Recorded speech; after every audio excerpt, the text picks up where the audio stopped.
Obunu gini kama chozunu Imana chukwa kosi womo Onyele miu Nyelu yumi What am I looking for? See my God, he don't bless me, yo. He give you me, give me you. Obunu kife la chasha so Obunu kife me chasha me my baby, you know, say you go love for me. Hey, yeah.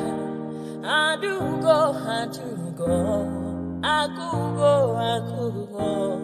When I call your name, Shakara for me. Oh, Roma. I will be your Romeo. You go be my Julie. Roma, I will be your Romeo. You will be my Julia. Oh, give me your love and I'll go run away. Show me your love and I'll go use you play. Carry me, go me, I go follow you away. Follow you, they go. Maka munagi me and you. Okwa munagi, my baby and me and you. Me and you, Aqua Monagi, my baby. Obuzi kife la chasha so, Obuni kife la chasha me. My baby, you know, say you go love me. I do go. I could go. When I call your name, Shakara for me. Oh,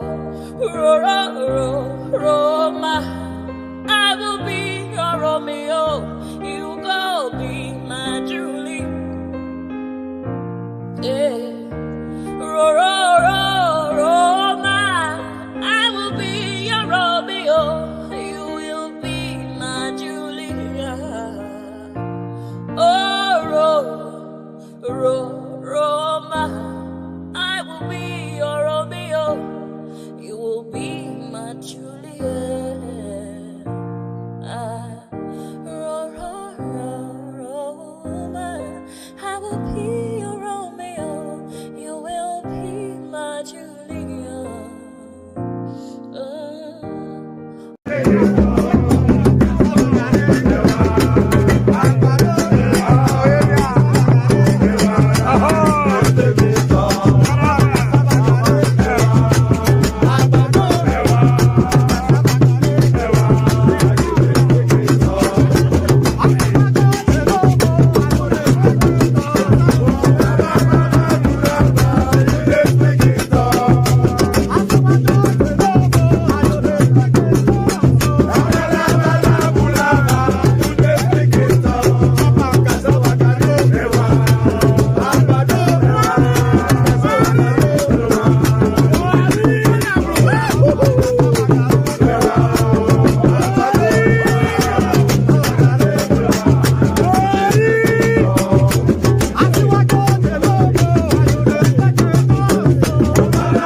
Orin àyájọ́ ni. Wọ́n dìde, wọ́n pínlẹ̀ ogun. Oyin tí mo rí ká bá mi wáyé dà. Ká ní kó bá mi wá.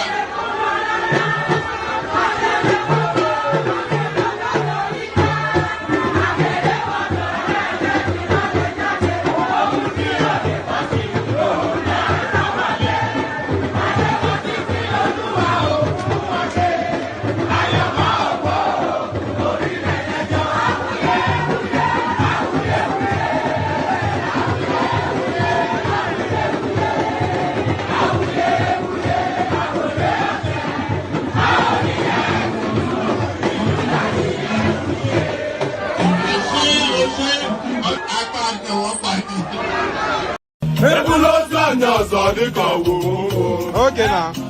To pese between my pen. I see. I see Panamata don't wait forget me. Okay. Papa you look film. And the Ikeyanya. Mama Musi na mwame to go kwa. Akana mwamu jelumba. Owe budike. Akanilu ne buzilo wanemu. Ata me wanke ya dika kwa ya chokwa.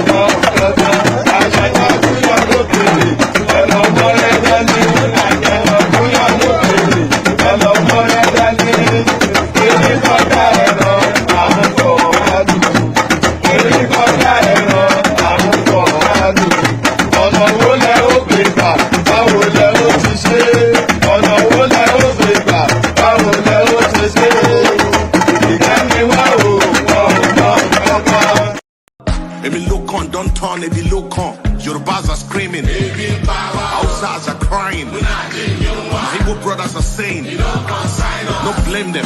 Igbos are being discriminated. Even food don't turn to gold in Nigeria. Kidnapping, lucrative business in Nigeria. Imagine saying your grandchildren where they kidnap. By now, your soldiers for don't scatter Nigeria. How come a man won't get money for ransom when they kidnap him, his wife and his children? After everything, now kill, they go kill them. See, as Naira, they fall against dollar. Emilokon, don't turn to Ebilokon. And you say make we sacrifice for Nigeria. 7 billion to renovate your residence. 15 billion for your traveling allowance. That's not for you and your only vice president. 40 billion for Asurok maintenance. 5 billion for food and refreshment. 100 of millions for dogs and animals. Meanwhile, hunger they kill Nigerians. What did Nigerians do to warrant this treatment? Even Gary, they no fear afford for the family. Tinubu government blame Buhari.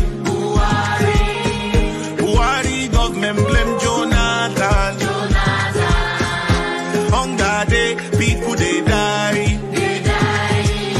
This one don't pass jaga jaga. Oh.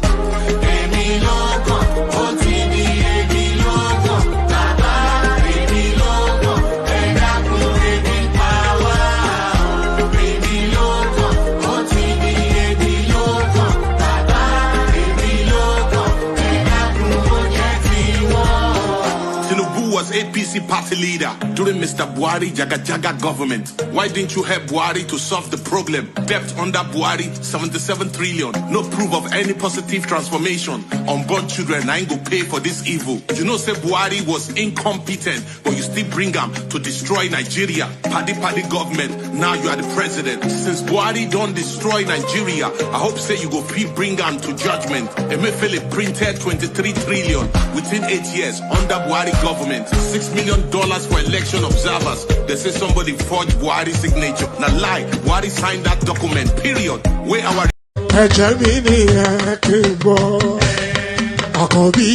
where are you? Where to ìtún ló ní ọ̀tún ẹ̀ ṣe ìfà ló ní kan fà ẹ̀ mọ́ra àìbínú gbogbo àtàrẹ gbogbo méjì ọkà bàbà gbogbo mẹ́ta ọ̀ka wáṣẹ́ orí ló túmọ̀ ẹnu gbogbo ọ̀nà ní túmọ̀ ẹsẹ̀ akọni ìmọ̀ tú ìmọ̀ ọjọ́ ìmọ̀ èmi ni wọn kì í dálẹ̀ wọ́n bá lọ mẹ́lẹ́mọ́ wá fi jóye ẹlẹ́mọ́ akọni wọ́n bá lọ gbé fèrè wá fi jóye ẹrùkù bọ́wọ́ wọn bá tẹ̀lé wá fi jóye aláre àwọn mẹ́tẹ̀ẹ̀ta parapọ̀ wọ́n wá jọ ń pẹ́ mọ́ ẹ̀ẹ́mọ́ olóko jẹ wọ́n ń pa Akíntọ́lá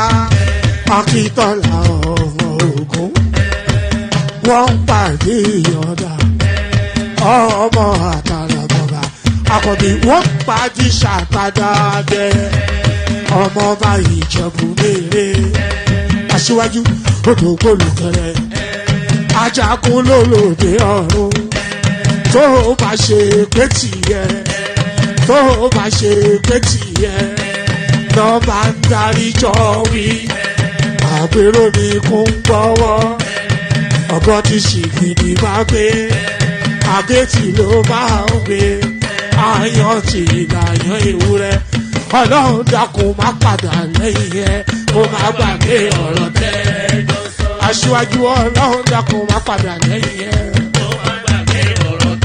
àkọ́bí ọlọ́run dákun má padà lẹ́yìn ẹ ọkọ̀ olúrẹ̀lẹ̀ ọlọ́run dákun má padà lẹ́yìn ẹ òdòlé sọ bẹ́ẹ̀ gómìnà sọ bẹ́ẹ̀ dẹ́pútì sọ bẹ́ẹ̀ ọ̀túnba sọ bẹ́ẹ̀ spíkà sọ bẹ́ẹ̀ bàbá Ìjẹ̀bú. And there it is right there, Baba Ijebu. So whoever Baba Ijebu is, he always gets a mention at the end of that music or whatnot. Pardon me. So whoever Baba Ijebu is, he always gets a mention at the end of that musical ditty. That's what they call a ditty. A little soup song of music, a little flavor of music is called a ditty, D-I-T-T-Y, ditty. So at the end of that ditty, Baba Ijebu, so whoever Baba Ijebu is, it needs to step forward and acknowledge. So good day to you, good to be in your company, and how are you? So that's the first space. I always start off with a greeting. Good day to you, good to be in your company, and how are you? The usual protocol, click on the like button just as soon as you're coming in, subscribe if you haven't done that already, and the hyperlink that says StreamYard, I'll resend it so it's immediate to hand on all of the platforms. The hyperlink that says StreamYard is your invitation to the studio. We've not yet had anybody join us from the Twitter X space yet, so we look forward to that. So if you want to break your dog from the Twitter space, then please do that. The link is available to you as well. So good day to you, good to be in your company, and how are you? Click on like, please do that. Just as I'm inviting you to do that, please do that. So click on like, click on subscribe, and then click on that hyperlink that says StreamYard. Like I said, brings you into the studio space. Apologies for the late start by the day. By the way, I've had quite a full day in the build-up to this. I've had quite a full day in the build-up to this. That's why I've started. So I start late anyway, but this is more late than ever before. I had to go anyway. I've had a full day. I don't have to discuss all my business with you, but so yes. So click on like, click on subscribe, click on that hyperlink that says StreamYard. Come join us. We need a new voice. Shola wasn't quite a new voice yesterday, but we have somewhat of a female sort of session yesterday when Celebi made her re-entry back into the space. Zita, of course, came back to where she belongs, and Shola chimed in narratives going on in Nigeria. So everybody has an opinion about what is going on. The Nigerian space is actually a single story narrative at the moment. And you all know where that single story wraps around, what that single story wraps around. So it's a single story narrative that wraps around a singularity, but the potency of that singularity has the Nigerian space agog. So there it is. A lot going on, wrapped around. Anyway, The one thing I will say is that at the end of all of this, there will be tears before bedtime.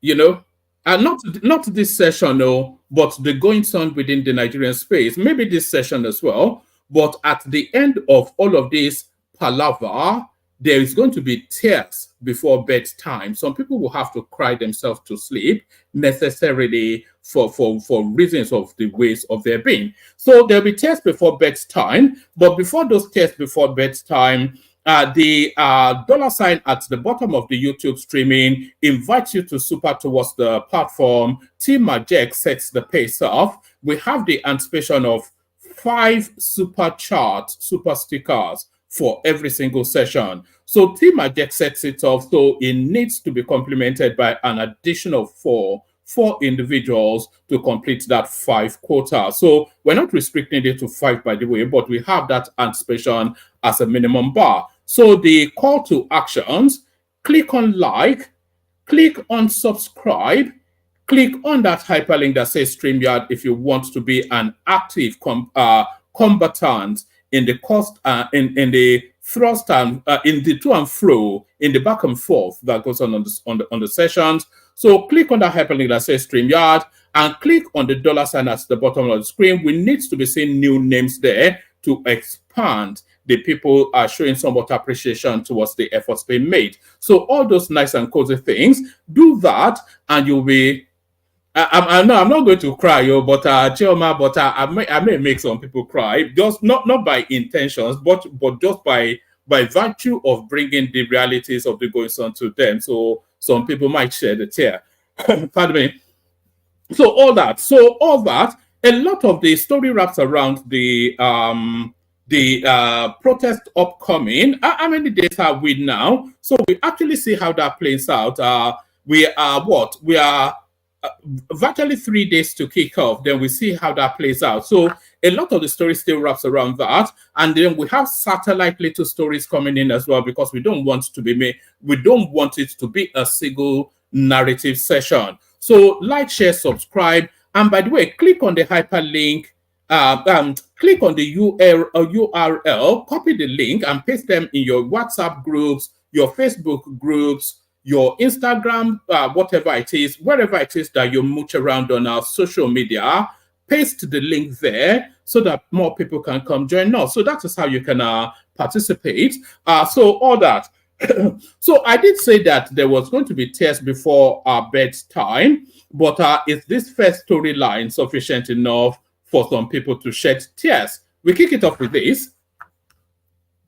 So is this storyline sufficient enough for people to shed tears? Obi is spineless. I can no longer offer 100% loyalty to him. Kenneth Okonkwo.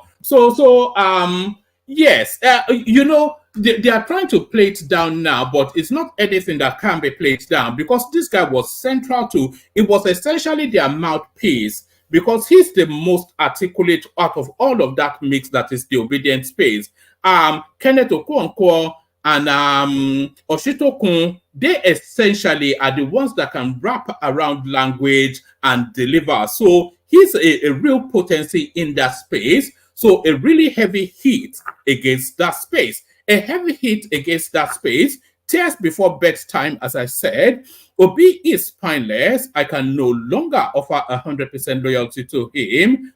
Your friend, not mine, Kenneth Okonkwo. So what reasons are adduced? Kenneth Okonkwo, a member of the Labour Party and one of the lawyers. And you remember as well, during that Supreme Court phase, we all saw Kenneth Okonkwo in the fullness of his regalia, dressed up as a lawyer. Apparently he is one, preening and peacocking all over court. So that was how central he was to the Obi narrative. So, but this is his verdict now in the cold light of day. Obi is spineless. I can no longer offer 100% loyalty to him. He is a erstwhile wingman, Kenneth Okonkwo. Kenneth Okonkwo, a member of the Labour Party and one of the lawyers of the party's standard bearer in the 2023 presidential poll, Peter Obi, at the election. Let's do that again. Kenneth Okonkwo, a member of the Labour Party and one of the lawyers of the party's standard bearer in the 2023 presidential poll, Peter Obi, at the Election Tribunal, has described the latter as a spineless leader who stands for nothing noble and also refused to dissociate from criminals in the party. So how can Obi dissociate from criminals when we know his past? I don't really want to go to that space again. We've said it so many times, and we've always said that Obi lacks leadership qualities. You know, and Atiku as well lacks leadership qualities. So there were seminal moments in the course of the trajectory of the campaigning all the way through to when we are landing here for decisive leadership to be shown, and these people have always faltered at those opportunities. So identifiably, evidentially so, Peter Obi does not have leadership qualities. Kenneth Okonkwo, a member of the Labour Party and one of the lawyers of the party standard bearer in the 2023 presidential poll, Peter Obi, at the Election Tribunal, has described the latter as a spineless leader who stands for nothing noble and also refused to dissociate from criminals in the party. Mr. Okonkwo expressed his frustrations in a letter he posted on Twitter on Sunday, announcing his exit from Mr. Obi's camp. So this is the second exit that Kenneth Okonkwo is making, by the way, because, of course, he famously exited the Labour Party for reasons of the criminality, because his wordings then was that he cannot then be aspiring to a new Nigeria and aspire to that under this sort of leadership of a notorious and established criminal like Julius Abure. So he left the Labour Party off the back of that. So now this second leaving now is essentially departing his support from Peter Obi. So let me take it from the top again, and I'll read it all the way through now. So Kenneth Okonkwo, the Labour Party, one of the lawyers of the party's standard bearer in the 2023 presidential poll, Peter Obi, at the Election Tribunal, has described the latter as a spineless leader who stands for nothing noble and also refused to dissociate from criminals in the party. Mr. Okonkwo expressed his frustration in a letter he posted on Twitter on Sunday, announcing his exit from Mr. Obi's camp.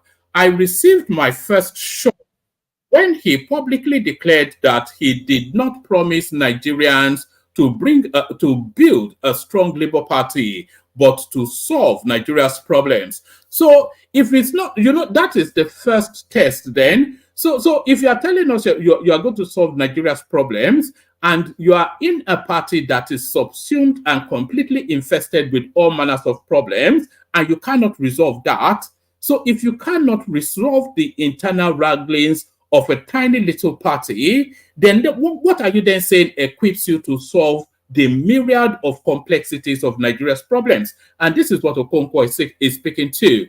I received my first shock when he publicly declared that he did not promise Nigerians to build a strong Labour Party, but to solve Nigeria's problems. I was like, does it mean H.E. or Peter Obi is not aware that without a solid party base, we are heading to nowhere politically? However, I continued in his defense, believing he will still privately bring the needed solution to the LP problems, but to no avail.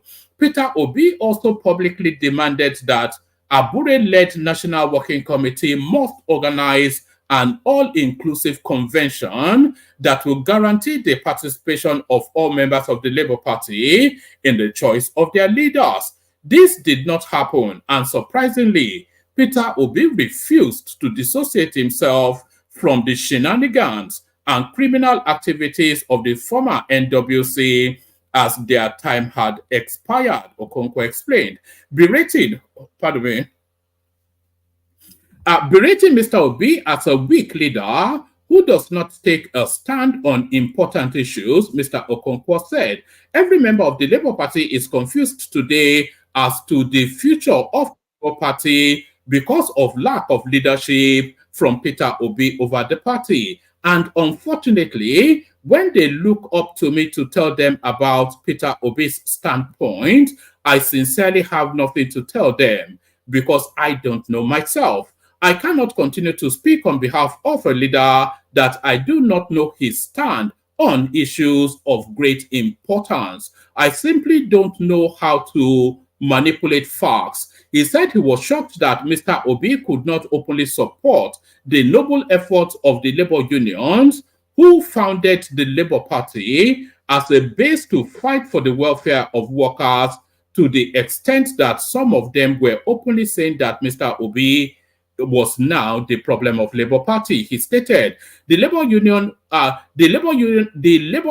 now have the unfortunate situation where they are fighting criminals who want to hijack their party, when an ordinary statement from PO would have brought the solution. I cannot continue with this ambivalence forever. I am always 100% loyal to a leader whenever I'm working or following a leader.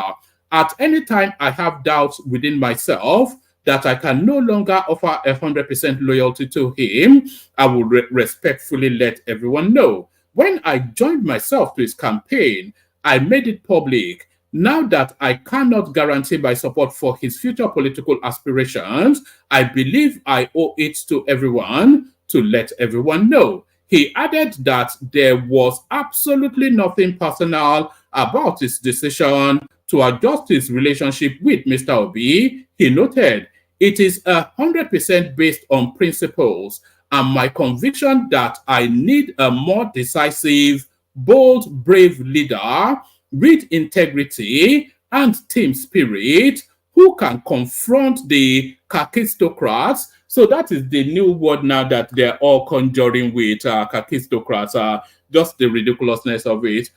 Who can confront the kakistocrats and kleptocrats head on. I will continue to respect him and cherish the periods we worked together. Mr. Obi has yet to respond to Mr. Okonkwo's statement as of the time this report was filed. So he has since responded, or not him personally, but the Labour Party. But then, of course, it was a volley of abuse, as would be your expectation. So there's that one. Let's go on to this one. Notorious terrorist Toji insists Tinubu's Minister Matawele aided terrorism in the northwest of Nigeria during his tenure as governor of Zamfara State. So a lot of terrorists embedded within the Tinubu administration. We all know that.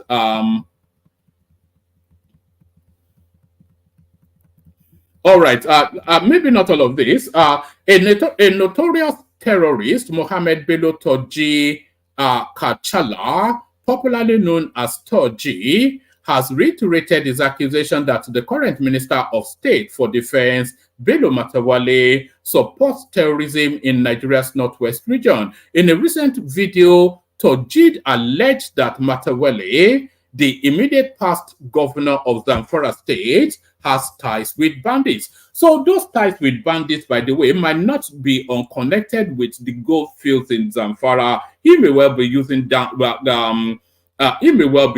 bandits just to loot the gold there, Matawale. In August 2023, President Bola Tinubu announced the appointment of Matawale, the former Zamfara State governor, as the Minister of State for Defense. Matawale's previous role as governor was marked by heavy criticism due to insecurity issues that plagued Zamfara State under his administration. So that would then recommend him, somebody that failed categorically to secure his own state is now the Minister of Defense. So that tells you then just how these things work. The fresh accusation followed a previous denial by Matawale's camp after Toji initially linked him to terrorist activities in the region. Toji has been operating in northern Nigerian states, including Zamfara, Sokoto, and Niger. What I said in the video is that Dan Maigari and Baleri are siblings, Toji stated, alleging Bashiri's involvement in armed banditry in Zamfara. So these names are foreign and alien to me, of course. But we'll see where it lands. Toji challenged Matawale supporters to investigate his claims rather than dismissing them as propaganda. If you don't have knowledge about the situation, go and investigate and stop misleading the public. So the bandit now turns to a political figure, so somewhat, I don't even know what's going on there, but I'm not far from him anyway. But this is the Labour Party's response to Kenneth Okonkwo. Labour Party to Kenneth Okonkwo: we don't need political jesters, jobbers who worship their stomach. So that's also the guy that was central to their Supreme Court case. Every good time he was the spokesperson for that space. So now suddenly he's a jester and a jobber. So there it is right there. The Labour Party has said the resignation of its former presidential campaign spokesperson Kenneth Okonkwo did not come as a surprise. The party condemned actor turned politician. That should be the actor turned politician for attacking his former presidential candidate Peter Obi, describing it as attention-seeking. In a statement issued earlier, Okonkwo said he had ended his political association with the party and Obi. So he goes on to tell us. So let's get to what the Labour Party said. However, Labour Party National Publicity Secretary Obiora Ifo, in a statement on Sunday, said Kenneth Okonkwo's resignation from the Labour Party did not come to them as a surprise. We also think that his attack on the party's leader, Peter Obi, is rather unfortunate. However, we will continue not to dignify him with any response, as we understand that his attention-craving attitude knows no bounds. So they release a press statement to tell us then that they're not going to dignify him with a response. So there it is. So make sense of that. It says, if you recall, recently, a former director general of the party's presidential campaign organization resigned and rejoined the APC. Only last week, a former deputy director general of the presidential campaign organization also resigned and joined the APC. Today, it is the turn of Mr. Okonkwo, a former member of the APC, who smuggled himself into the presidential campaign, and his destination is already known to us. So it's just the standard whatnot. So they're trying to dampen it down, of course, but a big blow against that space. A big blow against that space. What else have we got? What else have we got? Okay, let's go to this one actually. Totally out of... Makinde lauds Tinubu for approving Ibadan Airport upgrade, takeover of Liberty Stadium. So have they concessioned Liberty Stadium to your state? And what has Ibadan Airport been upgraded to? Governor Seyi Makinde of Oyo State at the weekend commended President Bola Tinubu for approving the upgrade of the Ibadan Airport, as well as the state government taking over the Obafemi Awolowo Stadium, formerly known as Liberty Stadium. The governor also advised Nigerians planning to protest over hardship in the country to exercise their rights peacefully and not resort to violence or destruction of public facilities. He said that whilst protest, there's a raft of concessions actually being made in the course of this protesting. So a lot of government they're just giving out so many things just to try and doubt it. We'll see how it plays out actually, but a lot of things being concessioned, being given out. So that's but what has it been upgraded to though is what I don't get. What was it? What was it? Ibadan cannot be an international airport anyway, because Lagos is just around the corner. So that it makes no sense. But it doesn't tell us what's being upgraded to. So that's that. So I've now got a series of clips to play you. So let's rattle through the clips, kick off the session. There's virtually no one in the studio. So if you want the conversation, then you have to come on board. So if you want the conversation, you have to come on board. Let's rattle off the clips and then we'll see where we land. Where do I want to kick it off? Where do I want? Oh yeah, okay. All right, let's kick it off with this space. So we've done a lot of clips around the Yorubas not wanting protests in their region. but not all Yorubas do not want protest in their region. What this? Protest in August 1. Allo, and you Piamaro see, then you're Ajo warning, and Yava, and Aguero Cotira, and Ibaso, and Ogbebaibu, and Yala Woru, and Okosaki Kono, Atoka Kusani, your Wulo Lojona, and Togi, and Ogbe7. Amera Morambe, Ekarora Daemi, Atabi Metaka, Tore Menia to Convey and Jona, Insi Baby 20,000 be, or your dad, Insi Wufimu. I want that yonder, I want furniture, Tiwan is Elojona. I want weather, Tiwan is Elojona. Tawan love you say, what I want, but setting was soon. Then we're eating water, Ruby. I want them so, I want cabin, Tiwan is Elojona. Everybody buy yonder, ain't any hello. Baby, 1,000 dollars in 20 a day. I buy from a rabbi con 6 feet on my baby, my 8. Emma not a Caesar, Kema Sadua Giddy. Betty man won't take Emma Sadua. Oh, all right, that went in a completely different direction. That was sarcasm. He came on to tell us that that protest will take place, but then he was saying exempt me because I have something doing on that day. Exempt the welders, the carpenters, people who have people who have a life.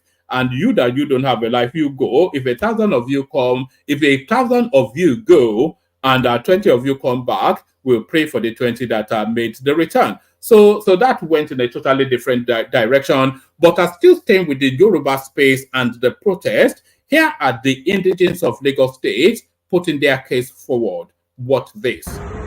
We all stand before you today to reflect on our progress as a state and express concern over the planned protest in Lagos State. Whilst we acknowledge the fundamental right to protest, we believe it must be constructive and be in the best interest of the people. We are not against the citizens constructively engaging their leaders when it's crucial, but the moment when such engagement becomes a platform for tension and warmongering sponsored for political scores, then it is time to call for caution. This is what we are doing here today. The intelligence gathered so far reveals that the protest is politically motivated and not in the interest of Lagosians who are peace-loving and hardworking. We do not support it. We say no to any protest in whatever guise or disguise. We are coming together to defend our Lagos against any possible destruction by agents of violence masquerading as lovers of the people. They have only one interest, their selfish interest. We urge all Lagosians, especially parents, to caution their children against joining the protest. It is not a wise thing to do. Remember the numerous facilities burnt down in 2020. They were built with taxpayers' funds. They are yet to be rebuilt with the same. The resources can be channeled into other productive initiatives for the state. Do you know Lagos pays the above minimum wage, and this can be verified? All right. So if you wonder where the concern is, this is where the concern is. A lot of people have the apprehension of what will take place on that day. I'll play you 2 clips now that speaks to the concerns being expressed by that man. So I'll play you a clip that solidifies the potential threat, and then I'll play you another clip that shows you the aftermath of that threat. So listen to the sequence. I'll play you the first clip that speaks to the threat that is inherent in these days of anarchy being planned by Showore and the obedient space. And then I'll show you another clip that speaks to the aftermath of what they are planning to do. So watch this. Guys, I think on Monday we should start by burning down all the useless filling stations in Jos North, Jos South, Jos East, Jos West. Then the following day, we should move to the bigger markets in Jos, market like Enkweli, Terminus, and the rest. We will get those ones to burn down to ashes. Then the third day, maybe if they kill one of our men, we should start going to each division, nearest division around our area. Then we should start burning down those useless police stations with soldiers, barrack, and STF. Then the fourth day, if you know still get response, then we should start visiting all these bakery home. All these places they used to bake our bread. I think we need to touch down those useless places again. If still the fourth day the thing no secure, no day as we like am, before we go come begin to think of okay, we'll go attack all those big men for that Rayfield side. You get my point, ba? All those Atiku and the rest. This bad government, ba, we must end down. Monday, no going back. 6 sharp. Men are outside. Men must be active. Now, just imagine this boy. The sad part is that a lot of youths are with this mentality that this boy has. You think by burning all these things, you don't touch governments. You won't go bomb markets. Government, they work for markets. Government, they sell pepper, they sell tomato. You talk about terminals. Government get Okirika shop for terminals. How does that affect the government? You are burning people's property, causing mayhem. You know, stop there. You say you go police station, you go burn those useless police, you go scatter soldier. This is why now you go see why police say they fear. Do you understand? And this don't do it. You can't say police can't buy one person, then they go continue. That means you people want to go and trigger the police to come and be buying people and continue. This is not what we represent. If you want to do protest, want to do a protest to achieve something, not cause more problem in Nigeria. Do you understand? Now, if they talk about me, they go bomb bakery. What is the problem with bakery? How does bakery concern bad government? What is your business with bread in bakery? Misplaced priorities. Misplaced priorities. Misplaced priorities. To the youths that are coming out to protest, if this is your mindset, sit down at home and see where this boy they talk this thing for just where they suffer inside crisis year in year out. I go just the other time where they go buy people for bokos. Just get their own problem. And the ones where they manage to survive, they think about, and a lot of boys in just now have this mentality. Before you know it, from just you don't trigger, you don't go Kano. You don't turn religious crisis. Now go leave protest, they force religion. Youth, you people better be smart. You better be smart. This guy does not represent the youth. Government, this is not what we want. And us too. I see a lot of things that people are posting online. I see one long list of what we want to achieve. But there's one thing I have a problem with on that list. Tinubu must resign. That is not possible. Let's not lie to ourselves. It's not possible. Tinubu must resign. It cannot work. Tinubu must step down. Can never work. Do you understand? It can never work. We want to work for something that is achievable. Tinubu must resign for where? Where I want to do that one? This youth one I did decide and they play like mumu. And I will just sit down for Twitter, just design one nonsense, right, and put for DFC and so country they be. Most of now when I did for that Twitter, no face, nothing. Some of them are store away where they want country where we say we don't even get the interest of people for now, so our family they for that side. Some of them our family they there. Now me where they here now, I mean they feel what people they feel. When anybody don't go they carry those nonsense they do for Twitter, say they carry until they weigh this protest too. If you want to achieve something, we'll pick one or two things and achieve it. If you want to stand for fair price, you stand for fair price. We have a direction. That one we say if we put hashtag, we put the hashtag go everywhere, they'll know that Nigerian youth are fighting for fuel. Nigerian youth are fighting for minimum wage increments. Nobody say Tinubu must step down. How is that possible? People are fighting for the wrong thing. You just remove that rubbish on that list first. Because it's not going to work. And as those mumu go follow my video, cut one pass, go to say, they don't pay him. Tinubu don't pay him. This part, go buy all of now. Because I no get sense. Youth, please, if you are going out for this protest, watch your six. Anything where just want to smell violence, just they go your house. And if you are doing this protest, don't stay there tonight. During the day, yes, you protest some money, reach 3 o'clock, 4 o'clock, you go home. Don't let anybody use you. There are a lot of people that want to use you people without your own knowledge. Take it from me. Take it from me. We go protest live. Anyone where the government want to do now their business, we go protest. But youth, watch your six and use your brain. All I can say is don't play. If you play, you're gonna learn. And you're gonna learn the hard way. Use your head. Peace and love. All right. So quite interesting. So in two interesting bits there. The bit from the we have to call him an obedient youth, and then the bit from that guy, whatever they call him, dark man, something or the other. You know. So there are two interesting bits. A lot of people are, a lot of people are of the opinion that this planned event is not anything to do with bad governance. It's days of anarchy as a blowout against elections lost. So these are sore losers wanting to vent their spleen against the nation for rejecting them at the polls. This is what every right-thinking person knows.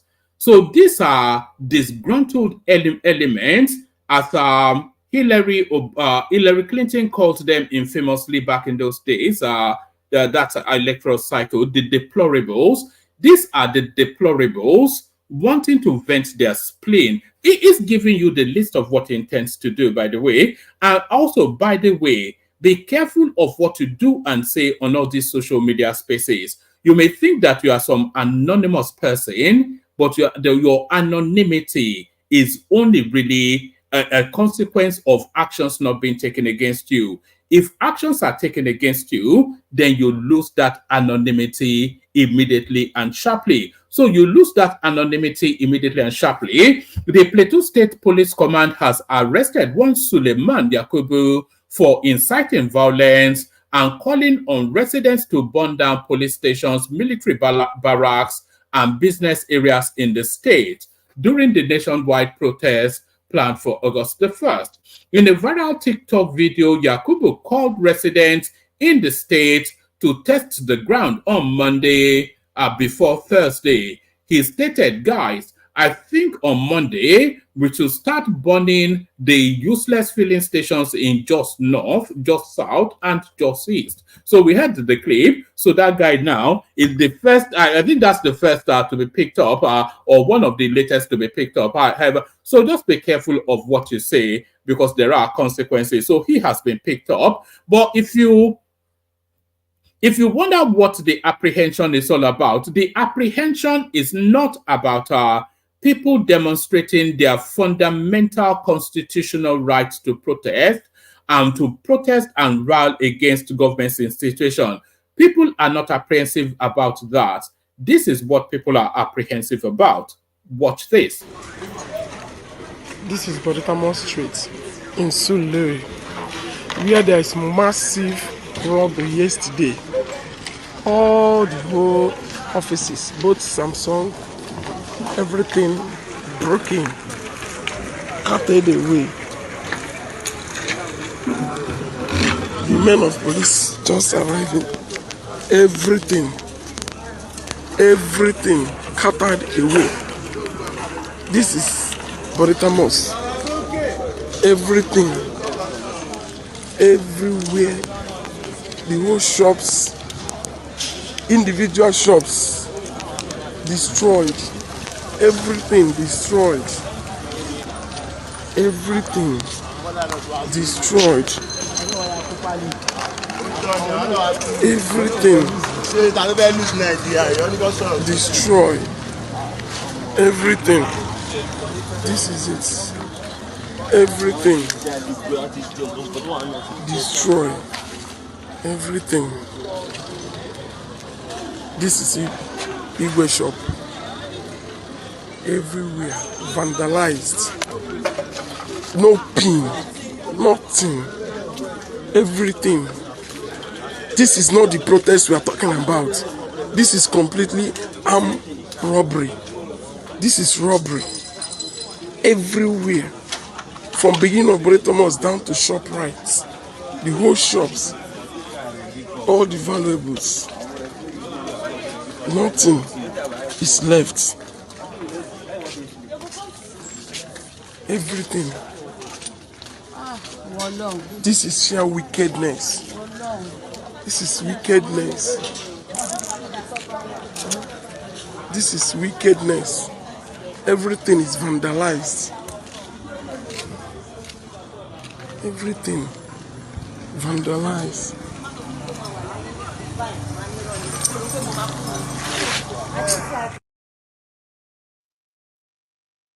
So that is where the apprehension is. So that is what we have to look forward to, probably from August the 3rd, thereabout, according to the promise being made by that young chap that went on TikTok wanting to be viral, but is now being viral in a police cell. So being viral in a police cell. But are there reasons for Nigerians to protest? That is really the fundamental question.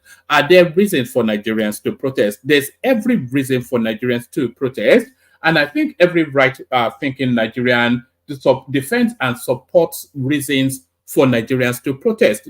Every right-thinking Nigerian supports a protest, but not the political protest that is being planned by the political actors at the moment. So reasons to support the protest are what this.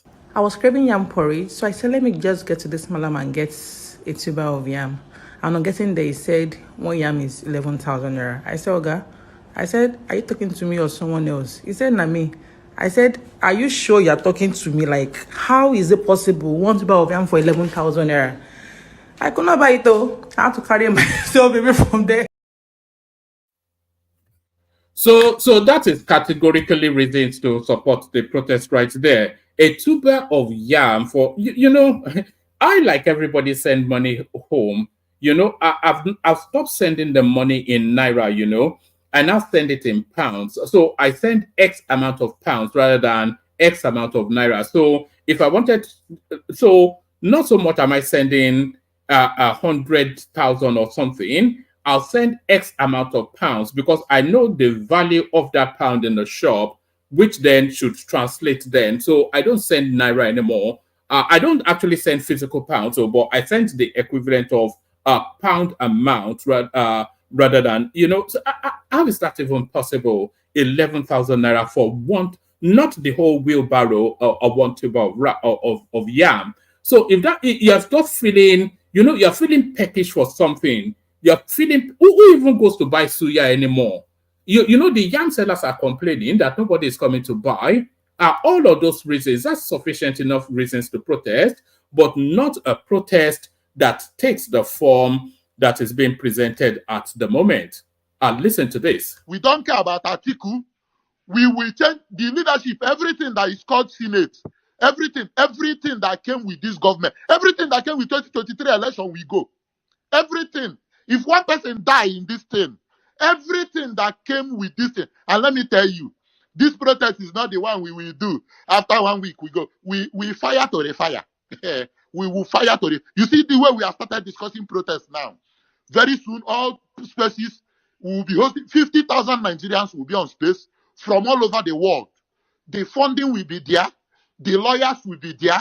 If you lock up anybody, the person will be brought out.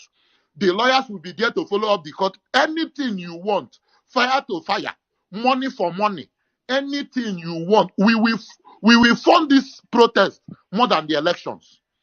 What you saw in 2023 is child's play to what is cooking, because this is a fight for Nigerians. It is not. In fact, let me tell you people, there is nothing like party.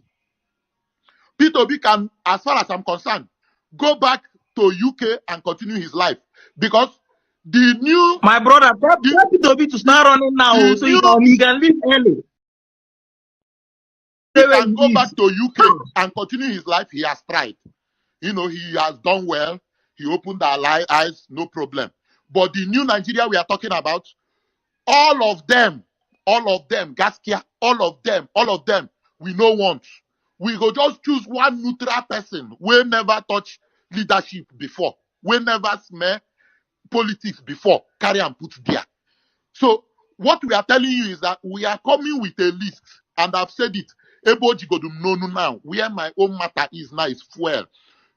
That first week we are starting that thing. put fuel at 100 naira first, so that we will know whether we are dealing with animals or we are dealing with idiots. We know you people are cows already.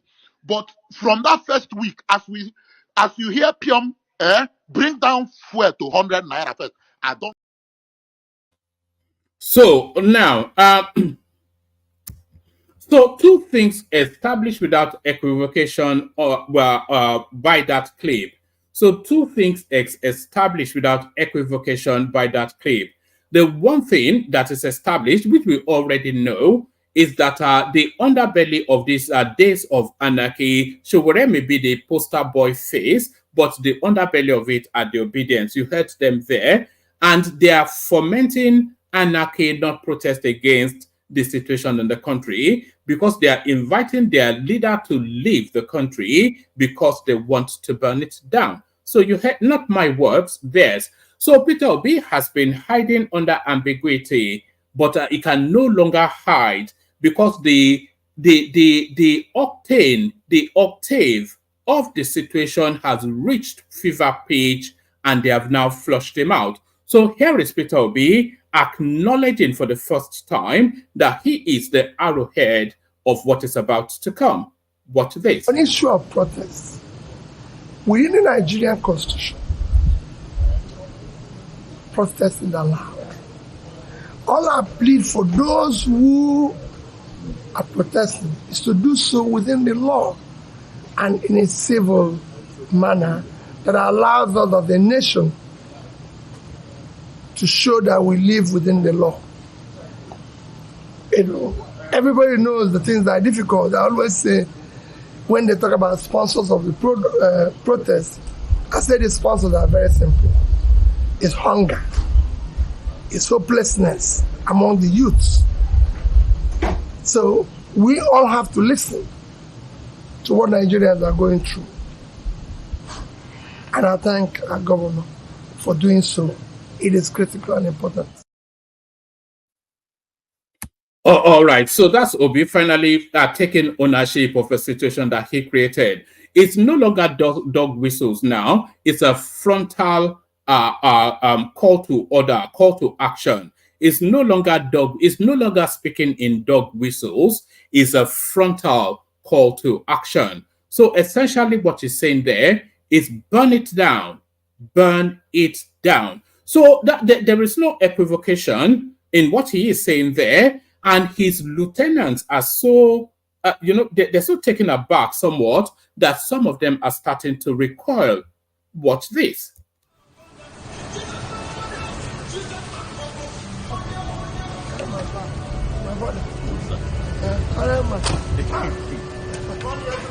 Good morning, how now?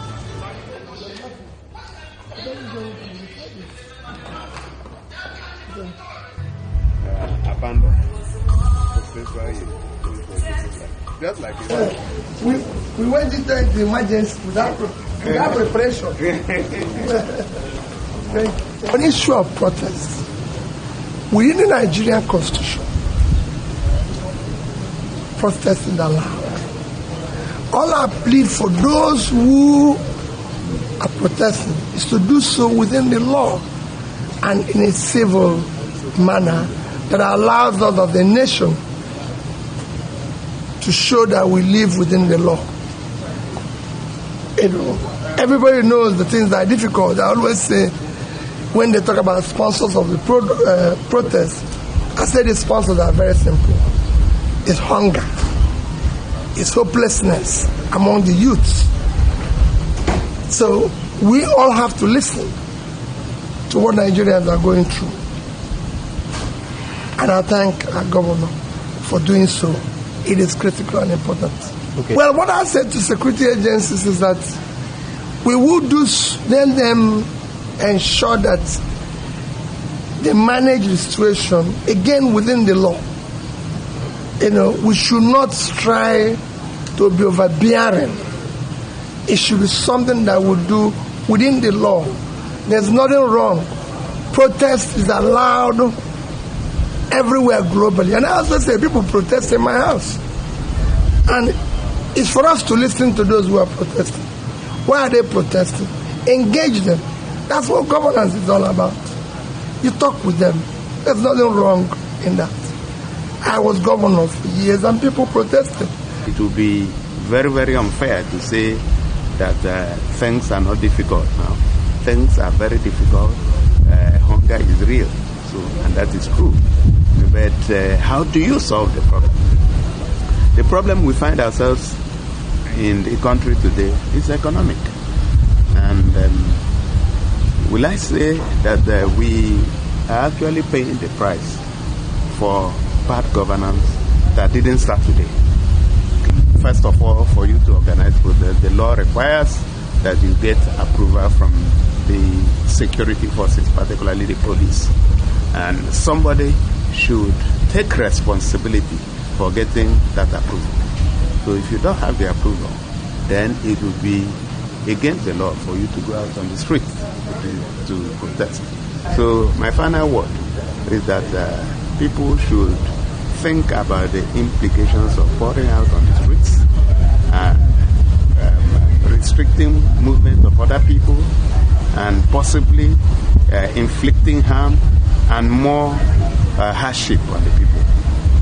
For people in Abia, my advice is that people should not pour out on the streets because it may be more hurtful than the protest that we actually, the reason for the protest that people are calling for.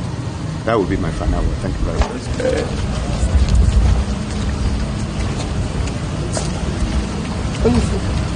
Thank you very much. Very, very, very. Thank you. Yes. I'm enjoying this. Chuka.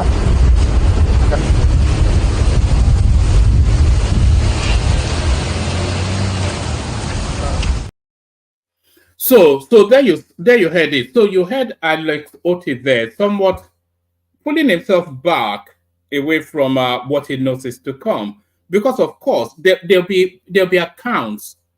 People will be called to account in the aftermath of what's about to happen, and he's pulling himself back right there.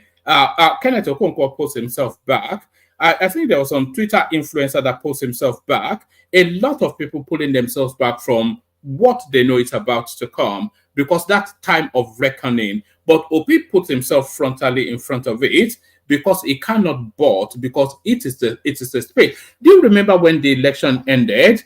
The first thing after the Supreme Court came, do you remember the images of the obedience going to kneel in front of the defense headquarters asking for a military takeover? They pushed that quite aggressively.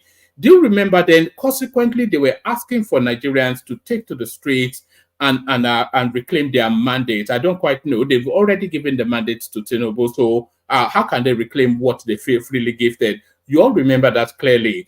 And you all remember, of course, all of the endless social media outputs for anarchy to be the response to a lost election. So now, the situation for tutors coming out of Kenya now gives them the leverage to now foment this. So whether a useful fool, a willing tool, you know, he just wants to clout and attention, doing his diggity with his Americano cultivated accent and whatnot. So he now a useful, we have to call him a useful idiot in this sort of narrative. So they've now been able to use him to now underpin this anarchy that they're about to foment. So the anarchy that they're about to foment, but Lagos is not going to be caught napping. Tibon, Tikuku, Tobetogun, you know. So this is Lagos's response. Lagos has already spoken anyway, not in our space. I think they are clear enough, and they've invoked the deities to back it up. Watch this.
So right, that is the Lagos State space that invoking the ancestry to ward off the excesses of anarchy that's about to come. You know, in Yoruba land we say ìwàkuwà là ń wá nǹkan tó bá ń dunni, abẹ́rẹ́ sọnù, wọ́n gbé Ṣàngó, baálé sọnù, wọ́n ṣí kòkò wò.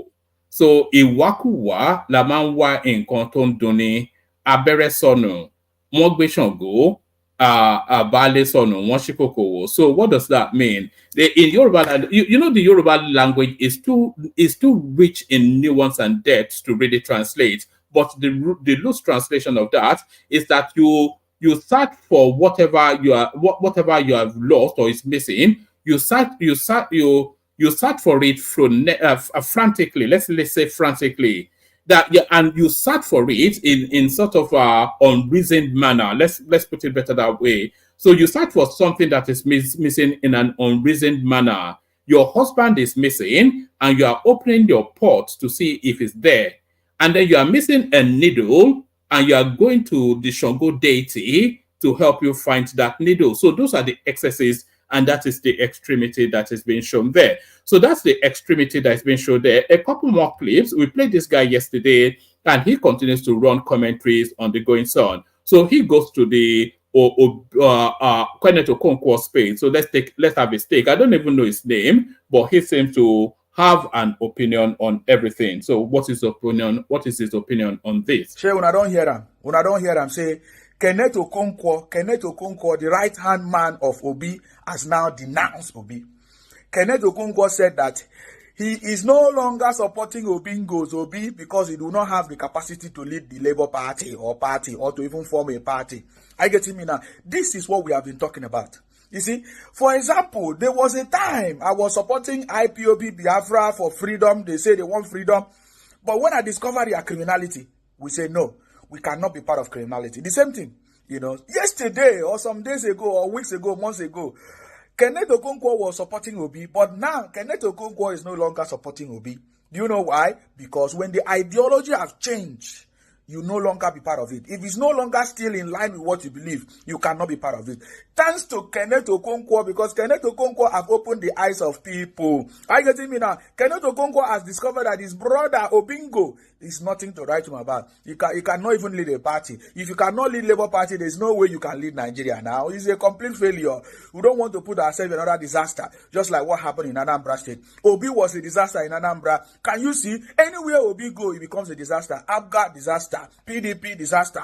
Now Labour Party disaster. You see, the same way now we have discovered that the people planning to burn down Nigeria today are the IPOP Biafra people. Are you getting me now? When we discover the criminality of IPONK, Biafra people, indie developers, we debunk their criminality. We say no, we can never be part of their criminality, because how can you be drawing map?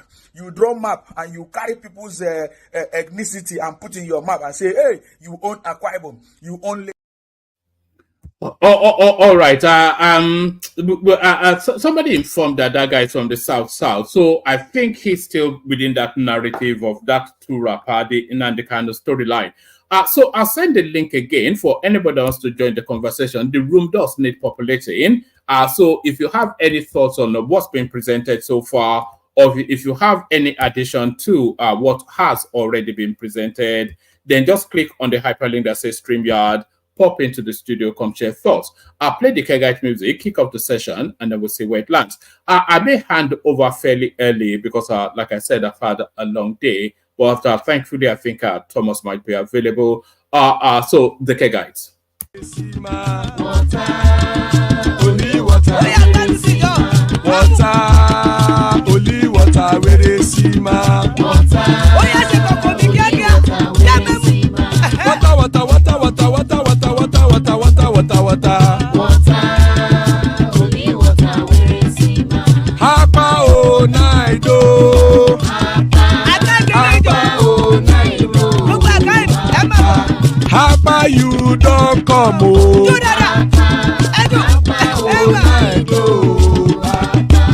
Hapa o naido.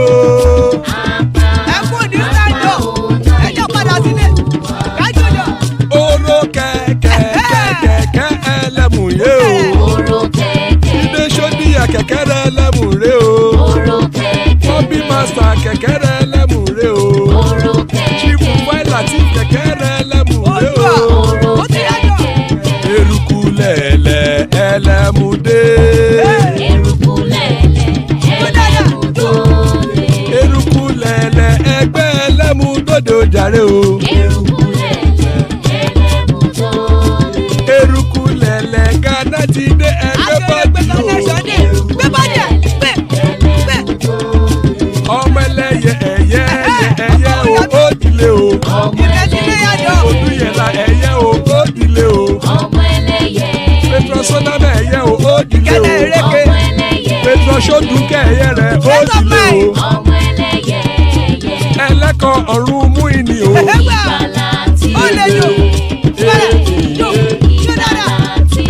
Àkùkọ ọ̀run mẹ́kọ̀.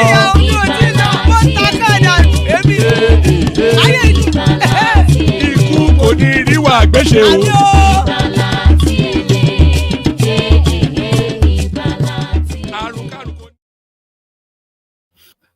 And that is right there. Ikuko Niru Agwesheme death have nothing to do with us. So joining us, father of the bride Ajale Koko there, he is right there.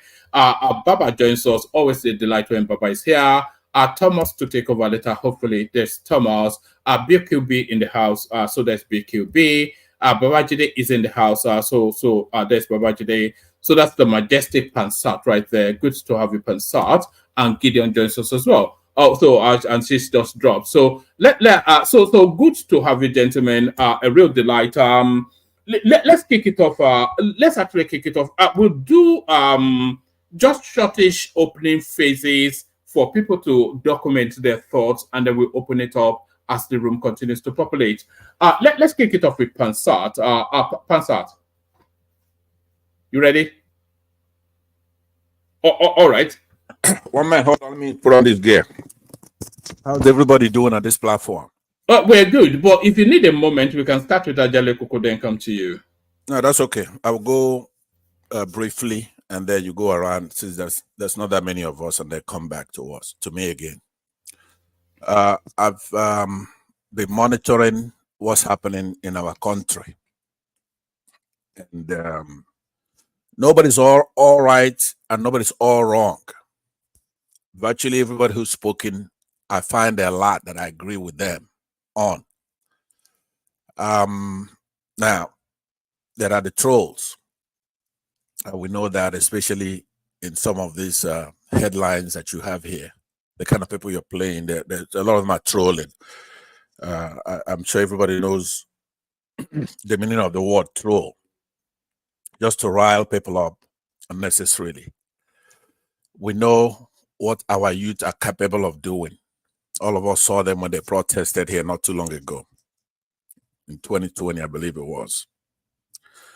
And they were garbed in our flags, singing the national anthem to try to do something for the country. Part of their request was to raise the salary of the police.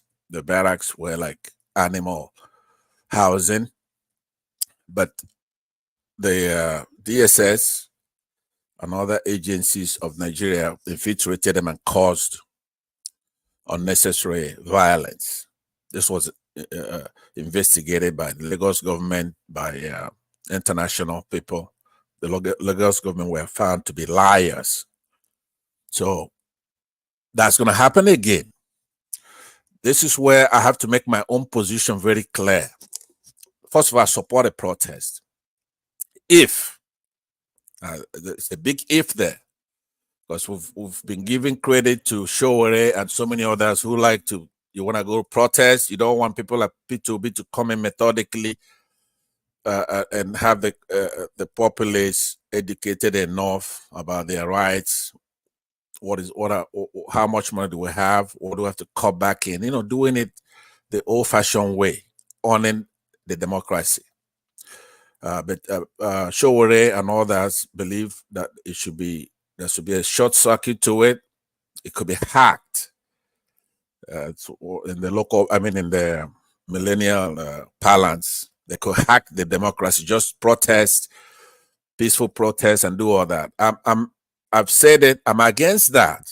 The reason is that if a protest is going to be peaceful, it depends on the other actors, like, for example, the government and their agencies. They could decide that they don't want it to be peaceful, and then they're going to use force illegally. So in order for you to go doing a protest in a uncivilized country like Nigeria, where the soldiers are not professional, they will obey an illegal order. That's the difference between a country that's civilized and a country that's not. You could give an illegal order, like to go ahead and shoot your fellow citizens, and the soldier legally is not obligated to obey an illegal order. So you have to anticipate that that's coming. In this case, it's like 90% that that's going to happen. What are you going to do when that happens? It's a question that you have to answer before you proceed.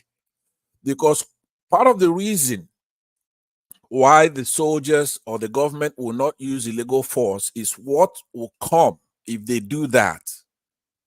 That's the only thing that would dissuade them from doing that, is what you're going to do. They have to pay a big price for that. Because the people have enormous power, right? You have to be able to sacrifice.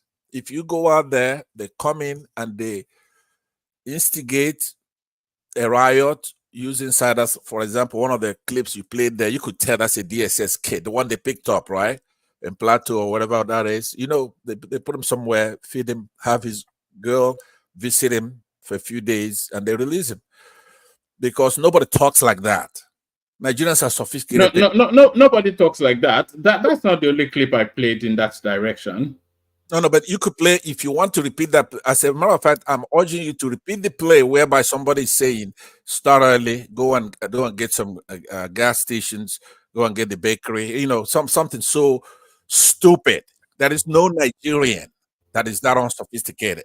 You have to be an idiot. Well, the obedience are notoriously... No, you could also, for example, you could use that word, you being, let me see, unsophisticated, jejune, right?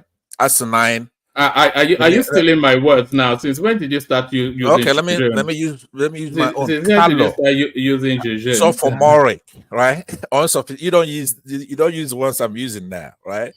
So you being sophomoric in your show, and once in a while you show a flash of brilliance, which shows that you do know. You're just choosing sides, right? You're not one of the stupid ones. Sometimes you make your case for your audience, people who come here, and you troll. You dwarf the commentary, the delivery of what you're doing with some hobgoblins, some gnomes, some leprechauns, and they eat it up. But before you conclude, then you show a flash of brilliance. Because I was there, and you said, do we have a reason to protest? And then you went down better than the obedience, better than than Showore, better than anybody else on TV, and you elucidate why that's a reason to protest, to be unhappy with the government. So what I'm trying to say, Pansat, nobody has disputed that there are reasons for protest. It's the actors underpinning this particular protest that people have difficulties with. The obedience, who have been looking for anarchists since they lost the election, and Showore, a professional protester. And I will not fight with you about that, right?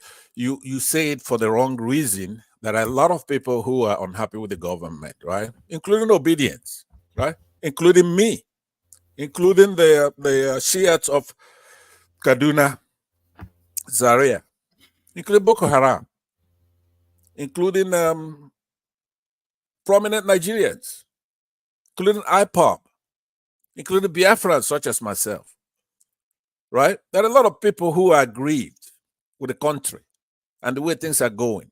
So I am not going to quarrel. We're beyond that.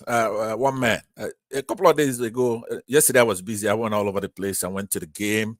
I was trying to call in from there, but the noise will not let you get to talk to me and see my beautiful seat right in front with Arsenal, taking it to Manchester United. And after that, I went on and chaired a very big event. I called in from there as well. But what I'm saying to you is that I am not going to fight with you about those little stuff you do to talk about who obedience and Biafrans or Southeasterners or whatever it is, those belittling stuff, right? All I'm talking to Showere now, or those people who are organizing a protest. This protest should not be, we must not fail.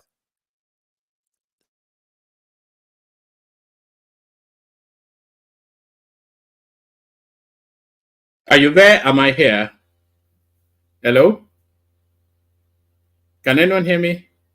And the whole village will rush to her house, to her hut, and she would say, "Oh, I was just playing with you guys. There's no tiger," right? And the disappointed and relieved villagers will go back home, right? So she did it the third time, and the villagers, "Oh well, she's just gonna say." Let me ask you a question, Pansat. What would be an outcome for this protest? Okay, I'm gonna be very honest with you because I know you rather just have somebody give it to you straight. So I'm gonna tell you. Number one, INEC must go for it to be a successful protest, right? Number two, Tinubu must resign. The only time that doesn't come into play is that nobody got shot, not even one person. If one of our citizens is killed going to exercise their right, no matter what they say that they did, if one person is killed, Tinubu must go. If they don't want to do that, don't go out of protest. It's not necessary. You know that Tinubu must go. Tinubu must go to be replaced by who? It's part of the demand already. Let's be methodical. So I will answer that. Now, Wama, are you done with that? Are you satisfied with my? Yes, no. You can come up with a list, but Tinubu must go is already part of the demands being made on social media, as referenced by Very Dark Man there, which is to tell you then that, as everybody said, it's just a regime change narrative. It's pretty much it, right? Because there's nothing that can work. Answer the question first. I am. Must be. I will answer your question. Just hold your horse. What I'm saying is that there must be a change in the country. Tinubu has been a cog in the wheel for too long. There is nothing that can be you can have happen in the country if he's there. Let's be honest. He's totally different, a different class. He's not like Ruto of Kenya.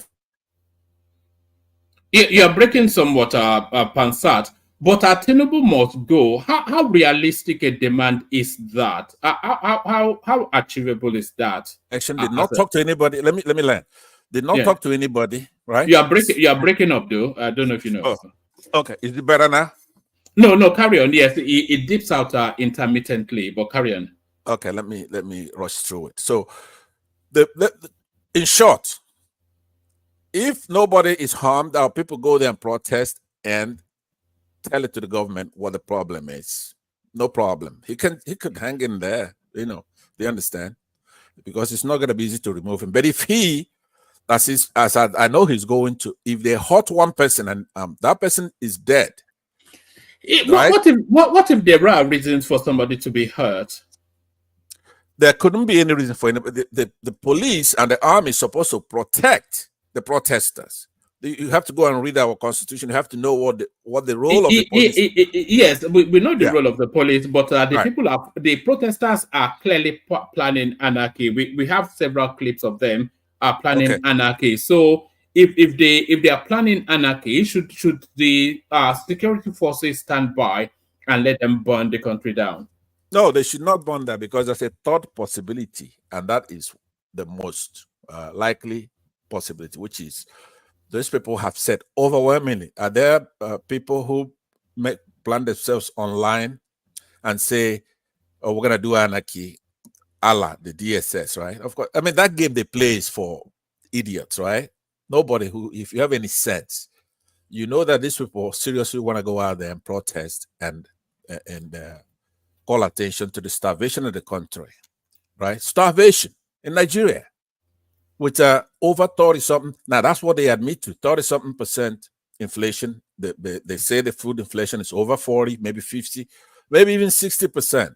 Right? All right. Still take us to those achievables outcomes. Yes. Yeah. You said INEC must go. Tinubu must resign. If there's a killing, right?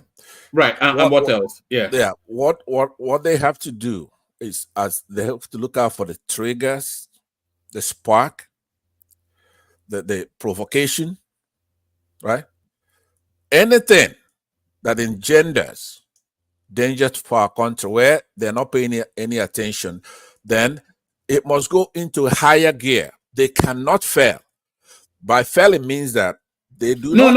No. Before you go to the failings, is that the list? INEC must go, Tinubu must go. So those are the achievables that would indicate success as far as you're concerned. Yeah, no, I'm saying that INEC must go. Tinubu goes to the B plan. The first thing should be, if it's a peaceful protest, they should get INEC chairman to resign, right? They should then look at that list that Showore put up. I just told you release Nnamdi Kanu. That's part of it. That's part of it, right? Well, to the $100, $100 to a liter.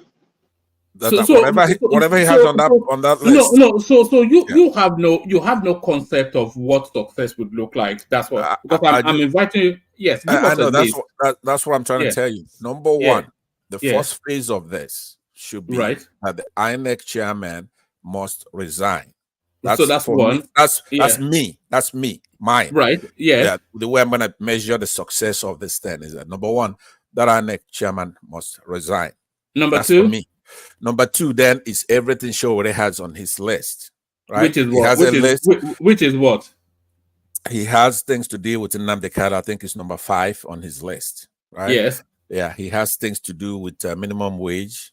I mean, it's a bunch of stuff on there. He has something about. So you have no concept. Constitution. Yeah, I've been asking you for 5 minutes. You don't. I know, but I'm reading them off slowly to you, right? I don't have it verbatim in my head. So you just want anarchy, is what you sound like. No, I do want the INEC chairman to resign. If they achieve that, right, they've achieved something, period.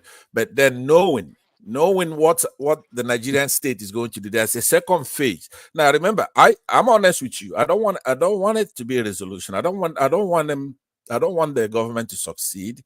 I don't want peace. I don't, because our problem is not even one of these baby things that these people are talking about. We have a much bigger problem. We're in trouble. So I have to commend my people for being tolerant. The Igbos, they're being restrained, right? They have almost resigned to the whole thing because they know that eventually, with patience, we're gonna win. Even if nothing is happening, Tinubu is systematically destroying. Hold on, one minute. So you see it very much as an ego narrative. That's what you said. No, I see it as somebody who's a pursuer of justice, right? It's not an Igbo. You know, I'm not clannish. I'm not tribal. I'm not. You've brought tribe into it. No. What I'm saying though is the animal is tribal. What's happening is tribal. So you could, if I want to talk about a snake, I'm gonna say it's long, and it doesn't mean I'm for long stuff. I'm talking about the nature of a snake. It's kind of long, right? Isn't a snake long? If you're talking about a skunk, it smells, right? So it's not like you like a smelly stuff. It's just a skunk. our people, with the serene, the tranquil, right? They persevered, and I really have to give it to them. We've been provoked daily. They haven't Nnamdi Kanu there. He's won his cases. It's not Igbos pushing the narrative that they must release Nnamdi Kanu. All right, Pansad, to manage the time, just give us a very minuscule flavor on Kenneth Okonkwo coming to an epiphany, and then we'll move the conversation around. Yeah. Okay, very well. Yeah, so Kenneth Okonkwo is an orator, a likable character, right? He's an actor, and he's very good at it, very eloquent. But you know, just like everything, nothing is perfect, right? So you have to take a look at him by going back. He was an APC. Any human being who was in the APC for more than a week, he's got some aspect of evil to him. Do you understand? Somebody like me, I can never be in APC. It was also in the APC when he was representing you at the Supreme Court. No, he was not. But that's neither here nor there. He had resigned, and he was actually a Labour Party member when he was. Yes, but he had the same backdrop when he was representing. Yeah, he had. But that's what I'm saying, though. When you start forensically trying to analyze what's going on here, right? He doesn't escape that because it's absurd. So he who comes to equity must come with a clean hands, right? So those who are criticizing the Labour Party, you have to point to a party that's better. In essence, the same problems they have in the Labour Party, they have much grandiose scale with APC and PDP, right? So what about the substance that is of what is said that Peter Obi demonstrably does not have leadership quality, that if he's not even able to manage a tiny little party, then what solutions does he have to the Nigerian problem? So that's what he's inviting. That's what he's inviting, and he has a little point or two there, right? Because of the nature of the country. Peter Obi is not your Showere or me or even you, right? Peter Obi is part of the Nigerian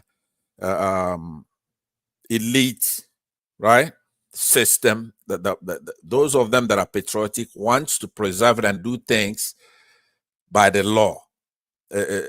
He's an exception in that case. Most of the other ones really don't care. Peter Obi believes in due process, right? He believes that he can fix things without just tearing it down and start from scratch. He doesn't believe in that, and we do. We feel that there's really nothing to stop us from tearing that. Now, it's good to have people like that to bring the whole thing together, because we're not just going to start afresh with people who don't have any experience, they don't know anybody, right? So we need people like Peter Obi, that a few people like that. To me and all that. So what I'm saying is that he does see the slowness.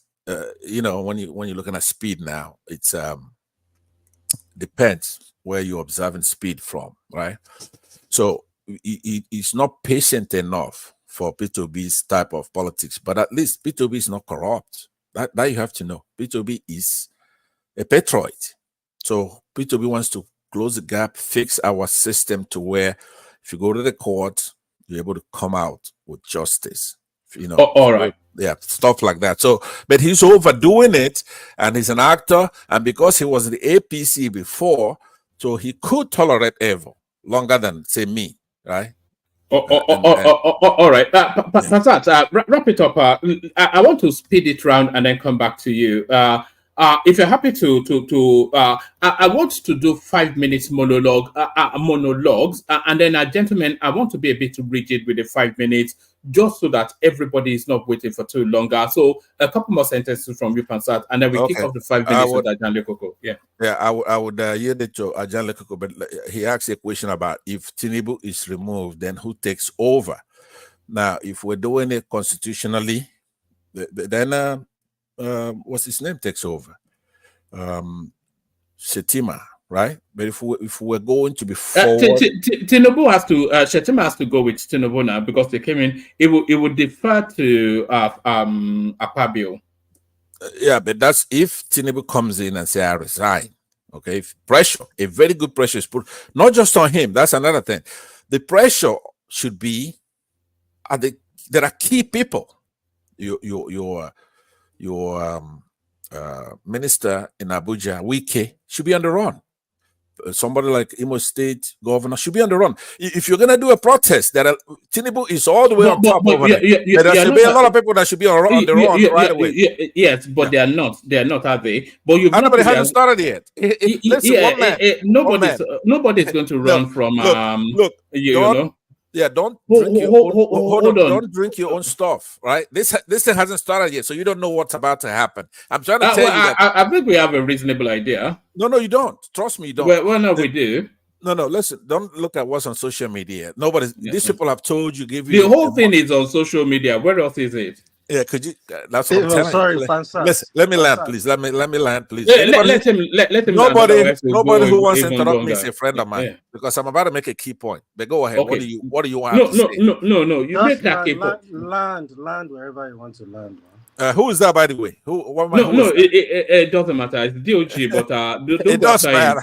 Okay. But anyway, so here's what I'm saying. You were drinking your own poison, right? You spilling out this stuff. These people are not stupid. Somebody like Showere, right? He's giving you say, look, we're gonna do this on August 1, right? That's all you know. You don't know what's about to happen. You don't know if there are activities from outside, for example, which I hope there are, right? If this is the real McCoy, you're gonna find out that first of all, Nigeria doesn't have any air defense systems, right? None. Nigeria doesn't have. One man, we are waiting, please. Please. You know when I'm beginning to hit it. You hear from Baba. Listen. Listen. That's the problem with Nigeria. Nigerians don't have any class. Even those who are for and those who are against have some class. Anticipate something. Give these people credit. There's a reason why adults who care about their country are coming back to say, hey, you know what? We have to do this protest. It's not like it's a child's play. If the real thing comes, you're gonna find, all these people holding us down, they're not up to 500. If this thing comes, Wike is gonna be on the run. The last time, even Tinubu was on the run. When a bunch of kids came there, he ran to France. So if the real thing comes, Tinubu is gonna be on the. Wike be on the run. The guy in Imo State. What's his name? He's gonna be on the run. There are a lot of people that will be on the run. If the people come back, the people are sovereign. They've only pledged no violence. It doesn't mean that if you go there and kill somebody, well, it's a brand new game here. If they kill one person, I urge them. You use the word quiet instead, but all right. Thank you. Okay, I use my. But I was going to answer. No. We have to move on. Yes, come back to me. Let's move on. But like I said, gentlemen, I want to be somewhat rigid with the timing, only because I've noticed that people from waiting, they start to drop off because they just cannot bear the waiting anymore. So I'll be somewhat rigid for the first phase, and then when everybody has spoken, we can open it up a bit more. So, Ajale Koko, you're up first.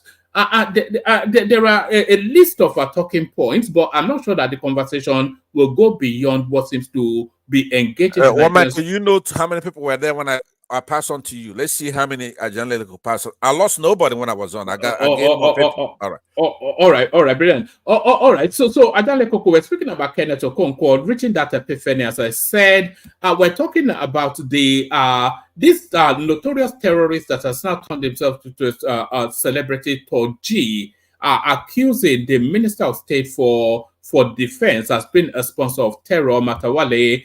We're talking about Oyo State airport being upgraded, but to what? Nobody knows. And curiously, they've handed over Liberty Stadium to Oyo State.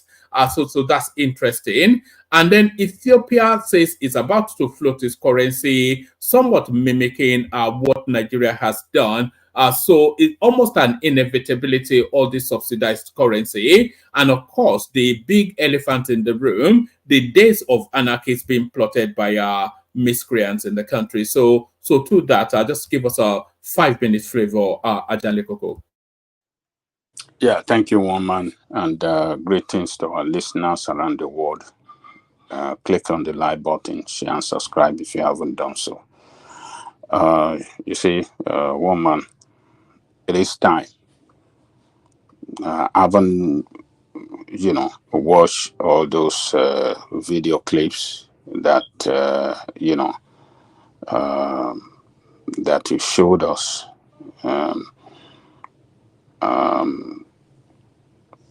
Watching those one on the side of the government and watching those one that are against the government, I think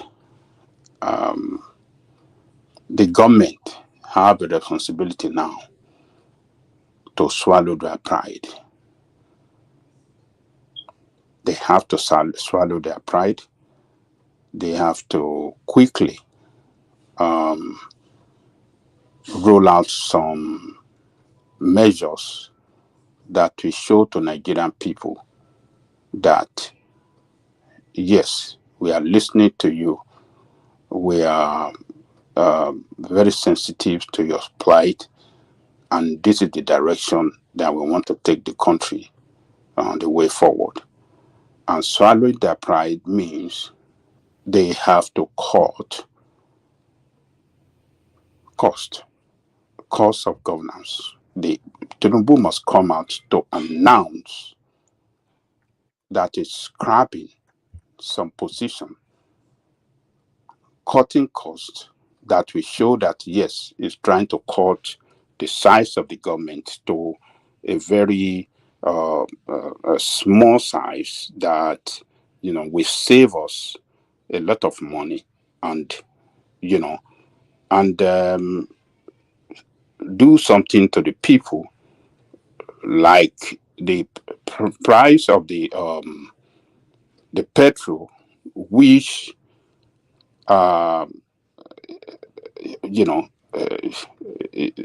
which has caused this unbearable hardship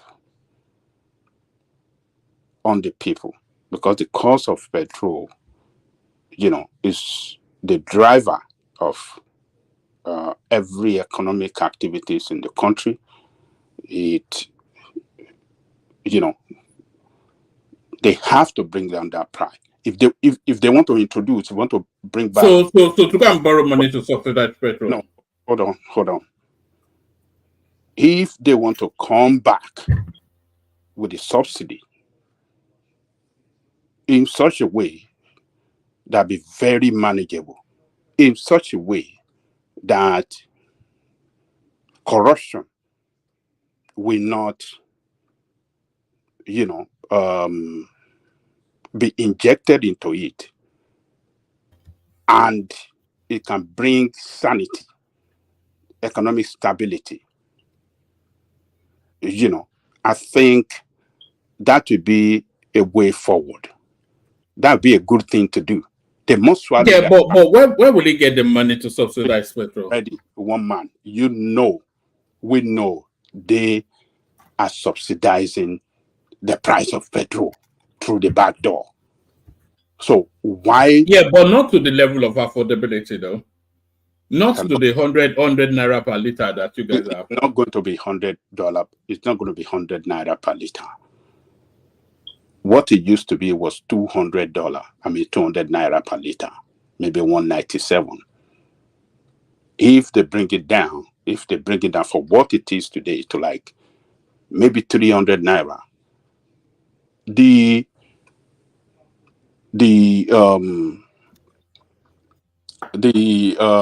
rather than petrol, why not food?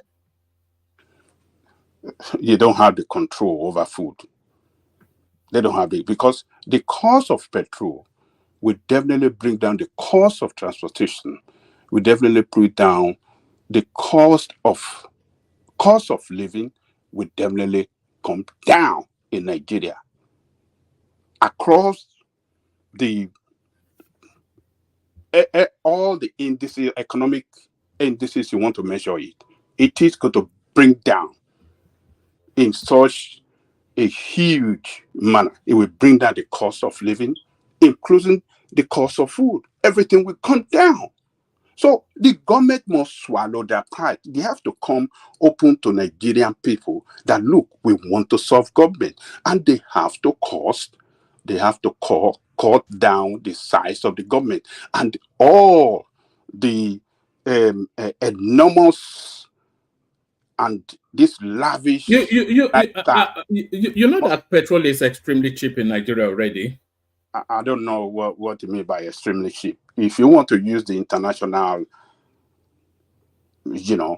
a price to measure all the products we produce in Nigeria, I don't think that is reasonable. If you are producing, what do you call it? If you are the producer of a particular product, you should be able to have it available. I mean, affordable. There are only 7 countries in the world that you get petrol cheaper than Nigeria. Only 7. That doesn't matter to me. It doesn't matter. Yeah, hold on, woman. It doesn't matter to me. What matters to me is that what can we do with the price of petroleum in such a way that be very affordable to Nigerian people? I don't care about what happened in other parts of the world. This is our own product. Government must come to, they must act fast by making sure the Dangote refinery kick to action, start producing that petrol internally in such a way that Nigerian people can start to get, Sorry, sir, I disagree with you. I strongly disagree with you. Okay, let me land. I've not landed. So they should do something that Dangote start the production. The refinery that they've been promising, they must do something to make sure they kick off operation as soon as possible, and we start producing that petrol at a cheaper price that be affordable to Nigerian people, and the economic activity will start to and run in such a way that in a bearable manner, in such a way that the economic stability will come back. Because now, if they want to continue to follow the dictation of IMF, all this nonsense, removal of subsidy and this thing, you want to follow the way the Western one run their economy. It's not gonna. Our economy it cannot be run in such a way that the Western economy is run. Western economy is a capitalist economy, completely capital. Our is not. It's not an economy like Western economy, and they have been practicing. They have managed the economy for a long time, and they know how to manage it. They know how to manage it effectively, efficiently, better than ours. So when you do follow, you will surely run into problem. This is what we are doing in Nigeria. We must stop this follow. The price, what is causing the problem today, the economic hardship. The economic problem in Nigeria is the price of petroleum. So Tinubu must do something about that price. Come out openly and bring back subsidy. Bring it back. That we have practiced, we have removed subsidy. It doesn't work. Hardship has been the order of the day. The economy is crumbling. Businesses are suffering. People are losing money. So we have to do what is right. It is the petrol that drives the economic activity in the country. So they must bring back this. And this is what we, the AAC, have been saying when the APC, PDP, Labour Party, I mean OB, but let me mention the name of those candidates. What do you call it? Atiku Abubakar, Bola Tinubu, OB, and all of them were saying that, they are going to remove subsidy. They are going to remove the subsidy. How How would they manage the removal? Nobody say anything about it. But we in AAC said, we are not going to remove subsidy, but rather we will fight the corruption around it and make sure that, look, these products, these resources that God is giving to us, we are going to use it to the advantage of Nigerian and the development of Nigeria. But what have we got now? Since the price of this thing, since he has shut up, the economic activity in Nigeria has been suffering, and people cannot bear it no more. So Tinubu must swallow the pride, cut the cost of governance, bring back this subsidy, and let economic activity pick up again. That is the way forward. We have diesel being produced in abundance by Dangote now. So let's do something of the petrol and bring down the price. That is what we have to do. And on Kenneth Okonkwo, look, Kenneth Okonkwo, I think people have to give kudos to him, whether you like it or not, for coming out clean. What he has done is that he's been part of Obi since Obi declared his intention for presidency. It's been with him all along. They lost the election. He studied the man. He saw everything about him. And I believe that Kenneth Okonkwo, he might have a tribal sentiment to it too, that Obi is my own, let me support it. But I believe he genuinely, want to see a country that can work for Nigeria.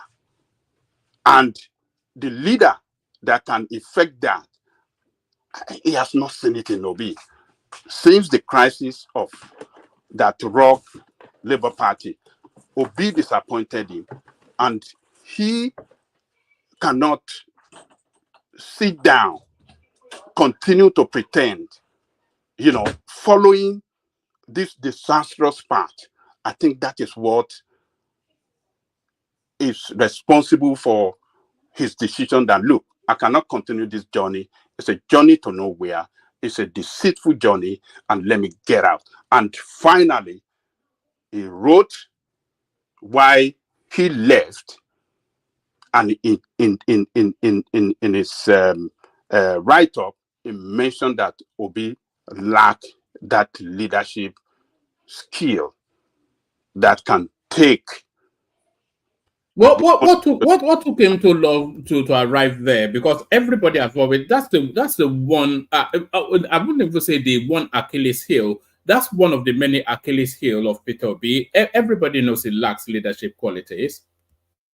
Look, let me tell you what took him so long. I think if he had quickly jumped out after the election, a lot of people will have said that, look,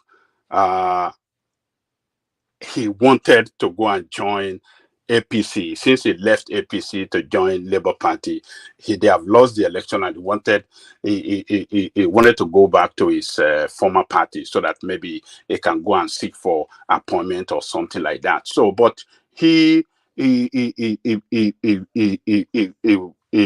carried on after the election with the party, with Obi, and what he has seen so far after the election, the leadership that Obi should have provided, Obi have not provided that leadership. And, well, I think, no, I can't carry on no more. He's not the man that can truly, because Obi, the kind of leader, to fight these people, to wrestle power, you must be able to be very, very active by your word and your action. Your action, your word must be backed by your action. So Obi have not been too good in those two factors. His word, his action, most of the time doesn't cohere. So when you are looking for a true leader, and you see somebody that you believe in, or you are accepting or have accepted as a leader, and is acting in that way, your conscience will tell you that no, this is, if your conscience is telling you that no, I'm not doing this, then you have to bolt out. I think this is what he has done. So we have to give credit to him for speaking out, and I believe many people will still come out to speak, because Obi is a kind of a man that you can't know where he stands most of the time on issues. Sometimes he want to play too good, not to rock the boat. Let us play it right and left. It is not. You have to be firm, and you should be able to manage crisis. So he failed to manage the crisis in the party. That is a minus on his side. The Arabambi and these people crisis, he failed to manage it. So that is just too much. So this guy, he said, I'm not doing anything and I'm not going any longer. And he wrote, and I really salute him for writing, for telling Nigerians why he cannot continue the journey with Obi. But the obedience should just be that politics is like that, permanent. What do you call it? There's no permanent. All right, Ajale Koko, bring it on. Yeah, let me bring him on. So in politics, there's no permanent friend, but permanent interest. The interest that Alex Okonkwo represents, which he feel that Obi could lead him with that interest, Obi failed him. And there's nothing wrong to say it loud. Look, my interest is not well represented by Obi leadership, and I'm leaving. So let me leave it there, one man, and allow others to speak. Thank you. All right, but then Hassan, come back. If you come back, then I was going to come to you after Baba. So if you can come back, hopefully your connection just dropped. So Hassan, if you're listening, come back. So Baba, you're up next. Somewhat a bit rigid with the timing, just to get to the voices before they start to drop. Baba, you're up next. Well, because of that, I think I would dispense with the protocols. So salutations to everybody. I think the main issue today till begin and end of the phantom protests, this all we'll be talking about. Mike said something yesterday that resonates with me about this protest. In Lagos, for instance, we have repeatedly said we are okay with what is happening in Lagos, the economic atmosphere, even though they call it,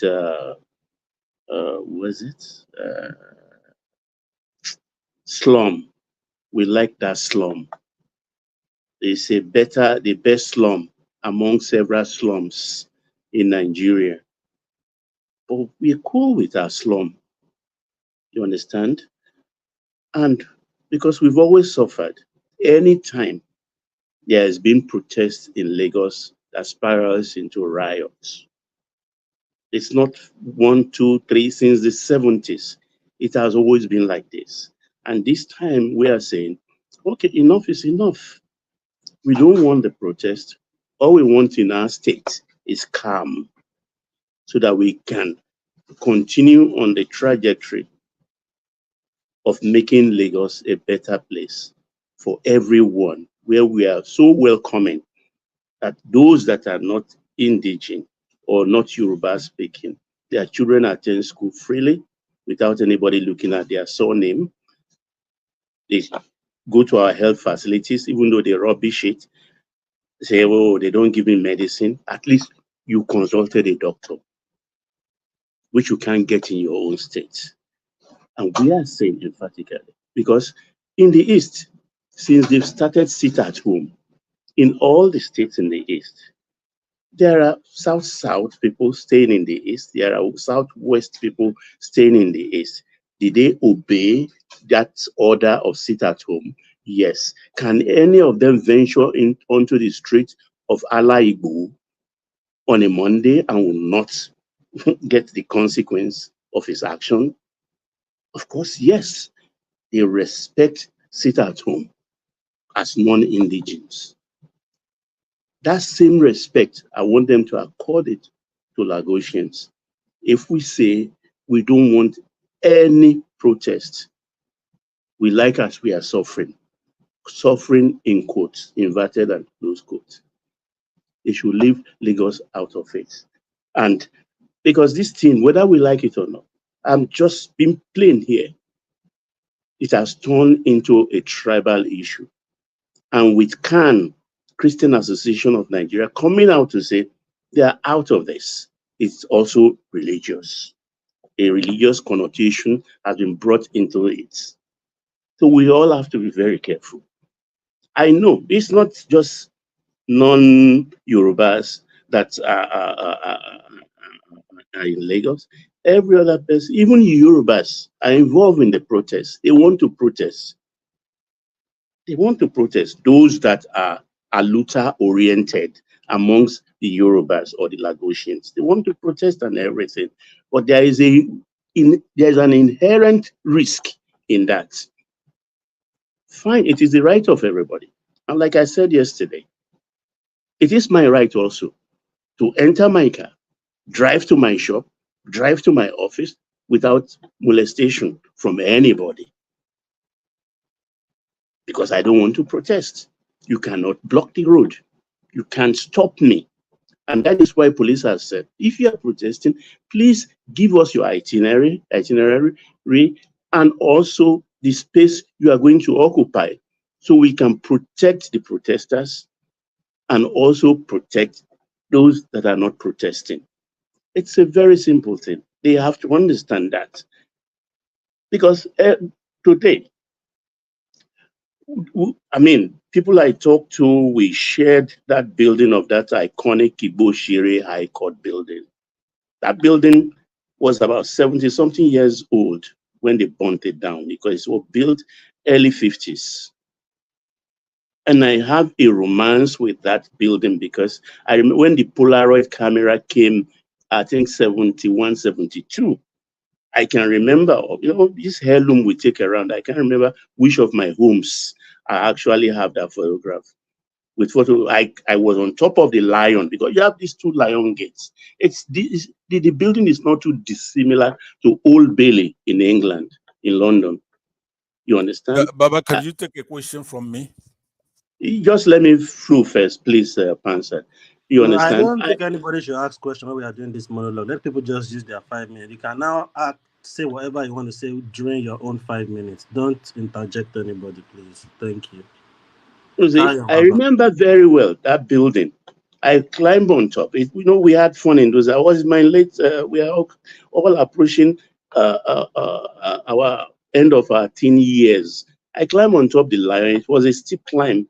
I had that photograph on Polaroid, and I remember that day very well, because we were coming from a visit from Baba Fernandez's house in Racecourse. Because we go there when he's around, and he entertains us.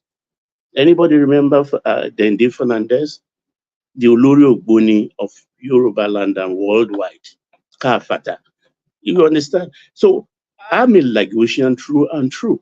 We are very welcoming, but these people are abusing our gentility. And the gentility of a tiger is not cowardice. No. I know how this will end in Lagos. I know. But I think people who are planning evil will take heed not to dare it this time. Because if you do me once, you are the fool. If you do me the second time, I am the fool. And this time around, we are not going to be the fool. For Kenneth Okonkwo, I give you kudos, one man. You've always said it that he's going to leave. When Buala left, I thought it was a joke. I thought you were just blowing breeze or shooting breeze. So when I read it first this morning, my thought went to you and said, this man has always been saying this on his platform. I didn't believe it, but it happened. And what they've been raining abuses on him all day. And that is a problem of people who don't know how to moderate their emotions. They always throw the baby water out with the baby. They are burning all their bridges. They are burning all their bridges. Do they know? I don't know.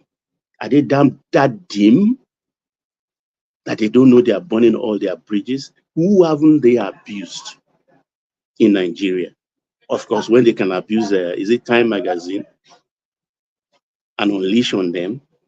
Who wouldn't they take on? 2 more minutes, Baba. 2 more minutes. Yeah. And this is, of course, coming to a head. Because I've said it before here. In a situation where I find myself, either I have to run or stay and fight. I choose fight. Flight or fight. I choose fight any day. I think these fights, they are inviting. I wish, I pray it happens. So that once and for all, we can settle ourselves so that everybody will have respect for one another, for each other. Enough is enough. I cannot have in my own space people threatening me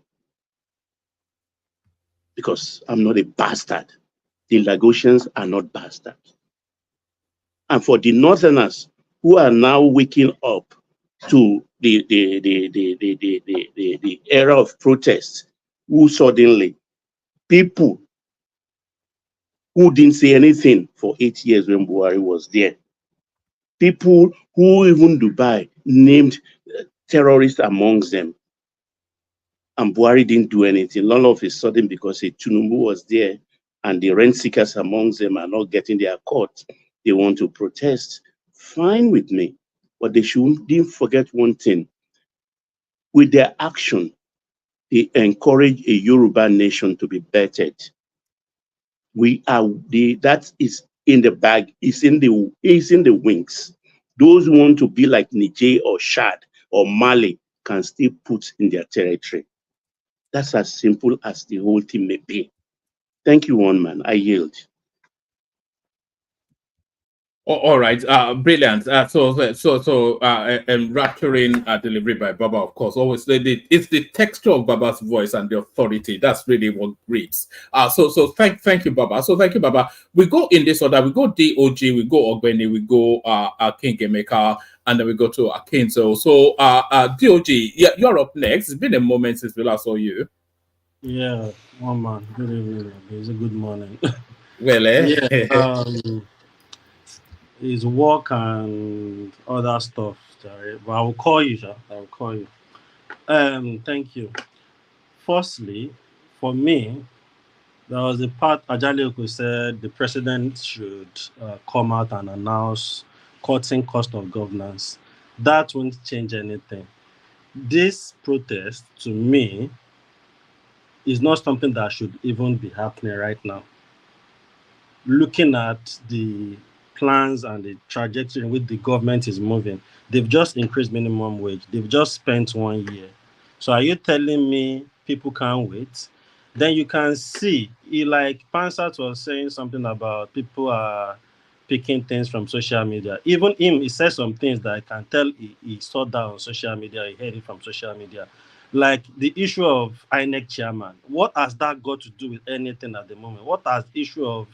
So that tells you where this protest idea is coming from. It is the bitterness from people who support Obi and they think, oh, maybe Obi would have been better by now, and they just use it's part of it. It's part of it. It's part of it. This situation. Nobody's denying that. But you know, I just saw one guy too on social media saying, "No, INEC chairman." I'm thinking, okay, in all of this, where does INEC chairman come into this? This is not election period. Election. Can I tell you? Can I tell you, DOG, with your 30 seconds? I can tell you. Yeah. Okay. Sure. The problem we have right now is that we cannot pick our leaders. So there's no way we'll have the problem we have right now if Tinubu wasn't there.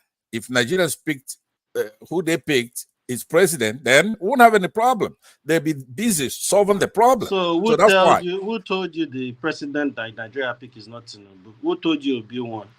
I'm saying why if you want to lie to ourselves. No, I'm saying anyway, that's why it's part of it. It may not be. It might not be true. It might not be true, but that's the reason why. That's the only thing I want to tell you. But why anyway, to me, I just believe Nigerians will focus on the wrong places. Now people are shouting about hunger. So what has INEC got to do with it? And that is the thing. And to me, this protest, at the end of the day, that hunger in that land, there is a lot of people that are just looking for means for something like that to happen, and they will capitalize on it to loot people's shop. There are people in Lagos till today, they've not recovered from that looting, from that toll gate, that is it October 20 or whenever they did it, 2020 protests, that NSAS protest. Some people have not really recovered from their shop being looted till today. I even saw one guy that was interviewed, and he even said it. He said his sister has not recovered, but thank God she's surviving. So there is no way that protest won't be hijacked, because people are really hungry, if that is the case. Secondly, bringing fuel price down, like Ajale Eko said, I think I agree with that. But my only problem with that is, fine, that will change how price of things are. But Nigerians, the traders, will never reduce or cut the cost from what is being increased to back to what it was, even if fuel price go down. So sometimes I believe as well, Nigerians as well, we are our own problem. We don't love each other. Because if cost has gone down, some people bought something at a particular rate, but because the rate has gone up, they are selling it at that rate. They don't care. So they are making like double the money already. So Nigerians, we ourselves, we don't even love ourselves. You know? So, but cutting down the fuel price, at least people can pay easily to get to wherever they want to get to, because transportation alone in Nigeria is something serious. Then at least that will... DOG, you know, the argument is that the one competitive advantage that Nigeria has is the abundance of oil. You know, so and that should be the driver for the economy. So if oil is excessively cheap, then it will propel the economy for people to be able to do things. It will 100%. Yeah. Yes. So I think that's the argument, and that's where Ajale Koko was coming from. Yeah. So that's why I say I agree with that. It makes sense. But my problem with that, even if they reduce the price of fuel, most of those things that the price have skyrocketed because of fuel won't go down back. Let's say they are selling something for 5,000 because of fuel, they started selling it for 10,000. If fuel price come back to the normal price, those things will still stay in the price it was increased to. And I think the government needs to do something about that as well. Then I think again, second, because from what I've seen with this protesting, a lot of people are so ignorant about governance.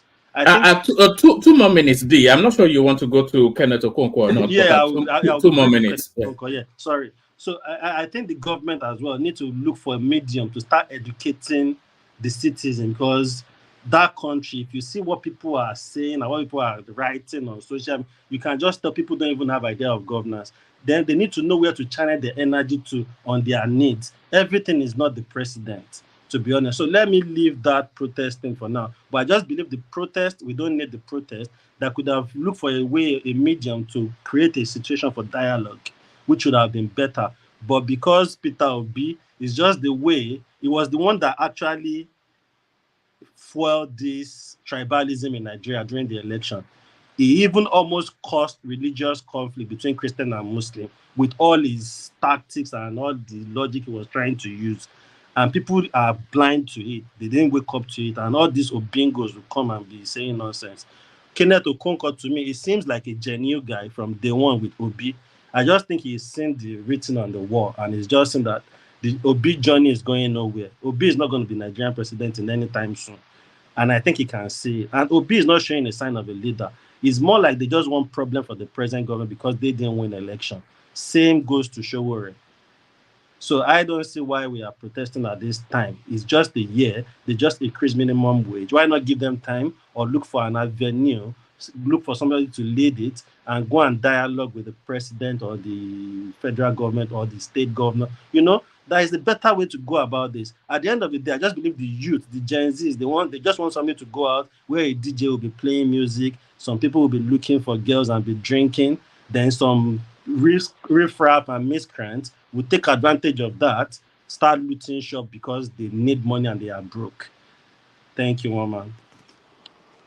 All right, brilliant. So that's the excellent DOJ. Yeah. Woman, can I ask DOJ a question? It take a couple of minutes for the question and the answer. All right, but it has to be brief. We have to go to Ogbedi and then Emeka. Okay, DOJ, you heard what man said. Yeah, please let me. What when you say what you just said a few minutes ago, right? Peter Obi was a governor for 8 years, and Anambra was chaos when he came in, right? He had that place organized. After that 8 years, he was in a sabbatical for a while, and then he came back and ran as a vice presidential nominee, and they got the second largest vote in that case. He played that role as a vice presidential nominee. No problem. He led his party together with Atiku Abubakar. So now he came back with the people, where he led the people. A revolution where, according to ANEC numbers, he got 6 million votes, right? And he was able to tamper things down, go to the courts, test our courts, obey the Constitution, respected all tribes, all religions. There's no modicum of corruption in his history. Those who disagree with him, they accuse him like Okonkwo. They will come and they say he's spineless, he does this, but they never say he's corrupt. There's nothing like that. He led his people, he's still leading his people. So where is the accusation of not being a leader, and why do you not support a new Nigeria? Just be brief. What's the problem?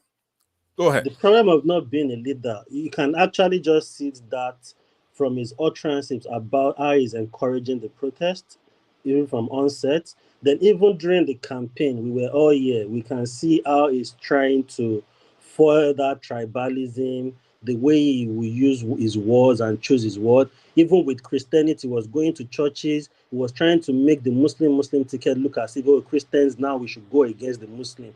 So he was trying to, that is his logic, and it didn't work.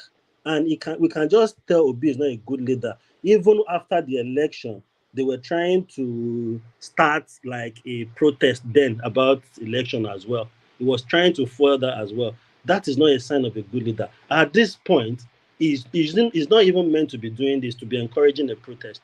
He should be calming people down like, this government is just the year. If Obi was there, if he won that election and he was the one there right now, I'm sure we will still be in the same stage. Nothing would have really changed for good. And I think this present government is trying. I can tell they listen to the citizen as well. But there are things that just go on social media. Then you will see the presidency respond to it, which we don't even have during Buhari days. But the bitterness from people that actually wanted Obi is why people are not patient enough.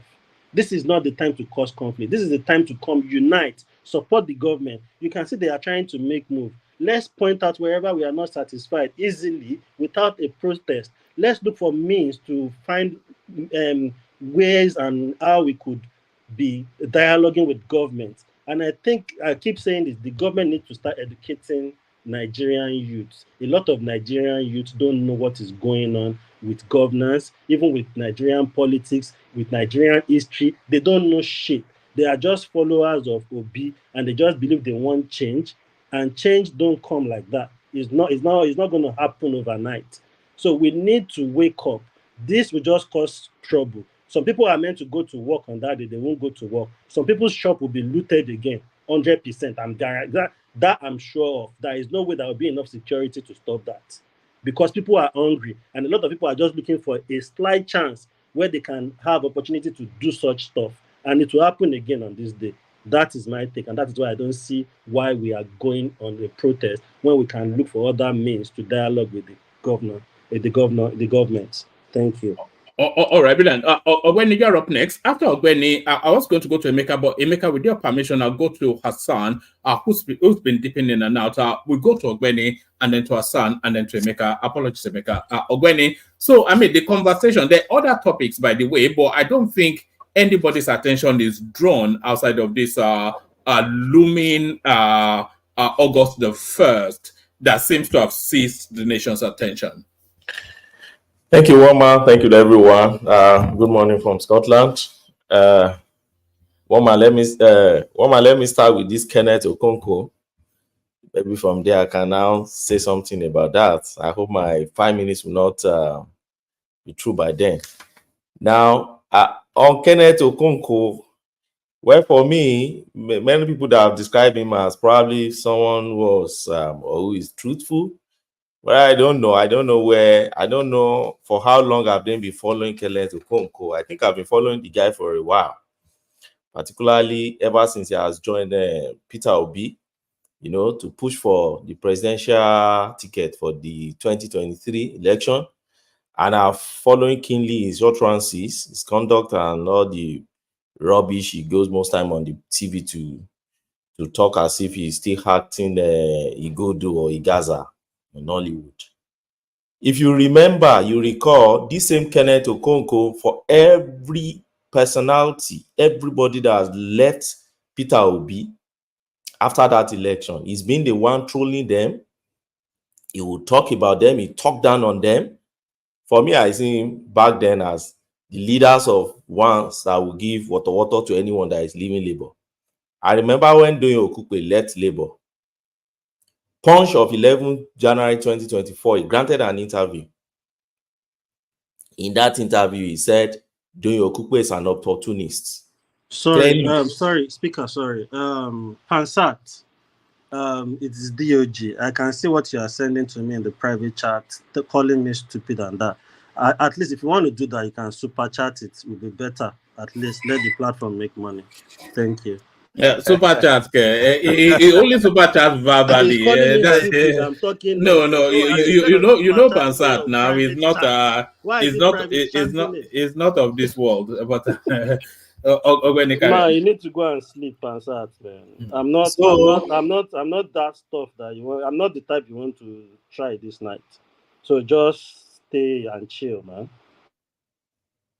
Carry on, speaker, sorry. Okay. When Doyin Okupe left Labour Party, Doyin Okupe cited ideological differences, if everybody can recall.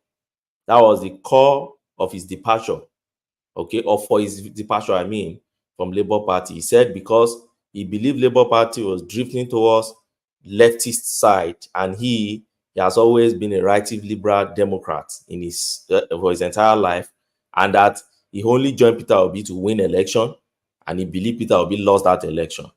And then Okonkwo went gaga on this issue. I remember that interview. He said, okay, what if Obi had won? Would Doyin Okupe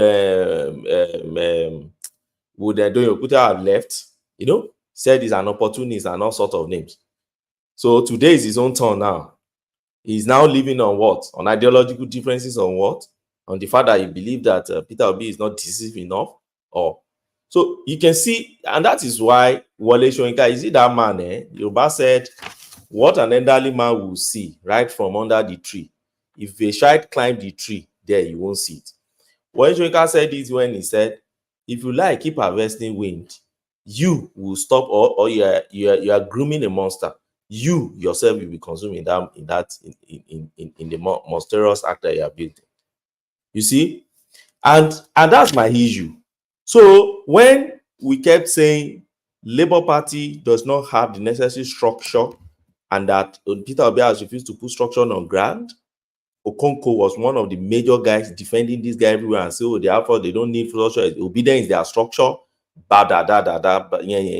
Everywhere around. We said Labour Party has no agents in about 2/3 of all polling units in the 2023 election. How did you want to win the election? Okonkwo was one of those defending, and Tanko, that one. I know that one will leave one day. We'll come here to discuss it too. They were the one defending all these things that is rubbish. They don't even need agents in all those. We told them Obi lack this quality of leadership. Obi is not decisive enough. Look at this protest alone. Oh, I'm not the one. Oh, but I'm supporting. And you find Peter Obi grassroots mobilization, Nefititi, all those guys, even Uptown Lagos and all of them, you find them everywhere pushing things on their media, particularly that Peter Obi mobilization platform. That platform during the election, we all knew that platform personified Peter Obi. Go and check what they be putting there. There was one I sent to you. I know that you didn't put it because of probably what about your favorite channel, by the way, Obidate TV? Whatever happened to them? That place, that place they turned into something. I follow it. I still follow them. You know, and these are the guys. If you go to Obidate TV, you still find it there. These are the guys that are pushing this thing. And when the ruling party came out and said, "Look, the one foiling this thing, you are sponsoring this," they said, "No, it's not me. Oh, it's not." And later you still come out and say, "No, I'm supporting them," even though these are not quality of good leadership. And we kept saying it. I remember during election, he said, "I won and I will prove it." We were all waiting for him to prove. What did he do? They used 2/3 of their petition to talk about drug conviction, no certificate, 2/3 of FCT, and all sort of distractions and rubbish. You said you won, you will prove. Prove it now. He didn't prove. And we came here and said, see, these are not qualities of good leaders. If you say you win, just go and prove that you win this case. Leave all this distraction. But Kenneth Okonkwo was the one trolling judiciary, all eyes on judiciary. They were the ones, oh, judiciary is gone, judiciary is finished, and all those. So when I see them, even on Labour Party, the way Obi handle Labour Party issue, we kept saying it here that you're a leader. You shouldn't take side with maybe Abure against Apapa or Alarbambi. You should be the one to start to unite them and find, is this same Okonkwo that will come out and say Alarbambi are jesters? On the national TV, call Apapa an hungry man, that we should look at him. Can he even afford to take a flight ticket that now is flying private jet around? So what has changed? That's why I asked. Many people have left Labour. The Kukwe left. Abure and Obi fought. Later they resolved. Balami left. The present deputy governor of Edo State left Labour to go and join PDP. And he's there now. So what has changed? That's the question I asked. Let me tell you, the only thing that has changed is that Okonkwo realized, like the last speaker said, that look, the way I now see this man, it is better for me to leave now. If I don't exit now, I will go to a political oblivion. Do you think Okonkwo wants to go into that Reno Mokri, Daniel Bwala sort of space? Because that seems to be his natural watering hole. Yes, he has his personality and his language is more that sort of section of the politics. So do you think he's going to start making I wouldn't be surprised if by tomorrow he will say, "Oh, give him time to work." He starts making favorable. I don't see Kenneth Okonkwo doing that. I think I don't know, because even devil knows knows not the mind of human. So I don't know what is going on in his mind. But I don't see him. I think we'll be seeing pictures of him and Tinubu within the next week. I don't see him going that route. I see him in the position of people like Babashi Lawa. That's where I see him. They will stand somewhere in between and tell you, okay, I'm an elderly state man. I want to study, but I don't see him going back to APC. Probably like Bwala. Bwala is not fully back in APC, but we all know that as it stands today, Bwala is a Baptist that can even any little issue against Tinubu, he will jump on media and he must talk. So I won't see him defending. I even still see him talking more of Obi, but will tell you that he's not in support of Obi. But congratulations to him. Congratulations for his freedom from the world of fantasy and the world of illusion that he has put himself. I hope people like Pansato are still living in that world. We one day change, if I thought they would change. That is on that. If I still have time, let me speak a bit on the protest. I've listened to Baba and everybody talking about this protest. Again, I've said it here before on fundamental right of people to protest. It's a fundamental right, chapter 4 of our constitution. It's non-negotiable. It's inalienable. Nobody donates it to you. You have it naturally because you are a human being first.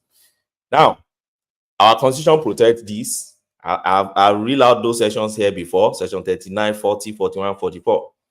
And I got to section 45. I said, look, with all this freedom of movement you have, movement of your property and everything, freedom of expression, freedom of assembly, and all these things.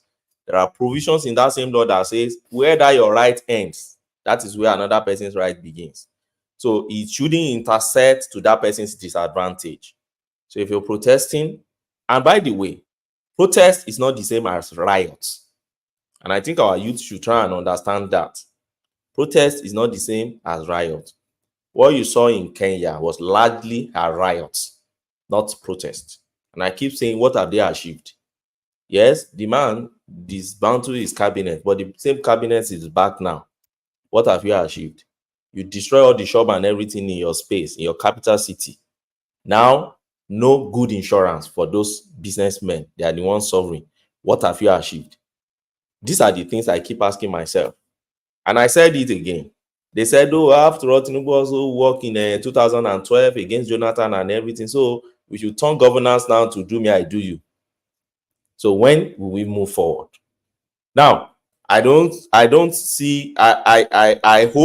the protest will remain as protest and will not cross line to riot. If we cross line to riot, then that's a red line. Then the security agencies must protest those ones that don't want to protest, and you are affecting there's an inevitability to it, because all of the body language of the protest, the language is it leans more towards a riot than anything else. No, I don't see it again. I think there are strategies this government has put in place now that have probably mellowed those things down or water it down at least a bit. If there's going to be protest, like what? Like what? Okay, first and foremost, they are talking about minimum wages. The NNC and others have come out and said, please don't talk about that, our minimum wage. We are okay. We have 70,000 already from 30-something thousand. And we have already said the agreement is every 2 to 2 years, we'll be reviewing it. So don't speak for us. So from the side of NNC and TUC now, their members are not coming out officially. That's what they are saying. As far as I'm concerned, that alone has watered down that thing a bit along that line, right? Secondly, they've been pleading. Some people said, oh, it's fair, the government is fair. I just laugh. You don't understand what good leadership and strategies is in governance. They'll be pleading to the quarters that people listen to more than in government. Look, religious space and traditional space, people revere and respect those spaces. We all saw it during the election. All of them, including Obi, they were jumping from one religious organization to the other. So if those spaces don't matter, they won't go there. Okay? And you see traditional rulers coming out, even that something that I even took about Benin, as highly respected as that man is, to even issue a written statement to say, look, take it easy with this government. I don't advise to his own people. There are people, numbers of that listen to that man. So don't think they don't listen to him. And there are so many, or people, a lot of them met them and say, okay, talk to your people. It's an economy reform I'm pushing. Let them give me more time. I have to push through. It's not something I will get in 1 year or 2 years, but I will try and ameliorate these things. Okay. Yeah, Obeni, let me say something. So let me land on what they are doing. Just 30 seconds, because what you have to understand is that Tinubu is not Buhari. Okay, Buhari is a military thug, committed a coup d'etat, but he has allegiance of our military-industrial complex, right? So these kids protested in NSAS and were able to wrestle him to the ground, smoked him out, and he came out and gave him everything they wanted. Tinubu doesn't even have that kind of stomach, right? So don't belittle what's happening. This stuff you just said right now means that you're naive, right? If you think summoning religious leaders, this is we have a protest that's been scheduled. The government has been notified. August 1 is going to come down and you're going to understand what's going on. You don't know what's going on. If you knew what's going on, you wouldn't even talk like that. We have a protest coming, right? Just let me finish this time. So what I'm saying is that you said 30 seconds, though. Yeah, okay, yeah, you did. But thanks, by the way, thank you. I will continue. I want you to understand what's coming. Please give me 30 seconds to Ogbeni. You see, this is the recurring language that's getting me antsy all the time. Tinubu is a coward. If there is any brave person in Nigeria today, it is the man called Tinubu, a man who is doing the reform. Everyone, including OBJ, has kicked the can down the road. You call that a coward? That's even an umbrella statement they've been using for the Yorubas. They can't face the Fulanis. But there has never been a brave man like OBJ, who Abacha declared wanted. He was overseas. The Pope, everybody said, don't go to Nigeria, don't go, he will kill you. Obasanjo landed. He was put in prison. That's a brave man. Compare to a man who led his Obasanjo is an people. Igbo man. Hey, keep quiet, Obasanjo is an please. Igbo man. Keep quiet. He has a Gbamak. Compare him to a man Okay, I agree. I just messing with you. who Go ahead. couldn't act like Savimbi, who stayed in Angola and died as a rebel, who has to leave his people in misery and travel to Cote d'Ivoire. The Yorubas are warriors. Thank you, Ogbeni. Carry on. Okay, I won't go to that area because I'm reading. There's a book, by the way, there's a book I would suggest for everybody to go and read. The book came out, I think, 2023. I just stumbled on it. I ordered it on Amazon. I'm reading it. It's written by Jonathan Derrick, Biafra in the News, the Nigerian Civil War Scene from a London news desk. Very nice book I'm reading. No, so one man, I don't see the protest. I know the protest will still go on. I support the protest. I want the protest to go on. My own is I don't want a riot. If you turn protest to riot, then I expect the law enforcement agency to protect those who you are also affecting. And I know the government they are taking minimum wage. The workers are saying we are not part of this. We struck a deal every 2 years. We say we'll be reviewing. No government has ever struck such deal with them before. Every 2 years, and no government has ever increased their money, except I think OBJ, by 100% plus before. And they've got this done. They are pleading to them. They are pleading through religious leaders, through the traditional leader and co. And also, the police has also won. You see, there's a strategy. You know, there's one master stroke when that the police did that the leader should submit their names and addresses. So I think that would be a calming influence on all of that. You know, Woma, you see, there is one strategy I see this government doing, which is calling out the opposition. It's a strategy. People think, oh, they just no. For me, it's a strategy. I've looked at it deeply. I say, okay, this is actually a strategy because the oppositions are the one that can really hijack this thing to delegitimize the government and undermine that government, right? Run it through to 2027 so that you can embarrass the government, okay? And then you go to the international news and then blow it up, okay? So as it is now, they've called them out already. All eyes on you. They say, you are the one sponsoring. I see Pat told me trying to damage control now. Possibly the man didn't even know anything and they just call his name as part of the one sponsoring. I saw the guy making shalaye, many shalaye now. The guy is just shalaye things. And I said, this is a very this is a very mischievous strategy from the government. Nobody's doubting that the government is tough now. The argument you're making is like people are saying that the government is not stronger than a section of the country. Or no, the government is strong. The argument I'm making is this: they've been making a multi-dimensional approach to this. Unlike other, where I can excuse Jonathan because that one was spontaneous. Everybody went to December holiday. We woke up January 1st, and the guy made that announcement. When 3 more minutes. Okay, thank you. But I can't excuse NSAS because they planned NSAS. It was on social media before they started everybody. So I can't. But this one, see the approach is different from NSAS approach. They've been going through, and at the same time, they are sending stern warning to people who might want to hijack.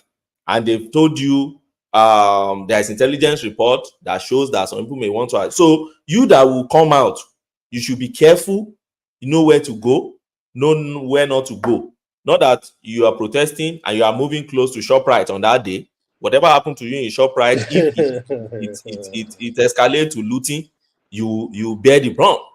That's the issue. So me, I see them managing it that way. The only area I have not seen, which I don't know why, which I think political scholars or analysts would find answer to that, is that in a situation like this, since we've had Kenya And we are seeing almost them being inspired from Kenya, because as far as I'm concerned, it's Kenya that is inspiring this thing now. Okay, without Kenya.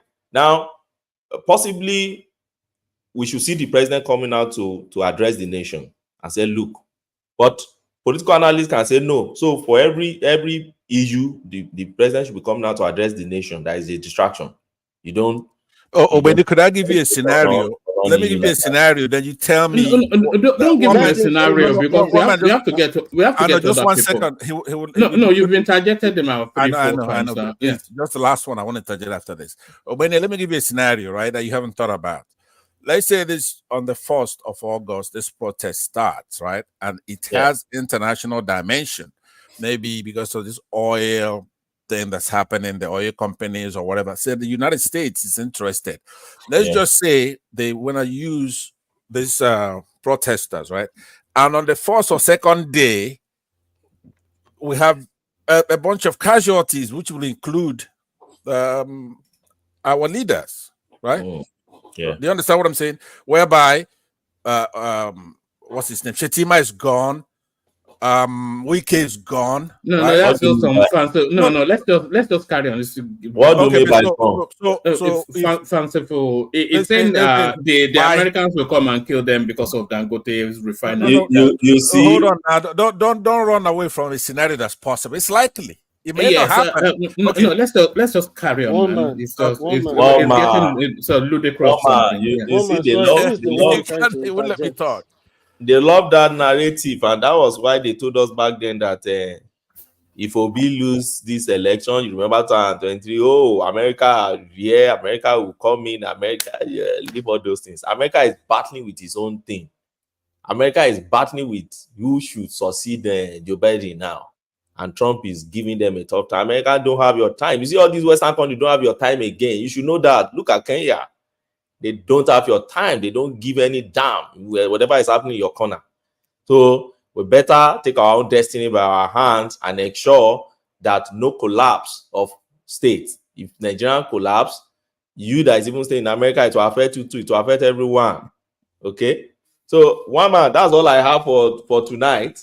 As far as I'm concerned, all those banners that shows that block all airports leading to Enugu, Lagos, and all those spaces, I know by now DSS have those who design those posters, and they have names of people that are posting it online, and I don't expect them to just fold their hands without taking some steps. So let's see what's going to happen 1st of August.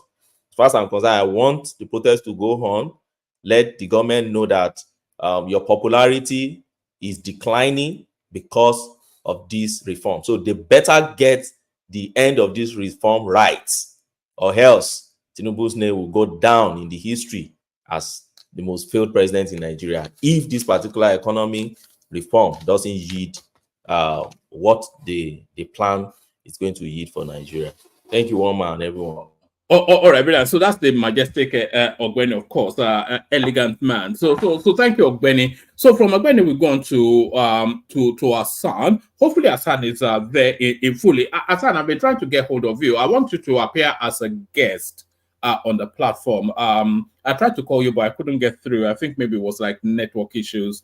But if you are not fully occupied tomorrow, then maybe we can arrange it. But I'll speak to you offline. But Hassan, let me trail you in with a 2-minute clip, and then off the back of the clip, you pick it up. I can also tell you their game plan, because we have seen all of these things through credible intelligence, is to create chaos and precipitate a coup and take Nigeria back to the halcyon days. In this day and age, would any reasonable Nigerian, any patriotic Nigerian, however much you hate the current administration, will support a violent change of regime? That is the objective of the people planning this thing. It's not a protest.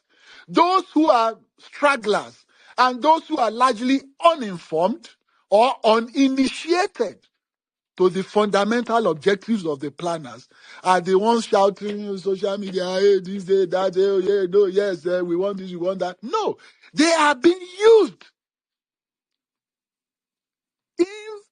indirectly. Some without their knowing, some with their knowledge or connivance. But the objective is a regime change by force. Please, you'll agree with me that no responsive government anywhere in the world will sit back and allow chaos to take place in its area of jurisdiction. It's not possible. It's not. Why? I did tell you that we are veterans in protest, so we can never muzzle protest. Just a few weeks ago, the NLC protested. We didn't muzzle anybody. They went out on the streets, and that's not the first time. They were not muzzled. So there it is. That's it from Dele Alake's point of view, regime change. But Hassan, good to see you. Flush yours. Yeah. Hello, everyone. I hope you're all doing well and you're living your best lives. One man, you see, what is happening with planned protests and what it is evolving into. And when I look at it, and I've listened to different people speak, from Ajanli Koko to Baba to Pansat and to now to Ogbeni, and everybody has his own take on the matter. However, the last time I was here 2-3 days ago, I was saying that at the end of the day, people in the north are very religious people. So the prayer has always been that people are going out to protest, but that it should be something of benefit for Nigeria at the end of the day.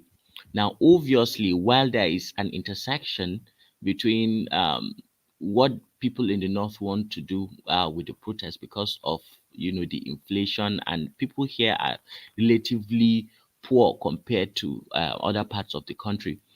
While there is that intersection with people, in other parts of Nigeria, especially people who are coming from that, IPOB like space, and how extreme their goals for the protests are, it's obvious that I'm beginning to see that this protest, it is foolhardy to expect that this protest will not happen. I think it will happen, but I think the government will manage. And I am expecting personally that the president is going to address the nation, and that he is going to make some sort of concession, to mellow all this down. I agree with Ogbeni with what he says about the government having a strategy, and that the way they are handling all this is about strategy.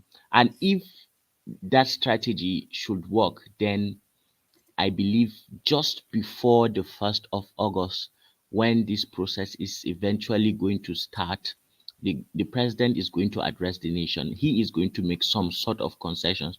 And I know if he does that, as far as the people in the north, of course, these people voted for this man. And it's just that his kind of leadership has not been the one that he communicates with the people enough to convince them. And there is this, continuation of the Buhari thing about leaving people hopeless. There is no, enough respect to come out and tell people, okay, this is what we are doing now to ameliorate the problems that you people are facing. And people are battling with basics. People are so hungry, and this is creating friction, a lot of friction.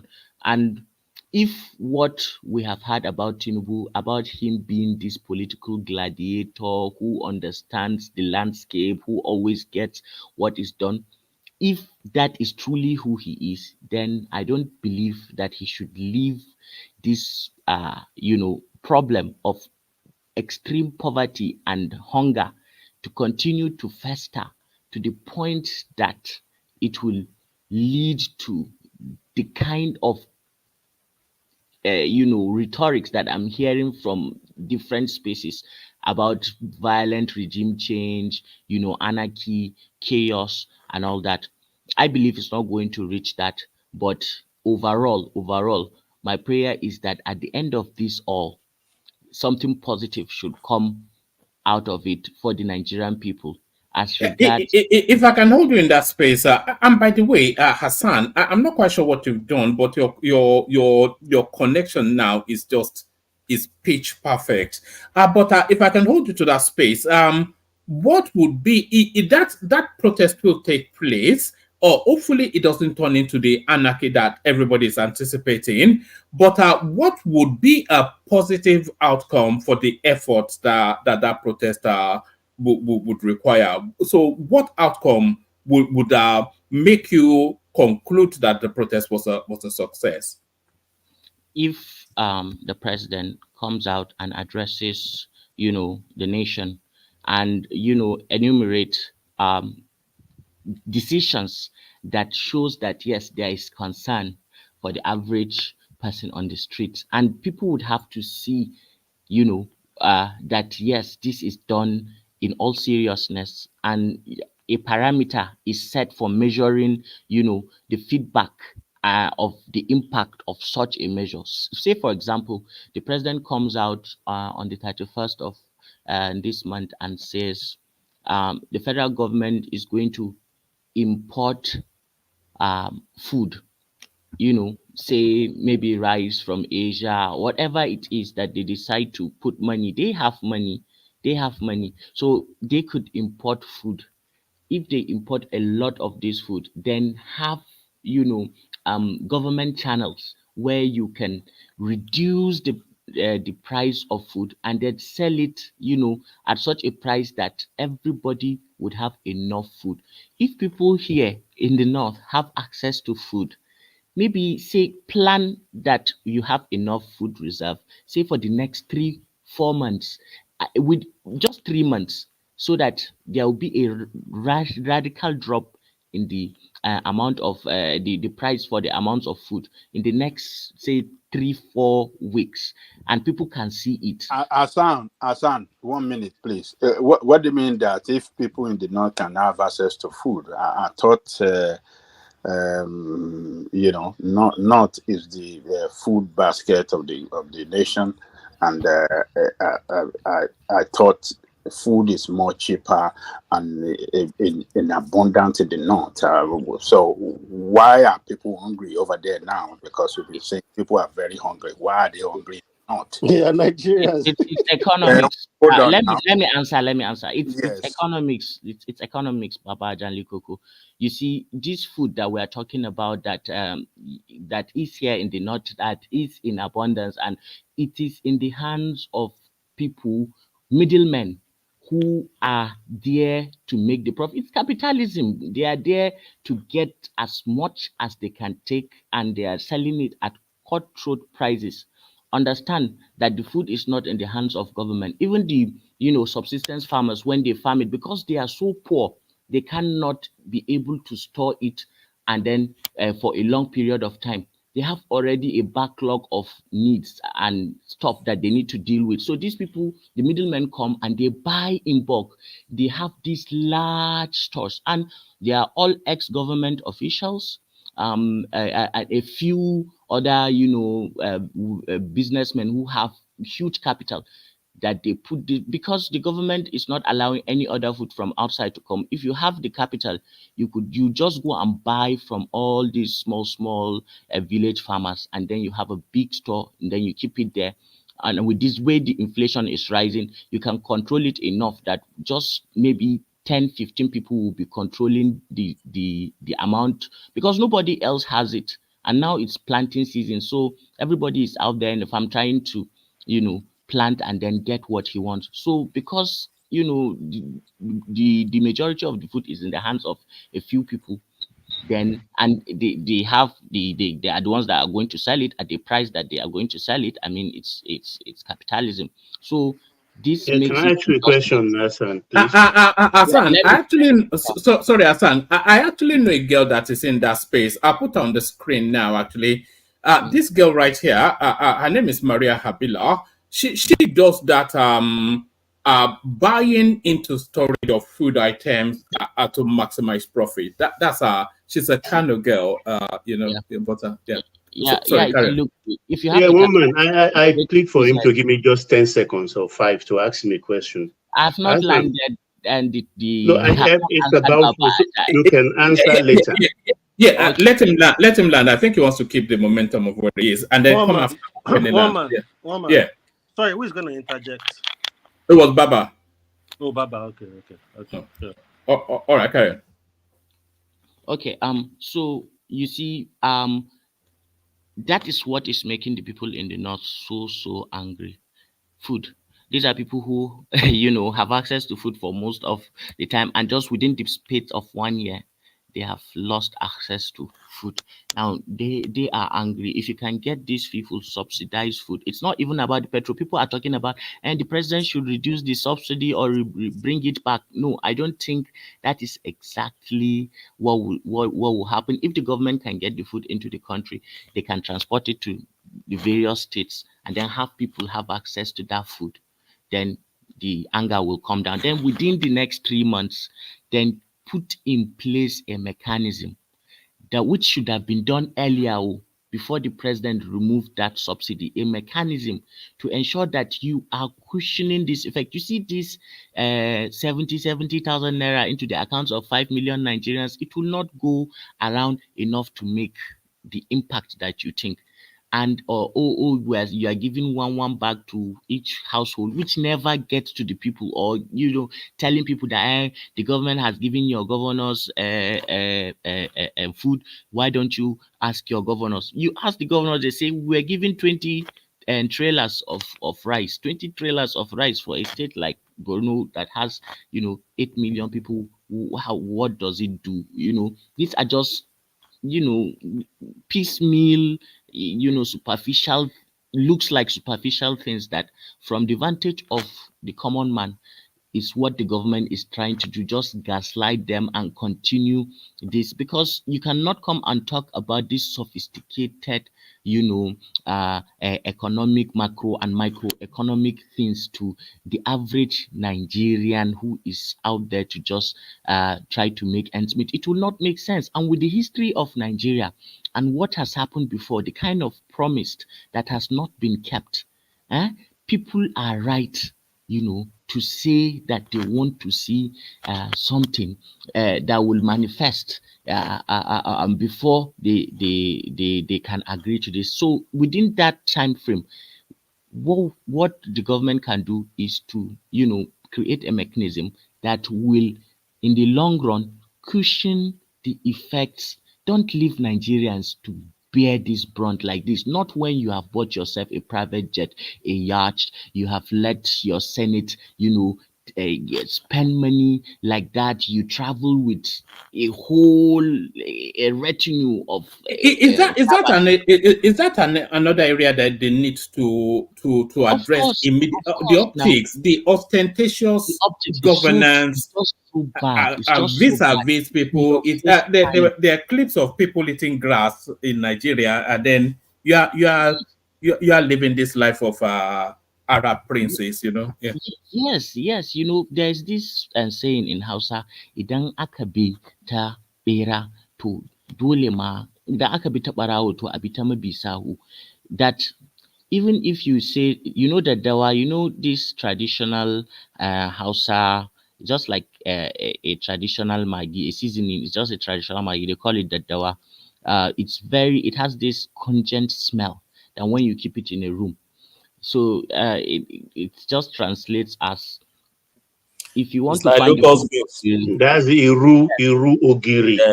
It's like locust beans. Yeah. Yes, that if you want to accuse the rat of, always trying to get, where that the dawa is, you also have to consider that the dawa has a pungent smell that will attract, that mouse to get to where it is. So these are systems, these there is a loop between what is happening in society and how the political space is responding, and the way the political space responds will also affect what is happening in society. You see, before the hunger, people in the north were not even actually looking at the government or what is happening. But this hunger have made them to look at the government, to look at it critically. And when they look at it, what they see is and this and Akpabio jesting. Let the poor breathe. Or they see Tinubu, who has said he is this political stallion that has done all sorts of abracadabra and turned Lagos into this place and this and that, and yet this is what they are getting, unable to feed their families, unable to make ends meet, and every day things are just getting bad without sufficient, you know, communication with the government to the people to tell them, look, this is where we are, this is where we are going. They feel they are not respected enough. The common man is not respected enough by the people who are ruling him, to even warrant this kind of discussion. So at the end of the day, if this protest does not achieve anything, at least it has, opened the minds of people power, and how real democratic systems ought to work, and what is there to begin when people protest with the good intention of ensuring that things get better, not trying to bring regime change and all these things. Because of course, all those uh, things that are beginning to take root in the background, are serious issues. But I don't think if the president is who he is, and who most of you that get emotional on this platform about this impending protest and feel as if the Yoruba nation is wronged, or people are trying to do this or do that just because he is a Yoruba man or something like that. If he is the person that you guys claim he is, then he ought to anticipate within this time period and then do something about this. This is not something you let to go. All right. Can I, before he goes, I need to answer. Hold on, Baba. Hassan, take a question from Baba, and then after you respond, yes, take a question. I also have a question for him. You say so, Hassan. You see why I'm saying you have to come on as a guest. You have to come on as a guest. You will have to come on tomorrow as a guest. I think I'm going to have to bully you into it because I've been asking nicely. I have to start bullying now. I have to bully you to come on tomorrow. the problem? I'll send you a link. I'll send you a link of when Uptown appeared as a guest. Then you know the format. It's not you've seen us handle guests before, so yeah. Yeah, one man. This is my it's like a second home to me now. I want to come to this place a lot. But the problem is, you guys have to understand, is that the timing is just not like very good. It's a hot time for you. Yeah. It's always in the night. I have to cancel my sleeping, and if I have something that I've got to do, man, I need to sleep. So it may not be tomorrow, but I'll commit to. Yes, you see, I'm so nice to them. I come. You over there crying about coming to sleep. They don't consider me. They don't give a damn about me. But here you begging this guy to come. Look. Pansat, you are Janle Coco and Thomas and when you are landlords now. You are not. You are part of the fabric of the something and Celibi. So you are not new to this space. I have a very important question for him. Let Baba ask that question. Yes, I think Baba wanted to. Baba, could you yield to me? I am standing by to ask question. Can this be orderly, please? All right, but we have to make it somewhat sharp. Can you hold on, please? Hold on. We have to make it somewhat sharp. So Baba, condense the question. Hassan condensed the answer. Then Akinzo condensed the question. Hassan condensed the answer. Pansa condensed the question so that we can move it around. So Baba first. Sounds good. Yeah. Okay, Hassan. It seems you're not paying attention. About a month ago, the presidency talked about 150 days open window. They are going to import a lot of grains, rice, and that stuff. It takes time before you open your pro forma invoice and start shipping, do your purchase and start shipping. And it takes If it's Europe, maybe 12, 14 days before those goods will get here. That is one. Well, and when they made that announcement, I think it was people of Taraba State say, "Oh no, Mr. President, we have enough rice. We can feed the whole nation with it." And things like, and on this platform, we're saying, where were this rice when people were crying of hunger? Now you said you people are very vast in protest. I wonder now, a government of 14 No, months. no, wait first. Wait, Those wait, wait. Let rights me are ask my in question. My cost. question is coming. So coming. Wait. You people are you know how to protest now for a government of 14 months. So is it not correct or right or politically pointed for you to go after those warehouses and seize those things? Because if we have them in the south, I bet you the southerners will go seize those products. What do you think about that? Okay, what I think about that is that, Baba, you are now speaking like the obedience that you were trying to condemn earlier.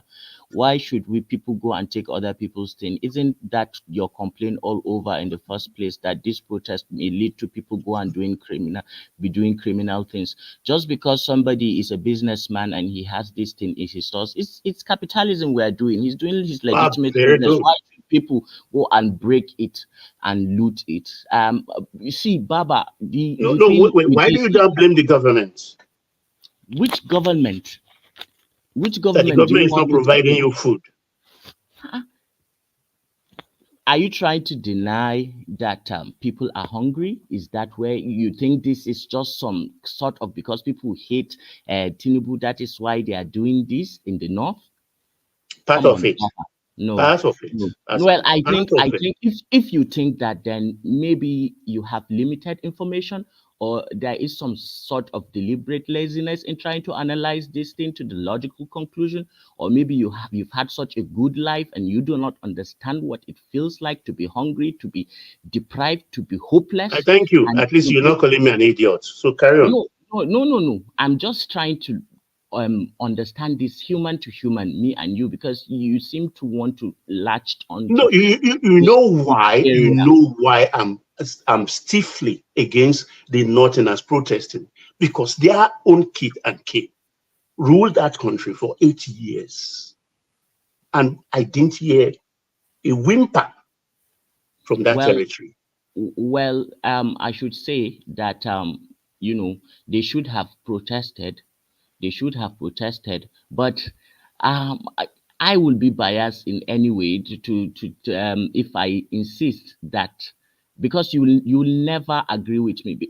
The thing that I've been trying to say is, if it were in Buhari's regime that people were this hungry, this will happen. It did not happen in Buhari's regime. It happened in Tinubu's regime. Oh, And we were living so, in plenty that period, right? no, you see, that's why I'm saying you are too privileged to understand that there is no way I can get to you from this Okay, point. I give up I on think you it's until better you come as a guest. we just, so that I will not say something that I may regret later. So But let's just Azan, leave it at Azan, that. sorry. Yeah, All right. No. Let just Aki come move in. on, just to before you move on. Sorry, I'm so sorry. Azan, what is with the look in the north? Do you think the protest will be that?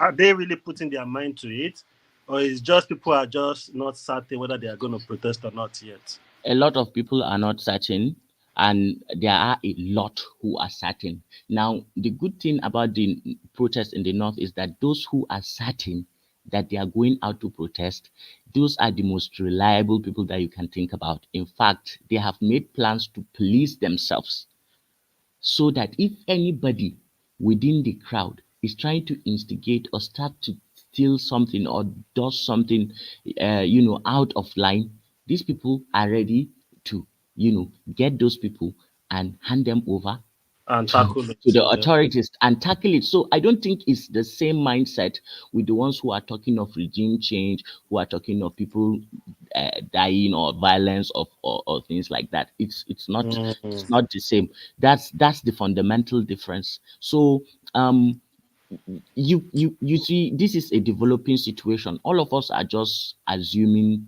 things right now, but I believe that if this country is in the hands of Tinubu and he's in full control, and he is the person that we have been made to believe he is, then it will not get out of hand. Of course, as the president of this country, there are a lot of things that he can do to ensure that people do not continue to go hungry. Aren't you guys looking at the indices? One man, please check it, and the amount of malnutrition in children under 5 and the amount of death that is happening right now.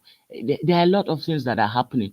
Check World Health Organization's database. A lot is happening, but these things are not up there in the fore enough for people to be able to empathize. And just because you are from the same party or the same ethnic group with the president does not mean you should not be able to look at things at least rationally, critically, and fairly. All right. Take a question from Akinzo. I really wanted you to speak on Kenneth Okonkwo as well, but I'm also conscious of other people waiting as well. So I can make it just a short question. Make the Thank you answer so brief. much. Yeah. Thank you so much, woman. Yeah, day, Malam Hassan. Lafiya kalau mutumina. Yeah, okay. Thanks for all the contribution you've given so far. However, I have a problem with you guys. Okay, I have lived in the north, and I understand how things work in the north. Okay, and I don't know why this double standard. And you know, Baba asked you a question today, and of course, I asked you a question. Was it 2 days ago, with regards to Buhari was there for 8 years, right? And Tinubu is just there for a year, and yet you couldn't make at least a solid difference between this administration, that's Tinubu's administration, with Buhari's administration. So what I'm going to ask you right now, let me rephrase the question for him, okay? What is the difference between Buhari's regime, 8 years, and what's the difference between Buhari's regime, 8 years, and this just, what, over a year? Yeah. Okay. Let's start with that. Okay, nice question. Do you know a man that? No, you're not starting with that. It's a one-off question. Yes. It's not going to be a long conversation. Yeah. Okay. Do you know? Man, I would like to ask a short question too. Very short question. All right. You have not turned into a guest, so there it is. Carry on. Yeah. One man, turn him into a guest. Let's fire on. Do you know a gentleman that lived in the Enlightenment age? He's an economist. He's quite popular. His name is Abraham Maslow. He has this popular triangle of needs, and it's just a reflection of the human condition. And I believe all of us here. Let him just carry on. One man, I am not. Maslow's hierarchy of needs. Is that one man? Is that one man? Yes. Listen to me. Woman, sorry. I'm not asking questions. You guys should allow him as well. Why would you ask questions if you won't let me to answer? Why? Hold on. I'm not talking to you, Azan. I want to speak to one man. Please, give me 1 sec. One man, I will kick myself out. I think Madam Sita wants to come in. Don't go too far. Don't go too far because no. I'm here. One man. I am here. I'm with you. I will kick myself out. I'm with you. Don't worry. I will kick myself out. Don't worry. We've upgraded the something, so Zita can come in, but I'll just shuffle you. We can have 4 people in the background. Yeah. Oh yeah, good. You shuffle me. I think Madam Sita want to come in the comment section. Yeah, I've sent the link. But carry on, Hassan. I think people want to speak to you. So carry on. Okay. So in his hierarchy, you are talking about Maslow's hierarchy of needs. Yes. Yes. If you look at that pyramid, you see that at the bottom of it, there is food. The first thing is food. Then shelter. Then when you begin to when your basic needs are met, that is when you begin to think of any other thing. At that point where people are hungry, they are primal. It's like you are facing a wild animal. So the person you are meeting that is hungry is not actually the same person you meet that is not. And why is it difficult for these people to understand that people are hungry because of a hyperinflation that was caused by a president that removed it without a cushioning mechanism? And somehow that translates to the northern people did not do that. They were not this hungry in the time of Buhari. Yes, there were security issues. Yes, there were issues with corruption. Yes, but since I was born, I have never seen people this hungry, this damn hungry and hopeless. And just because and during Buhari's 8 years, you did not, you were not in the same position now. So what do you think that is responsible You for should that? Hold on, Ajale Koko. Karim, what do you think is responsible for that hunger? Is Tinubu's economic policies now? Not the policies themselves, and the inability to anticipate that this will lead to this situation, and without putting effective cushioning mechanisms by the government. It's a problem of government policy and implementation.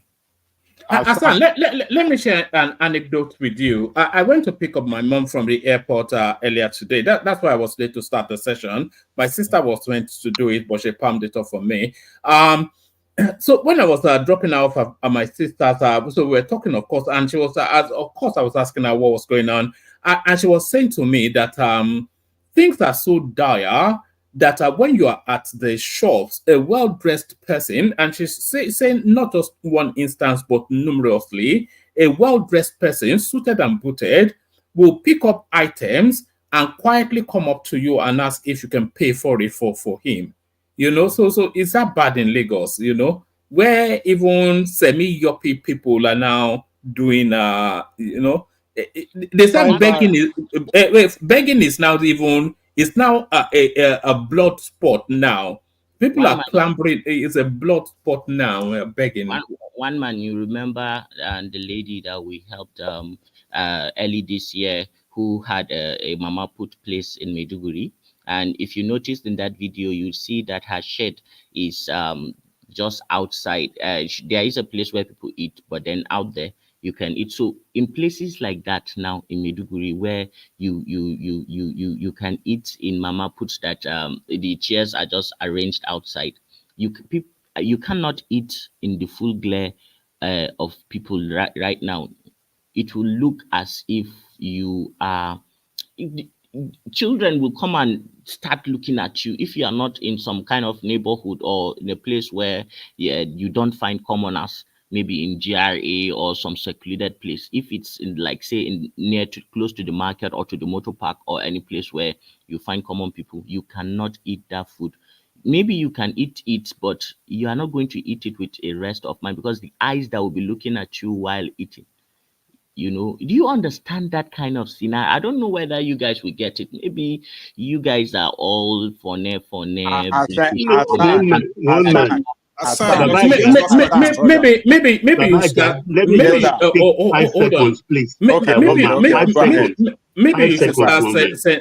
you should start sending in clips, Hassan.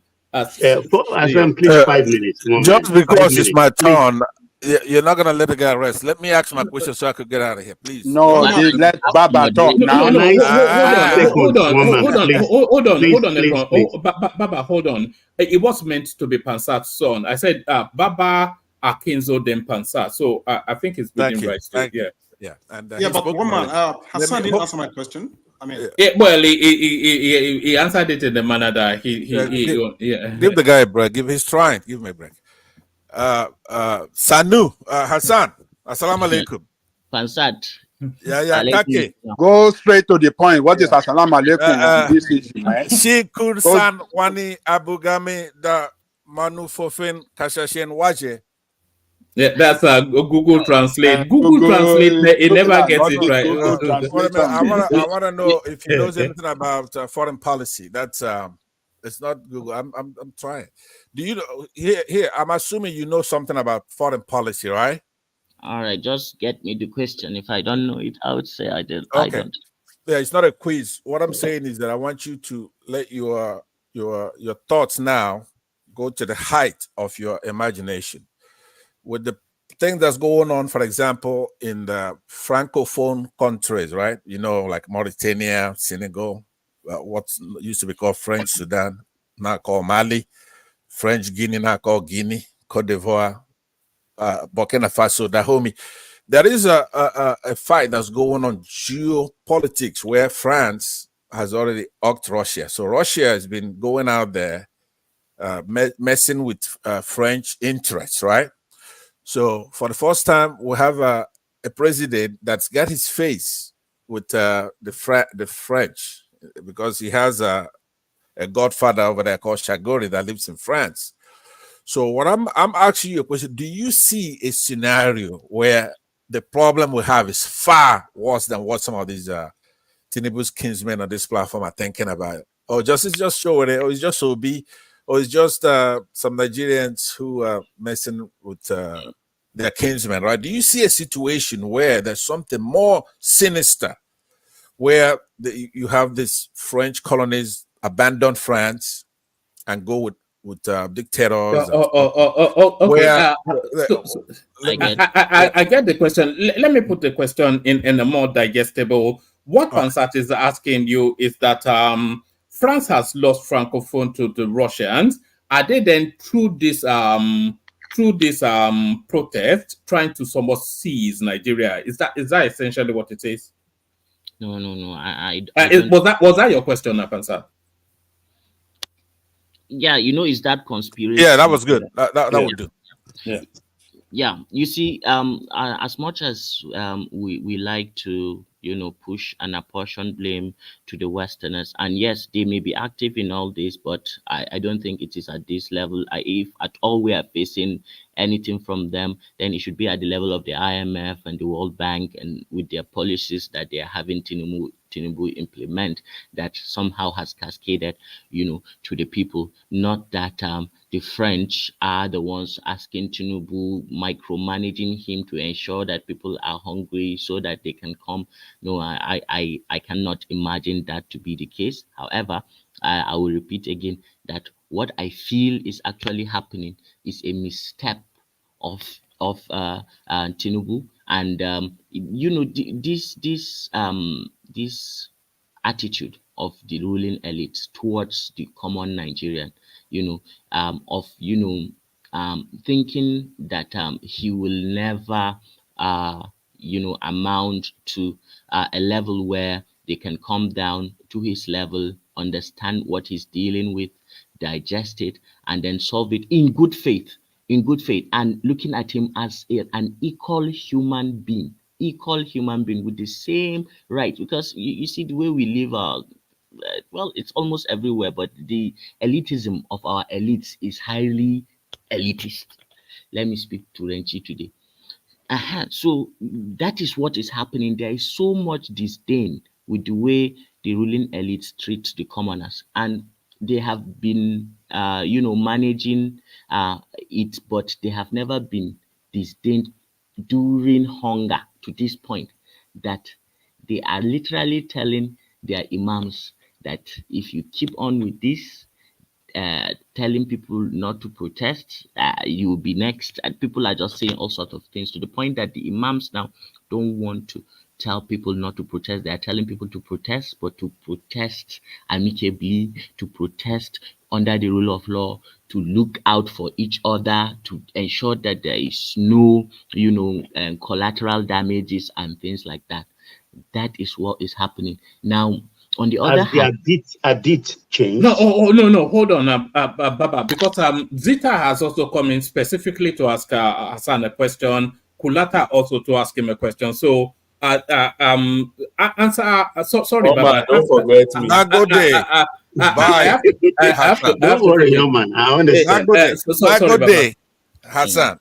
Yeah, well, so on the other hand, one man, there are people who are born with silver spoons. I'm seriously beginning to suspect that Baba has been born with a silver spoon. No, Baba is an elite now. Yes, and his mouth is just so full of silver teeth, and maybe you keep coming from. You are giving that by Baba, and I've been a sociologist before, and I've practiced it a bit, I should be able to know with my interaction with people where they are leaning and where. Baba, Hassan, it's about to get really exciting. Q, mute and unmute, because your connection is not connecting properly. So Q is a long time member of this platform. Click on mute and unmute so I can bring you on the screen. So he speaks in your voice as well, Q. I'm not sure if you've heard him speak before, but Q, mute and unmute. You're not connecting properly. So I'll wait for you to do that. But carry on, Hassan, and then yes, carry on, Hassan. I'm really excited that Q is here.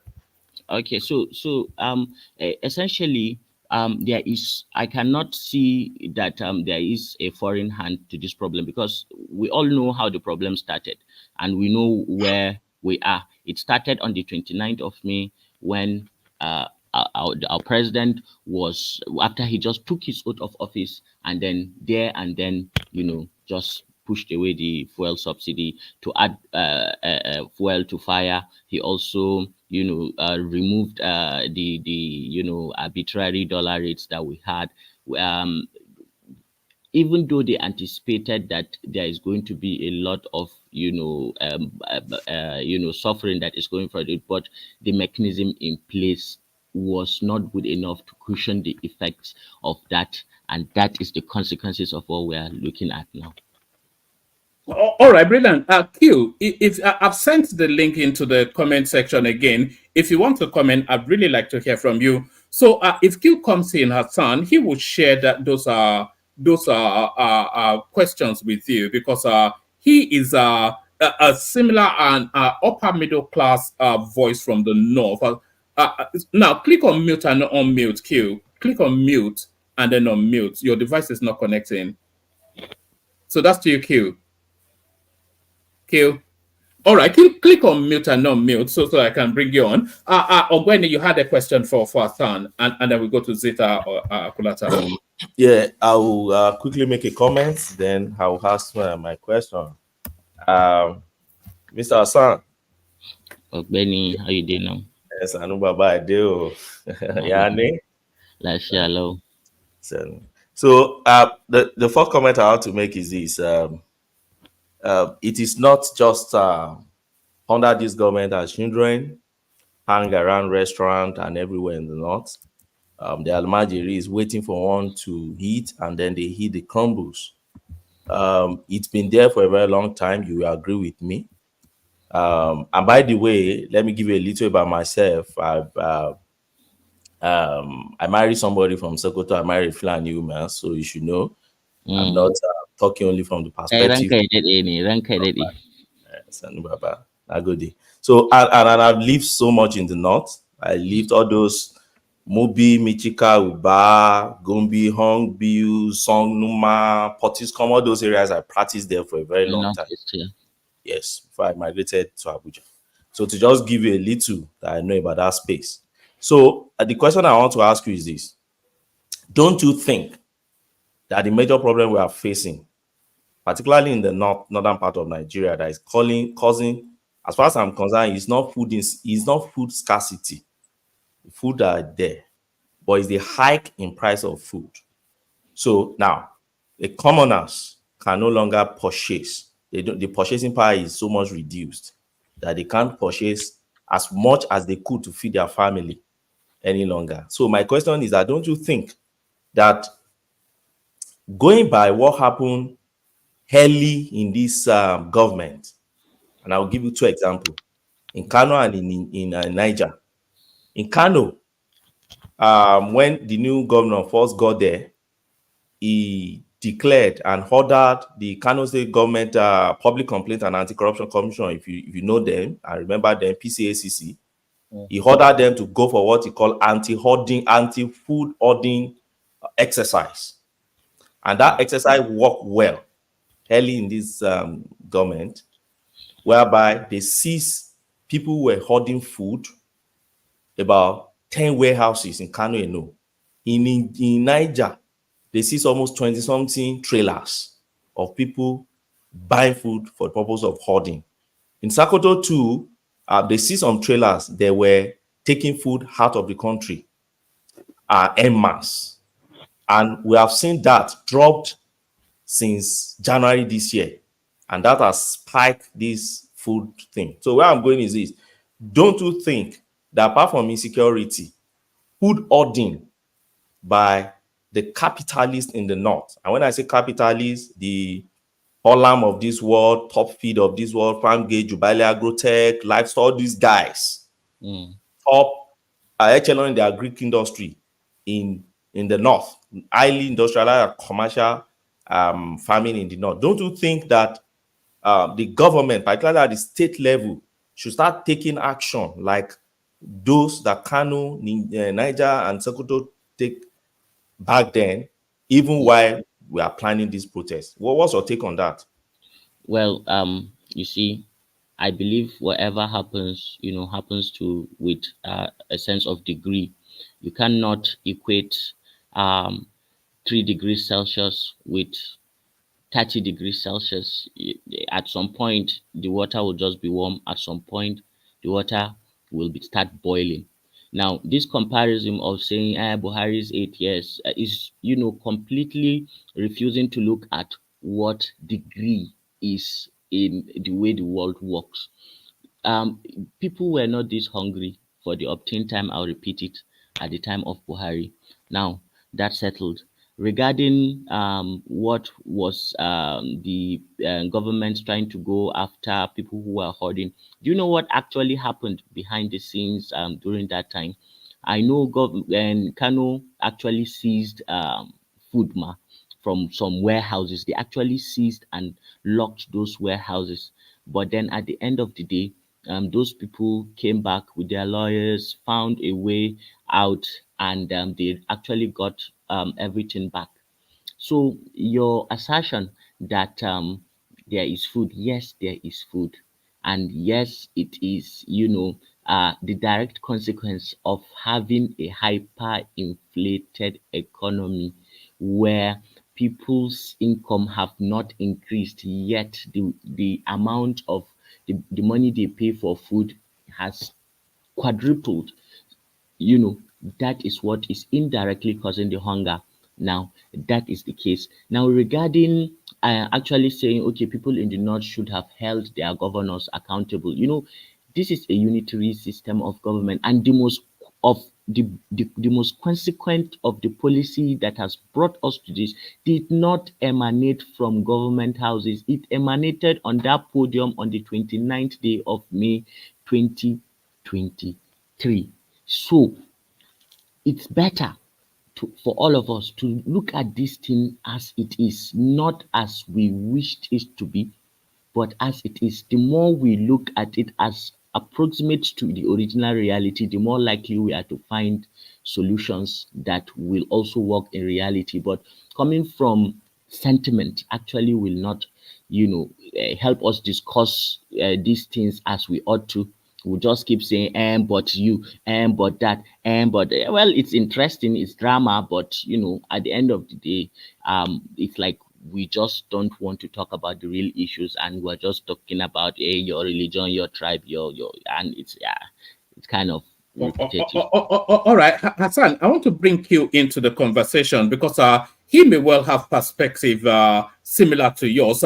Q, I'm not sure how much of the conversation you've been listening to in the background, but if you want to come in and give some perspective, but before you come in to give that perspective, Hassan, I do want to give a shout out somewhat to your platform. I was looking for the link to share it in the comment section, but how is it? What's the name? Is it the Wazobia Dark Room, Mr. Yes, it's Wazobia Dark Room. And the work that I do is actually it's in education, and the reason why I've not been posting is that I follow you see Fulani children who are, they are nomadic children. So I'm running a program that requires me to get nomadic children back to school, even though their parents are traversing all over the bushes. So I am also always in the bushes, don't know, doing my reports and things like that. So when I get to places like Maiduguri, you see, and the last time I talked to you guys and my network was clear was because I was in Maiduguri, and today too, and that is why. But when I'm in those, places, the network is not just so good, and that's why I've not been able to communicate. Now my channel too is Wazobia Dark Room, and yeah, anybody that wants to follow can follow, but as of now I'm still engaged with a lot of programs, but I will be back on that channel as soon as possible, inshallah. So thank you.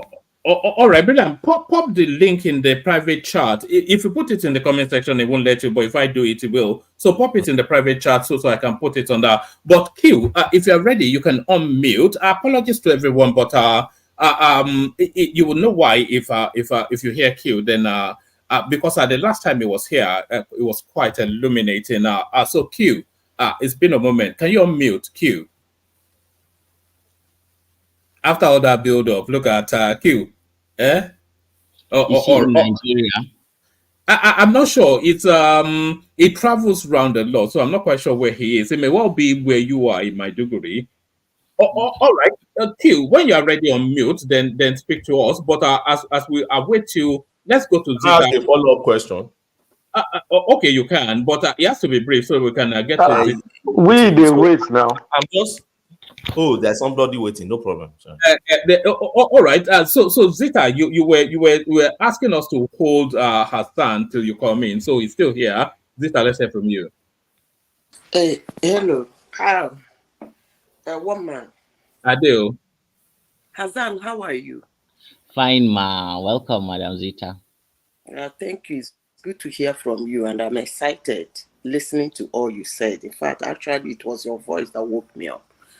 One man, the kind of engagement I wanted with Hassan, I don't know how much time you have, because I don't want to be all over the place. You see, we've been discussing this, they call it protest or demonstration, for a long time, in and out of this your platform. And then I noticed that we all the discussions I'll be having with some people on this issue, they've been all over the place. I would love to engage Hassan on this topic without being all over the place. I want to ask him some certain questions, and I want him to answer me sincerely, so that we will not be all over the place, like talking generally, what happened here, what happened there. I don't know how much time you have, but I would have.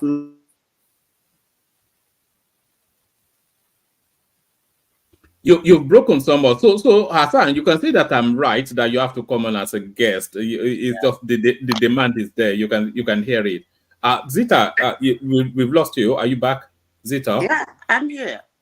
Oh, yeah. You dip for a moment. Carry on. Has to speak, so that I speak with him before he leaves, because I don't want to be all over the place. I notice that this discussion in and out of your platform, anybody you engage on this issue of this so-called protest, You can engage with him. I don't know Zita. how much time you have. Yeah, but it has to be because I think other people also want to put that's questions. Why I said, let other people speak. Let them speak. Okay. You come after Kulata then. Kulata, you're up next. And Q, when you're ready on mute. Hassan. Yeah, Kulata. Oh no. Fine, my brother. How you doing? I did. Quick question. For the elite that lost the FX, the dollars that they used to get from round tripping, how are they reacting to this government? What mechanism are they using to react to this government? You now you now sound like a lawyer who is doing cross examination. You want a rope for my neck, drag me go where you want, drop me. And yeah, but you do acknowledge some people are no longer making cheap money anymore, and yes. I'm sure they're not happy with it, and I'm yes. sure they're going to be reacting. Of course, as with all other previous governments, whenever there is a change of guard, of course there is a change of influence. There is a change, in people who have privilege, financial positions that help them amass wealth. It was no different from that of Buhari. So, and I do not know these people to say whether they are Well, in any. what So Kolata is asking you is corruption fighting back? Is this corruption fighting back? Is it that not clear? may, it may be, but what I'm All, seeing on all ground, this rioting in the north is corruption fighting back. yes, it may be. Of course, there is a possibility of that, but I have not. What my intuition is that even if there are people like that, yes, they may be, but there is something organic about what is happening. That is just what I need people with silver spoons to be able to understand, that yes, there is some place in the whole wide possibilities and probabilities of this universe that yes, people can be hungry because of a government policy, and that they can react in the manner that they are reacting now, and it is justifiable and it is justified. That's just what I'm saying. All right. So Q, we're still waiting to hear from you. When you're ready, unmute yourself and document your presence. Can I do that follow-up question now? Yeah, go on.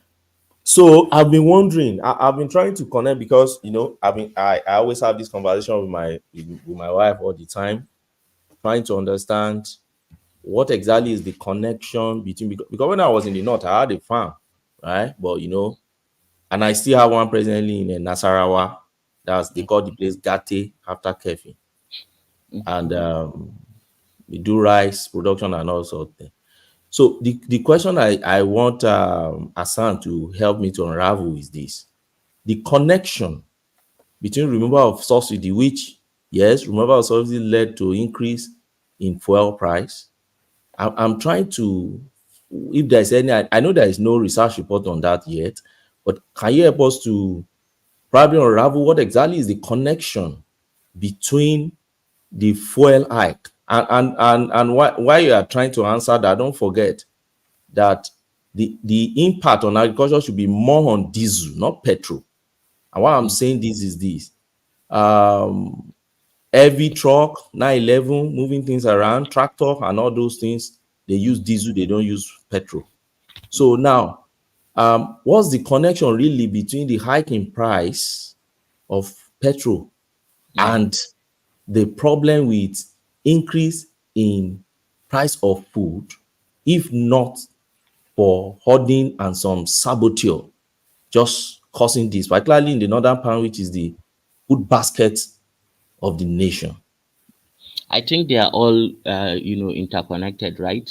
And because you have to factor in a shoot in the cost of transportation. Yes, while there is transporting the food from the farm to the market, and those distances are done by typically with not as big lorries as the one that uses diesel. There are smaller ones that use PMS. You get it, right? So when these farmers take this food to the market and sell it, of course they are not living in a vacuum. They are living in a country whose economic situation is very poor. Therefore, if there is a hyperinflation and they go and sell this food with at X amount, then after a few days, when they also get that money that they get, and then they go to the same market to buy other things that they need, all those things, have shut up. So because those things have, the prices have gone up, they will also want to look after their own interest. That is the only thing they have to sell out there for them to be able to make a living. Now, if everything that they are buying is expensive, obviously they are going to sell more expensive. There is a ripple effect with this runaway inflation thing, and there are a lot of economists who maybe I'm not explaining this as good as somebody like Kulata will, but I believe the people here will understand me, and the people that are listening where I'm coming from. So there is that. Okay, because they also have to increase their own price to be able to live, to just survive themselves. That's one. Two, if you are a businessman and you buy something, say for 5 naira, and you bring it to your shop and then keep it, and then you want to sell it at say 7 naira. Now, within the spate of say a week before that consignment, is actually sold, then you get information that that same thing you bought for 5 naira is now 8 naira 50 kobo, you know, at wholesale price. That means if you continue to sell it for 7 naira, you will not have enough capital to go back and get it from where you got it the first time for 5 naira, even if you sell it for 7 naira the whole time. Now it's now 8 naira 50 kobo. So you are now going to definitely take it to maybe 10 naira so that your capital is safe and then you are following some sort of profit. There is a ripple bound effect with an economy that is, suffering from hyperinflation. Now, all this is directly correlational, is related with the federal government's policy and not cushioning something for people, like that to be able to survive. All right, brilliant. Zita, you're up next. And Q, we're still waiting to hear from you, by the way. On mute, I'm not quite sure what's going on. When you're ready on mute, Q. Zita. Okay.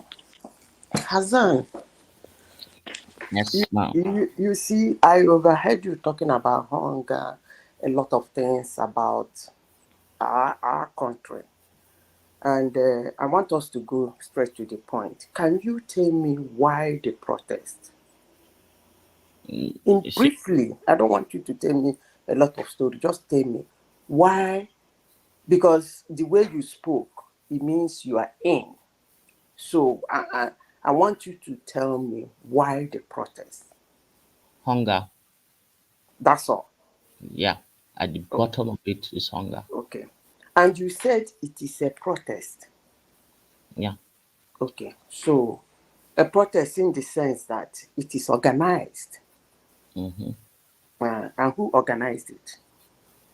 Well, for the ones in the north, there is this group, and they have a leader. They call him Sharfaddin Bature, and he has his. They have their demands, and there are a lot of other groups too, that have been seen who have said that they are going to go out on that day to protest, if not for anything. Okay. You mentioned one group, and you said that group, they have their demand. Okay. Yes. It is a group. Yes. Is it a legally registered group recognized by Nigerians and Nigerian government? Yes. Okay. They're usually NGOs. Okay. And they have their own demand. Yes. And from the way you spoke now, there is another group that have their own demand. Maybe probably not the same with the first group you mentioned, right? Yes. Okay. So now, different groups in our country, Nigeria, have their own demands in their hands. And they are NGOs, according to you. They want to go to some of them. Some of them are NGOs.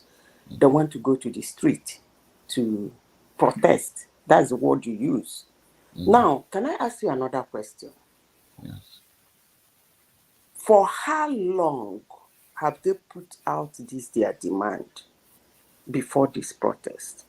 Yeah, let me take you through the logic of the average northerner regarding, for how long, and because I've had these questions asked.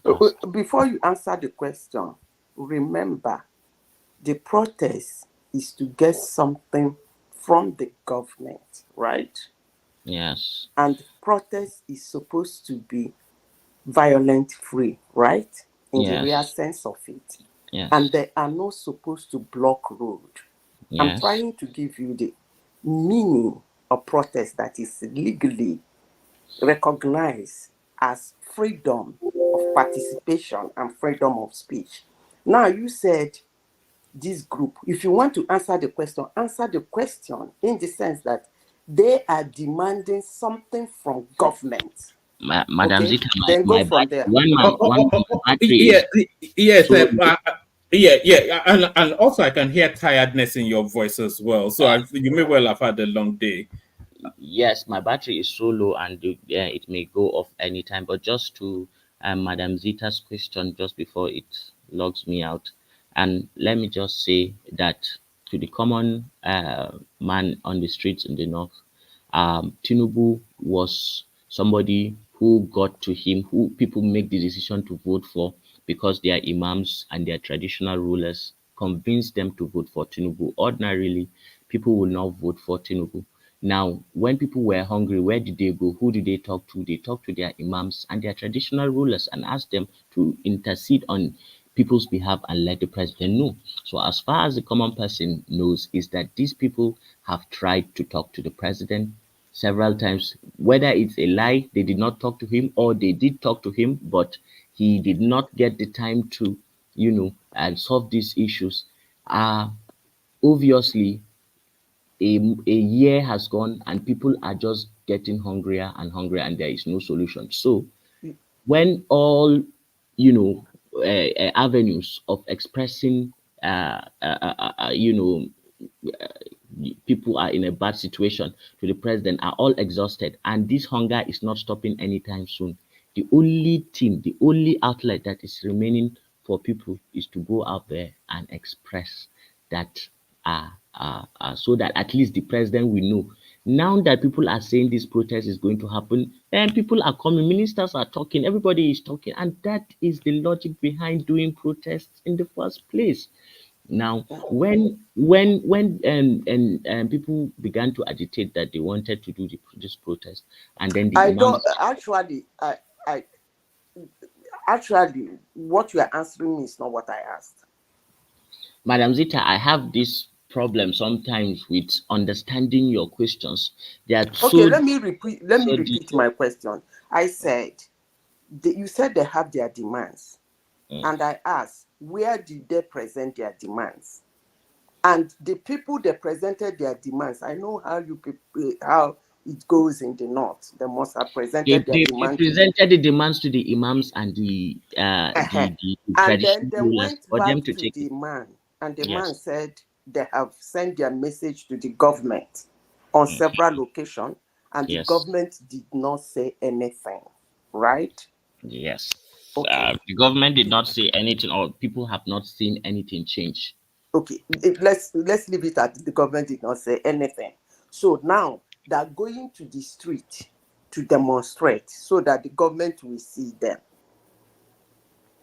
Yes. Okay, so what you are saying is that they will go to the street on the 1st of August to demonstrate so that the government will see them. Yes. And then of course, do something about their hunger. And if they don't? If the government doesn't, I don't think the government is like that it will not do anything. You see, you said your battery is going off, but what I am Where do you want to take him to? Because we're walking that journey, but nowhere. Yeah. When you say people are hungry, they've gone to their imam, they lay their anger, they lay their frustration, and the man said they went to the government. And now that the government did not say anything, are you saying the man said government did not say anything, we should go to the street? And how is my final question actually is, how is the protest going to par out?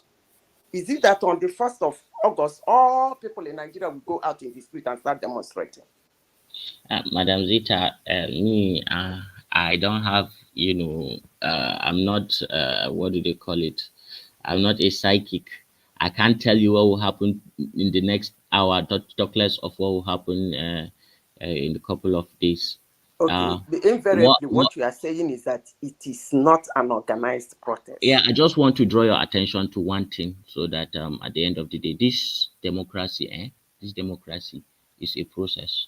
Now, all these things that you've been asking me, whether they've done this, whether they've done that, there are some constitutionally guaranteed rights, inalienable rights of people that they have to protest. I got you.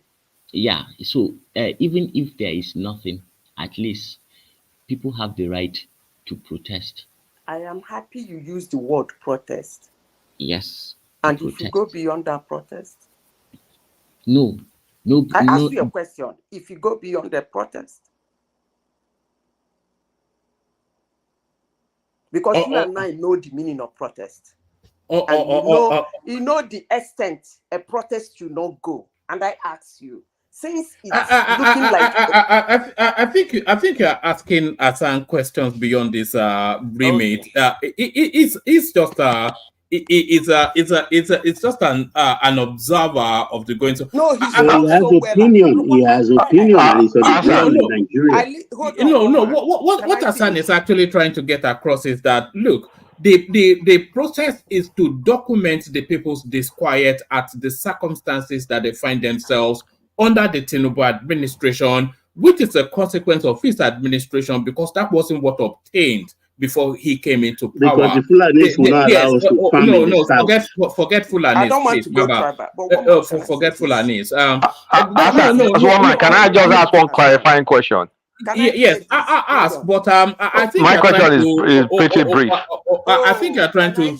I think no. Hold on, Zita, but there's too much ambiguity in what you're saying, and I think you're confusing him and us as well. Yes. One man, I listened to him very well. Yeah. That's why I listened to him. He spoke like an insider. That's why I came up with those questions. He spoke very eloquently concerning that protest. Hello, that was why I came to ask him question. Because for all I have been asking people, they speak to me as if the protest is faceless. And nobody will allow a faceless protest in a nation. That's mayhem. That's a kind of uprising. So, but when I listened to him speak, I saw that he spoke eloquently about it like an insider. So the question I'm asking him is not too broad. I thought there was an organization. TUC is saying they know nothing about the protest, that nobody has written to them. So when he spoke, I felt he knew what's going on. That's why I'm asking him that question.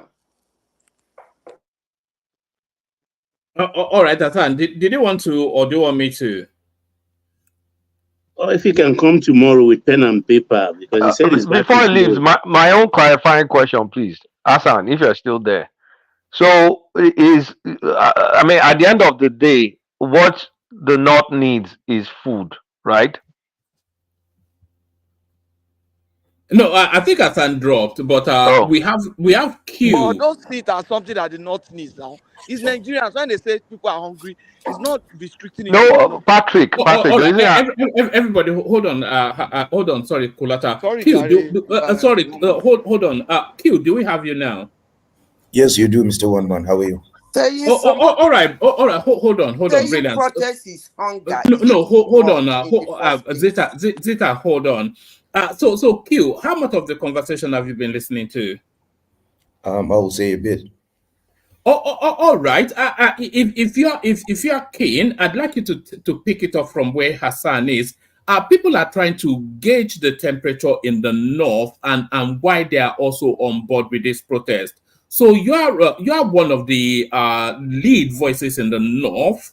So if you're happy to engage with people, then I think they might want to engage with you. So I think Kulata might have a question for you if you're willing to take it on, Q.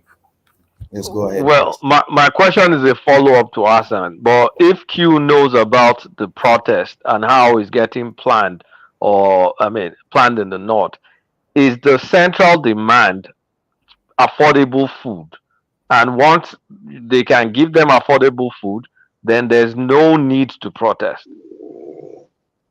Okay. Well, I can't say for sure. I don't know those who are organizing the protest. I don't know them, but I've heard a lot about it. And it's quite difficult to say how things will pan out, how the protest or demonstrations, how things are going to go. It's quite difficult to say. But clearly, there are so many people who are interested in protesting. That's all I can say for now. Q, are you in the country at the moment, or I know you travel a lot? So are you home now? Yes, I am, to be honest, in one of the most remote villages in the country. Where is that? Is that you are not as remote as Asan? No, Asan is in Maiduguri, and that is you almost need a rocket ship to get to that. Where are you? Well, I'm not that far from him. All right. So, what's the temperature where you are in terms of this protest?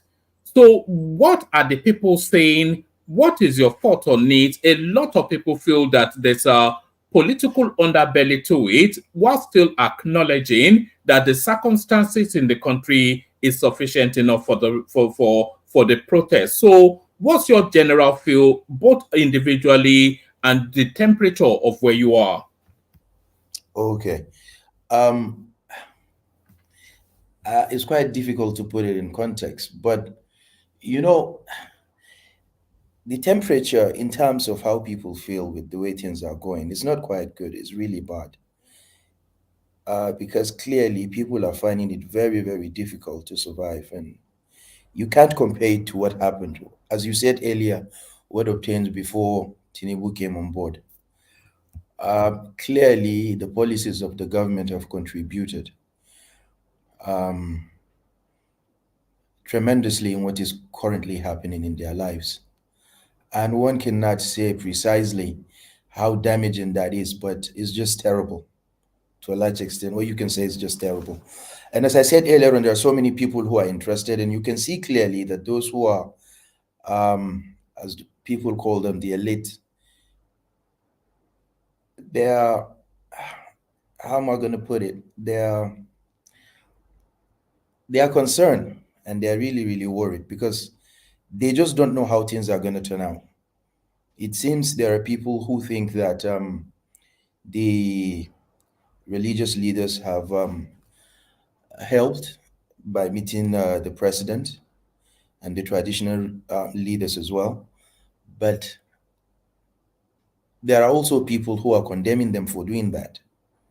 So you can see that you cannot say precisely how this thing is going to turn out. But a lot of people are angry.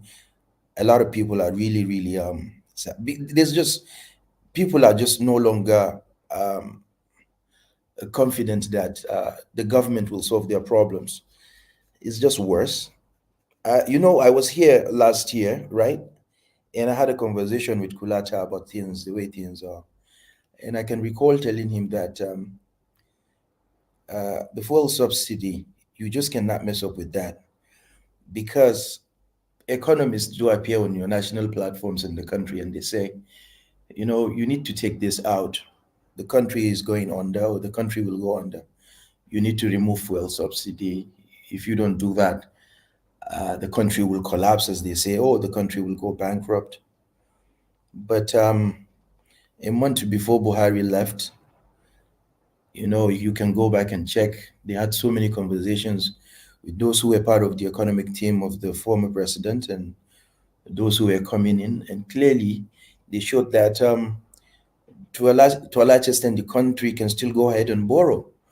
And let's agree, for instance, that we were in difficult times, but removing the subsidy, that was just like something that he was not supposed to touch, ideally at that point in time.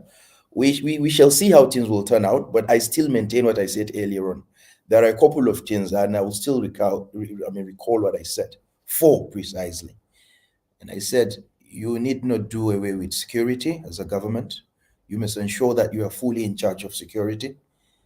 You must also ensure that you are in control of the health sector, similarly, education. And finally, more importantly, you must ensure that the country in this century, particularly a country at this stage of development like Nigeria, that the government is in full control of energy. You just cannot let that go. if you really want to industrialize and develop as a nation. If you don't do that, then you'll just go under. People can come out and say a lot of things, particularly those you call economists or those who you call knowledgeable. But these things will just not work. That is my argument. And I still maintain that.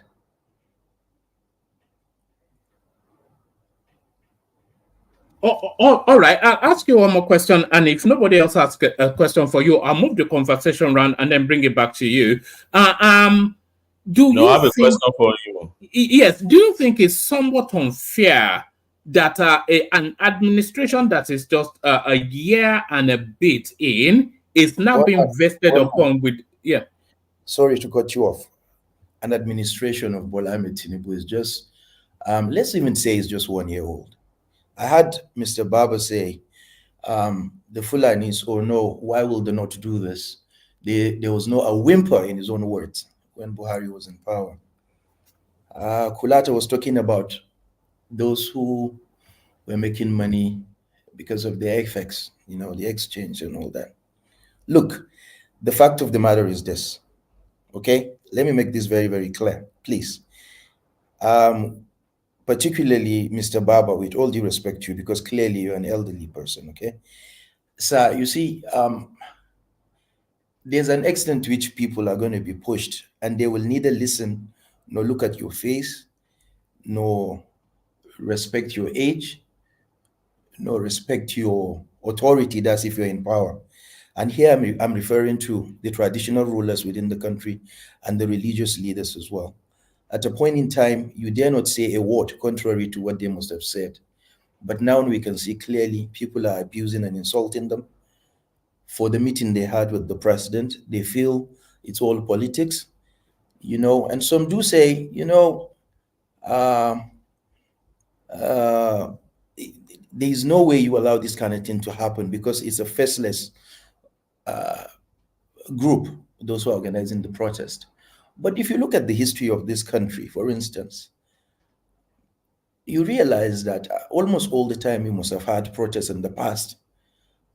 The leaders of so-called groups that organize the protests, most of the time they become compromised. And people have lost faith. Someone gave example of TUC, the leadership. Do you think Mr. Felix Osifo, the current leader of TUC, is someone who is worthy to be called a leader? Do you think, Ajero, I read so much and I heard about him long before now. And I thought Ajero was someone that he could really stand and put his feet down and say, no, we will not agree. But you can see that so much happened with the leadership of the labor unions that immediately after they gave in, so many people were just not happy, but they kept mute, But you can see there's so much aggression. People are just not, look, the situation is just bad. It's just terrible. And I'm going to give you an example here. I came into the country some months ago. I was out of the country and immediately I came in. A guy picked me up at the airport, well-dressed guy. And because I just pop into any kind of taxi that I could find.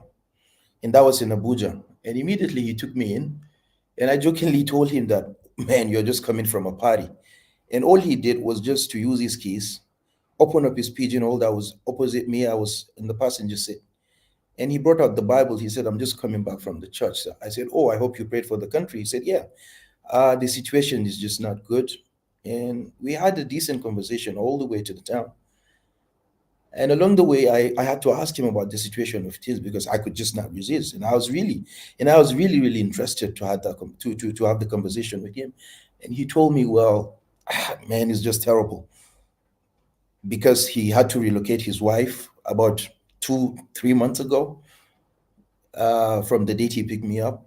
From where? From Abuja to where? To Oshogbo in Osun State.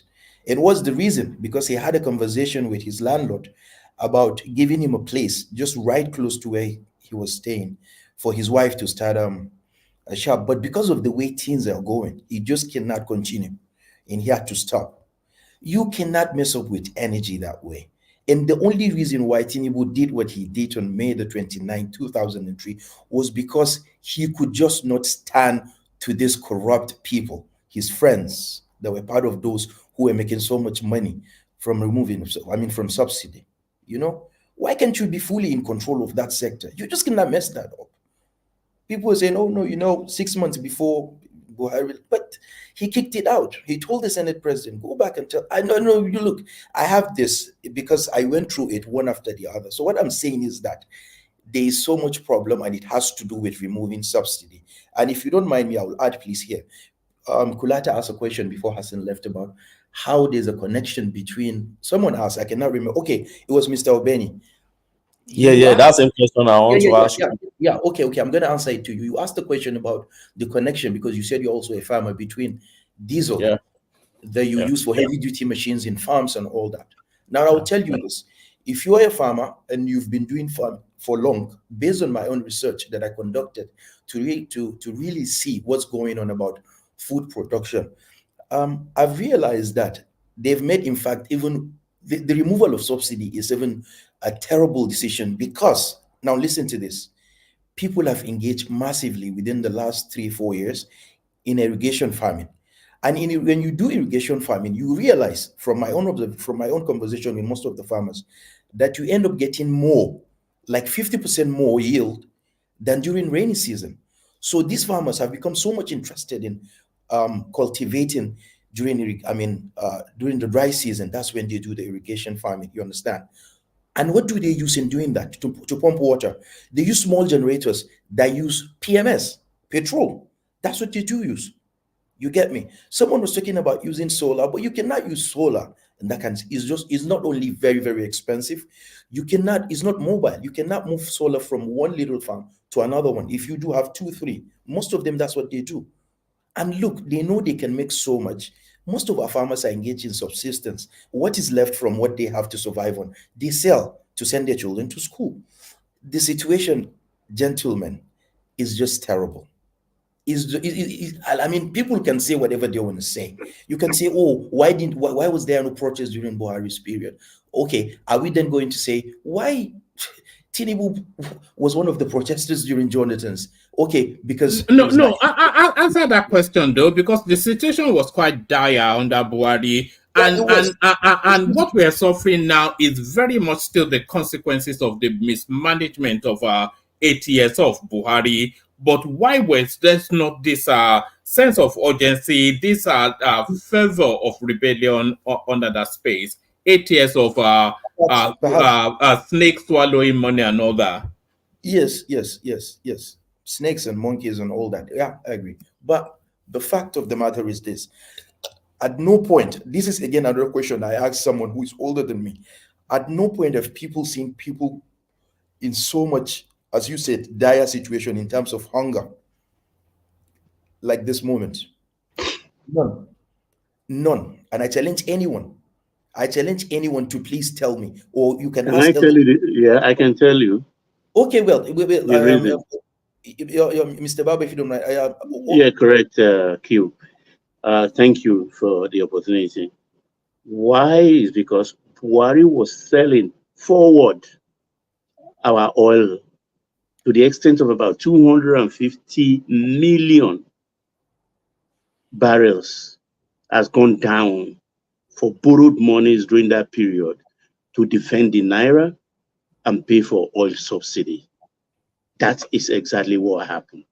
And when this government came, there was absolutely nothing. Okay. Thank you. There was nothing they can do. The country will go under. That's not the question he asked. He asked, I know, I got his question. If you don't No, mind. that's not the question you asked. You said if there had been a situation this bad in Nigeria before, and I said yes. Okay, please, can you tell me? 1974. Thank you. Okay. Perhaps you guys need to, I don't know where you are, but clearly you're out of the country. But please, if you could, maybe you can just come and spend a weekend, or a week or two, and traverse the way Mr. Enigmatic did a while ago.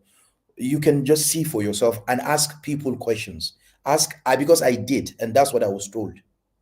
I did. I asked people questions. Someone was telling me, even at a point in time when people were uprooting cassava, it was not this bad before it was ripe. That's what one old man told me in Benue on my way to Calabar, because I was in Calabar 2 months ago. I'm telling you this because I had to ask questions. In fact, when I was in Taraba, because Taraba is one of the it's just like Benue State, they share borders together. I asked someone, because I spent a week there, I asked someone the same question in a local government called Zinc, major producers of yam in the country. What did they tell me? What they told me was that back in 1984, they had a situation similar to this, but it was not this terrible. So what I'm saying is that I asked people these questions, and that's what they told me. Now, indeed, you know why, Q? Because then there was no banditry, there was no terrorism. No. Please. Banditry has little to do with the level of food production. Please, particularly in the north. I'm coming. I'll let you know this, please. At no point in time have we seen one person, so many of them, but individually, cultivating huge hectares of land, like 3, 4, up till this year, including Tinubu's government. And yes, you have to say there are some things that Tinubu did. I asked someone a question, for instance, and he told me that Tinubu has continued something that they started in Buhari's regime, which was distributing fertilizers, but not much. The same, it was just like during Buhari's tenure. The person I spoke to told me he got free 2 bags of fertilizers and like 6 bottles of pesticides and herbicides. So what I'm saying is that these things, they don't like, you're not even scratching the surface. It's not that much. And when people say, oh, banditry has contributed and affected food production. And terrorism, don't forget. No. Please, not that. No, it's just so little. Because what I'm saying here is that at no point in time, I have seen people, farmers. Quick, can I say something? Yeah, please, let me finish up with this. Hold on. Finish that. There's a farmer who That's a big statement you just said. Exactly. Hold on, Baba. That banditry has not significantly affected food production, because a lot of people actually put it as the number one factor that is affecting food production. No. So back that statement up. Okay, from my own observation and from what I've told people, it is quite difficult for you now to go and get a piece of land and cultivate, because there are so many people who have gone to get land, be it on lease or acquire land, those who are rich enough, in order for them to cultivate those lands. So there are so many people who are farming right now, and it started 2, 3, 4 years ago. So when people say, oh, there's so much banditry, terrorism is all over the place, people are not cultivating, I don't think that is true. There are so many people now who are, particularly this planting season, so many people are going to farms. So many. So when people say, oh, this banditry is affecting, no, it's not that. Of course there is, but it's not that much. It's not that much from my own observation, because I do this deliberately. I go to different places, from motor parks to restaurants, and I just strike a conversation with people, and you hear these things from them firsthand. They tell you. Can I say something? Quick question, Kyo. Sorry. So you can confidently tell us that in Borno State, Maiduguri, people go to farm without being harassed by bandits. Okay, thank you. Go ahead. Is there another question, please? Have you answered? No. Answer that question. No. You want to take an additional question? Yes, but Maiduguri is a metropolis, so it's not a farming. It's a city now, so no farming. There's farming activities there. One man, look at the private chat, please. Mine is not a question, but I want to come from the perspective of a farmer who has a farm, and I've worked on my farm at least going to 10 years now in the north. So I should be able to speak a bit about, and that is why I keep saying I need somebody, particularly from the north, to try to connect the hike in food price. And by the way, before I land on that, the fact that you have children waiting for you in any restaurant in the north for food did not start just today. Now, I know it has gotten worse and so worse now, but it did not start today. It has always been there. So when he finished, what I just want to do is to try and engage or do my own analysis of what we've experienced in the field, on the farm, okay, during Buhari time, and what we are having now, and where I think the problem is from. When you finish, I'll try to just quickly. No. Give him that analysis now, so he What can is your sweep it question? up in. Yes. So this is my understanding of that space. You see, to say that insecurity is not what is contributing to the issue we're having with food issue in particularly in the north. Let me narrow it on the north now. In the northern part of Nigeria, it's not true. That is incorrect. Where I will put as number one is insecurity, and that's why I keep asking this fuel thing. What exactly is the impact that is making food price to skyrocket to 300-500% increase in price? Okay, in my farm we'll do rice farming, and in our rice farming we have almost 130 hectares, not acres, mind you, hectares, and we have our rice mill. Now, what has been the problem? The first major issue we had was we shut down some of the farms. We shut down our farm in Numan, in Adamawa. We shut down our farm in Michika, in Adamawa. Why? Because of insecurity, purely. No any other. Now we left the one in Nasarawa. Yes, there have been insecurity mongering in Nasarawa, but Nasarawa is manageable. So at Nasarawa's level, what has been our experience, and I've shared it here before, Buhari closed the border and encouraged farmers to go to the farm. And we all went to the farm. Even most of the money we invested were money from diaspora. We were able to convince people in diaspora, come and farm. If you remember back then, there were all this crowdfunding for farming in Nigeria. They call it farm contract. Everybody, you bring money. There were a lot of them available then. They had a lot of websites and everything. Most of them have shut down now. Before the last government left, they started having serious issue. And what was the issue? Don't forget, during Buhari time, NSAS came, then COVID came. And because of those two situations, Buhari opened border as at the time when the produce were affected and were about to go to the market. Why? Because Dangote and some other hooligans in the industry, and some people that came from Thailand, they came, and then some entourage from Benin Republic, from Cotonou, and others, they all came and started weighing on Buhari to open border. And there were artificial scarcity just for Buhari to open border. And eventually, the guy bowed to their pressure and opened border. And unfortunately, every farmers in Nigeria that key into that border closure, go back to farm under Buhari, ran lost. Nobody can tell you that they profited from it. So whoever come out and say, oh, nobody. And I remember back then, Onoche, or what do you call that woman? They came out with their fake rice pyramid and started displaying those things to Nigerians. But the real farmers in the farm understood that there were no produce anywhere. Now, there were produce, but we couldn't compete with the Thailand and others that they've stockpiled already in Benin Republic, awaiting the opening of our border to allow rice to enter. The moment those rice enter our market, almost every local farmers, I'm talking about rice now, couldn't survive to date. All right. It sounds like a multi-pronged position, Q. So Ogwen is contending that the insecurity is a major factor. It's a major factor. And Buhari's closing border. So yes. I will reemphasize again. Sorry, if I may just say, Buhari closing the border was the beginning of multiple double digits food inflation. Let's just say the truth. See, one man, our rice could not sell. Eventually, we didn't even break even. We did not break even on our rice.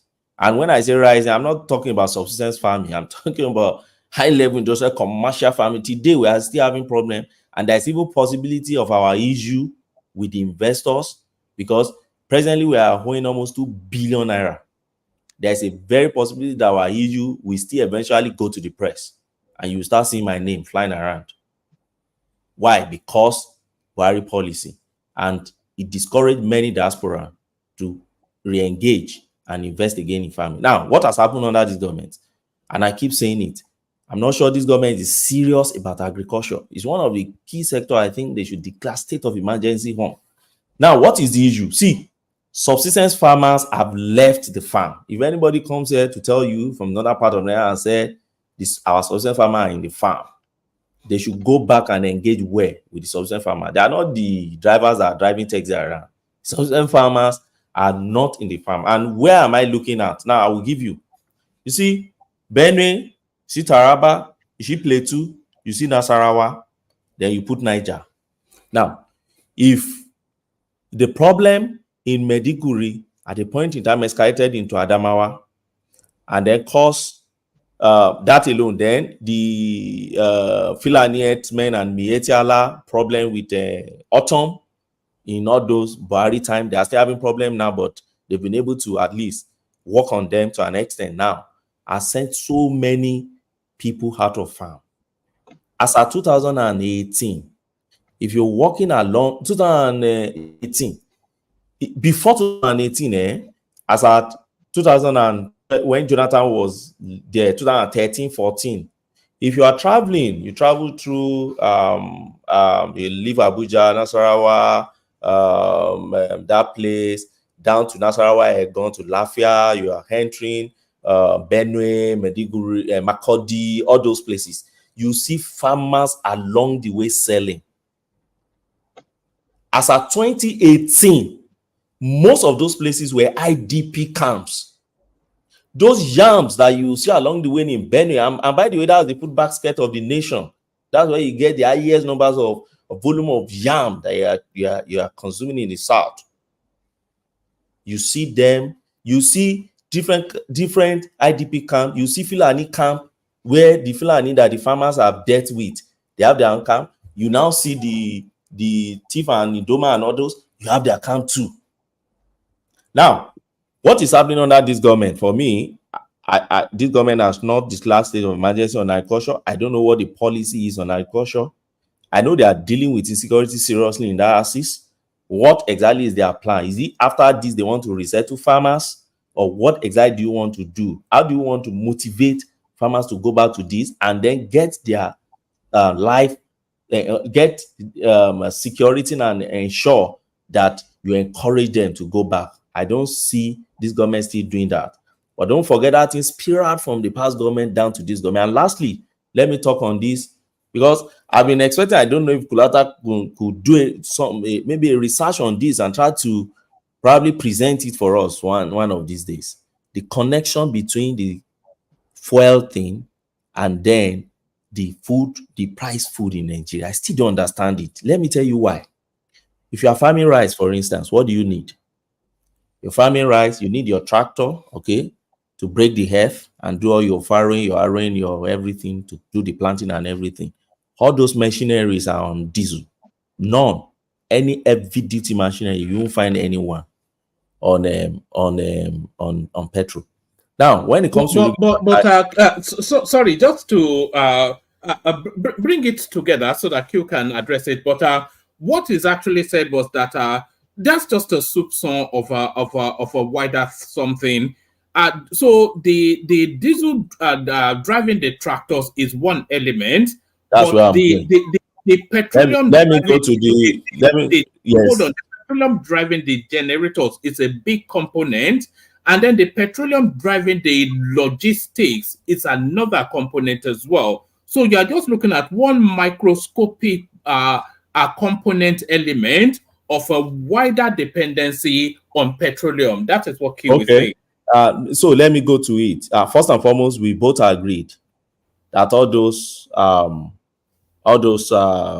heavy duty machineries that do tractors that work to the stage of planting and everything work on diesel. Then we all agree on that.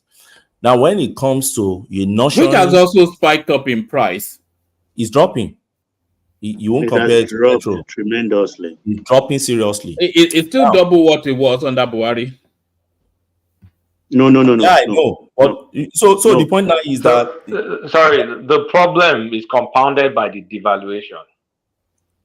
okay. So, but let me do this analysis. This my analysis. I'm not coming up with a particular finding or an outcome. So I don't want people to be skeptical, listening to it.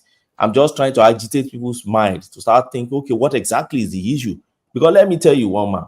You see the irrigation our friend talked about. You're talking of immigration of a subsistence farmers. There are not too many of them in farm. You see those ones that are controlling, and that's why I said the big wigs. When Hassan was still here, I mentioned those big wigs. The Hollam of this world, the Top Feed, the Farm Gate, the Jubilee Agrotech, the Livestock Feed PLC. We know them. You know them. When you are going along Kaduna, you will be seeing them. Those are the ones that owns these things. They don't run their irrigation on petrol. They don't run it on Tiger, my neighbor passed me. No. They run their irrigation on Lister, 3 phases gen, massive one that runs on diesel. You want to do farming of about 500 hectares. You're running it on diesel, petrol. Who does that? So, and that is another thing. Now, when you talk about logistics, what does that do you mean by logistics? So when you finish your harvesting, I am bring it together, Gwenny, so that okay. we can move on. Okay, so I'm just analyzing the stages. Okay, for instance, your rice, when you finish, you deal with your harvesting and everything. I am going to milling. How those machines run on diesel too again? The stoning, all those machines, they run on diesel, and eventually you bag it, right? And you're taking it to the market. All those 911, 16 tires and others still run on diesel. So the problem I have now is this. I can't really still understand the difference between I can't really understand. Is it that I expect price of food to skyrocket more in the south than in the north, because in the north is closer to the farm, okay, than in the south. In the south, you travel down. In those days, as at 2022, we were taking cattle down south, and we started feeling the impact on fuel, okay, and we started reducing our journey down to Ibadan from Sokoto. So my issue is I still don't really able to wrap my head around that axis to see, is it that people now take their food produce out of the country? Because it happens a lot, particularly along all those Cameroon border, Adamawa, Sokoto, Nigeria. Landing. So that's where I'm landing it. So if I can get people to wrap head around this so that we engage on that issue, I don't really understand what exactly is causing that of the north, because the northern space is closer to the farm and the farmers than the south. All right. Q, did you get the gist of that? And do you want to give a bit of a response, Q? Yes, but if you don't mind me asking Q, Mr. Ogbeni, I'll just ask you a simple question. Yeah. In relation to what you just said, after so many minutes, I can't recall Akin's question, in fact. But to go to you first before. No, I didn't ask question. I just try to analyze what. Yeah, but I'm going to ask you a rhetorical question if you don't mind, and that is, do you think, but don't you think the vast majority of Nigerians are poor? Of course. Do you agree? Okay, good. Yeah, I agree. Okay, that's one question. Now, do you think that the vast majority of Nigerians rely on the agricultural production from farms like Olam farms in order to survive? I believe so. No, that is not true. Sorry. Majority of Nigerians rely on those who are particularly in rural areas rely on what they must have produced in terms of subsistence in order to survive. That's what you mean is for their feeding, to feed them. Absolutely. Yes, I agree with you. But when you say survivor, that's what confused me. Yeah, no, well, when I say survival, I'm talking about what they need to feed themselves. Yes, of course. Thank you. So they don't rely on large farms like Olam farms in Kaduna and the rest. For their basic feeding, I agree. They don't need that. Okay. And when you spoke about irrigation farming with tractors and all that, you said rice. I have to ask you a question again. Have you been to a farm by yourself to cultivate rice? You by yourself to cultivate rice? Have you? Of course. Of Okay. course. Now, you come to the realization that most of the time when people cultivate rice, for instance, they Yeah. don't need heavy machines like tractors. What Of they course. need, okay. So diesel does not even come here. What That they is need it. is a full generator. I'm telling you this in order to What do you say? please kindly understand what I'm saying. What When do you you say they cultivate need? rice, when you cultivate rice, Yeah. you cultivate rice in marshy lands, okay, Yeah. that retain water. Yeah. In other words, Not in all cases. Hold on. Let Q just let him make that submission, and then I want to move No, it round. he's not making Yeah. submission now. He's asking me questions. All right, but I'm we're saying in here that is- space for a while now. Yeah. yes, Oh, yes, okay. yes. Okay, I'm I'll saying let it it as go well. then. But what I'm saying here is this, please. Most of the time, all the time, in fact, when you do irrigation farming, what you need is just a small generator, pump water to your farm. And what you need is just PMS. That is it pretty much. And you spoke about how expensive food is. The reason why food is expensive, from my own observation, I will say two things here, and those who are with the government can please maybe connect and talk to them about it, because that will drastically bring down the price of food. From those who are listening in the audience and those who are on the panel, if the government can do first, ensure that people between the north and the south, those who are standing on the road, the army, the police, the immigration officers, the civil defense officers, and so many people in different communities blocking roads and charging humongous amount, they add so much to the cost of food. I'm telling you, particularly when when you go into the south, because I saw that with my own eyes, and I asked questions about that. Believe you me, at some checkpoints they give out between 5 to 10,000 naira just for them to move across. And what are they carrying? They're only carrying bags of rice and bags of corn. Nothing. And you have to do that, or else they'd stop you there for hours. And these people don't want to waste time. That's one. And then two, the cost of diesel. If the government can work on these two things, believe you me, you can ask, for instance, the cost of cattle when they're going to the south. Do you know that these guys have to put by the side between 300 to 500, sometimes 800,000 in their, just close to the driving seat? So what I'm saying is there are so many things attached to this. When people talk, why are they doing this? They sell it cheaper to themselves, while in the south is very, very cheap. It's very, very expensive. These are some of the added costs that you have. Do you get me? Apart from the fact that diesel is very, very expensive. Or yes, it's coming down, but not that much. As of today, diesel is 1,180. So Q, Q, you agree that diesel actually contributed more than PMS? In terms of that is in logistics. Now we're That's a talking fact about now. moving food. We're talking about moving the food from If you the are a area. farmer and you are in the field, you will know that's the fact. It's not debatable now. Okay, but that's on one side. That's on one side. But the other one is this cost that you have. Why will a military man or a police officer or a civil defense officer or Don't people repeat yourself. We don't have time. You've already No. mentioned that. Continue. Hold on, Simba. Q, let me take you to. I want to take you to I can a ask the completely. question. Yes, I think we've labeled that narrative enough. Let me take you to a couple of different Nice spaces. one, bro. Yes, I'll ask you two questions. I'm not sure if Shola has a question for you. Shola, did you have a question for Q? All right. I'll ask you two questions. Just give us just a condensed response to them. Because we've not seen you for a while, I just want to see where you are within the politics. And then we move on to another contributor. We've still got Kinzo. We've got quite a few people still to speak. But the narrative around the Dangote space, what's your take on what's going on there, the Dangote space? Well, the oil sector, one man. I heard the head of Nigerian midstream downstream petroleum regulatory agency, Engineer Farouk, say that it's at a pre-commissioning stage, right? And they cannot issue him license until the refinery is fully completed. as difficult as it sounds for Dangote and his people, that is just part of the policy of NMDPRA. You cannot be issued a license until you're ready, and they subject your refinery to tests.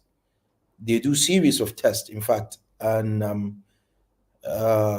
both from the production aspect of it and the quality checks before they issue you a license. And I don't think we can blame him for that. Dangote has been going around, saying so many things about the government. I cannot blame the government for that. And saying Dangote is producing dirty oil, should they have said that as well? Why wouldn't he say it? So should we just give him a cover because he is one of the refineries coming up? He should work on his refinery. I don't think we can blame the head of NMDPRA. Some people saw that as a huge blow to Dangote. Personally, I don't think so. I think he has gotten into an industry where it's really now he's going to face the competition he's been talking about for long. He's really going to face the competition. It's going to be tough for him, but from not necessarily from the regulators, but from those who he met right there. It's going to be difficult for him because if you put together the likes of Owando, Total, and other major marketers like Rano, Shema, and the rest of them in the north, it's going to be extremely tough for him. And his competitor in terms of domestic commodities like Bua as well, Abdul Samad, who is coming up with his own refinery in Okwaibo, it's going to be extremely tough. But what I'm saying here is this: he clearly needs some kind of cover. From my conversation with someone who works in that industry, he needs some cover for him to just get through and start producing even before he's issued a license fully that it is good to go. While the fact of the matter is that it's not at 100% completion stage, and they haven't subjected the refinery to NMDPRA test as well.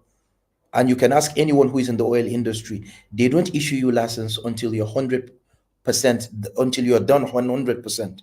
And that has been part of the policy long before it became NMDPRA. I mean, when they were in fact DPR as well, they don't issue licenses to people who are in the oil sector until you're 100% done. They subject the facility to test and all that. So what I'm saying is that he cannot just come and say, "Oh, this that some people have a refinery somewhere." Point of correction. Someone was telling me he has a what's this license called now? Provisional license. Can you see that? So okay. Please, I want you to ask Mr. Baba, if you could kindly ask people who are in that sector, has there anyone have they ever given anybody provisional license? They gave most of the Modo refinery provisional licenses to commence operation. Okay, I'm coming. Sorry, they were given provisional licenses for what? Yes, to commence operation. Okay, at that kind of stage, when you are less than 50%? That's Farouk's calculation. But if my knowledge of that industry serves me, you understand? If it's 47%, there is no way he will produce a product for overseas and produce Jet A1 fuel for aviation, and the foreign airlines are coming to buy. Okay, perhaps that is where I question that. All right, Q, wrap up that space. I want to ask you one more question, and then because other people want to speak as well, so wrap up that Dangote, then I'll take you to one more question. You can ask the question, please. Yes, I want to take you to Kenneth Okonkwo, who now, just as early as today, throws Peter Obi under the bus, a spineless individual with no leadership quality. So do you resonate with those words? Do you identify Peter Obi in the manner as described by his erstwhile Man Friday? Okay. The politics of this country is quite interesting, but I was not surprised, honestly, with what, for instance, someone like Daniel Boala did, shifting camps and all that. I was not surprised. If you've listened to him over the years, you realize he's someone who is capable of doing that. But for Kenneth, because I don't know much about him, and I don't know him, so, and clearly from the way he's been saying things about Obi, it was surprising to me the way he was able to put his words together against Obi. That's quite surprising and shocking to me. Now, if we're talking about the politics and Peter Obi as a person, and looking at what's coming up for 2027, I think it's going to be really, really interesting. Yet the position, the opposition, they are yet to put themselves together as a group. They are in disarray. But if they can do that, it's going to be a tough one when 2027 comes. It's going to be a really, really, really, really tough one. What tickets do you think will threaten the Tinubu presidency? Is a ticket that is a ticket that yeah. Really, really. Yeah, what's your question? You said what? Yeah, what ticket do you think will threaten? I want you to give us a top bottom. So the candidate and then the deputy. So what ticket would you think it would threaten the Tinubu? Honestly, I don't want this to happen, because I think if that happens, then it's going to be although still Tinubu will be able to pull off something if he works towards it, based on my own calculation. I have so much interest in politics, but what I'm saying is that if you have a ticket, Atiku Obi, 2027 is going to be a really tough one for Tinubu. But if Tinubu can work on his particularly the team he has now currently with say someone like what's his name again, Wiki, playing in his midfield, and Jojakume as well, holding that way. Ganduje will not have that much impact. He will, for instance, because of the sympathy over the months, he has now garnered so much sympathy with what happened in Kano. Kano, when you follow the politics of Kano for years, you realize that those who come into power and they antagonize those before them, there's this sympathy that they accord to those people. So when you have that, and you have his joker by the side in the Northwest, it's going to be tough. Because personally, as for me, I'm not being biased about it, but I don't think someone like Atiku deserves a place to lead this. No, he doesn't. I don't think it will be good for this country. It will be the worst thing that can ever happen to this country if someone like him should lead this country. And that is why, I'm so sad with the way things are going on that Tinubu. No one expected this, because honestly, if Atiku should get that opportunity, man, it's going to be worse than what we are going through now. That is my own estimation. Do you think Kwakwanso is coming in house? Because it's still somewhat on the fence sort of political positioning with Kwakwanso. So sometimes it blows hot and then sometimes it blows cold. But where do you think it will land in the 2027 mix? No, I don't think Konkoso will be on Tinubu's team. I don't think so. I don't think he will give in to that. No, I don't think, with the way things are going right now and the recent interview he granted, I don't think so. Except if something massive happened between the two people. But it's going to be surprising to me, based on the interview he granted recently, if he's going to have anything to do. But he's always been a Tinubu man, though. They go long and they go deep. They are 30 years together. Well, the same thing with Atiku. But the thing is that what happened recently with the Emirate tussle in Kano and all that, and then with Ganduje being the chairman of the party, now clearly he's wielding so much influence. If you look at what happened between the two emirs, the governor and Konkoso there with Sanusi, while Ganduje, the chairman of APC, is with the emir in quotes, the post. So I think it's going to be an interesting one, particularly for Kano. But if Tinubu, ideally, if I'm to advise him, I will tell him he shouldn't even bother that much about Kano, because they will have a split in that state with what happened. So many people, the elite in Kano, are not happy with the current government because of the destruction wreaked on most of their properties, and they have so much sympathy. A lot of people in the state are not happy with what happened. So I think he should just take it a bit. He shouldn't be bothered that much. And then he has a joker there in the northwest. So I think that will work for him. What's that joker? Buhari. Do you think Buhari is a Tinubu man?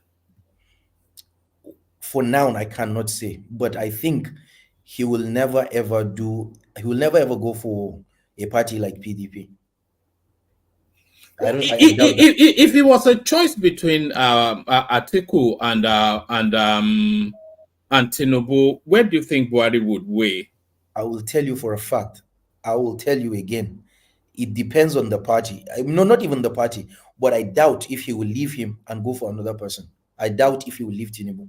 I'm telling you this. So many people are saying, oh no, he did not work for Tinubu. He was against him and all that. When I hear that, actually, I laugh because there are some things that I heard from those who are very, very close to Buhari's cousin, Mama Dara. And I know for sure that someone like Mama Dara, who is Buhari's cousin, really, really worked for Tinubu. He worked for, and that is why it is unfair when you hear people, particularly of Tinubu's cycle, insulting, abusing, and saying so many things about his inability to support Tinubu for the 2023 presidency. I think it is. If you know so many things that was, because, for instance, I'll give you an example here for sure. You can ask those who are close to Osibanjo, for instance. Like a month before the primaries, the APC, Obasanjo paid a visit to Momandara, and Momandara made it clear to him. He made it clear to him that we have given our word to Tinubu and we are not going to retract. We are going to work 100% for Tinubu.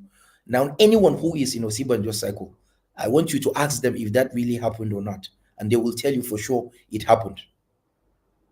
If they will be honest, it really, really happened. I'm telling you this for a fact. I'm telling you this for free, that Momandara and his people who are very close to Buhari 100% worked for him. So when people say, he was against him at the primaries, he was that, even the governors, some of the governors came out and said that. But Buhari, then Q, what gave Osinbajo and the Rivers guy, what gave them the Amechi? Yeah, Amechi, what gave them the hope to go into that primary, knowing full well they don't have the support of Buhari? What do you think? Okay. Let me say this. There are so many people who are close to Buhari who really, really wanted someone like Amechi to become the president.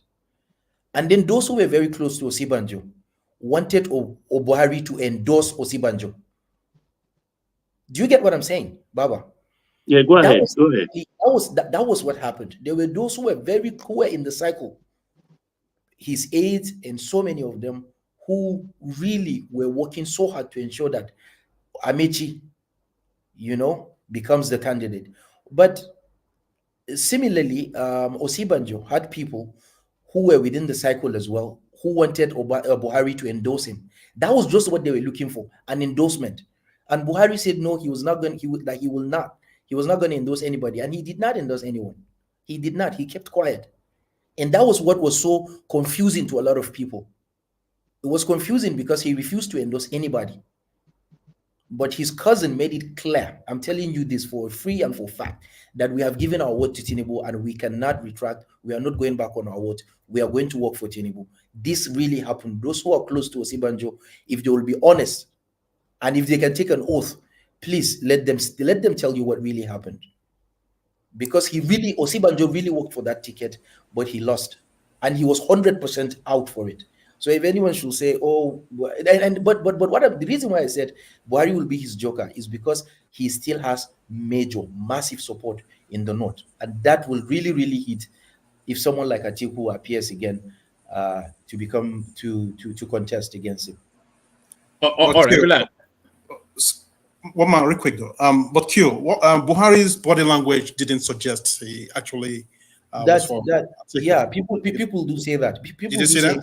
No, I got you. I got what you're saying. People do say his body language or his or maybe he was completely against him, But what I will tell you right now, what I will say is this: if anyone can tell you Buhari endorsed anybody, if anyone can tell you Buhari worked for any candidate, If anyone can tell you that, okay, Buhari said the governor should go and work for this particular candidate. In fact, when the governors of All Progressive Congress, APC, converged at the Villa, he told them, he said any of the 5 candidates from the South is good to go.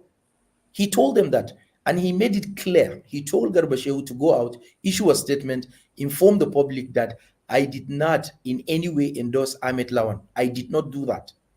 He told Garba Shehu to do that because the governors met him, and he said he didn't even know about that. And that was when Garba Shehu issued a statement. Because he was quiet and because he refused to endorse Osibanjo, so it became confusing to all the contestants. Okay, Mr. Akin.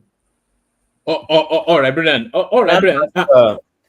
Can I ask a question before Q's go up? And it takes me back to the protesting. I'm happy for you to ask that question, but Akin has really not spoken. So I wanted to go on from Q, go to Akinzo, have a 5-minute monologue with him.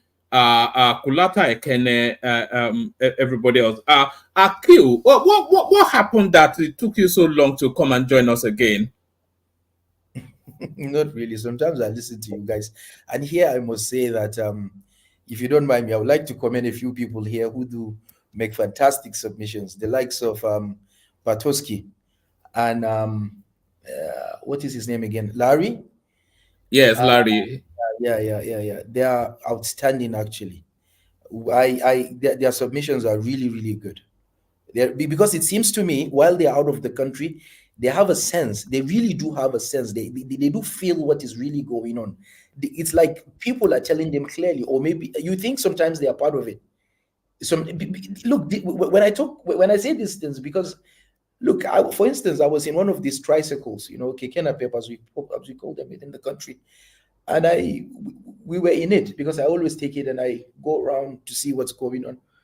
And at a point in time, someone who I know from childhood, I could not recognize him. We had to take a turn and come back. Look, the situation is just devastating. Now, I'm not saying that you have to blame Tinubu for all this. And I said this before, particularly I told people, at that point in time when Tinubu came in, the rich people, those in the oil industry especially, these flimsy, filthy liars called bankers and economists, they were all on the next president to remove subsidy. And that was not the right thing to do. I've said this so many times and I will maintain it. Removing subsidy is wrong. People can say so many things.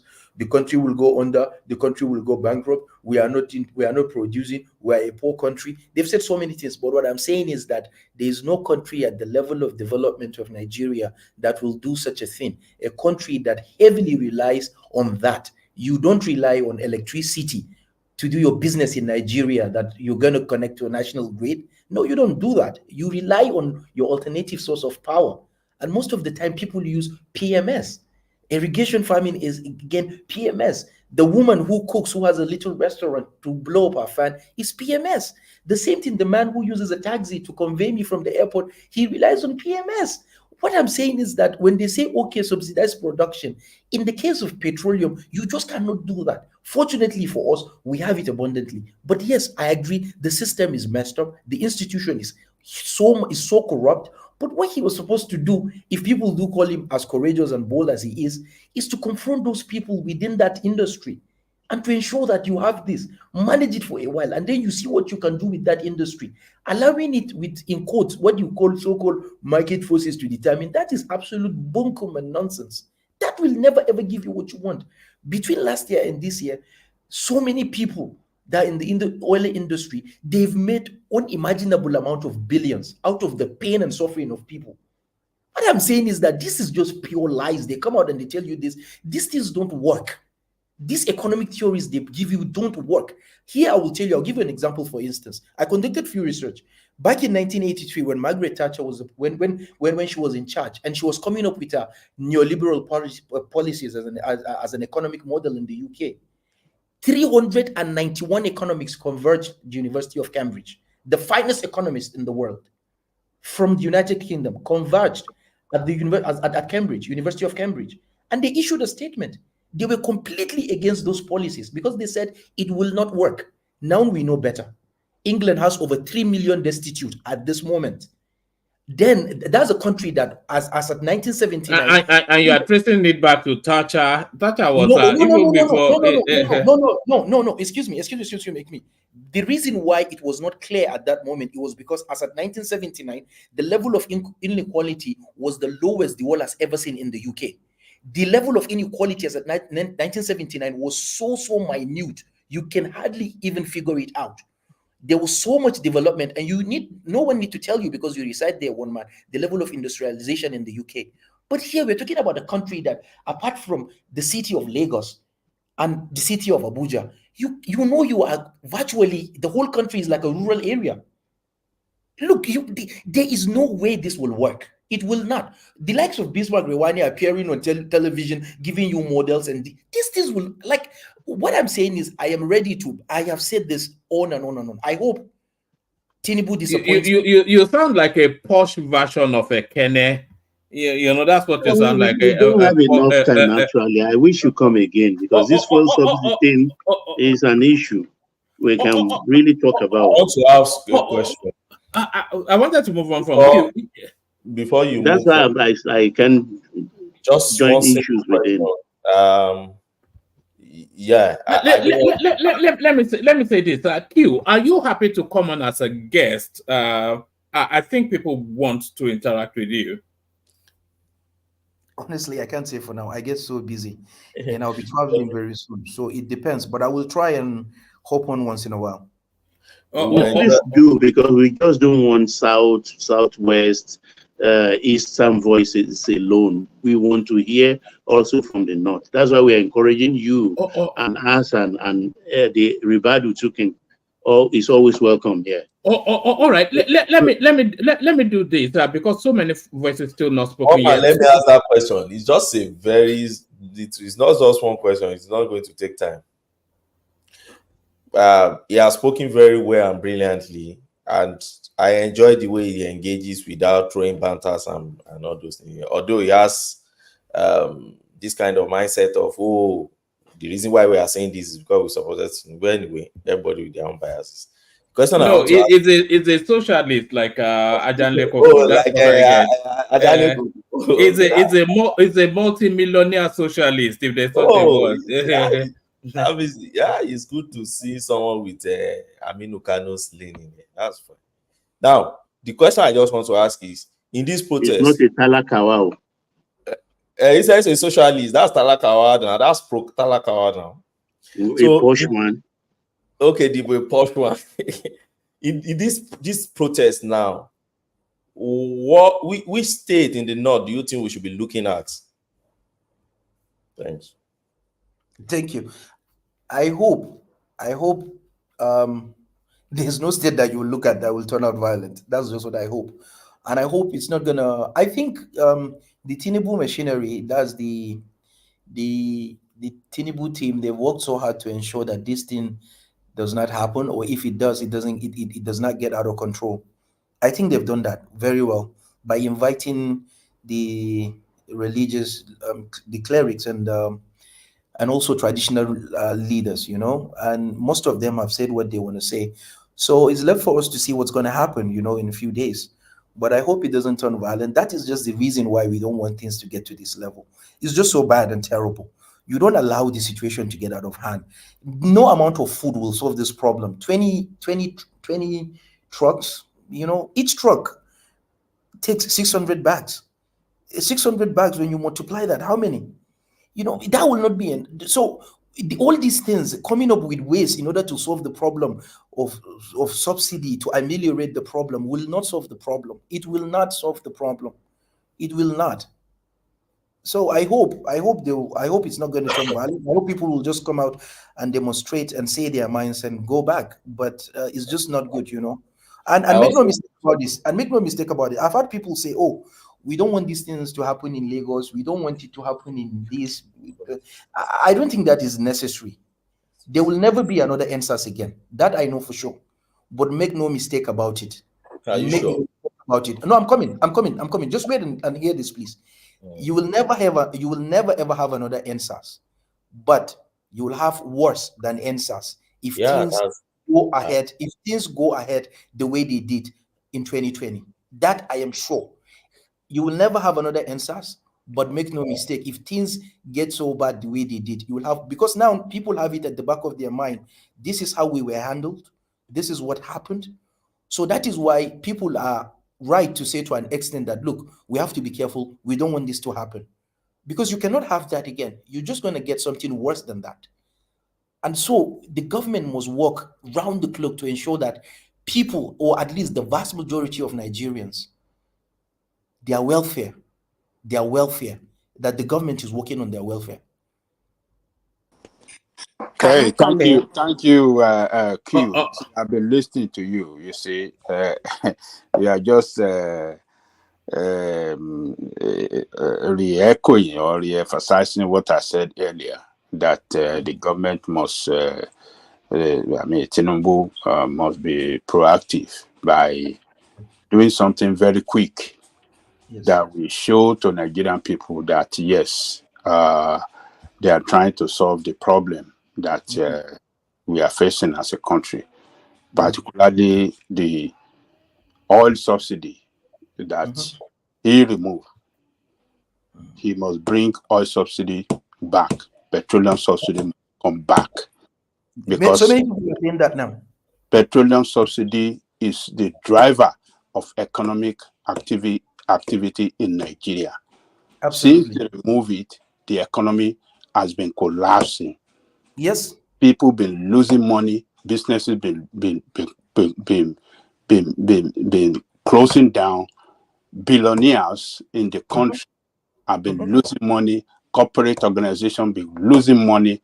We can continue like this. If it doesn't bring back that petroleum subsidy, the economy will collapse on him, because the economy will collapse and the hardship will continue to be more harsher than what we have today. So they have to, like I said earlier, they have to bury their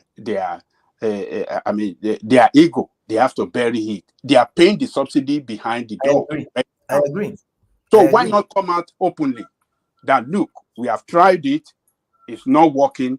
Now we're starting to we want to start petroleum subsidy again, but in a more accountable way, in a more dignified way, that there won't be corruption around it. Yes. It's simple.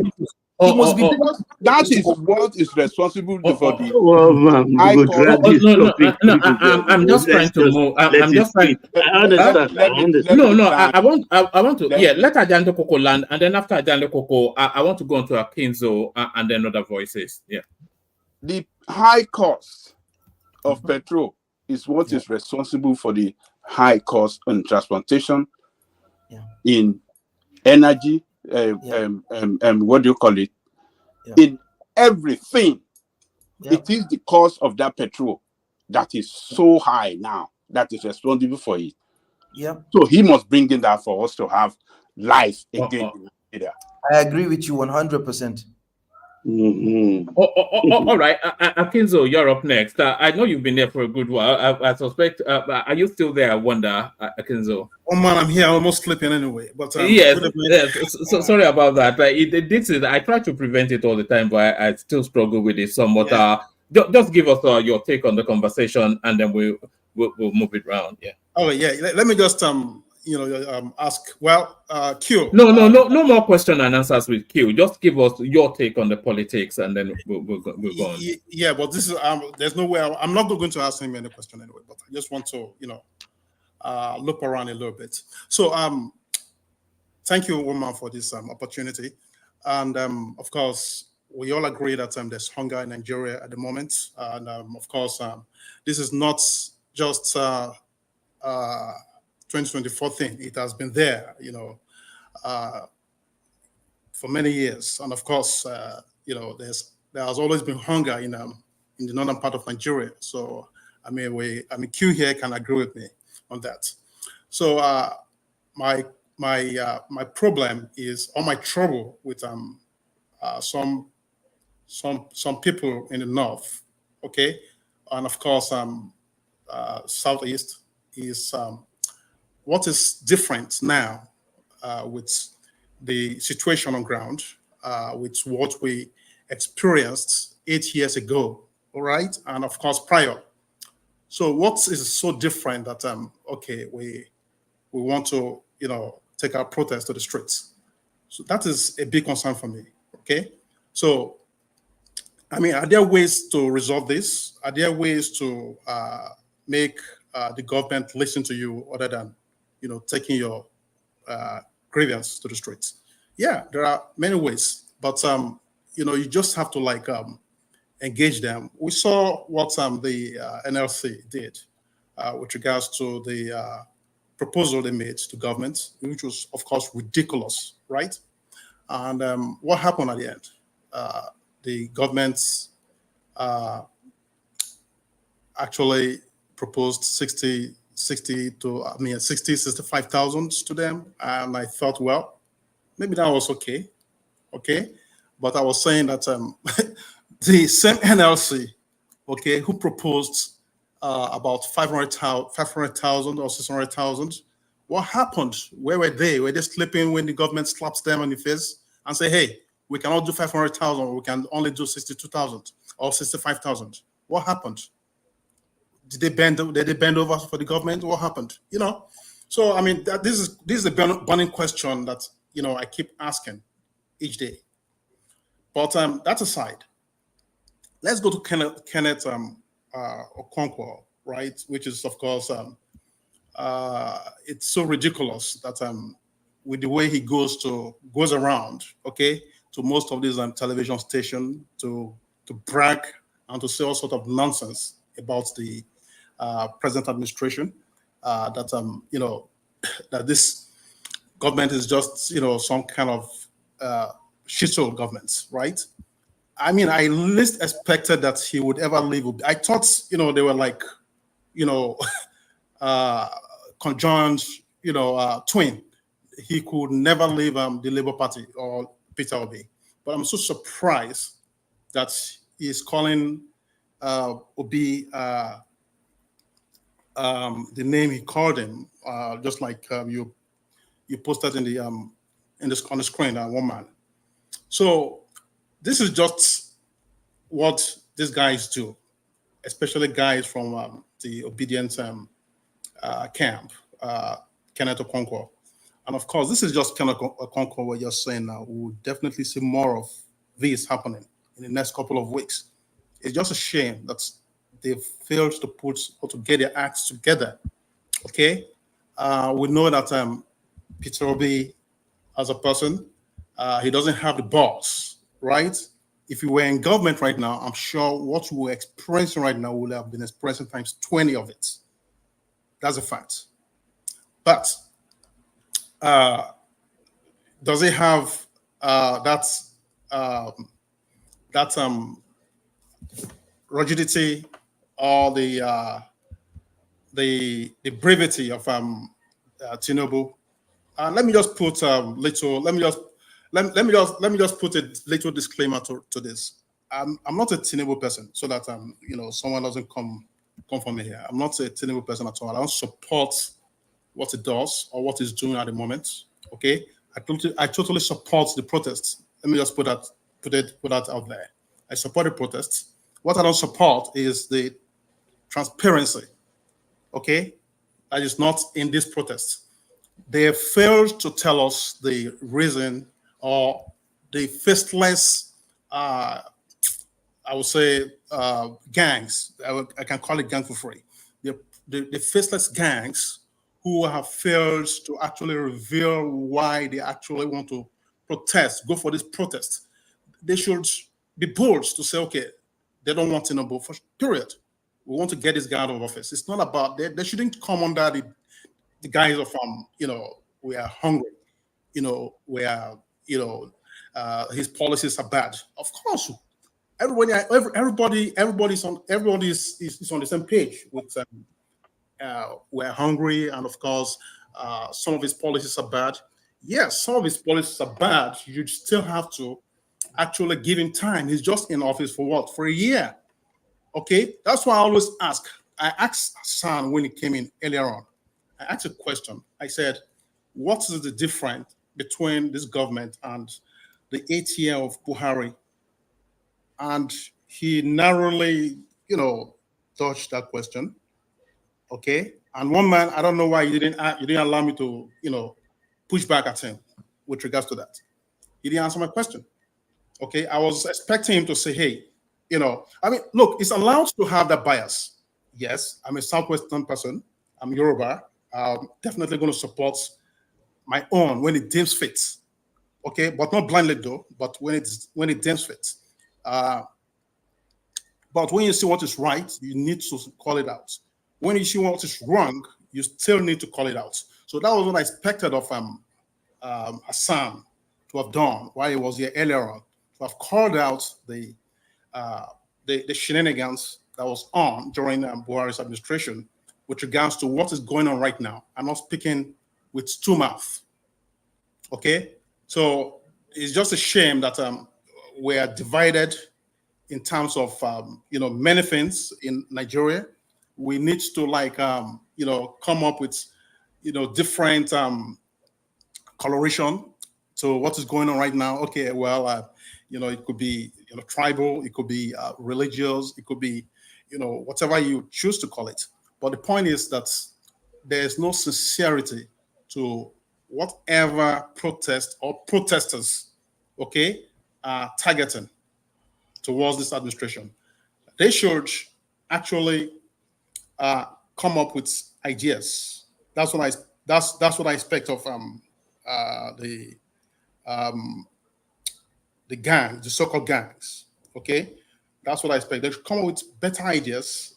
Okay, that would allow these governments to actually see what they actually are doing wrong. Okay, if they choose to not do that and they think, well, let's do the Kenyan thing, well, it's just a shame. They're going to fail. So that is just it. So what is next now with regards to Tinubu's administration, with regards to the protests? Well, that is left to the protesters. If they choose to want to go to the streets, well, I mean, it's they might not find it funny. Okay, so the point is they should call their gangs, the faceless gangs, and come up with better ideas that probably would help reduce or ameliorate the hunger in the land, and we'll have a brilliant administration moving forward. So that is what I have to say, woman. Thank you. All right, brilliant, excellent. Well, sorry about the long wait. Who's up next? Ekene, you're up next. Ekene, let's hear from you, Ekene. All right. Oga kwata kwata, eh? Abodina. Eh? I just do. You just did. So it be like say Kenneth Okonkwo na the latest one to jump ship. Oh, now when you go come, we are still waiting for you to come out publicly and denounce Peter Obi, but Kenneth Okonkwo has been your John the Baptist, your forerunner. Okay, I cannot jump ship because of Kenneth Okonkwo jump ship. Well, I know my leader and I know who I'm following. So, and right now, the situation we have at hand, we're not talking about P2B or anything about politics or whatever, but Kenneth Okonkwo decide what is good for him. He's a grown-up man. He knows whatever decision he wants to make at any point in time that will favor him or favor his career, maybe political ambition or whatsoever. So If he thinks that that decision will favor him and his political journey, then that's good for him. How can I tell a man above my age more than how many times to what to do and what not to do? So he was a member of a political party before he joined the Labour Party. But even at that, I know that Labour Party contributed to most of the issue we are having today, especially the leadership of that party and Abure and the co. So, but what do you have to do? Even I heard that the convention they had last time, the court has given judgment on that the convention is well accepted because INEC monitored it. So I think many of them think that there is nothing they can do again. So because it's all about their interest or whatsoever. So they have to leave. So for me, my interest might not be their own interest. So the only reason why I join political parties to, at least when we are talking about changing Nigeria, then you are getting involved in your own local government to do the things you have to do to be able to get the leadership we really need for this country. So that's it. I wish him good luck. Man. All right. What else are you looking at in the politics today?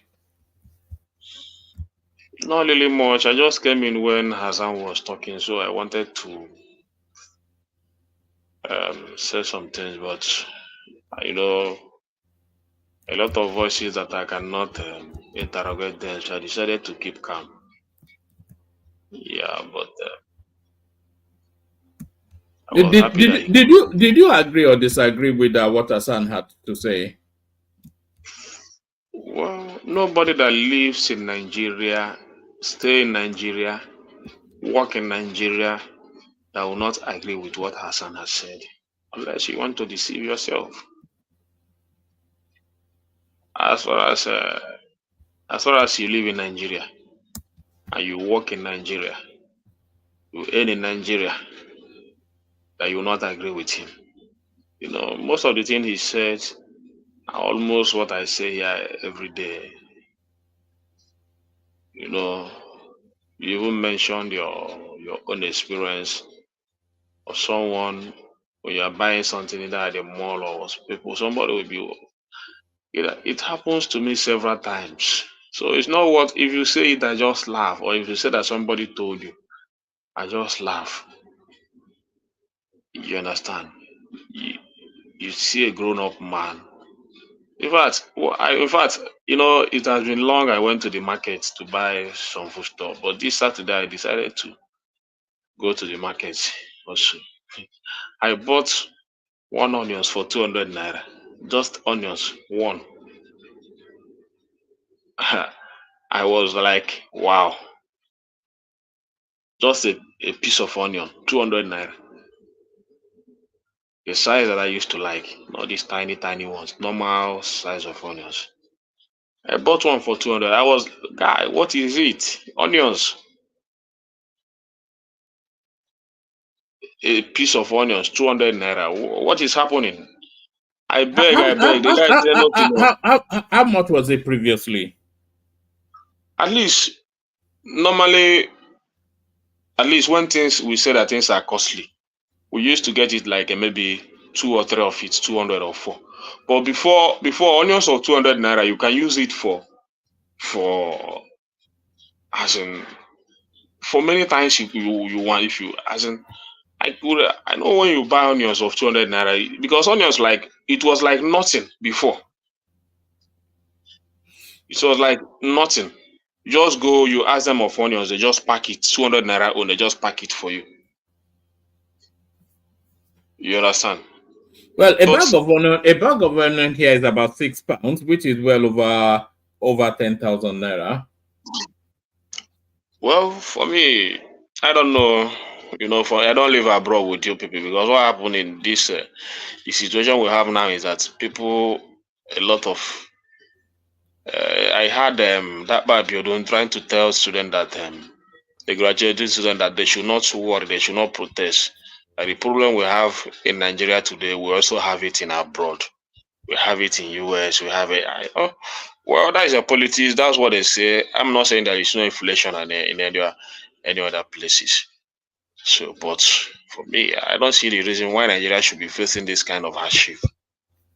Honestly speaking, yeah, because I see mostly. I don't think that things are too scarce like that. But I think that the purchasing power of the people is brought down to nothing, because a lot of people are still making money that they used to make during either Buhari or Good Luck time. I know a lot of people can still make 5,000 naira a day, 10,000 naira a day. I know. But honestly, that money cannot do anything. That is the problem. Talk less of savings. That's a real fact. What do you want to buy with 10,000 naira in the market? You just mentioned the price of tubo of yam. You said it at the cost of the starting of this section. You understand? So it's not as if people are not making what they used to make before. So, and for people to graduate from that level of earning to another level, it's becoming too difficult, because there is no job to be able to do that. So you have to still stay in that level that you used to be before. At least if someone can make up to 20,000 naira, then I think that should be enough, maybe, to survive with the situation of Nigeria today. But how many people is earning that? Apart from big men, even big men, they complain. You understand? People should be somebody. If you're able to make 10,000 naira, it's a very big money. With savings, either 1,000 or 1,500 out of it a day can sustain you. We're not talking about the increase in the rent, in everything. Sorry, Kenny. One man, I can go out for Prince Daddy to come in. Hello, woman. So yes, yeah. All right. Yes, I'll probably go out as well to bring in Thomas. But I think I may have something for Ekene just on my way. Ekene, this one is for you. This your whatever it is that you do all the time. This one is for you. What is that? Wait, this one is for you. This is only for you. Have you got your dancing shoes? This one is for you. No matter how them try, Nigeria go survive. Our roots them strong for ground,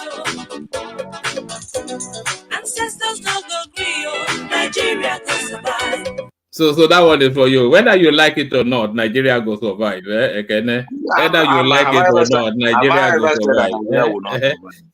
Look at this guy. I've never said Nigeria go survive. Ekene, yeah. Have you asked yourself the reason why that onion is expensive in Lagos? It is because why the northern guys are feeding you, and we and our people are doing exporting and doing things and run out from farm. Now they are having problem. The effect is what you are seeing in our place. No, so honestly speaking, I don't think that is the main reason. All right. Those onions, our people don't plant it. They are all from the north. All right. Sorry, Ogweni. Apologies, everyone. Let me bail out. I've had quite a long day. I didn't even think I was going to be here that longer, but I think it was Hassan and Q. I couldn't just miss not interacting with them. So Team Majek, Ayo, of course, are traditionally and always Ayo. So that's Ayo still. He holds usually an AK-47 to it. That's still Ayo. That's Team Majek in conversation still. Ayo still. That's Audi, known as Paddy on the screens.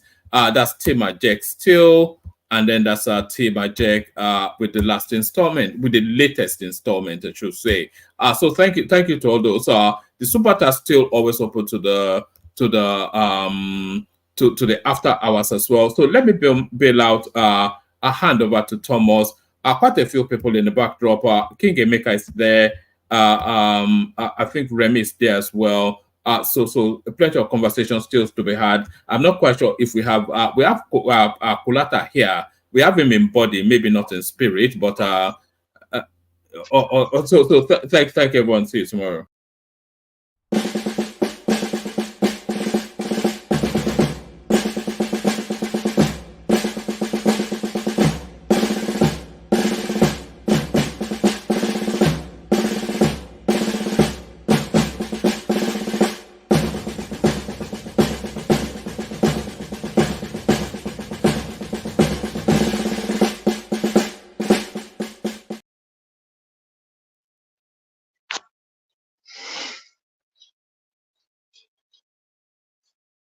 So, where is Thomas? So, Kulata, are you there? Ogbeni, hold on, please. Ogbeni, have that conversation, then they will move on. Yeah. Whenever is Ekene that is talking now. It's not Ogbeni that is He talking. was asking Ekene some question before, so I think he dropped. Yeah, Ekene, continue. So, okay, so that's not the onions is not only the price that shocked me. Even carrots, you now see good carrot for 1,000 naira, maybe like 4 or 5 pieces. But Ekene, All I this don't is, know. yeah. I don't know where you are getting your own onions from. I'm very sorry to say, because I just bought onion yesterday, and I can even send you the picture of the onion that I bought for 5,000 in Ilorin. Because Simba, Lagos is different from Ilorin now. Come on now. is Ilorin not Nigeria? We're talking about Nigeria. We're not talking I'm about telling particular you, place. price in Lagos is different from Ilorin. Don't you know that? Okay. Do you buy tuber of yam? But Do you buy tuber of yam in Ilorin or Ileshu in Ilorin? I don't even know, but So they sell in two, so Lagos is my wife bought. In fact, because presently I don't know whether they are still having it in Lagos. There is the new yarn has come out now, and then she naturally, bought. Baba, naturally, Lagos price is always different from everywhere else. Trust me. But Simba, are you? Is that Excuse me. Simba, when last did you The leave Ilorin? Sir? When last have you gone outside of Ilorin? I'm talking about. I'm in Ilorin as I'm talking now. I'm not. I'm talking. As I'm talking to you now. I'm in Ilorin. I I'm not know. talking about what the. So what are you talking about? I I don't know said, what you when say. last What did you leave Ilorin? That's what I'm saying. leave us out? When last have you gone outside of Ilorin to go somewhere else, like maybe a trip or something? I was in Lagos They last always go to week. Saudi Arabia now. I was in Lagos. I was in Lagos between Monday and Friday last week. I left Lagos I'm just very early. pulling your leg. In fact, even that morning, I even or deliberately even show my video when I was in the airport, when I was about leaving Lagos very early in the morning on Friday. Well, So I'm not talking. What airport did you now arrive at? We have airport in Ilorin now. You don't know that we have airport in Ilorin. I don't know that is airport in Ilorin. It's an international airport, not even a local airport. If you don't know. Yes. When was that? International. I swear to God, I didn't know. You know. It was actually built for how will I say it, like a place where if there's any problem in Lagos, where planes can actually landed. Alternative airport for Lagos. How can Ilorin be alternative when there is Ibadan airport? Ibadan cannot even. Ibadan does not even have it can't compare Ibadan airport. I'm just whining. You don't mind me. Carry on. Okay. It's Ekene that is talking now, so. Well, Simba, I don't know, but I'm telling you. It's like Ekene I'm has telling rounded you. up or something. I'm telling you what I saw last Saturday. That's different. Not apart from other things I've added money in the market, but the price of these two things, carrot and onion, just surprised me. So, and I'm thinking that things is going to be getting better, but it seems that every day by day, the narrative is changing. So, and I was expecting the government, all this meeting and organizing and trying to organize anti-protesters and all this stuff. That energy would have been channeled in meeting the demand of the people. Starting from now, I think they start now to meet the demand of the people. All Okay, these protests. let me tell you, the fear, let me tell you, and you too should also be afraid of what is going to happen. You are a businessman. You have all your products in Lagos State. You understand? That fear is nobody is against the protest. But we're in Nigeria. You understand what I'm saying? And we know what usually happens when there is protest in Nigeria. Because this morning, in fact, I'm very sad with what I heard on this platform this morning. For somebody like Q and somebody like Kazan to come and paint Buhari regime to us like a very good regime. For them to come here and be telling us that banditry and insecurity is not a problem in Nigeria, for them to come and tell us that there is hunger in the north, and they are painting all those things, then somebody like Ajale Koko will also come and say, thank you, Q. Ajale Koko, who is a major, one of the major persons that normally talk about insecurity as one of the major problem of food insecurity in Nigeria, to come and be thanking Q, that you can see the bias that we have. That is true. The way we take things, the way we talk in this country, it shows that this country doesn't have a future. I'm very sorry to say this because it shows that we are not being sincere to ourselves. It's only when people are talking to your sentiment, whatever they say, whatever rubbish they vomited, once they are saying anything and it's actually in line with your sentiment, you go with them, you commend them. I'm so sad. I'm very sorry to say that. I'm so sad that people can come here and some people will be thanking them. They say they are making sense. The Buhari regime, even you, Ekene, that you always come here to condemn Buhari. And now that I cannot say Buhari. so, and then the way we look at the way we look at the economy, the way we look at the economy of the country, it's like you want to look at it like a kick and start thing. That okay, once where somebody store, that's where you don't know that somebody can be in regime and cause an havoc that even another regime cannot be corrected in the next 4-8 years. And that was what Buhari has done.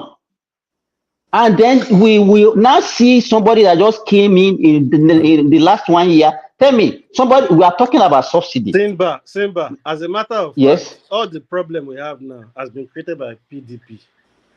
I don't know how we think in Nigeria. It's to me, in fact, I'm so sad and I've given up completely. That narrative that let me say this, sister. That narrative that every administration we think that the next one, maybe after Tinubu now, should we be expecting that the next administration will continue? Maybe we say, "Hi, we're going to miss Tinubu. We're going to." If things continue to go like that, man, that's what I'm angry at. Because during Goodluck Jonathan, there was a lot of complaint, this and that. Then Buhari now complain. Now Tinubu again. Where it's like people are already saying that Buhari is the thing. That narrative is becoming a norm in our political system. But are you guys who is going to put a stop? Are you not being unfair on Tinubu? Being that it's just 1 year, he's raised minimum wage recently. Don't we by 133%? 133%. Even Buhari raised minimum wage. Buhari raised minimum wage, but still people complain because that money cannot get them anything. This minimum wage you are talking about is less than 43. It's better than what they were earning before. This is what I No, let me tell you, this minimum wage you are talking about is less than $45. Even 19,000 naira minimum wage. We don't spend dollars in Nigeria, though. No, you calculate it. You understand? I think maybe You take it that you Madam use dollar to Zita, increase most of the thing we do. Most of our economic, most DOG, of our economic don't activities is engage tied to the dollar. Kenneth on this issue. I PDP think maybe we should. 19,000 naira is Okay, $119. we have heard you. We have heard you. You understand? Madam Zita want to Because talk. for Madam me, in Zita my want to honest talk. opinion, DOG, I don't please. even. Yeah, okay, sorry. In Madam my Zita. honest opinion, I don't even see why that is going to be a See, protest. I think that could have been a better way to dialogue, because at the end of the day, this protest won't lead us to nowhere. Some people will just gather, make noise with microphone. There will be DJ playing music. Some people will be chasing women. Some people will be drinking. While some hoodlums will be looking to loot shops If because they they are hungry. limit it to that, no, DOG, if they limit to that, I'll be very happy. But somebody, all the people, all the business owners, even including this Ekene, you are That's what working I'm in saying, Alaba. Baba. When those guys start to do their Well, protest, by the time they start hoodlums looting, and is miscreants, the individuals like we saw in individual 2020, like that you a and jeep me was that is even going to dropping suffer for it. hoodlums. Jeeps were dropping hoodlums. So even politicians can send hoodlums to sabotage and start looting just to create havoc. So people saw what happened in NSAS. There were jeeps, Land Cruiser jeeps, dropping touts and thugs, dropping them off on the street, and they started creating havoc and issue up and down there. So there is no way things like this will happen in Nigeria, that you won't see some criminality like shop looting. One guy was talking to me today. The guy is telling me from Nigeria that his sister has never recovered from that 2020 looting they did in ShopRite, that she has never recovered till today. This is 4 years after. There are a lot of business that has folded up since that time. Thank God at least she's alive. That's what the guy said last. Say, thank God at least she's alive. Zita, Madam Zita, you can say what? Simba, when I came earlier here, I had a nice conversation with Hassan. I asked him very few questions, which they attacked me. Even one man said my questions were too broad. One man sees all these northerners. Always, actually, he loves them. He wanted to. He will give them all the time. The reason for the protest, he said hunger. I said hunger is too broad. Who are organizing this protest? He said some NGOs here, they have their own list. Some NGOs here have their own list. I said, how are they getting their demand of the list of their demand to the government? He said they pass through a man. Listen to me very carefully. They said they pass through their man or whatever, and then they said, what is the response? They said it's like the government is not interested. Maybe that is the feedback. That's why they want to go to the street. And I said, how are they going to do the protest? Is it that people will jump out of the street and start demonstrating, which is an uprising? That's not a protest, because if you want to do a protest, you organize it and you have convening points. Madam Zita, there was a little one that happened in Lagos yesterday, and I saw one of the inscription, Tinubu must go. Wait, is that a I'm coming protest? to that. Wait, so I said you have where you convene, and when you say we convene here, maybe security operative will stay there. Number one, protect you, your life, and the property around. He said that he doesn't know. I said I engaged him because he spoke eloquently concerning the protest as if he's an insider. But because there are people who think the protest is all there is, and and if you say, please, that's not the way to go, they think you are in support of the government. Now, let me say this, and I will say it. One thing Nigerians will understand, and their cohorts that are overseas is shouting at them to go to the street, is that, mind you, chaotic protest is your last card. You see this protest they're going to do now? Look at the Kenya own. How many weeks did it last? What happened? The people are backing his cabinet again. And then what? You are playing your last card. They've done the highest they can do. They have work they want to do, burning people's car, looting people's store. Some of them died. Some police officers died. And there is it. So what next? Yeah, it never gets us nowhere, to be honest. Protest never gets us nowhere. He said, and then what? If you finish it, and then what? Maybe one or two things will be done. In the United States, I keep giving example of that because the whole world supported them. In 2020, they did riot, they burned everywhere, destroy all their beautiful statues. At the end of the day, what happened? It's only the family of the boy that got some money. And then what? People lose their life. About 25 people died in that protest. Madam Zita. People Madam lost their businesses. Wait, let me finish. So what am I saying? It is that people, this is not a protest anyway, this is a kind of an uprising. It might not end up in revolution anyway, because I will come here on the weekend of the 1st to have a good laugh.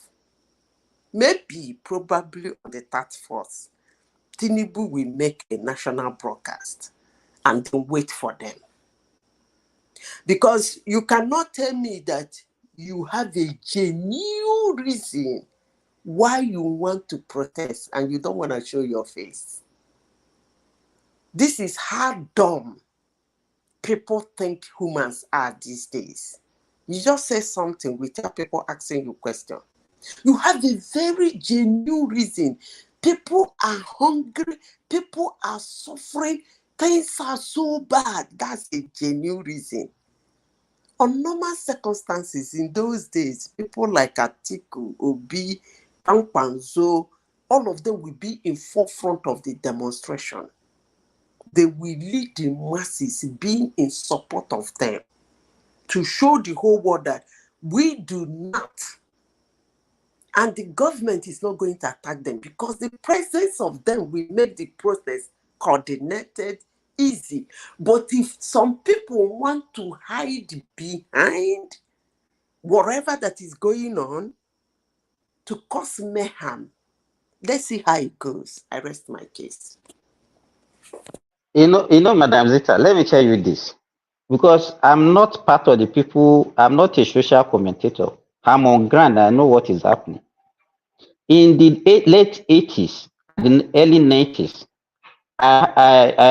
my auntie used to sell engine oil. So I used to sell engine oil to places like Bida, Kotangora, Mina.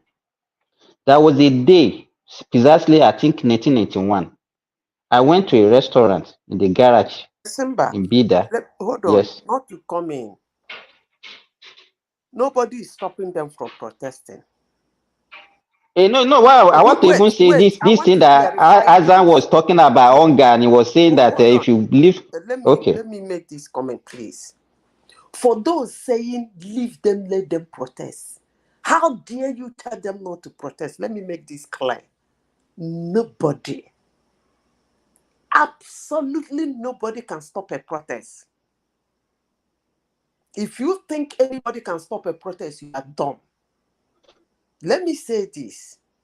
You go come out, you go protest, waiting you see, you take. Because the military is not going to block your doorstep. They're not going to lock your door. I can assure you that Tinubu on the 1st of August is not going to declare a curfew in Nigeria. That's not going to happen. So this question of let them protest, allow them to, I don't even know where the question is coming from, because nobody is going to stop you. They are just telling you, we are just discussing the consequences of your action. What is going to result in? That's all we are discussing. We are not saying you shouldn't. After all, you don't see me, I don't see you. So you get out in the street, protest. That faceless protest you people want to do, you did it in 2021, January. You called it NTAC. At the end of the day, some people ran and went and took injunction from court so that they will not be investigated concerning that hazardous protest they did, that so many people lost their businesses.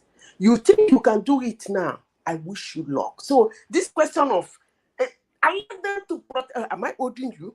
I'm not holding you. I'm not there. Go out there and protest. Nobody is stopping you, and nobody can stop you. Because the military is not going to tie your leg, neither is the police going to lock your house, and neither will the government declare a curfew because you said you want to protest. So that ridiculous statement of allow them to, how dare you tell them not to protest? Nobody is saying that. We are just discussing consequences of what is going to happen. And I tell you something, come this weekend, we are coming back here to discuss it in good faith. Madam Zita, please, apart from all this, apart from not protesting and because it seems that you are saying that protesting is not the solution that will make the government react to the issues we have at hand. So what should now be apart from protest, what do you think the citizens should do to get the attention of the government to react to the situation we have at hand? Good. That's a fantastic question. Fantastic question. Now, number one, what is the reason for protest? You said it's hunger. What causes hunger? Poverty. That's one of the major causes of hunger all over the world. How are we going to tackle poverty? We have our House of Representatives. We have our senators. These are people we know in our own locality. We know their houses. Why don't we go there and table our demand to them?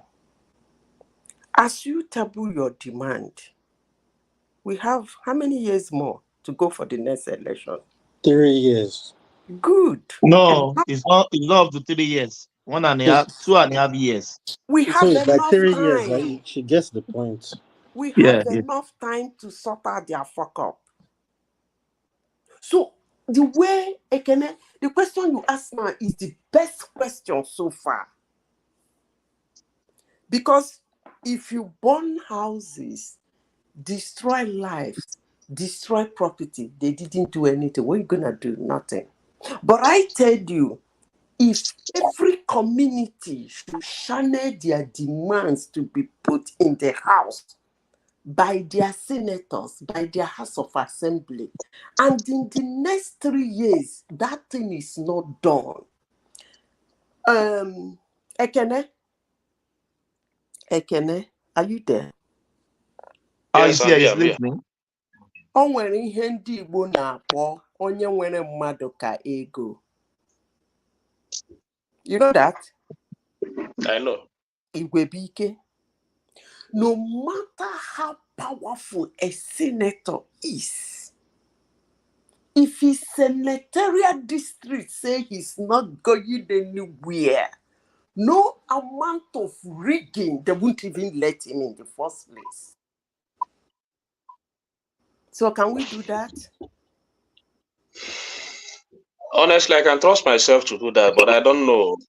No, I'm just saying. Let me chime in if you guys don't mind. You asked me a question, and I gave you a suggestion. Yeah. A perfect question. That's the very beautiful, smart question you asked this morning, and I gave you an answer. Can we do that? Okay. We know their houses in the village. Your senator, definitely you know his house. If you don't know, you go ask, you go know. Yeah. Let's hear from Prince. I'm happy that Hassan came here and said that it is NGOs. And the ridiculous thing he said was that they go to Imam. Did they elect an Imam to talk to Tinubu? No. They should go to... You know, I have a problem. Honestly, I keep saying this. We have been lying to our generations. And when we lie to them, they don't ask us questions. They run with our propaganda. They run with our ideology. And the world is collapsing by the day. He came here And people were hailing him. He said they went to the man. Did you elect a man to represent you in front of Tinubu? Because Tinubu is actually the issue. I will have a good laugh on Saturday here. I'm telling you people, Tinubu is the issue. It's not this hunger. I can assure you people. We know now that's their target now. They're already So putting it there did that you Tinubu must go go. to, did you elect a man to represent you in the presence of Tinubu? The answer is no. Because Nigerians see government as Tinubu. But let me follow them in their thinking. You didn't elect a man. You Madam Zita, elected you know a what? senator. Madam Zita, he said that the people did not vote for Tinubu, that their imam that instructed them to vote for Tinubu, that the people did not vote for Tinubu, that is the imams that was what Azan said now.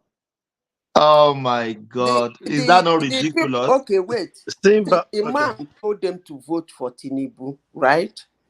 And the same imam told them to vote for their senators and their House of Representatives.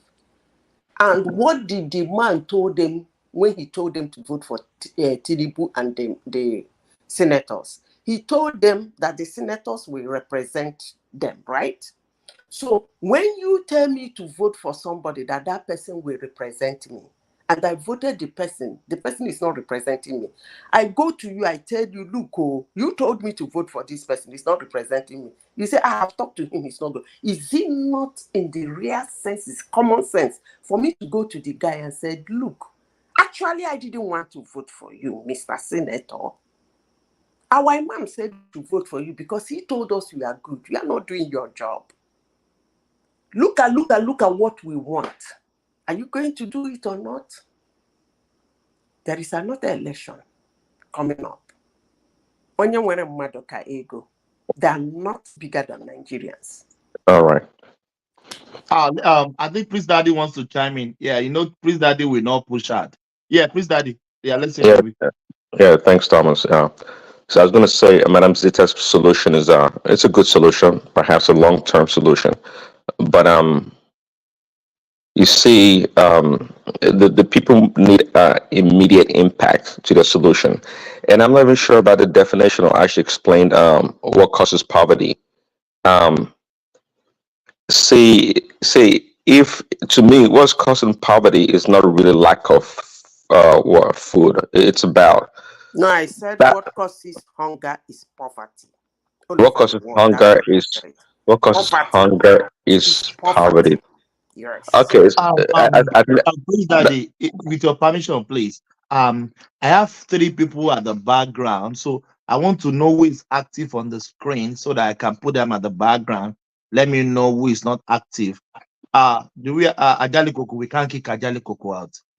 Yeah, Kolata. Do you have Kolata? I don't think so. Kolata, I'll give them benefits of that. Maybe we have Ekene, of course. We have DOG, of course. We have Prince, of course. Babati, do you have Babati? Babati is here. Good. Yeah, we have Simba, of course. Madam Heya, do we have Emeka? Emeka? Yeah, let's kick Kolata out and to replace him with Remy. Yeah. Go on, yeah, Prince.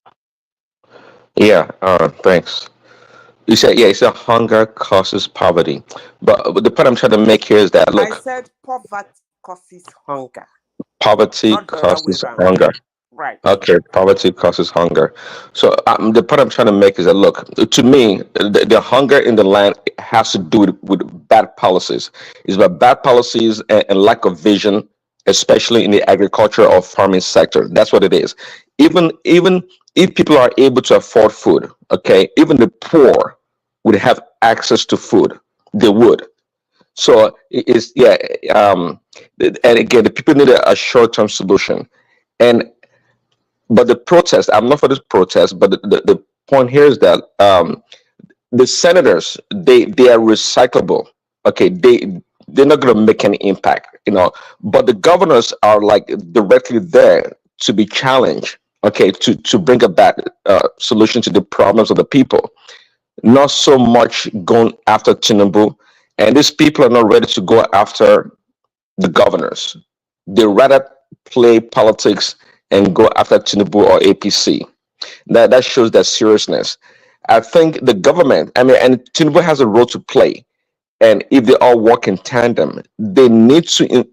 We talk about investment all the time in agriculture, but agriculture or farming should be the least that the government, the governors can do in the country, okay, to alleviate the pain of the people. But they're not doing it. See, I don't want to give the Nigerian government a pass.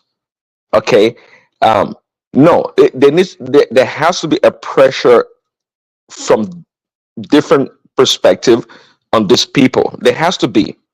Okay, where should the pressure come from that makes the most impact is the key here, and these people that determine that it's the protest against the government would do it.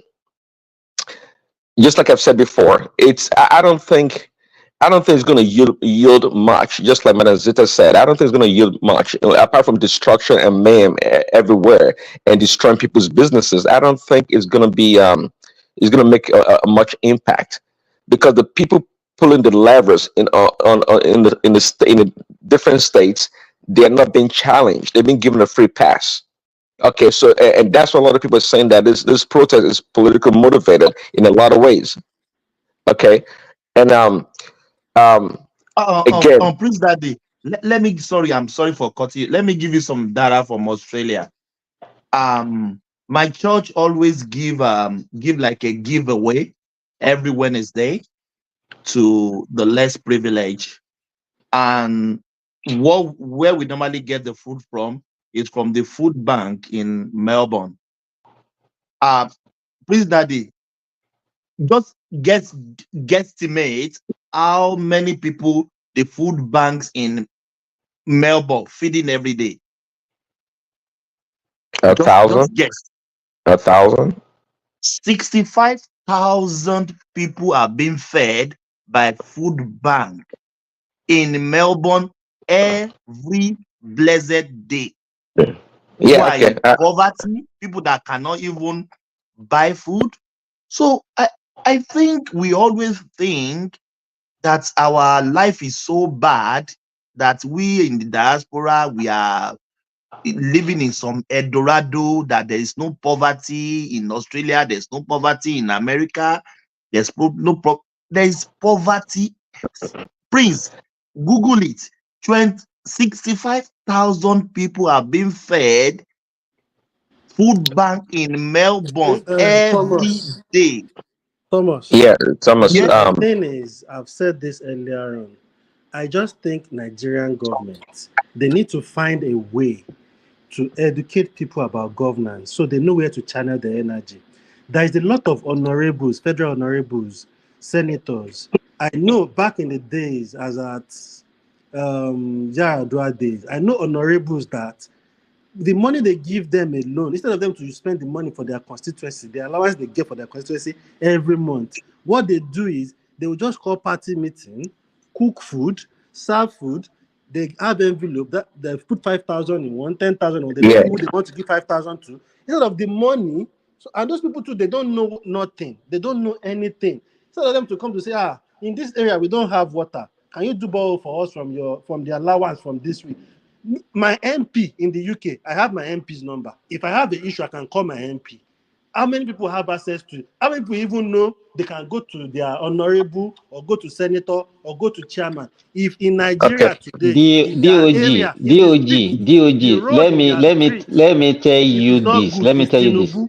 If the honorable come with the money and ask them that, do you want this cash, the money in cash, or you want me to dig a borrow Or for you? projects, They will take they they will will send take money. cash. Yeah. No, Okay, why would they Simba, even ask Simba, you them said if they that want the money before. in cash? Simba, let's be Let me tell realistic. you. Go to every Let me month. tell you Let this. me explain to you. I'm Sorry, very sorry, close to these DOG. people. Let me explain to you. So every month, Okay. back then, they get 7 million naira per month. Not part of their salary. It's not for them. It's for their constituency. Whatever they need to go and do in their constituency. Which is why Tinubu is talking about locality.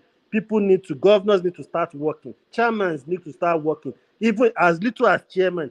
Some chairmen, you can't even see them. An ordinary person that doesn't know them can't go to the local government and say, oh, I would like to see the chairman.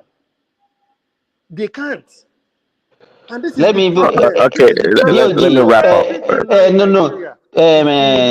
Is Tinubu, if Prince Adi, people's road is not good in you, Ibadan, you is asked me a Tinubu? question that have I witnessed it? Is that not the question you asked me?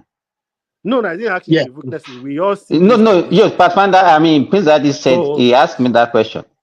No, and no, I to Is think that no. What you said, I say you said something like that before. That people would choose money over No, projects. it's You not, know. I'm not just saying it because let me tell you something that my brother is an engineer. no, Let me tell you this. Let me tell you Simba, this. people don't Eh? want money over projects. It's because I the will tell you. honorables, the It's not, governors, let me they are tell not you. I will painting the tell you. picture I'm to telling them. you this. Let me tell Hold you. I'm on, telling you Simba, this. listen to me. You Oh, see, DOG, they are why are not you painting arguing the with picture me? to these Oh, people. They I'm are not trying one to voice. educate the One people. voice, please. Oh, so, okay. That is They need your to own point. educate Let the me say people. this. These Let me people say. that are Let in me tell charge you of the this. money to do projects, they are not Hmm. showing sign to the people that, oh, you can come to us and we can do Okay. borrow for you. Let me What tell. people I want think to is tell when Prince these people Daddy come, this. oh, like I will even mention his name. Baba Kinloye. You know Baba Kinloye, Abi, in Oyo State, I know Abi. Baba Adisa Akinloye. Akinloye. Adisa The son Akinloye. was an honorable. I don't want to mention his Hmm. own first name. I know He's, him. If you don't mention him, we you know might them. know him, but I don't We are want in to battle mention him. together now. So We know them. hold on. His son was an honorable back in the days. This guy will come, put money in envelope, cook rice, go to his father's house, do party meeting. That money is money from for the constituency. But once he has given all the party members that they have access to each other, 5,000 naira envelope, the one that will take 10,000 and they eat and they shout PDP power, everybody go home. That is it. People don't realize. That's why I say government needs to start educating people to know that, okay, if I need so for my road, maybe I need to first go to the chairman. If the chairman is not making move, maybe I need to go to the federal honorable or the state honorable. So maybe they can What talk you to me. said, what you But just said no, is people you will are say correct, it's DOG. You are huh? correct. I absolutely agree with you. But what I'm saying, let me give you another example. I have a brother, my blood brother. You understand? He is an engineer with one of the construction company in Nigeria. I won't mention the name. They had a project in the Niger Delta, and they are laying pipe through villages in Delta, in Niger Delta, and it was the one in charge of the community, all the community that this project, pipe will pass through. So we'll go to the community, ask them, okay, well, this is what we want to do. What do you want us to do for you? Since this pipe is passing through your community. Could you believe that none of them will ask for school? None of them will have for potable water. None of them will ask for hospital. It's either they're asking for cash or they're asking for community town hall where they will be drinking burkutu. Baba, You those people understand? don't know they can ask these people for water. They don't know. Can I They will can go I there and beg interject? for Oh, water. They will be begging them that Okay, Oga, let me land get before establish okay, Remy okay. comes in. Land do land borehole. your Okay, point. They don't know okay, it's Land DOG, their your okay. point. right. All right. So, what was I saying? So yeah, I mean, a good point. I mean, always said it now. It has to come down to the grassroots, to the people in charge. I'm not. If you give senators, the honorable, bunch of money, what do you expect them to do? I mean, they're not the people on the ground that actually know what the people need. The best that they could do is exactly what they're doing. Actually, I don't even blame them. They can only share the money to retain their own power and strengthen their own, constituents, to vote for them. That's just the bottom line here. The point here is that, and actually the reason why I actually came to the show is to make a comment about what Sinbad said last night or yesterday. And the problem to hunger in the country, just like I said earlier, is bad policy and lack of innovation. And Simba, you made a comment yesterday that took me aback. You said when someone was mentioning the advancement of what Niger state is doing, the governor in terms of the agriculture, and you made a comment that, oh, the farming season was coming to an end. I didn't know what you meant. See, that's a problem. That's part of the problem why we have food challenge in that country. Some countries, like Israel, for example, they're planting, vegetables and crops in the desert year round because in our case, the rainy season is coming to an end. We stop planting. So that's our problem. The inability to find better way to irrigate our farmlands we throw our hands up that Please, we that can't farm you anymore. should, before I even made, I made an example before I even made that statement. You understand that we have to do away with rainy season farming that we are doing. You understand? And I made the example that if you look at the two major rivers, if you listen to me quite carefully, the two major rivers that we have, the River Niger and River Benue, and I mentioned that I traverse between the one that at least in Kwara State between Jeba to Lafiagi to Patigi and all those areas that I passed through that route during the dry season, and I cannot even see one irrigation going on along those rivers. Well, yeah, well, to the point, and that's see, we have in this today's modern way of farming or of mechanized agriculture, we have a zero excuse, especially in that kind of climate. Okay, not to be able to grow food throughout the year. See, the problem Exactly. is to the point, Mothers, is poverty causes hunger. Madazita said, I, I don't really, I don't think I totally agree with that. If we have plenty of food, okay, even the poor will have enough to eat without money because we have to dispose of those perishable commodities.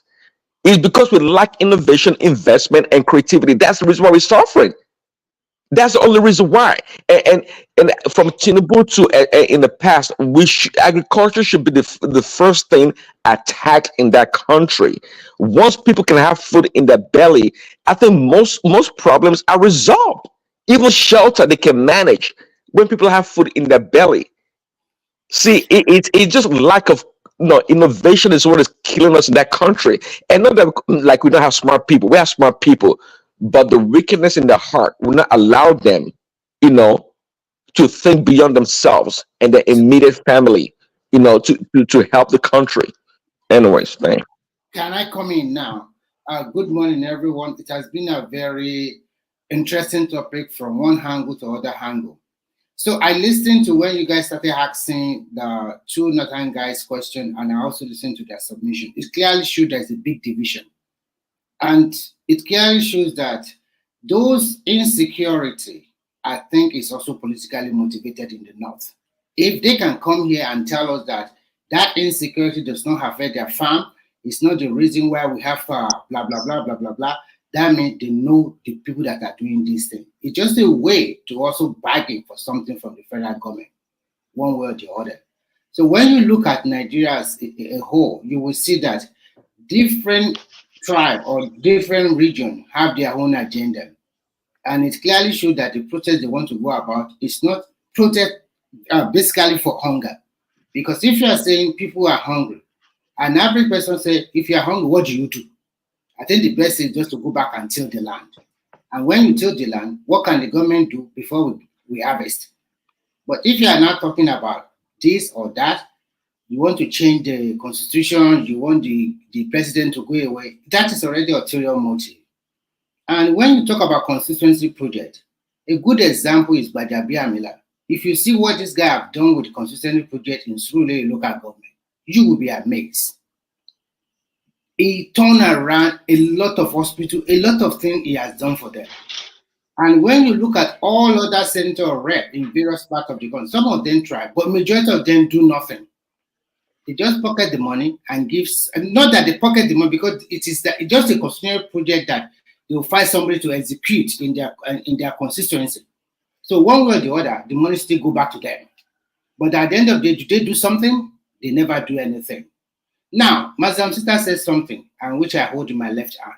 After the protest, whether you do it for 6 months or 1 year, what next? What are you going to gain from you? And the moment you start protesting, everybody knows the truth. There is going to be a lot of destabilization. A lot of people have their own motive. And you say people are hungry. So if I'm going for that protest and I am hungry, I don't care whether you are walking in the street, I will go to that shop and see that 50 bag of rice. That is what will be in my mind because I'm hungry and I want food, maybe for me and my family. So that means my motive is not for me to be running around and shouting Tinubu must go. Maybe my motive is just to go and steal something. And I bet you more than 50% of them that will join that protest, that is what is going to be in their mind because they are hungry. So, and when people are now trying to tell you, don't do it, and if you are doing it, and then there will be fight among each other, and then when there's a crisis, the military and police will come into it.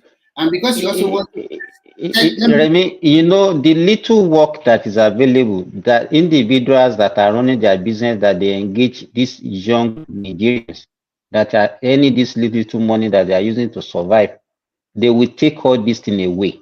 and If when there's not as taking. I know that some Nigerian youth, they are so gullible to the extent that they want to test the might of the police.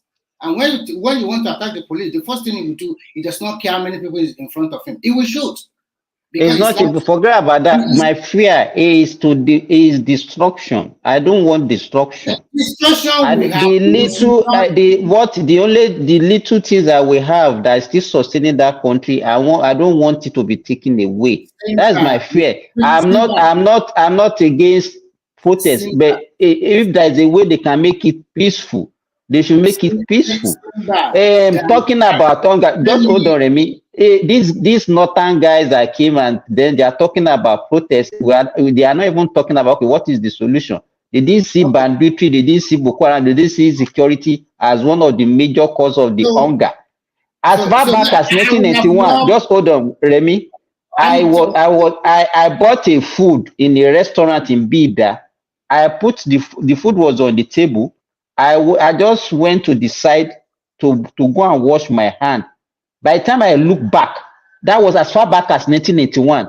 I couldn't find my food again, not even outside, like the way Azar was painting that if you dare eat outside. This was inside a restaurant. Okay, let me continue. The first time I went to the northern part of Nigeria, I've never seen. who is talking to underground? So Cayman, I didn't. Can I continue, please? What is that? The first time, when they talk about, when Madam Zeta asked me a good question, he said, they asked the Malam, what are their governors doing? Why can't they go ahead to meet the governor and the governor gets in trouble with the presidency? Why the Malam? Is my local Malam in my street. How can he have access to Tinubu? I don't understand. Why not the governor of your state? Why do you elect have a governor? Why do you have a senator? Why do you have a representative if you're not going? So that means there's already ulterior motive in that. So when you look at the totality of everything, there is we must tell ourselves the truth. There is no way that if that process go on, there's not going to be crisis. There will be a big crisis. They will fight. I'm not saying you should not protest, but even the people that say they are the organizer, a lot of them have started checking out. Even from TikTok, they have started, they are no more interested. And some people still continue that they want to do it. So who are these faceless leaders? Who are the leaders? Where are the leaders? We cannot find them. Some of them have already run away. And they continue, from where they are, they continue to instigate the average Nigerian youth that when you guys are talking, I just laugh. The youth we have in Nigeria today, do you think they have that knowledge or they are ready to study or research by themselves and come out with solution? Look at all the lists they are banding around. There is nothing like agricultural revolution in it. There is nothing like a reduced recurrence expedition in it. There is nothing like institutionalizing making all the institution work. There's nothing like that. What are they talking about? It's just nonsense. So when you look at the list, you just laugh. Your generation is different from this generation. Though I gave it to them because this is a new age. But at the same time, we also have youth in other countries. They don't think this way. They don't think about destroying their own country. They will hold their leader accountable. They find a way. Because for me, I always ask myself a very good question. Anything you do in life, whether in war or no war, everything at the end of the day will end up in a round table. You are still going to sit down and negotiate. So if those people that are calling for this process truly love Nigeria and they have this faceless leader, why did they come together?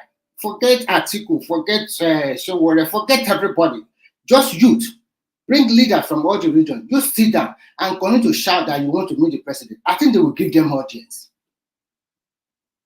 You can even from that angle form a political party and try to push your people inside. But can I come in? You can come in. Okay, thank you. Okay.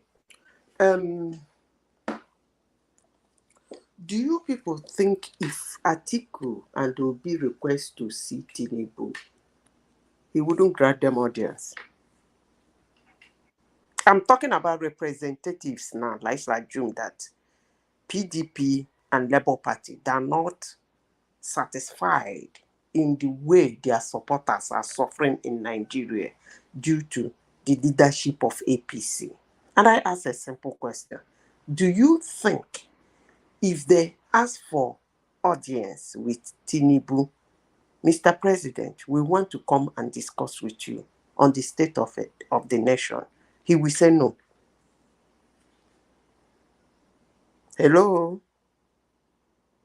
He will not say no, but of course, Nazita, he will not say no. But you know that the way we practice politics in Nigeria is either me or nobody. Okay. It's only me that knows that have the answer. So the other person cannot have the answer. If we are not doing it for the good of the country, everybody is just there for their own selfish gain. I'm coming to that. And then Nigeria will watch them with their entourage, maybe with some people from the north, some people from the east. They watch them go into Aso Rock. And the press will carry it. They held a meeting with Tinubu for 3-4 hours. And they came out. Obviously, when they come out from the meeting, the press will confront them. And they will tell the press at least 1 or 2 things. That is one. Two, I came in here, I said something. Prince Daddy came and said, what I said is on the long term. I don't know why he said that. But what I said is not on, is both on the long run and on the short run. If they present their case and it's not sorted out, that's when the long run comes in. They wait for them the next 3 years and vote them out. But what I am saying is going to present your case to the person you voted to represent you in front of Tinubu. That was a brilliant question Ekene asked. Have you gone to them in group and said, look, Mr. Man, you people have to remove this. We are not satisfied with the way you people are buying vehicles. We need money for so and something. You have removed the subsidy. Why don't you subsidize the food? And let it be that they waited for them 1 month, 2 months. The Senate is not saying anything. The House of Rep is not saying anything. They never did that. And now, everybody that supports this protest, I must say, has a compelling argument. I keep repeating this, and I will keep saying it because I'm coming back here this weekend. Your argument is compelling, wonderful. People are so, why hide your face? That's the bit I don't understand. Perfect argument. Everybody is suffering. Everywhere is scattered. You want insecurity. You want economy. You want food. You are hungry. Perfect argument. The whole world will support you. So why hide your face? To send mysteries into the street, right? I will be back here on Saturday. I will have a good laugh.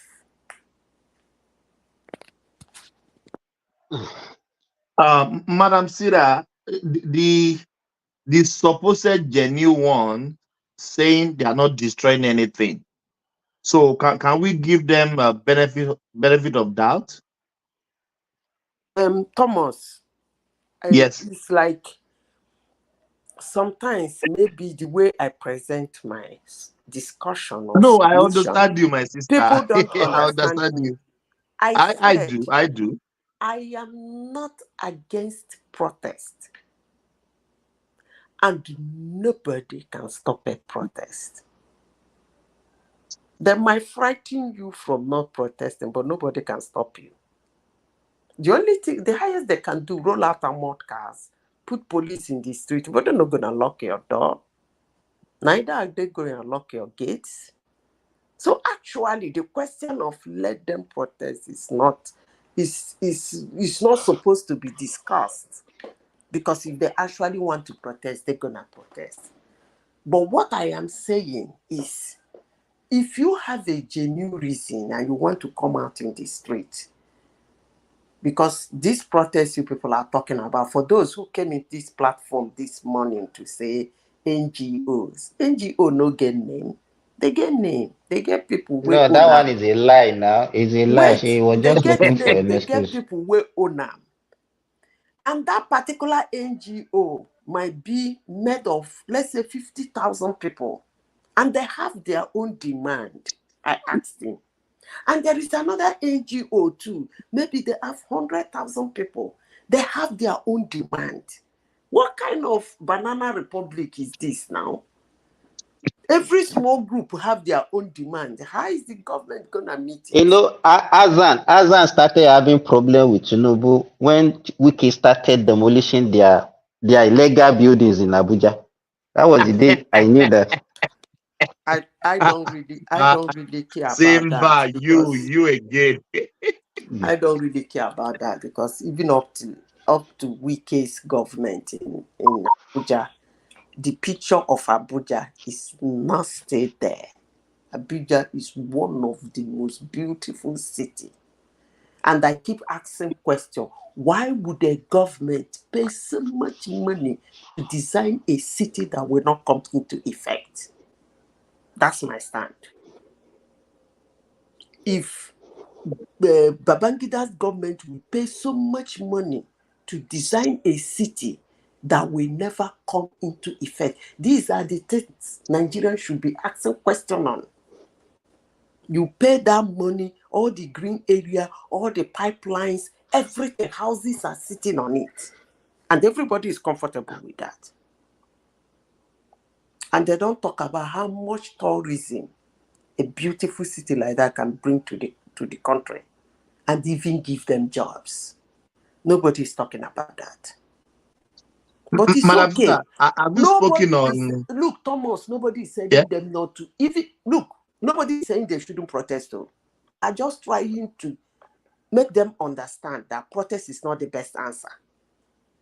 Nobody. I have never seen anybody who said, you dare not, if you come out, we will do. No. Even police said they have the police and soldiers said they have the right. Even the law enforcement, they said they have the to right. protest. Yeah. But when the protest is no longer protest, well, security agencies have to come in. And I don't even want anybody to come here this weekend and be shouting, they kill 400 youths, they kill 300 youths, because we're going to watch it on camera. Computer doesn't lie. Somebody somewhere is going to video that violence. So they should go out in the street and demonstrate. The only problem I have, you have a genuine reason to go to the street. Why hide your face? That's where I have problem. If you have a genuine reason, so fantabulous, so good, why are you hiding your face? Come out with your bold shares. Say people are hungry. You want to have solidarity with them. Everybody go to the street. We no go agree. We go. The government will say, now, wow. Even Atiku is there. Even Obi is there. Even this, no, I got to do something. So why are you hiding your face? So, Madam Zita, what about those in the diaspora or one of the leaders? No. Why are they not coming down at home to lead it? I don't know. Like that guy who is in his USA now with comfort in his house. But the question is, can I chime in? It's a good thing they want to do, according to them. Perfect thing. They have the right to protest, according to them. They have a genuine reason why they want to protest. We all agree on that. So why hide your face? I don't understand. Why are you hiding your face? Can I come in? Yeah. Let's hear from Patrick. Yeah, Patrick. Yeah. Thank you very much. Yeah. I don't think they are hiding their faces. They are not. We have been mentioning some names behind this protest. You understand? People like Shore, even though it's in diaspora, Shore's group, they have names. Wait now, why are you laughing? Wait now. No, except we are deceiving ourselves here. Let's speak. Let's. This guy has been protesting the country. So why are you laughing? When the military was there and you were hiding, Shore was on the street writing his protest. Patrick, let me give you updated No, no, no. information. Let him. No, no, no, Wait Remy. now, let Let me. him land. See, I I'm just just want No, coming Remy, now. please. Let him okay, land. it's I'm very just coming and important, I'm holding a different very opinion Let from important. yours, let all him of you. land. Let him land, please. So Yeah. I feel that they are not hiding their faces, you understand? And their demands are very clear. They are protesting government policies, the consequence of government policies. The normal way is what this protest meant to do is to put pressure on government to re-examine their policies. You understand? It's not meant to chase Tinubu out or to destroy things. I know some people will want to hijack it, and that's a genuine Are concern. you are you are you having your own demand, or you are speaking to the demands that they Wait, have? I Because am saying that I cannot see you are saying policy now. I can't see any of demand that say okay, they should bring back fuel subsidy. They should start no, now paying arbitrary no. They are not going to. on This is what I'm saying. devaluation I'm saying of naira I'm saying on it's in dollar exchange. wait now. I'm saying this protest is in response Let to him the finish. I will tell you consequence. why they're faceless. I said this protest is a response to the consequence of government policy. For example, government removed subsidy. Fine, they cannot sustain it because of the problem it was causing. But the consequence came, and the government couldn't manage it. Floating of naira. Normally, floating of naira and devaluation of your currency is meant to attract export. It's meant to incentivize you to export. But the Why implication are is we this. trying to give these individuals, these Madam, rogue okay, criminals, I a just reason to go to the streets? Have we forgotten? land my Wait, let me point. highlight something. Make I Let me land my highlight something before you land that point, because you woke me up. Let me highlight something. Have we forgotten that these rogue individuals wanted to protest after they lost the election? Have we forgotten? Have we forgotten They that these protested, not individuals they wanted to. They they, did. they were calling for a protest to cancel the election when they lost the election? So why are we trying to give these rogue elements legality? People like Patrick, they can't see beyond. It's just, they have been We are trying commending to him now, so we are you just trying click to to the give gallery. rogue Can you hear me? elements legality. Yeah, can you hear Yes, me? you Okay. see, when Okay, somebody someone, has it's just chimed in. like Okay, sorry. it's just like when you have a problem with your neighbor. Your neighbor is waiting and looking for excuses so that they can attack you, for you to make slight mistakes so that they can attack you. But your neighbor does not like you. You know that already. These individuals are rogue elements looking for excuses. Look at their demands. Go and look at their demands. They always wanted to protest. So they've been waiting for a moment to come out to the streets. And like what Madam Zita, welcome back. It's been a long time. I've not heard from you. Thank you.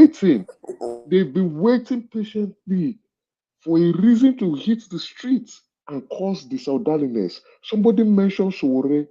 Sowore is being funded by the Fund Foundation. I want you to take your phone now and Google what the Fund Foundation is. They were the same individuals who funded the Kenya protests. They funded the Kenya protests. The Ford Foundation is one of the devilish foundation NGOs in the world, going around creating chaos in the name of they are trying to create social change. Google them. Let me continue my sleep. Okay, thank you. So So let me our word woke you up, Emeka. Patrick, let can me I tell round up you why because I've they are frozen. faceless? Okay. Why they are faceless is that we don't actually know who is protesting. There are so many names there and so many different demands from people we do not know, we don't recognize. the government, as a government of Nigeria, don't recognize them. They don't know who they are. The whatever body they form that body for this protest. So that's why I said they are faceless. Anyway, since Tinubu became the president, these people, TUC have demonstrated, NLC has demonstrated. They have tried to use these recognized bodies to push this mayhem, but those people were reasonable enough because they have to come with a list of demand because they are a recognized institution. So they cannot just wake up and say, we are going for a demonstration. So they were doing it and they have been having negotiations for over 1 year now. And one or two of their demands somehow is being sorted out.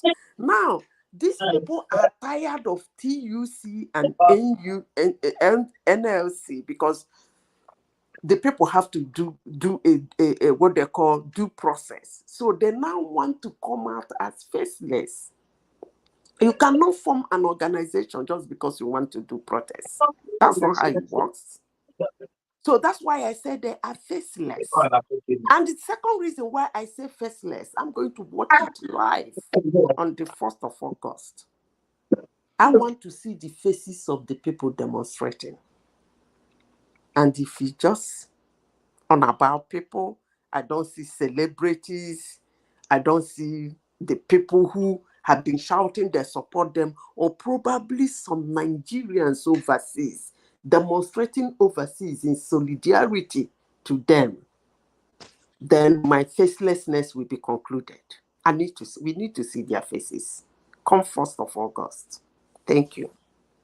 Thank you. So Thank you. Yeah, I think Patrick wants to say something. Yeah, it's just very close by. My opinion is that they are not Hey, faceless. today is 29, so 3 days more. Exactly. They Or are not 2 days, faceless. even 2 days. Yeah. They are not faceless, and their demands are clearly articulated. Why is it difficult for us to understand that there are people actually hungry in Nigeria?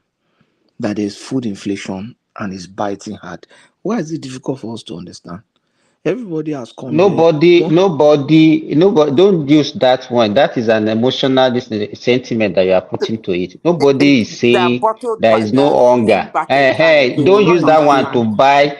That is a cheap I'm not political blackmailing you guys. blackmail. It's a I'm not blackmail. blackmailing That's what you are you. doing. That's a Stop rhetoric that. question. Nobody is saying there's no time. You have to be sincere with yourself. There's no time. There is no hunger in Nigeria.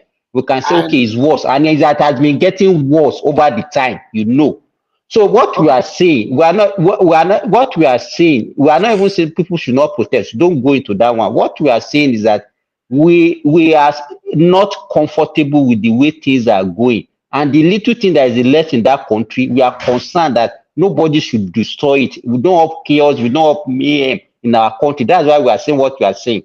So don't come with this your people are against people. You are not being sensitive to people. People are dying of hunger. No, don't say that. Don't bring that one here. There's nobody that is saying that. Patrick, I want to bring it to your.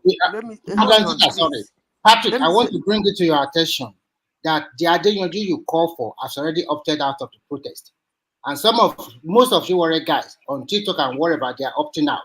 Because they said that because they knew where the thing is coming from. Now they are beginning to see the hand of the voice of Jacob and the hand of Esau. That's what these people like Patrick refuse to see. Yeah, they are now saying that the protest has been hijacked, and they are talking. You can listen to their everything. Some of them are coming out. They are opting out of the protest because they believe that. So I just want to ask that information. You can go ahead. Let me say this before I go. Please, I don't like people misrepresenting me or misquoting me. I never said that everything is good in Nigeria. Their argument is perfect. They have every right to protest. Number two. Number three, nobody, no government can stop a protest. But the consequences of you coming out, that is what they can do. But they can't lock your door. You can still come out and protest. And again, the fourth one is that, please, Patrick, understand that it is a free world. It's their right. Let them come out and protest. But remember, you said protest. Anything outside of protest will be met with consequences. You said protest. So let them come out and protest. Chikina, una bye bye you.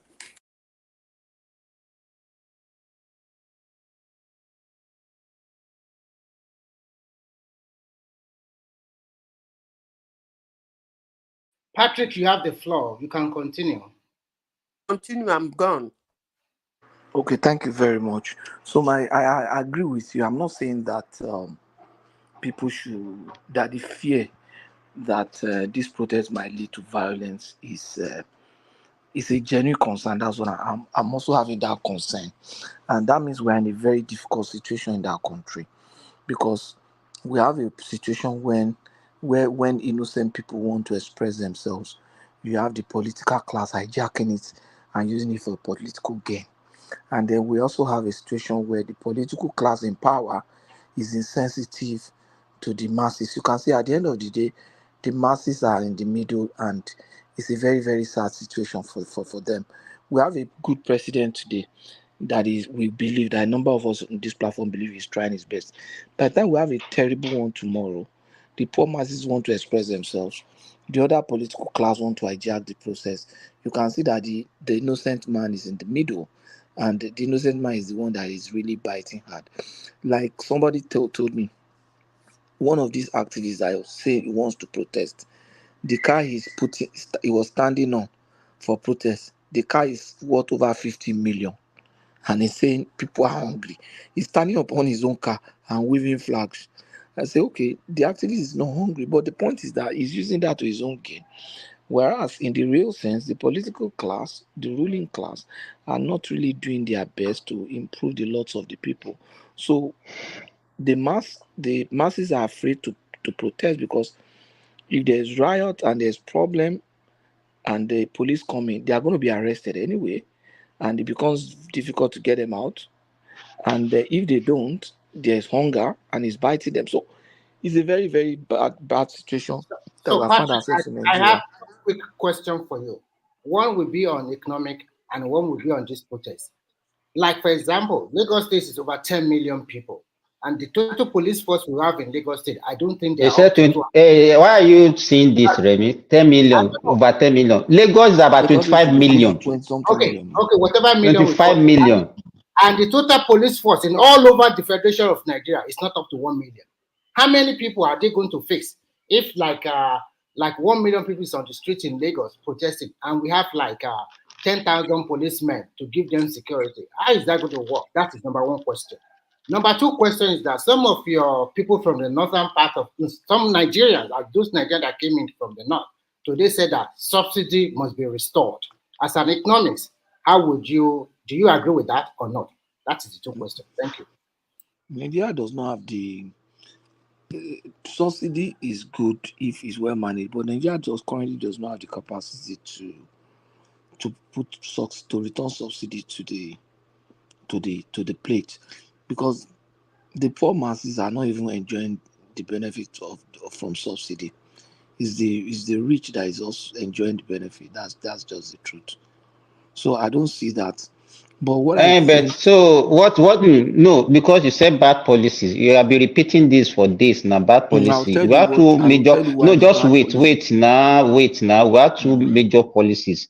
Is the subsidies and then the floating of naira. So can you speak to the two, and then you give Okay, us, at least you are an economist, you give us a better way of managing this kind of thing. If you remember what I said poor management of consequences of policies. I didn't say that the policies are bad. If you So remember the consequences, articulated the how will policy, you how do the you how do consequence you like manage the you see, consequences? let me start with Mm, flotation of naira. You see, the flotation of naira is meant to achieve certain things. One, when your value currency is devalued, your your your production becomes cheap. That's what is happening in China now. China, the Chinese currency is currently devalued, so it is cheaper to buy from China than most countries in the world, and because of that, your export becomes your export as a producer in China or in Nigeria, for example, you are incentivized to export your product. But you do that when you have excess capacity. Now, when you are meeting local demand and you have excess capacity that is lying afloat, then you want to export. That's what happens. In Nigeria's case, for example, in the area of food, we don't have capacity yet because we are not even meeting local demands. Now, we devalue our currency, it becomes attractive to export our products, and that's what some people are doing. What they are doing is but the sorry, I understand what, but all these things are just a layman. It's not a rocket science economics that you are discussing. Everybody knows that. Because I want you to give practical examples I'm telling you of now, you a never play. let me land now. Okay, You see, continue. what happened is that Mm. because it becomes very attractive to export, farmers, middlemen, some big names, big boys, they are mopping up local production and exporting to maybe Cotonou and all this stuff. Now, is your currency is not as powerful as what you have in Cotonou now. So people would rather go take to those countries, look for a way to export, head collect hard currency and change it for big naira. So that's what is happening, and that's No, where no, no, no, no, no, no. You disappointed me. Oh. it's You part of really what is happening. disappointed me. It's not. Why? No. How can that one? Let me tell you. You buy something. Let's say you buy let's say a tuber of yam for 1,000 naira. You are Then buying maybe from no, you are going to the farm. You are mopping directly from the farm. I don't You are not whatever. going. You at least when you get to the farm, you buy at a price.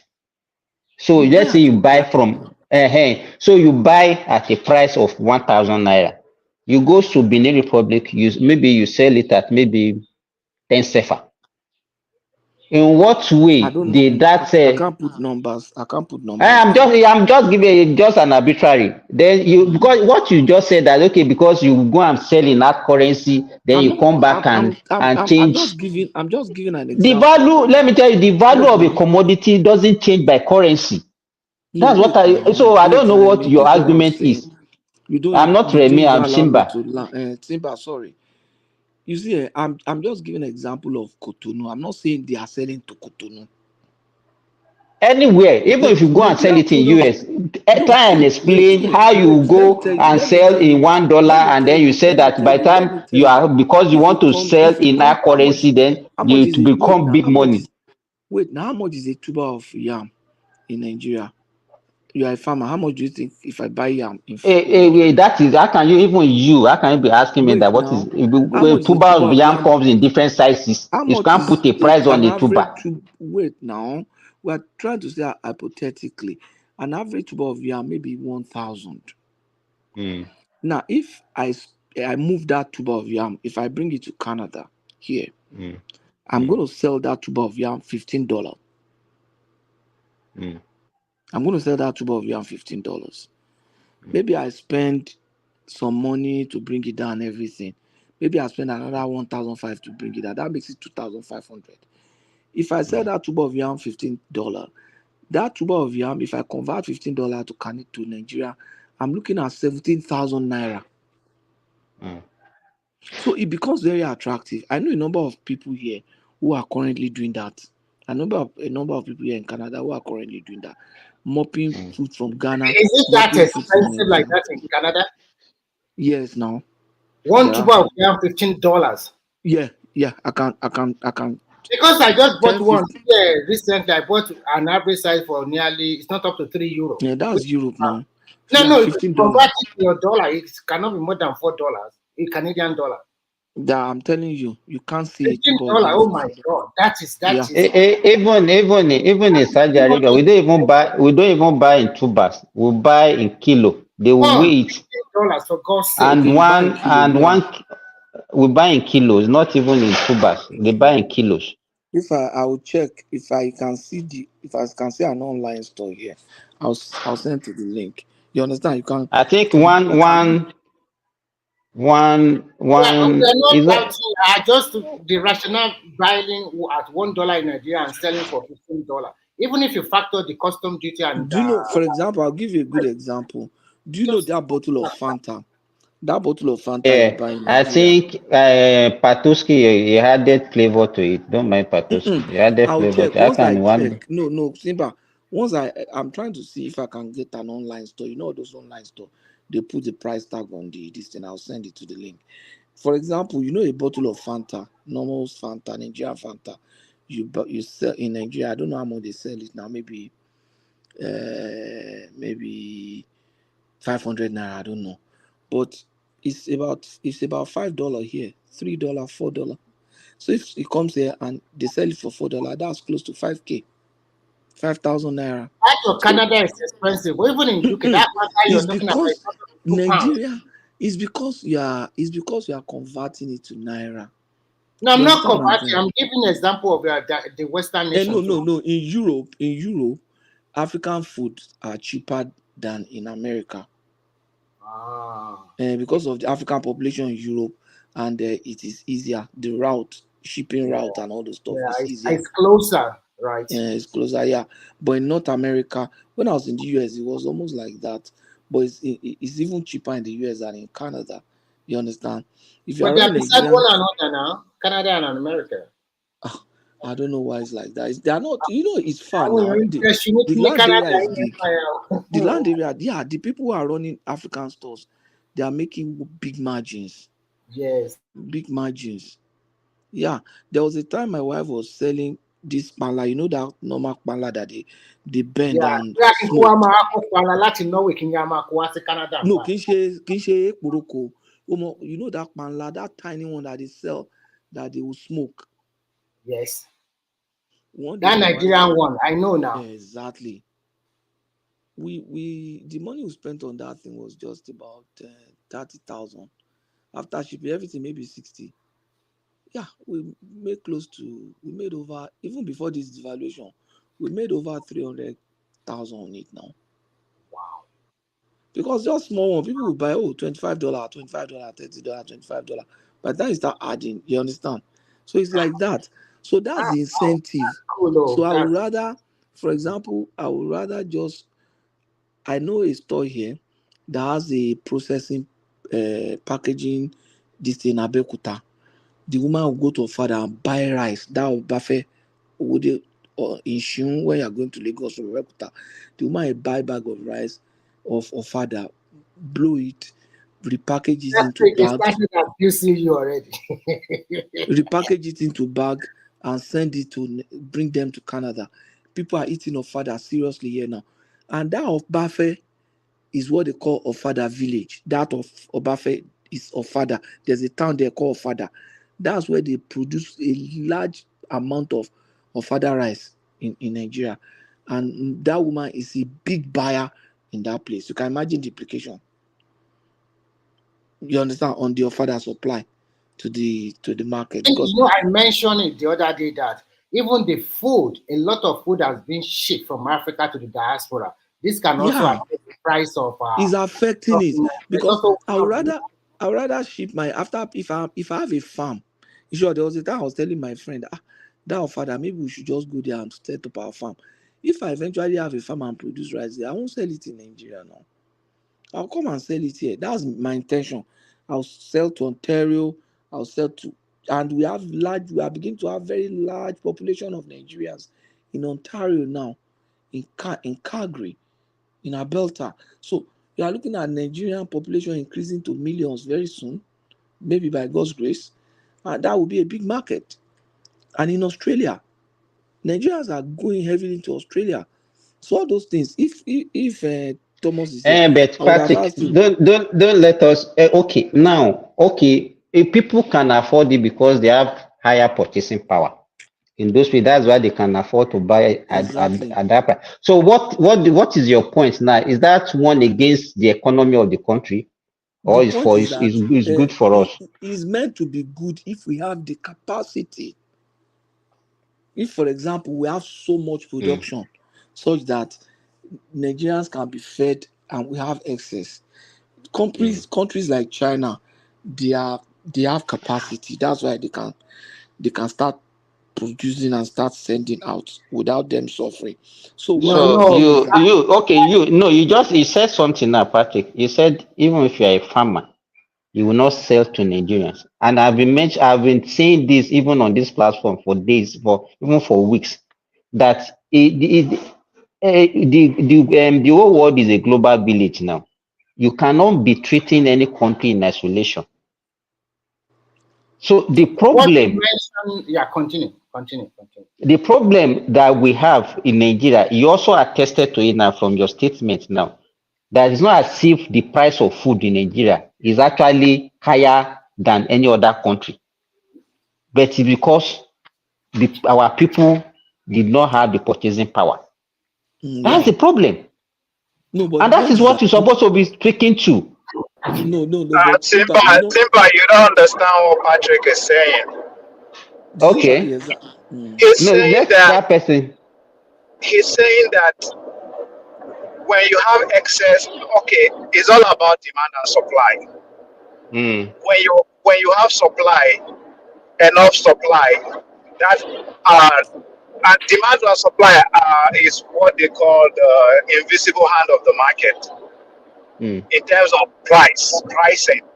So now, what Patrick is saying is that before the devaluation of the naira, we have enough supply of food, enough to not really impact on the price of food. But after the devaluation, it is more attractive to export our product outside because the farmers or the middlemen earns more money doing that. So as the consequence of that now is that you have lower local supply, which result in the higher prices of food, combined with the low purchasing power of Nigerians. The problem is, I can tell you, because you that are talking now, maybe probably you are not in Nigeria. I don't think there's any problem with supply in Nigeria. And I gave you a practical example, even yesterday when I was talking. Presently, even in Nigeria now, egg, which is the cheapest protein, as we are talking now, egg is the cheapest protein you can get in Nigeria now. There is a glut. At what price? You can get a crate of egg 30 for like 4,200. What was the price before the devaluation? Forget. I'm not talking about what you are talking. We are talking about supply. I'm not talking no, about what we are devaluation. saying What I'm is saying. no, Simba, are you saying that No. Let me finish. there's enough food in There Nigeria? is more than enough food. There's no way where you go. Why are people not? It is because they cannot afford it. So why are the suppliers, why are the sellers not forced to sell at lower price? They cannot be forced. That is why I started by saying that you cannot treat any country in isolation now. Simba, Even me now, if I see where, let me tell you, if it is very easy for me. Let's try and make you see Yeah, what you are Simba, trying to say. explain what you mean by you cannot treat any country in isolation, because that's exactly what It's because, let me tell you, it's because if I can't get market and I cannot, every farmers are not there. It's a charity organization. Being a farmer, you are not doing charity. Here is the business.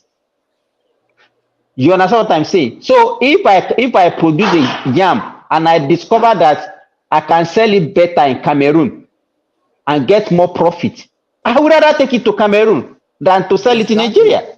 Which is what I was trying to say. And the reason why the Cameroonian will be able, because if Cameroonian can afford it, that means they have a better purchasing power than Nigerians. It's not lack of supply that is causing it. And that's why I say you cannot treat any, unless you want to close, you want to dig a hole around Nigeria. No, just wait. Or you want to fence the whole Nigeria and say, okay, whatever we produce should not go out. So explain to us what is causing the increase in prices. It does not increase in prices. I'm telling you, There's it's no a increase in relative price. increase. There is a relative Oh, increase because of the valuation. It's a relative That's increase. what we The are price, saying if you, now. let me tell Because you, of the a price. valuation. Let me do. Wait, dude. You What have I'm already saying gotten is with us this. now. What I'm saying, get it right. You cannot. The price of maize in Nigeria cannot be different from the price of maize in Ghana or in every other country. There should be an average price, and go and Google it. Go and check it now. What you see online is not different from even in developed world. It is not different from what we are talking about. Is that the Nigerians cannot afford it, and if I produce maize, because most of the inputs that we use to produce that maize is imported. So because all these things that people used to say, okay, maize is it not produced locally, yam is it not produced, most of the input, the insecticide, the herbicide, and everything that you need, the fertilizer, they are imported. You buy it at a foreign with foreign exchange. So there's no way you can produce and say, okay, you produce and sell less than the international price. no, There's no way you but can do that. The only way government can do that and that they can favor the citizen is by what we just mentioned yesterday. They will have to buy from the farmer and probably subsidize it before they sell it to the people. If not, there's no way a farmer can produce and sell at a lower price, unless you want to ask the farmer to pack up. Then we have improved, we have introduced subsidy again. What we are saying is this: government should look at the supply Let me side. tell you, Patrick, there is no way anybody can Let me produce any explain to food you. Let me in tell you the supply Nigeria side. and the Let me give price will be lower than the international wait price now, because Remy, wait now. And Simba, let me wait. call, don't give me another name. Simba, wait. You see, there's what called supply side constraint. Supply side constraints are constraints that are limiting the supply of a commodity outside the price.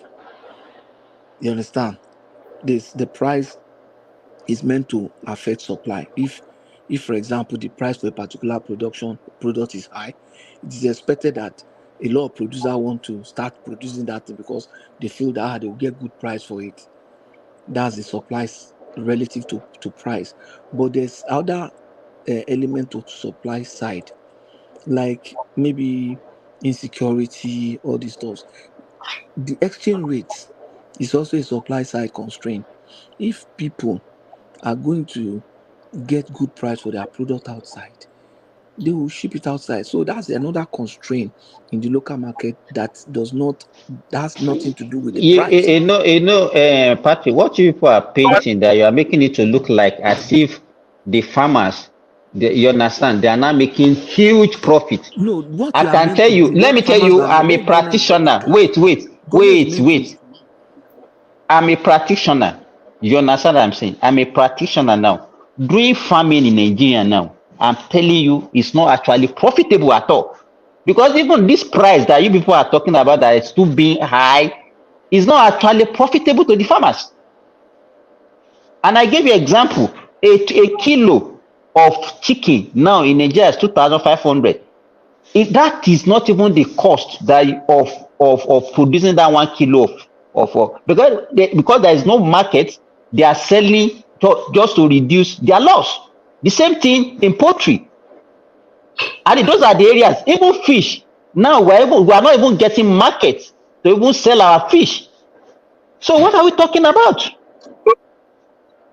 so actually you're saying in Nigeria right now, the problem is oversupply, not undersupply. It's not. Let me tell you, I've been saying it. You cannot get to the market and say no because you now say that there is no. You look for tomato you couldn't get, you look for yam you couldn't get, or you look for onion you couldn't get. No, the problem is that the Nigerians cannot afford the price because by the time the farmer put everything that the cost of their input and then they want to sell, they can't sell at a price that Nigerians can afford it.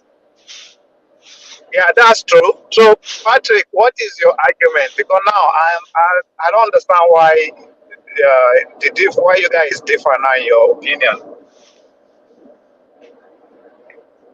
Patrick, is Patrick still there? Yeah, I'm here. My argument is that if the supply side is secured. Maybe there is supply in the market.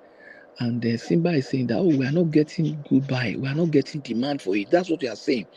We are not getting Yes. demand. We are not getting the demand for it because people cannot afford the price. The normal response is for the supplier to bring down the price. Okay, that So is that why. Let me supply, tell you, so that to bring down the price.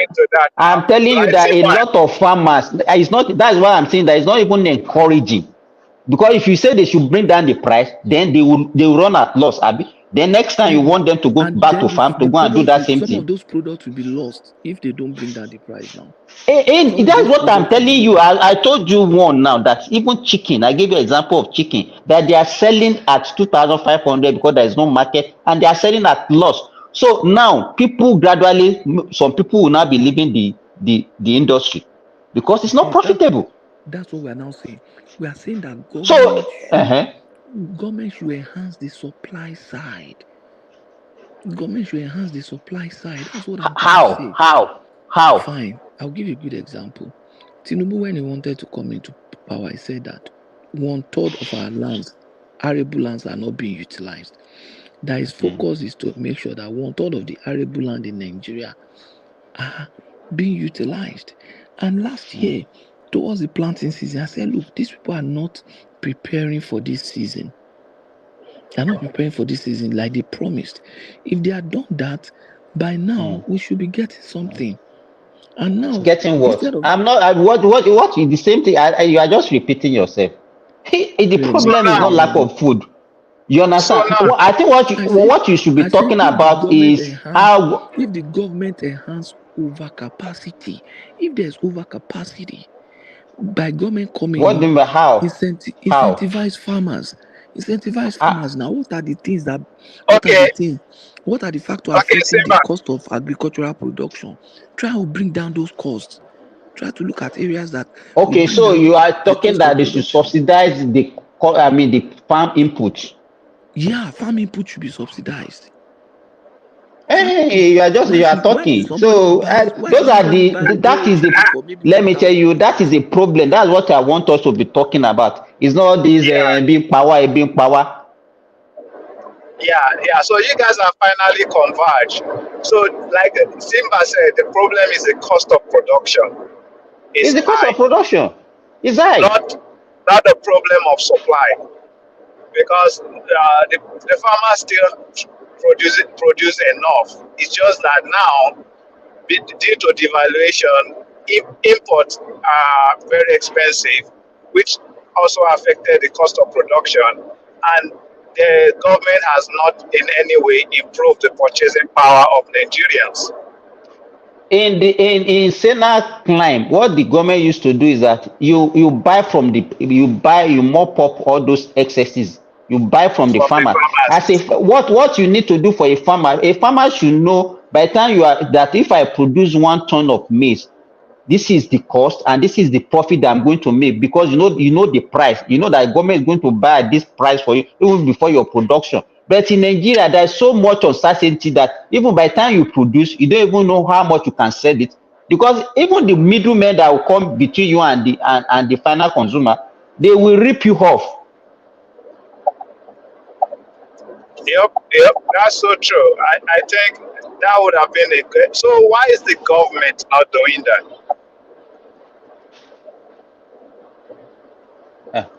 I don't know. I don't. I think that there is a lot of things that need to be done. You understand? Because everything in Nigeria is like Nigeria cannot work without subsidy in everything, in education, in health, in electricity, in everything has to be subsidized for Nigerians to be able to afford it. I don't understand that. Then where is the money going to come from? Somebody was talking now. We knew what was the situation of country even before Buhari handed over to Tinubu, where they were even borrowing money to pay salary, borrowing money to pay subsidy, and then he wanted us to continue in that route when we know But that it was no Simba, longer visible. this thing is a vicious cycle, because if the government has provided an enabling environment for businesses to for businesses to succeed, there will be job creation, good jobs, good paying jobs. And once there is good paying jobs, Nigerians will purchasing power will also improve. Then they can also buy stuffs without needing subsidies all the time. Don't you think so? Yes, I agree with you. I agree with you 100%. I don't know your name. So what I want to say is that let me tell you the problem that we Abdul. Okay, Abdul. If all of us we know the problem of that country, but what I observe is that Nigerians don't care about the problem. We are too sentimental. You understand what I'm saying? We I are agree too with you. We face issues based on with emotions. Nobody goes emotions. to read them. Yeah, exactly. There's not that patriotism that all of us we don't have a common goal. So people can let air loose in that country because things are not in their favor. Or maybe it doesn't favor their people or whatever. Nobody is looking at a common benefit. Common good. Exactly. Yep. And that's why it's difficult to hold the leaders accountable. Exactly. My concern is even that. What really pains me is the way we are so tribalized in our approach to seeing things. No, Patrick, Everybody is just seeing his own. you are on this The platform. northerner, When look at will the make way his the own two argument. northerners that came today. Yeah. Look at the way they are talking and making Buhari to look like a saint, like somebody who has done very well for this country. Yeah. Can you imagine that? And Silva, somebody will tell me insecurity is not an issue. Yep. And this speaks to what you just said right now. It speaks to what you said right now, that they use emotions to treat issues, because what we're experiencing today is a consequence of some of Buhari's actions and inactions. Exactly. If Buhari has done well, by now you should still be enjoying it because it's just 1 year. Let me tell you exactly. If Buhari has done well, Tinubu, it will be very difficult for somebody to come and scatter what somebody has built for 8 years within 1 year. Exactly. It's just a continuation of what is to me. We look at the government as if whenever somebody leaves the government, whatever brought or whatever offenses he has committed will stop with his government. We don't know that there is a consequence that can go on for years. He has borrowed money. He has mortgaged most of the oil production, whereby we are just getting little or nothing from the oil because he has used that. He has mortgaged the oil to take loan, and then we expect that one to stop. That is why when people start blaming IMF, blaming all this, I really don't blame them that much, because you don't expect these people to give you their hard-earned money, then they allow you to just use the money anyhow. All these things they're telling you to do, remove this subsidy, is very important, because look at Buhari. When Tinubu came in, there's virtually nothing left for him to work with. Nothing. So you expect Tinubu now to go and borrow money, then still use the same money and start subsidizing all these stuff. No, that was what is the name? The other guy say Q or what they call him. He said it should have continued borrow money to pay subsidy. No, that's it. So that's pushing the can down the road now. That means you're not doing anything. You're just postponing the evil day. Question, Abdul, the question I want to ask people now. Okay, we talk about subsidy. Remember, the subsidy is the one that caused the problem. I want to ask, okay, as it is now, what can be the acceptable price of petrol in Nigeria, knowing fully well that even in the neighboring country, it goes up to like 2,000 naira. And more than that. Yes, as it is now, even the Even as it record is, it's that being NNPC subsidized. released, they said Yeah. the landing cost is about 1,117, Yeah. and we are buying 600, 700. It's still being subsidized as it is. It's still being subsidized. So when people are still talking about subsidy, that subsidy is still there. If it's not subsidized, we won't be talking about this present price that we are buying.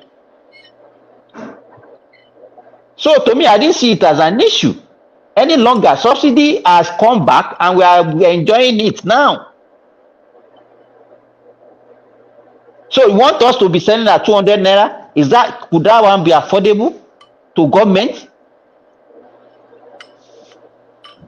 Say, Sinbad, as much as people do not understand governance, they, unlike you, that you're on the ground and you are a practitioner, just like you said, not everybody has that understanding of how these things work. Many don't, including the so-called smart ones. They don't. We don't know what it goes into apart from fertilizer, what else goes into being able to farm and be profitable. We don't know that. And of course, we need a lot of education to bring us to par. Um, but the way that appears, though, that the entire Nigerian system is inefficient in every aspect. I mean, what don't we subsidize that we can freely just let the market determine the price of the commodity so we can move on? Is it because of the low wages? Is that a big problem for us? I mean,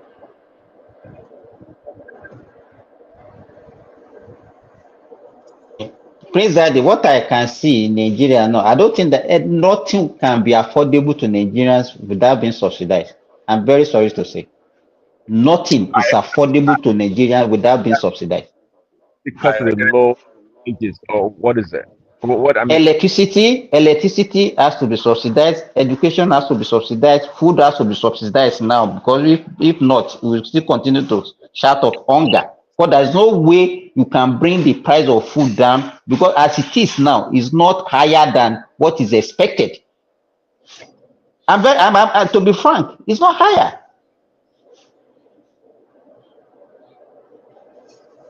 So if we have to subsidize everything, I A think lot what we of should things be now, looking at is honestly, how can already still being we, subsidized. Even what do as you it is say? now, we are still even as it is now, we are still subsidizing a lot of things. Exactly, that's what we're saying. Even Our education education is is being subsidized subsidized, now. health is being subsidized. Our education is over subsidized, sef. Over subsidized health, you still over energy. subsidize it? Yeah, our education is almost over subsidized. Do you know how much it takes to study engineering in Canada and in Europe?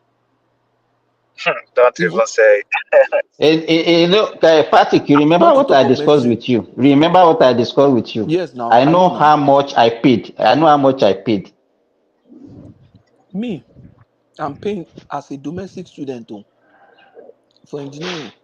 I'm paying just school fees alone. I'm paying about $6,000, and that is cheap because education is cheaper in Canada than in the US. Anyway, you know how much I pay? Me, I'm paying. You know how much You I'm are paying paying? foreign Me, I'm paying students.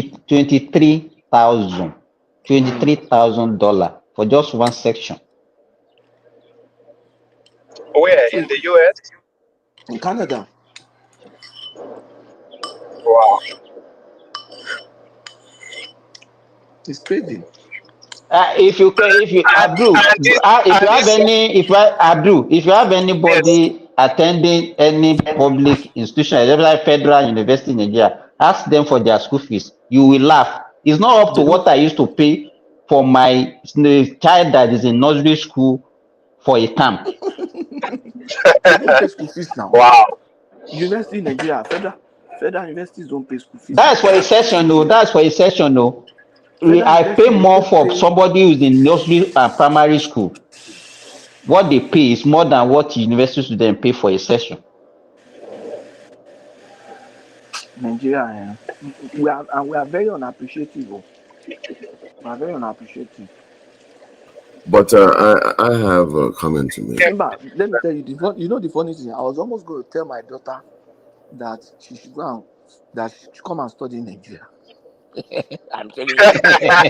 Yeah, because the day I said she wants to study medicine, I said that I was But trying to make Nigeria. but I was trying to make Nigeria look attractive, but because but, I've but Patrick, what you're thinking is not out of the ordinary because here in the States, what most people do is they send their kids to places like the Philippines to go and study. They go, it's cheaper, way cheaper. They go, they come back and and write the just council exam. get the license, and Yeah, you that saves you from the student loan burden. You know. yeah. I'm beginning to talk to her to make it look attractive. Say, don't worry. Even if I'm sending $2,000 to her every month, she'll be living like a queen there. And she'll do her program and finish and come So back and so drop That me. so that'd be too so much so now. That'd be too much hold now. on, hold Two on, thousand dollar hold for on. somebody in That will Nigeria. be That'd be private. too It will much be now. private, Oh, Simba. That will be private. let's pump the brakes here. Enough. So you are calling us. You are calling me Mumu that studied here. I should have just gone back to You have just Nigeria. you would have just gone to you would have just gone to Ife or UI.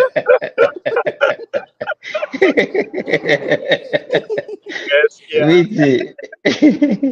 So that's what you're going to go and study. But but if everything is subsidized and yet we are not productive, so what does that say about us then? Ọlọ́run ló máa ràn wá lọ́wọ́. You know No, the no, no, no, you no, know no, no no. BT, you know the Think about it. Àgbà Think about it. àgbà kókìkì ni The wá whole nìyẹn. point of subsidy for a people is to to be more productive because you have things at a cheaper price. But where is the evidence of the government investment in the people? so that is it. This thing, BT is counterintuitive. You see, when you get things free, you don't value it. You don't value it. If you imagine you study engineering in Nigeria and you spend 30 million or 40 million naira to do that, you will not even in the program you're already thinking of how you can leverage on the cost, how much you spend so far on it. Even You the have to start employer will thinking of the product you come up with. Even your employer think will not twice before they exactly fix your salary. Before they fix your salary, they will think twice. So those are the unintended consequences of all these subsidy things. It on the surface it looks good, but yeah, Abdul, yesterday, because what I noticed when I got to Nigeria, I noticed that electricity has improved a lot. Really? And it was after yes, it has asked people. In Lagos, can you imagine that a place like Agege, Alakuko, and all those areas, they are having like 16 hours, 18 hours of light every day? Wow, that's a lot. It's something that I experienced. It's not as if they told me. I was there for a week. Let me speak. The people say it's because their weather is in Nigeria. That's the reason why they're getting power now. They'll say it's because And even in Ilorin, yesterday I called my barber to come and barb my hair in my house, and I was asking myself, why is electricity in your area? And I said that the thing has improved. Orí tó ti pa yẹn náà, má dá mi lóhùn. Mo fẹ́ fa, mo ń fa náà ni, mo ní kó wá bá ń dán ni. So, and I asked him, he said, the electricity has improved. I said, okay. Now, I said, sorry, how much do you pay for electricity? The guy said he has a prepaid meter, but he used to bypass it, that in a year, it doesn't pay more than 6,000 naira. Believe me, that was what he said. He said it doesn't pay more than 6,000 naira, that I will always buy 2,000, probably three times in a year. $6. And I asked him, I said, sorry, okay, those times that they will not bring the light, how much can you estimate in a year that you spend on buying petrol? He said, that would be more than 1 million naira. Can you imagine? I said, so you can see the way you are cheating the government, and everybody will be talking about corruption. He said, no, corruption in Nigeria is who can do it most. That they are complaining because they think that they are doing it more than them. Everybody cheat in Nigeria. I'm very sorry to say. You can see somebody that spent almost 1 million naira or more than that on fuel, then he pays only 6,000 naira for electricity because they are bypassing the perimeter. Surely, Simba, let me just And tell you. oh God, You know, this corruption, I was thinking yesterday, and I remember that in Ilorin, my friend had a neighbor who was an INEC chairman or something, state chairman of INEC.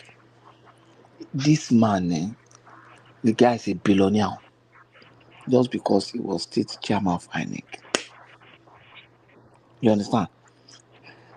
Babati, one day I was at Southwest. You know that Southwest Resource Center in opposite to Kemoson. Babati. Yeah, the okay, government. Southwest Resource Center that is opposite to Kemoson. I was there. I don't know whether those who were careless. So I saw them offloading laptops with INEC logo on it. That's not INEC office. Oh. That's state government facility. Oh. I look at it. I say, this man is not even worried that me, I'm a third party. I'm just hanging. But he didn't expect to have someone like me there. But I just rented an office in that building. And I was going to get them to renovate my office, and they were offloading laptop. It was a week before Osun election that got Arigbeshola re-elected to office. That's how okay, terrible this thing. I think that was 2014 now. Yeah. That's they were offloading the laptop. I say, this is supposed to be an PC now. Like almost 100 and something. Election doesn't count in Nigeria. There's corruption everywhere. It's just that we should just pray that God should put a merciful corrupt leader. We know they are corrupt, but give us the one that will have mercy on the people. Like a benevolent. Benevolence, exactly. Right. Because look at Tinubu now. But BT, sorry, Patrick, I wanted to say, um, I know corruption contributes to our problem, but I don't think corruption is our major problem. I ask people that look at America now, their politicians, what what they earn and what they are worth. There's a big gap there. There's also corruption there. I just feel our problem in Africa, not just even Nigeria. So I mean, you are saying that American politicians are worth more than they earn, right? Of course, way that means more. they are corrupt too. Most of them are millionaires. Yeah. That means they are corrupt. That is Yeah. true. That is true. But it's And when it comes to corruption, like okay, America is not immune from it. But there's corruption in other areas in America. Okay, but the question is, how come the American society works and Nigerian society does not? And to the Abdul's point that corruption is not a problem in Nigeria, it is a problem. See, corruption has permeated every nook and cranny of our society, unlike America. I hope you Actually, know. America is not even working. That's the objective. It's not working well. Let me, It's because the rest are not working. Prince. Let America's people bring it home. I have seen where people are sharing offering. I remember back in the days. So even in the church back in the days, there's corruption there. There's in Nigeria, I mean, or here. It's everywhere. In family, church, That's what I'm saying. It's part of fabric of society. Corruption is human nature. Anytime, only a few percentage of people, when they're not being watched, okay, or being tracked, they would do the right things. They would, okay. But over time, if a man faces a pressure or challenge, they're likely the probability of compromising is much higher, and they do that. And I can see that in America also. But something distinct and unique in the West, okay, that makes the system work. Yeah, And what is but it? because Prince, the watchdog, see, even the corrupt individual, the citizens, this is what they've done. Those offices that are meant or designed to watch over those funds or to regulate those spaces, even the corrupt individual, we ensure that they get the best of the best amongst them.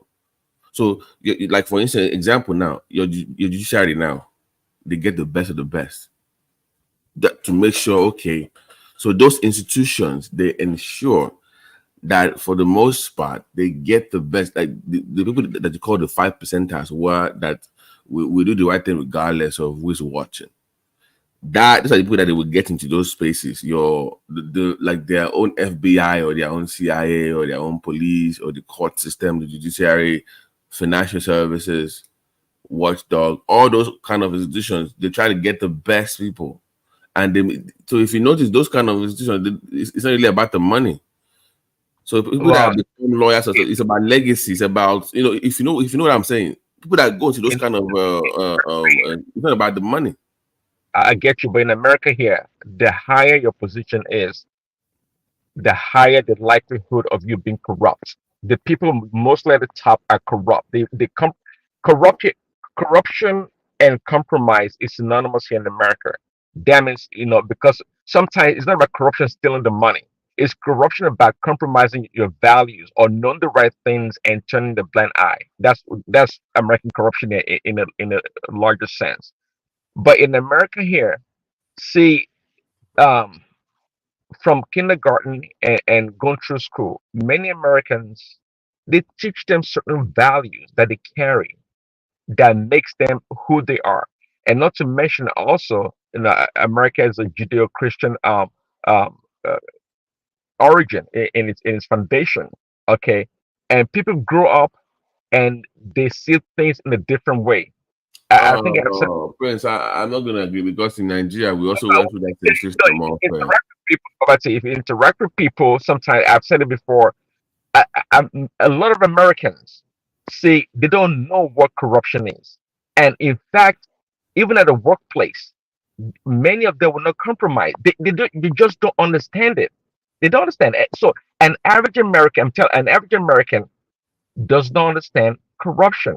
In fact, to do the wrong thing, because the environment of the society is very structured, they follow the example, what they've been taught, and they maybe just maybe it's scared of going back to the plantation again. Maybe that's why. no, Okay, that was inappropriate. Sorry. That was just what I'm just talking about everybody. But So, what but Prince Daddy is saying is true. I can testify to that. That's so true. exactly, because we interact with these people. Let me tell you. By the way, the larger the percentage of immigrants, not just illegal, the more immigrants we have in this country that I've observed over the years. We talk about the African, the Eastern Europeans, and the Russian. The more corrupt American society is becoming. That's what mm, I've noticed. See, an average American again, they don't understand corruption. They just don't understand it. Just like I said it, they don't even understand. An average Nigerian is like a nuclear physicist because it's like they know everything about electricity. If you ask an average American, they don't know what They just turn on the power. They don't know what about. If you talk about generation, distribution, transmission, it's like confusing to them. What are you talking about? Just turn on the power, the switch, and get power. But an average Nigerian knows all about that. Just like an average Nigerian knows a whole lot about corruption. They know that anywhere you go, you have to bribe and cheat. See, if American goes to a place, they don't think about trying to bribe somebody on the line to get ahead. They go there and just line up and do what they have to do. They can't. It's not part of that DNA. But in Africa or in Nigeria, we think about that. How to always get ahead of somebody else. So an average American is trained to just go there, follow the rules. Okay, I'm supposed to line up here. When it's my turn, I tell them what I need to tell them or do what I need to do and go. But an average American and Nigerian doesn't think that way. Is how am I going to bribe somebody so I can get ahead? Even some many times I've realized in Africa, when we're supposed to like follow the normal course of action, we rather bribe or try to coerce somebody and to get ahead, which takes longer and make things more cumbersome. So corruption again, it's everywhere, no doubt about that. But it's a big problem in our society because everything and what in whatever we do, it's has corruption. Okay. So let's do this. Okay, Nigerians are corrupt people. So how do you fix the problem? If everybody's corrupt in society, where do you get the people in those? So how do you fix that problem in a very corrupt society? Which you say that it's now become part of the fabric of the society, right? It's part of who we are. We are corrupt people. So how can No, we? no, no, no, no, no, How no, can we no. reverse that? BT is not part of who we are. That's I what can. the is saying Prince that. Daddy, if you allow me, let me just chime in a little bit on that. Uh, corruption is not part of who we are. It's just a consequence of the environment we build for ourselves. The same Nigerians will come to America and still play by the rules. They follow the laws, they follow everything that is expected of them. But when the same Nigeria goes back to Nigeria, he tries to cut corners. For me, the simple analysis I can do from this is the system. We need to build a country that is based on law, rule of law, and that rule of law must be enforced, which is one of the problem I have with Tinubu administration. I expect him to strengthen the rule of law, strengthen the contract law, improve the police, improve intelligence gathering, all these stuffs. If Tinubu can replicate what he did with last man in Lagos, Nigeria will be like Nigerians will start behaving like Americans. This is my own point of view on that question. Prince Daddy, you can come. You want to address that? Yeah. How can we fix the problem? See, one thing I realize is that if you see from kindergarten, that's when they begin to teach these children certain values, what you need to do. They teach them all these things, these very simple things, all the way till high school and whatever, till they graduate. It's part of the curriculum in a lot of ways. They teach certain values, and it's a very practical society that they don't only teach them, they show them also what they need to do. So over time, this kind of values been like embedded in these children's mind. Okay, of course, some do go wayward eventually, but it's a higher percentage of these children that respond to doing the right things. Okay, Prince Ade, let me tell but you, if people don't even know the level, you don't know the level of rot that we have in Nigeria. Just this last weekend, they had an occasion, and you can see now, even parents now, they are giving 1,000 naira bill, which is 100,000 naira, giving it to their children to spray in a party. Children okay. less than 10 years. Well, I don't know. What? That's part of my culture tradition. I mean, this spread of money thing. I think it just to me, I have no problem with it. I don't think it just to me, I see it as a cultural or traditional thing that we do. But But Prince I Daddy, you're speaking against your very point. no no. If your tradition encourages corruption, then you have to drop it. That's why I said Because here, it's a part of our culture. It's in our that corrupt way of Corruption, it's almost a cultural. yeah. in some ways, like in this point now, what Simba just alluded to, yeah. In America, you kids from the age of I think 15, they start working. they already know the value of money. You know, the parent make them save money to Uh, get whatever they want for themselves. yeah, but to that point, I mean, I think my wife and someone was making a point the other day. It's a Nigerian culture to pamper their children all the way to the get to university level. Okay, it's not True. again. It's not part of the culture to put children to start working at 15 or 16. And also gotta keep in mind, I don't think we have that many opportunity for children to go to work and try to compete against adults that need the jobs.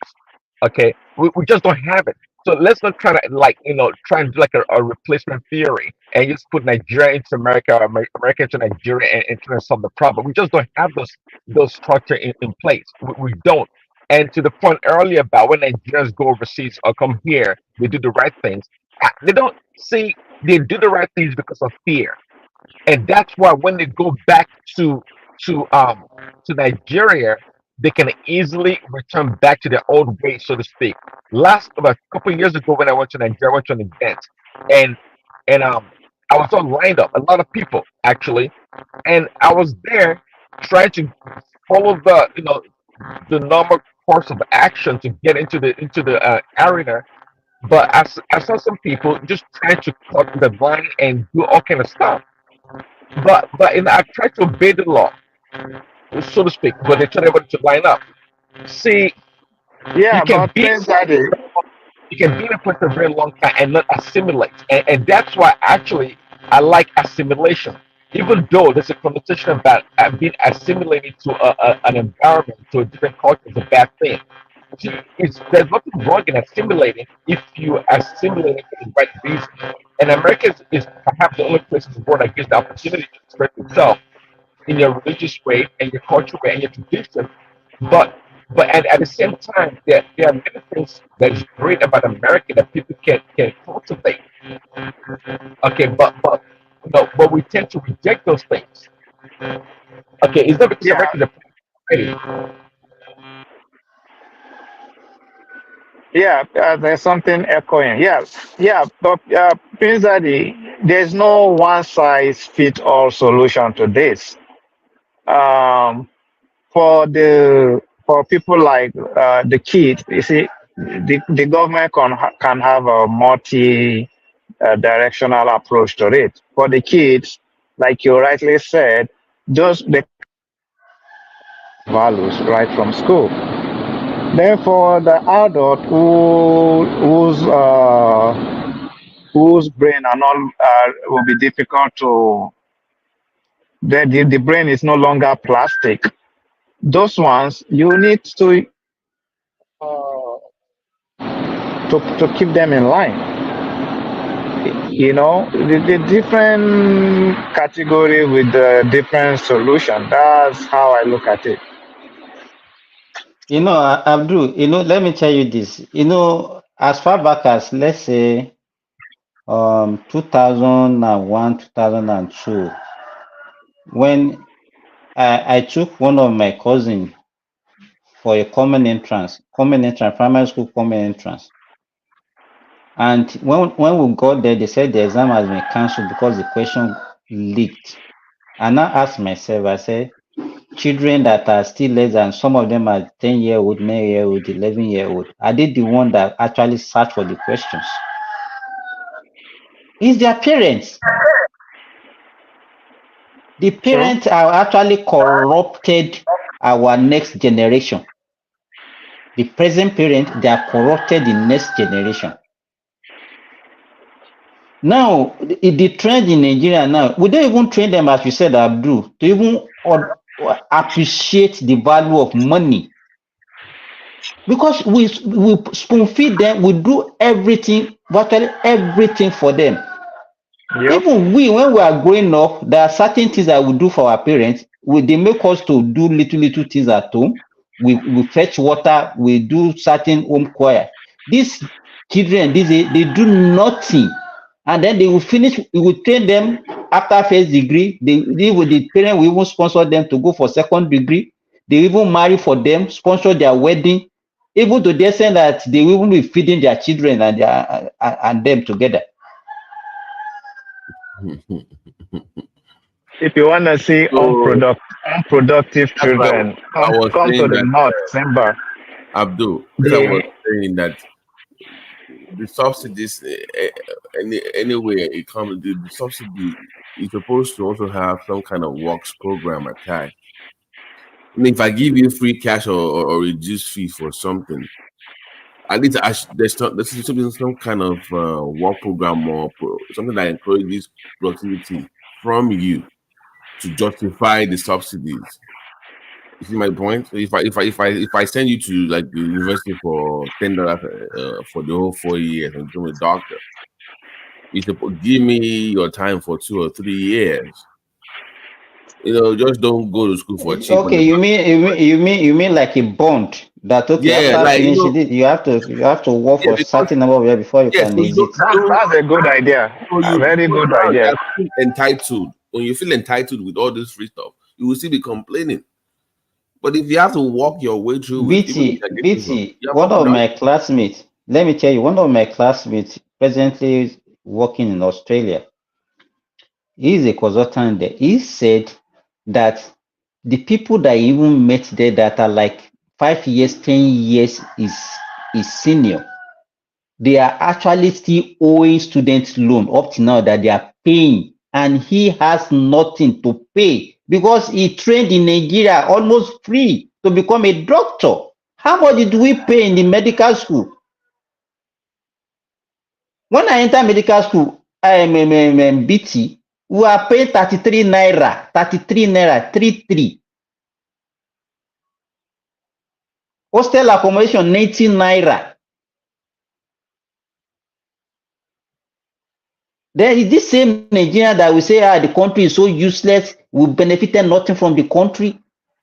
We are not saying our leaders are doing well, we don't have a good government, but that does not also mean that we should make it to look as if the country is so useless that we are benefiting nothing from the country.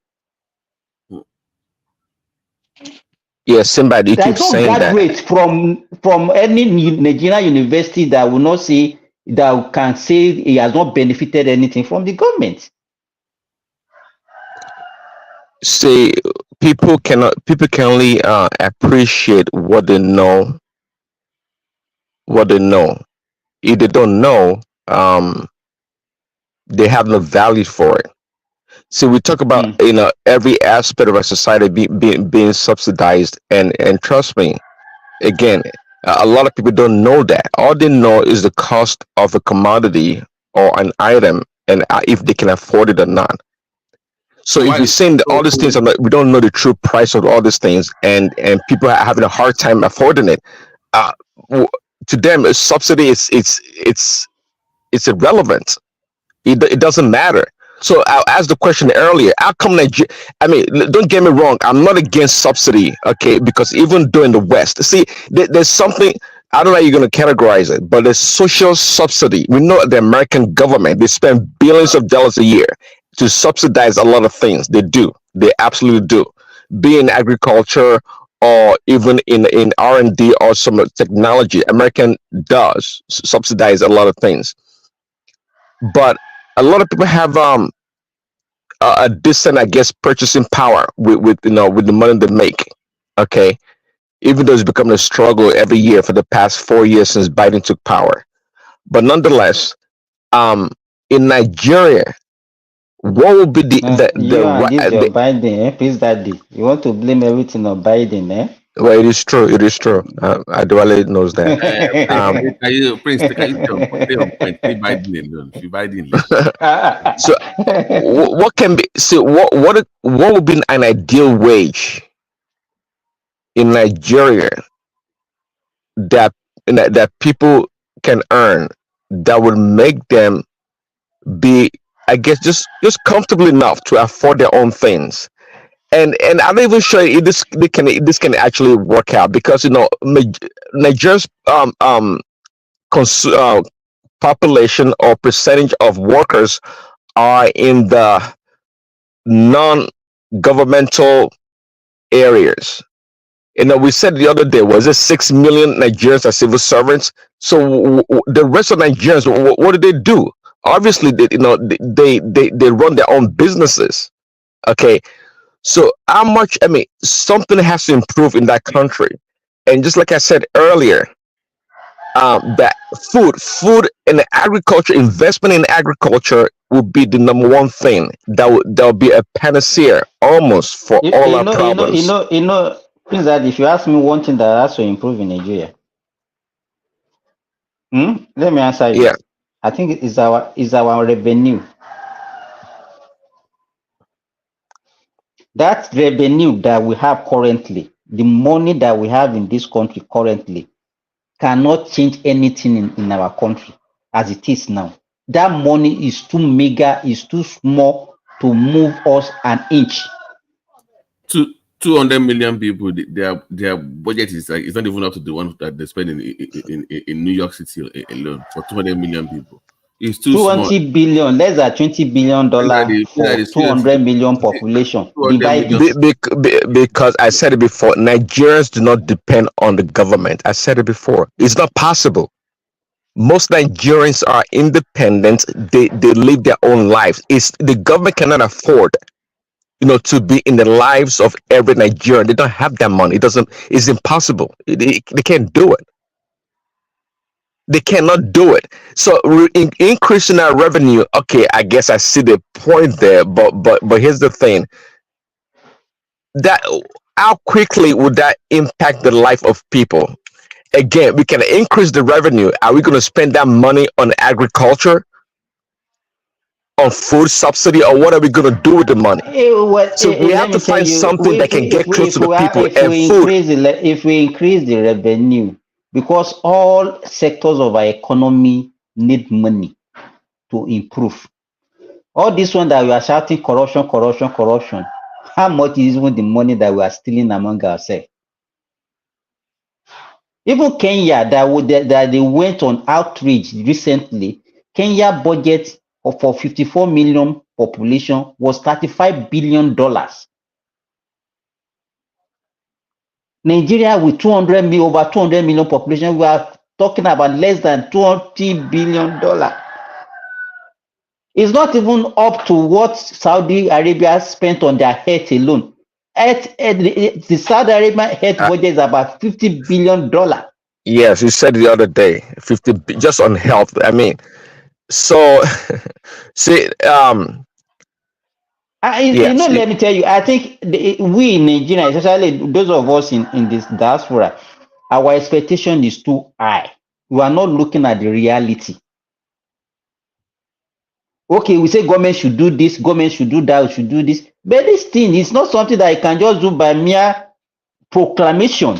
They have to do with money. How can Nigeria, you again, borrow $1 billion many of us here, we talk, Prince Daddy, many of us $1 talk, billion but we don't here, understand how $2 things billion work. there, $1 billion here, $2 billion here. What is that one going to do for us, for God's sake? So Simba, One, they want 24-hour light, but they want government to continue to subsidize electricity. They want it for cheap, but they want it 24 hours. That is ridiculous. If you want something, you have to pay for. This is what it boils down to, President. If we want things done, and if you want those services, you have to pay for it.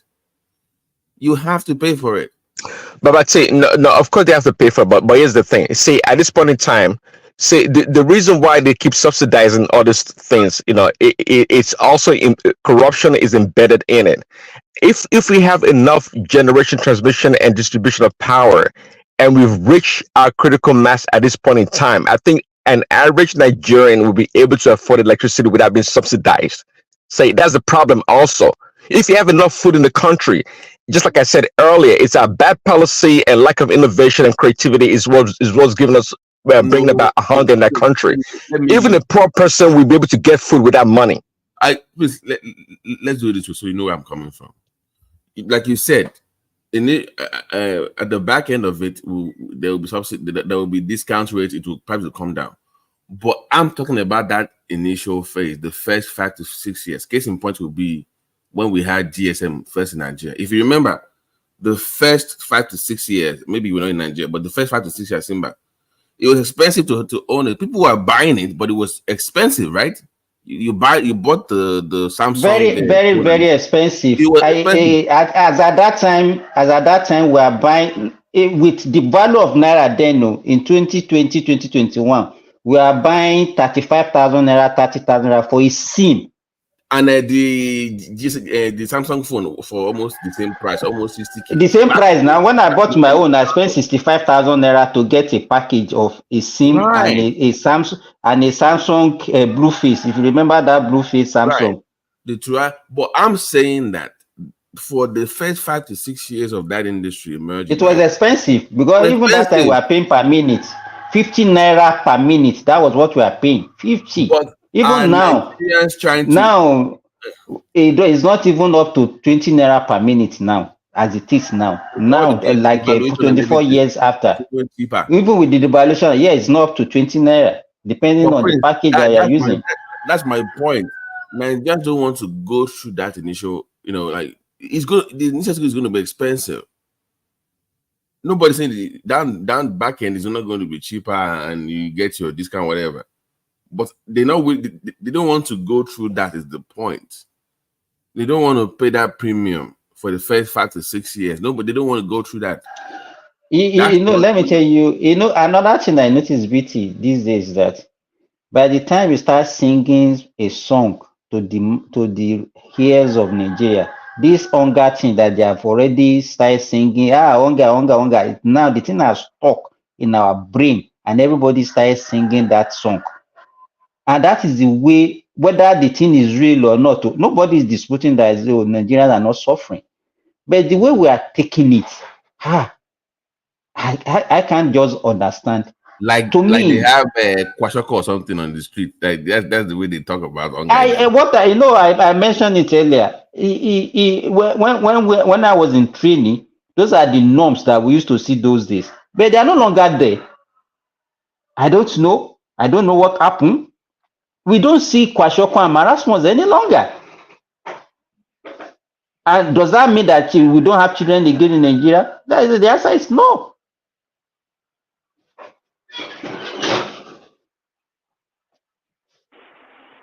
So, how do we expand the economy of Nigeria? Like Tinubu was talking about a $1 trillion economy, all this stuff. How do we expand it? I think Abdul, we focus too much on this oil of a thing. So diversification, and the successive government that we have right from the military days, they have been paying lip service to this thing, and it seems as if it's impossible to diversify. There are so many other things that people make more money, even more than what they get from oil. Even ordinary cassava, as BT used to say, people generate a lot of money from cassava, from rice, and we have a lot of land for agriculture. I think the agriculture is our best option as far as I'm concerned in Nigeria. But that's where we have an advantage. What advantage do we have? I don't see any advantage. To me, I see like we're in a serious disadvantage when in agriculture. Hey, what well, do you we mean in have agriculture? We have the land, we have the water. But it's just we don't. I don't know about the water. We have the natural advantage. Okay, it's not exactly. and okay. Yes, I agree with you. But we don't have, we have water, but we don't have the means to get the waters to the farm. We have land that we can cultivate the land properly for better yield. So I mean, see, this is our problem. Lack of creativity and innovations is our problem. See, exactly. But that used to be the job of the LG councils. They were the ones that were helping the farmers with those. But see, LG council that don't have money, they don't know anything. Come on, they don't do anything. No. Back in the days, in the 80s, they were the ones that would help you with the cultivation, irrigation. They will supply you with seedlings. They will supply you with fertilizers. They will even get you access to credit loans. That was the job of the LGs in the 80s. Simba remembers what I'm talking about now. They were the ones helping the farmers back in the days. So that was their job. They were helping them. But now, let me tell you, recently, a local government in Kwara State got about this last month's allocation, or even this month, was it this month? I think they got almost 400 million in local governments. So Also, what we so are that waiting for is to they're see paying how them now. this local government. They're paying them now. Yes. And so I'm hoping that this local government, they will start doing the needful. But the issue is still this money is too small. It's too small to make a significant impact. What we are expecting, this money is too small. A local government should be generating more than $1 billion in Nigeria. For Thank them you to for say, okay, they want to do a project that will be meaningful to the people, that will change the life of people. No. Listen to what you just said. You said generate, not allocation. So the money that they need, they have to generate their own funds. It's not going to come through allocation. That's not going to happen. So they have to be creative enough to find. They have to find a way to create enough avenues to generate funds to implement programs that will benefit the people. So allocation is not the way to go. I mean, I don't think I'm too far off for that. But That was it. Okay, go ahead. No, go ahead. Okay, there was a day I was talking, and then when I was talking about the budget of Nigeria, Kulata was saying, no, that is for the federal. And I look at, okay, let us even look at how much did they share every month. Let's assume that even with the current devaluation and okay, let's assume that Nigerian, the 3 tiers of government, they are sharing 2 trillion naira every month. For 12 months, how much is that? 24 trillion. 24 trillion naira today is not up to $20 billion. Oh, what? We are joking.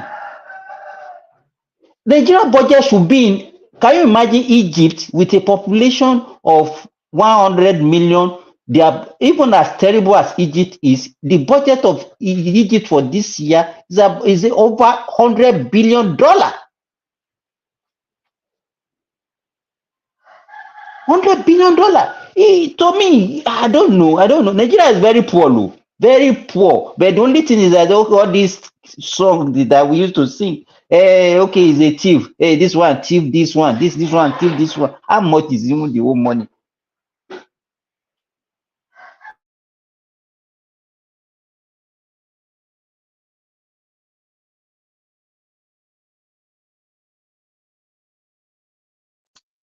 Hello, is there anybody there? No.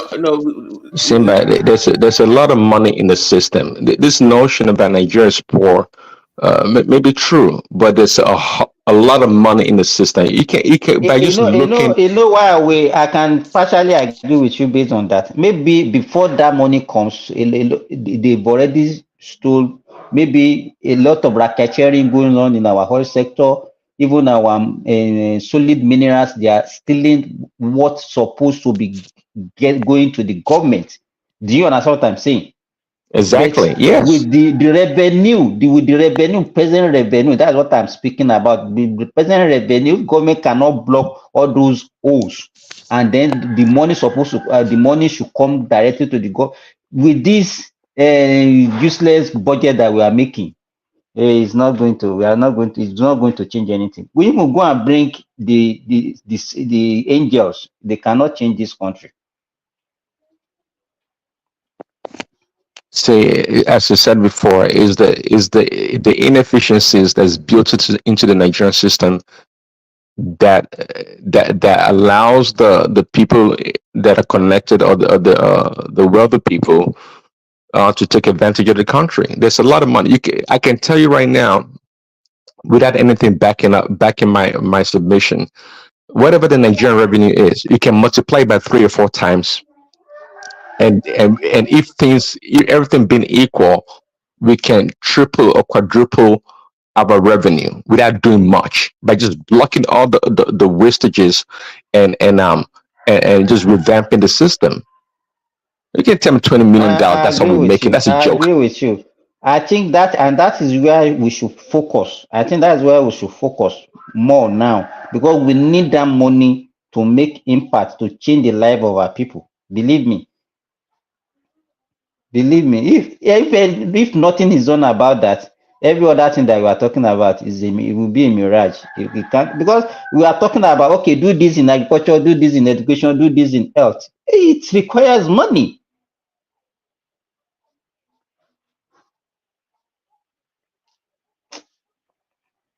Well, So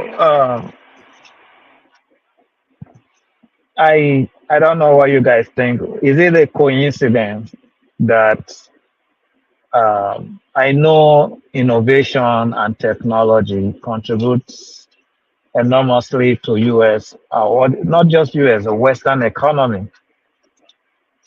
Is it a coincidence that the whole of the African continent or the black race were backward in terms of innovation and technology? And why is that so? Why is it that we're not seeing the value in that? You are going into a very dangerous territory, because now you're talking about the capacity uh, of the black brain, like to innovate or to change. You know how we've had Ford, we've had Tesla, we've had Einstein. Sometimes I know we've had great black inventors as well, but not to that level. So one starts to, don't let me go there. Like, is it that we're incapable of? Is the black brain incapable of? Don't let me go the collateral. So No. I don't think it's a But I think racial go there now. problem. Or why is I know here? what Go to do. there. No, BT. For me, I see it as a problem of opportunity. It's a problem of is an issue of opportunity, because if you look at the Western countries, both the blacks, the white, they have great black scientists there. Look at even gender, they have females that have won Nobel Prize in science and stuff.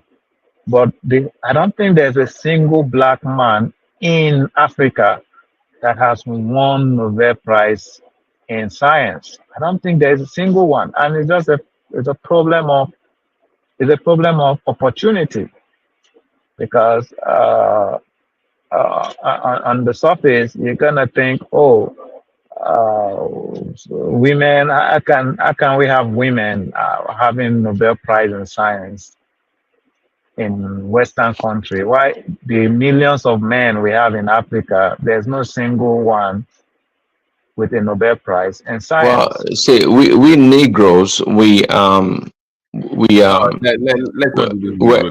Right? Like, come on, let's not do the Negro. Let's say black. Come on. we subscribe to things that has to do a lot with emotions and or being expressive.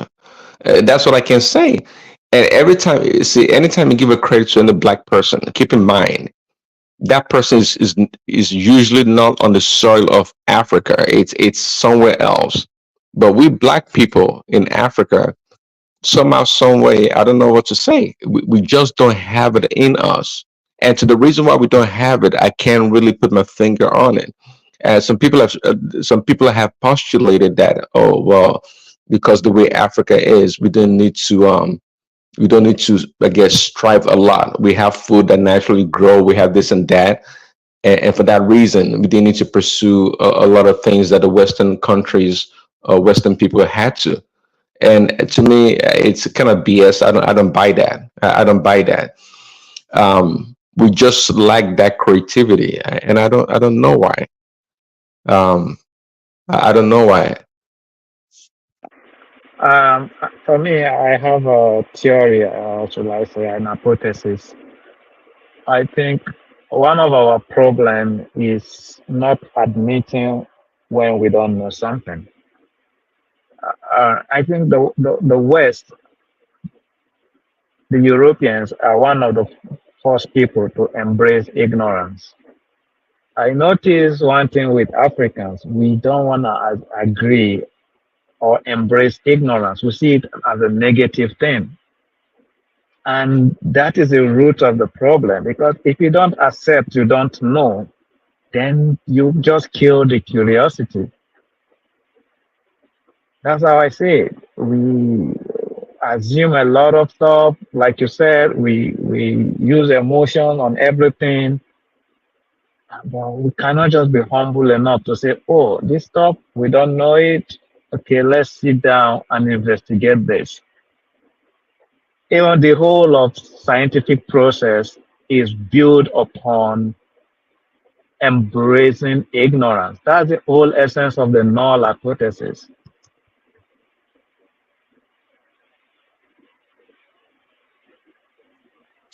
See, I tell you, one thing I would say is that in Africa we are deep into spirituality. There's no doubt about that. That we deep into spirituality, um, and a lot of knowledge can be gained in the spiritual realm. But There goes the problem. but again, but we don't have we don't have a way to convert those spiritual knowledge into material or physical knowledge No, Prince. for use. Prince, were you surprised when I said on this platform that there's quantum physics in the there's advanced science in the but I wasn't surprised. I was actually going to ask you to expatiate on it, but but it took Brown University to start breaking this thing down and actually putting this on paper and putting the numbers together for us.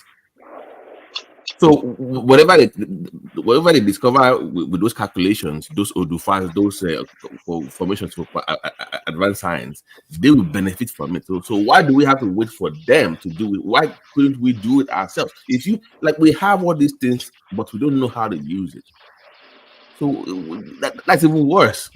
see, because that's the problem. That's the gap there. The translation of knowledge. See, let me tell you, the white people too. They are spiritual in a lot of ways, and they were able. I can guarantee they also get some ideas spiritually, but in their society, they were able to. They've been able to translate knowledge on paper or tablets. Okay, to be reproduced or replicated in their society and for others to learn. In our society, is like most things that we do. I don't know if we can call it selfishness, but we've been incapable of translating our esoteric knowledge into physical or material information for others to consume. That's a big problem. You got to keep in mind that's why the Western world actually blossomed. The ability to correlate their knowledge and put it in a where you put it in a format that others can learn from. That's what they've done very well, and that's why they beat us by a million miles. We've not been able to do that. I did ask before, where in our society that we discovered or we had writings. Some people would point us to Egypt. I don't know all about that, but where in our society in black Africa, I'm talking about that we have a robust way of capturing information by writing. Mm-hmm. Oh, sorry, Prince. Simba, you remember when you told us about the patent for that twin I stick disagree with some of the things Prince Daddy said anyway, but just go ahead. I'll come on. Sorry. So, do you remember when Simba was saying about the sickle cell medication from Nigeria that we lost the patent, right? Simba is still there. I was Nicholson. Yeah. I remember I brought up a story that there's a leaf in one country in Africa that they've lost it, that is now being controlled by a foreign company. That country is Ethiopia. I had to go ask Kaizo again. So the whole of Ethiopia, they have this seed, they have all these leaves that I don't know what the medicine, maybe for diabetes or something. That tree now, Simba, stay with you. That the whole tree plant cannot be used by the locals anymore in the whole of Ethiopia. It now belongs to a foreign Dutch company. So if anything comes from that particular tree or plant in Ethiopia now, it has to be done by that country, by that plant. I'm like, what? So they will be making. So they will be making billions of dollars. And you can't even use it on your own. Like you can't even use it. Mm-hmm. I mean, who science those kind of who does that? You know. Yeah, but BT, if you don't know the value of something, then you sign it away. But you know what we are talking about, Abdul, is like what we are the problem that we see in African country. We only talk about the symptoms. We are not addressing the disease. That's what BT is trying to bring out now. All these we are suffering from hunger and all those things. Those are the symptoms of our problem. They are not the real True, problem. true, true. And so I those we're agree with supposed you. to be discussing the real issue, not because hunger is an outcome of lack of something.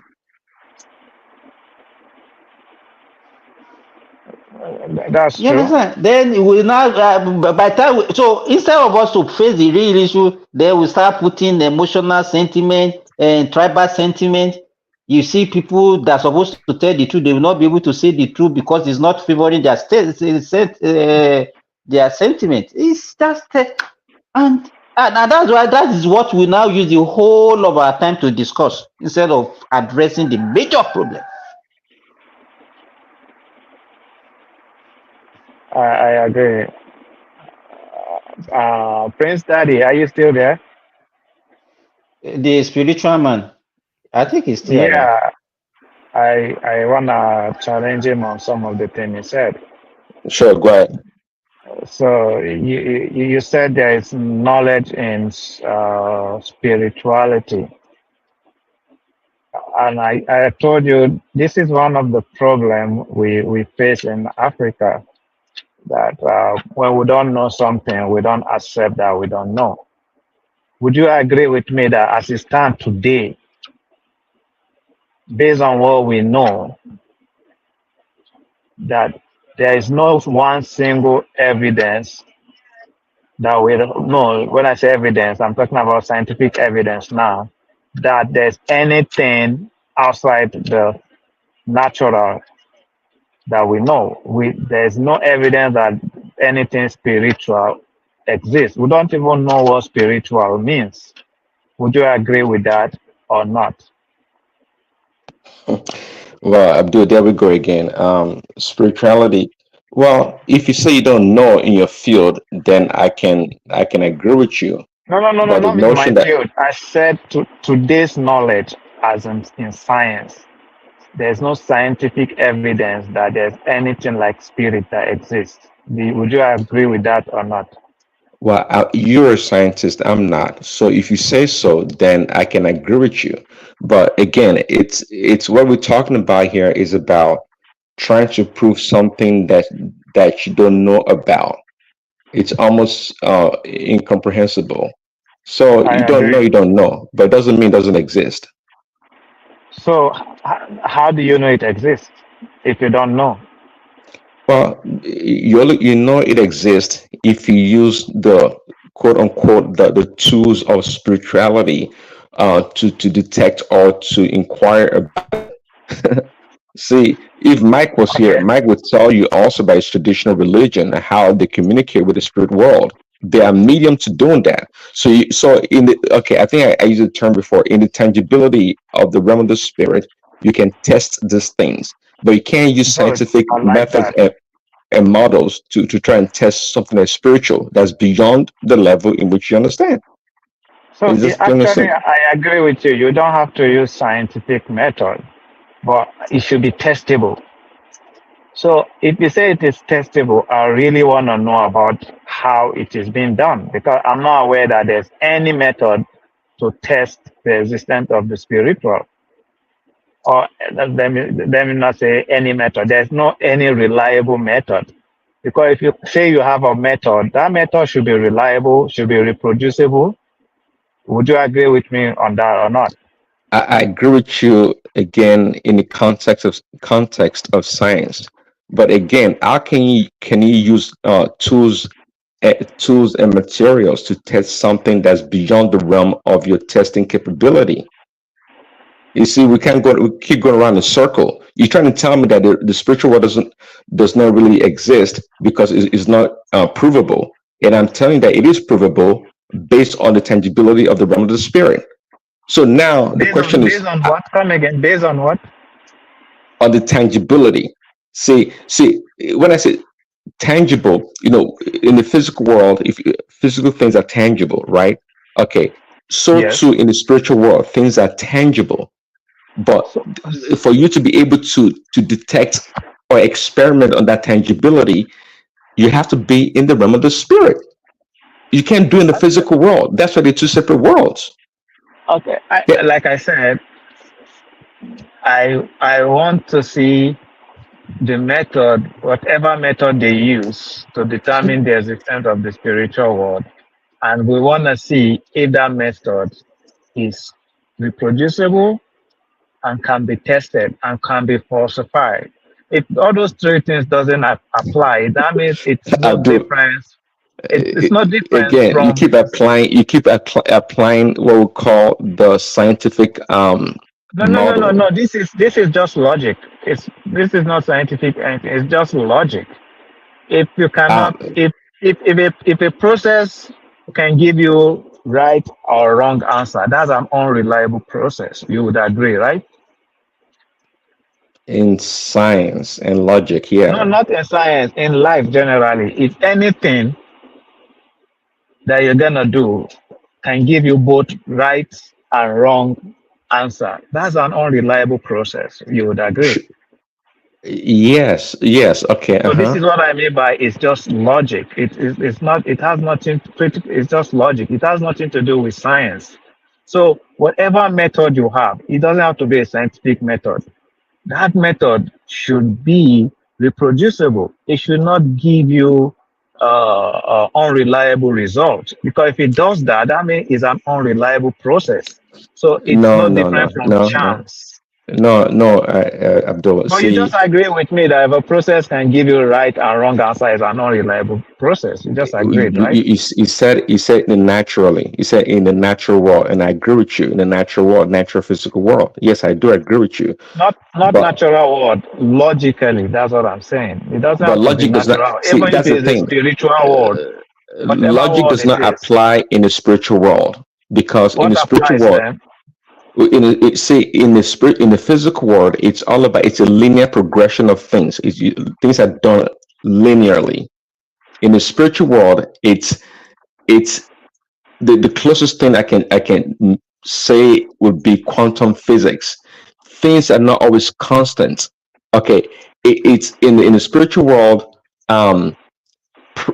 Past, present, and the future are almost how do I put it? They are one at the same time. I know it probably kind of warps your mind. Past, present, and future are one at the same time. Of course, if you say that in the physical, it doesn't make any sense because we have time and time is chronological. So I can the past, present, and the future be one. Well, in the realm of the spirit, it is. What you just said make absolutely no sense. Of course, well, your response is what I expected too.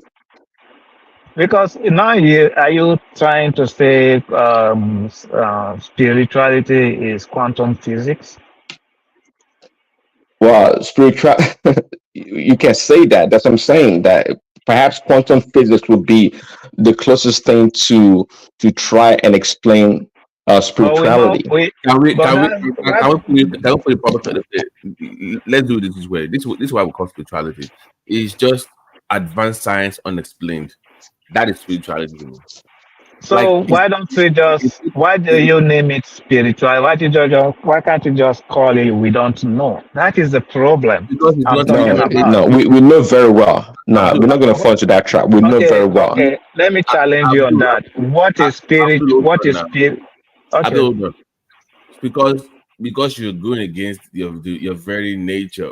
We are designed by nature to be very inquisitive, and you know what happens with humans when you're trying to solve a problem. In that meantime, your mind starts to fill in the gap with garbage, regardless of what. Even okay, if I want to solve a problem now, human nature we're very inquisitive, right?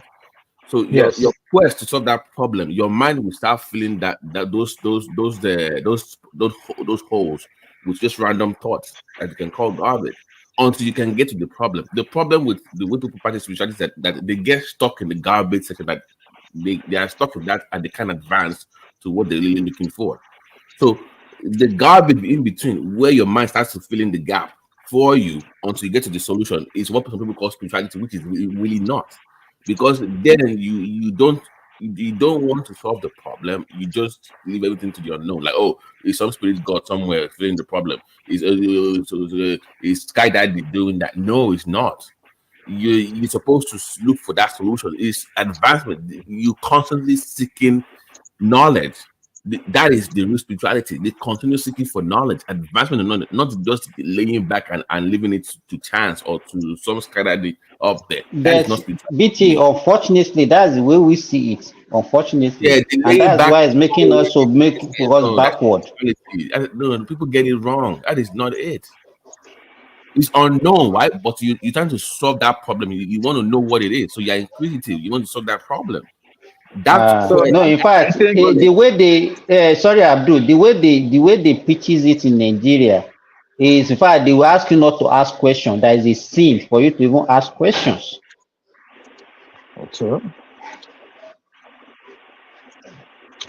so but I think BT, your definition of spirituality, I think, is different from that of Prince Daddy. That's what I just found Yeah, out now. because it is not human. We were not designed to just lay back and leave things to a spiritual realm or to a sky god to solve the problem. That's not the way humans were designed.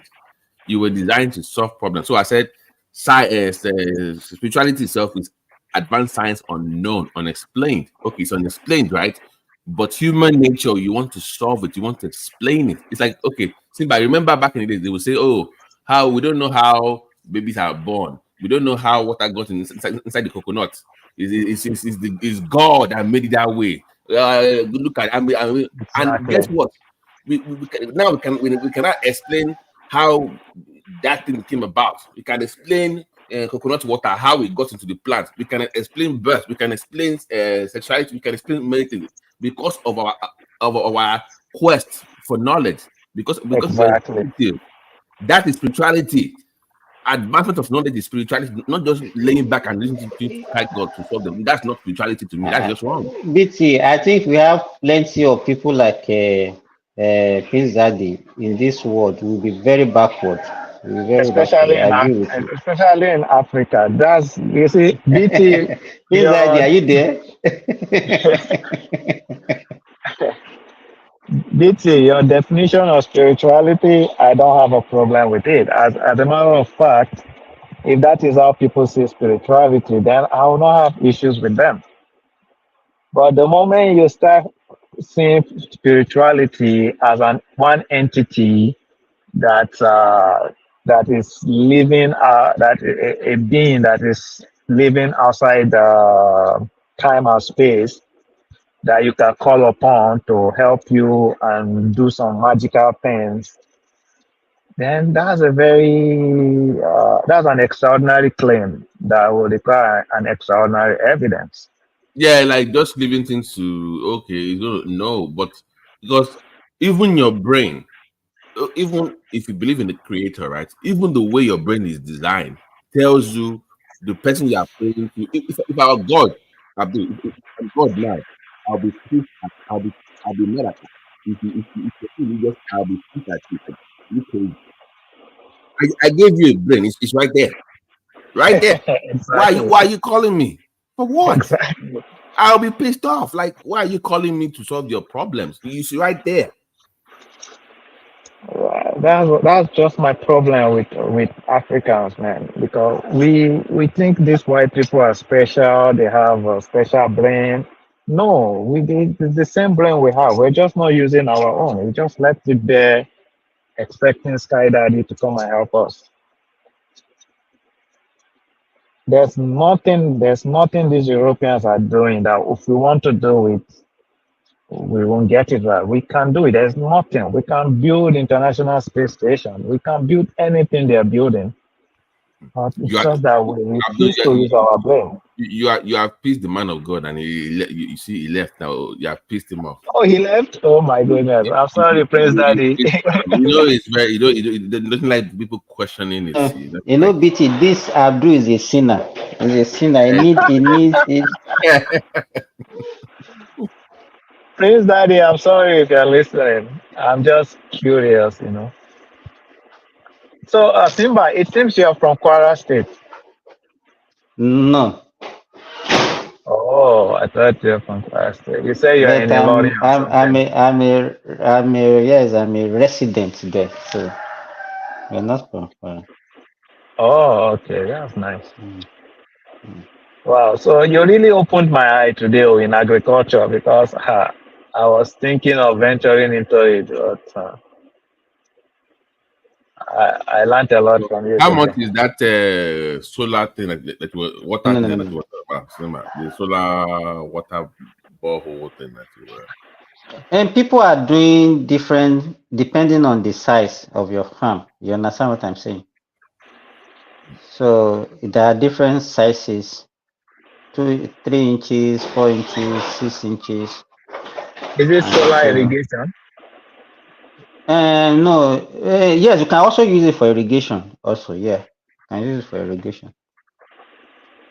Wow. And that's why what all these northern guys are saying is that even I have a friend who is a professor that actually even did that thing since almost 4 or 5 years ago for his farm in Kano.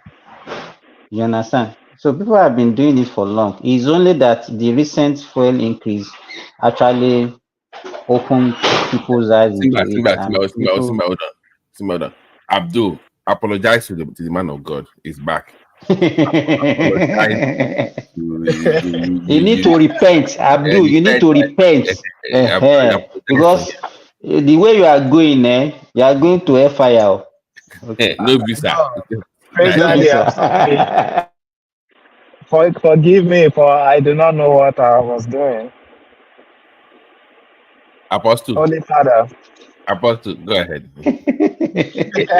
Yeah.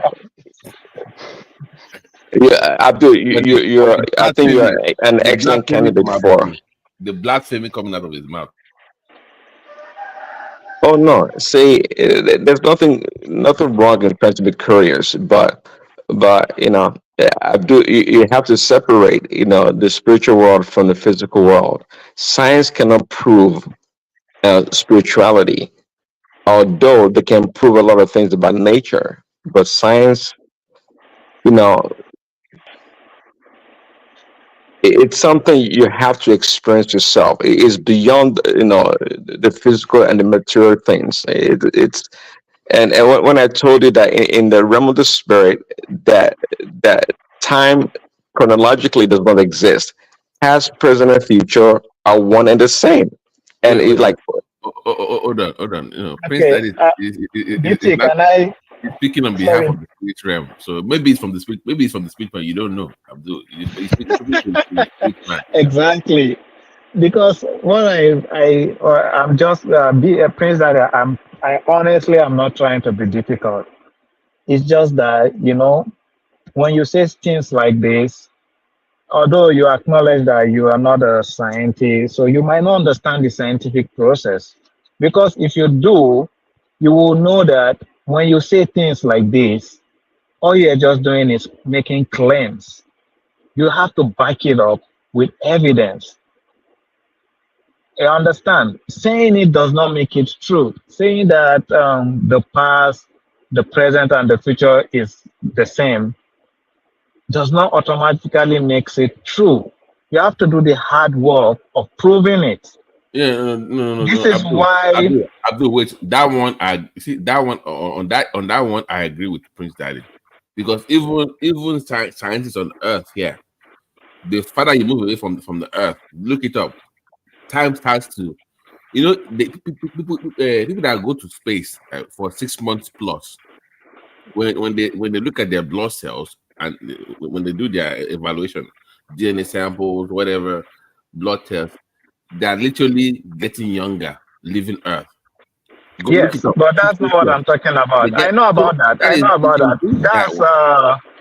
That's Einstein general theory So of time is relative, right? The relativity. further you move Yeah, away from it. Yeah, so that one we yeah. can prove that now. So Prince is onto something here. What I'm saying is Hmm. it's just advanced science, but we can't really call it spirituality. Is what I'm just arguing against. I'm not saying No, that no. it's The point I'm what I'm trying to point out. I get what you're saying. Yeah, the general theory of relativity actually did not say uh, uh, the the past, the present, and the future is the same thing. That's not exactly what the really theory saying. Okay. is I saying. didn't. But it's just saying it's trying to combine time and space, and it's trying to say they are relative to each other. That's Doctor all the Strange. theory. Doctor Yeah, Strange. time and Doctor space. Strange. Yeah. Doctor Strange. So You know who that is, right? You know who that is. no. Oh God, okay, sorry. If you know, okay, sorry though. If you know who Doctor Strange is, then you know it's a comic kind of character. Okay, okay. So the point I'm just trying to tell Prince Daddy is that if he says things like there's a spiritual something that is living outside time and space, it doesn't end there. You have to prove it. You have to provide evidence for it. Either you do an experiment, either you prove it mathematically. When you So, say stuff hold like on. that, Say, you have Abdul. to back So, it up with an evidence. no. Say, Abdul. So, this is the challenge that I guess I'm having. See, you and I are talking about two different states. Two different states. In science, we have what? Is it three states? But so you and I are talking about two different states. But there you are telling me to prove to you a state that exists above your state that is not natural or physical. I mean, how can I do that and prove that So, to you scientifically? okay, let me ask you a question. When do you accept something? Before it's proven or after it's proven? Okay, as a Christian, before it's proven. Because he has faith. Abdul, that's the point of having faith in the Christian world. So No. if you I'm being accept serious now. something before it's proven, that No, that's makes what you the whole point is now. They say faith without what? Prince, am I lying? You have faith Exactly. Yeah, faith. without yes. See, but let me that's give. gullibility. Hold on, That's Abdul. But gullibility. here's a classic quote. There's a classic quote Prince, here. Hold on. It says in Hebrews 11 chapter Hebrews 11 verse 1, faith is the substance of things not seen and evidence of things. Faith is the substance of things not seen, is an evidence of things yet to come. Okay, so if you have evidence, then you will not need faith. So you actually, see, in the real and you're sense, absolutely right about that. Say if you have evidence, that is, if you can prove something, then you don't need faith. You don't need faith. exactly. Can I preach But tonight? Can I preach? Can I bring back the old BT from my Christian days? Can I preach to you guys? please do, yeah. Okay, put on your Christian hats. Let me put my the initial entry to Christianity is through faith. Your growth becomes belief because as you get close to Christ, as you believe more, as you learn the word and do A, B, C, and D that Prince knows about, you start to see evidence through what? Through Babati, of stop. Christ, right? Don't, no. Hold Don't preach on. our Hold on. religion. You are not with us again. I'm being No. wait, hold on. Go on. I'm serious. I'm just joking. You know they say Go on. signs and symptoms, right? You will know the word because it manifests true to you, right? Then through vision, through the works of Christ in your life, whatever you believe, you start to see those signs. That is what starts to translate from faith that was unknown to belief, because now you now have evidence. That is the spiritual growth. So somebody says is a Christian, then they're born again now. So they've moved a level up. So the higher you're moving to believing Christ or whatever you believe, that faith turns into belief. That's a transition. So the initial entry is about I just have faith, all right. Then it becomes to more for sure. But that is more evidence based now through your personal relationship with God. So that's what the whole point is. So I hope you get that clear. That's the whole faith to faith. Yes, that is why I said faith.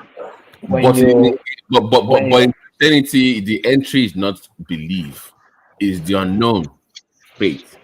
Is your time spent with getting to know God for who He is what becomes belief. You don't come in believing already. It doesn't work that way in Christianity. That bro, it's different. It's the other way around. I know yeah, that's just the way.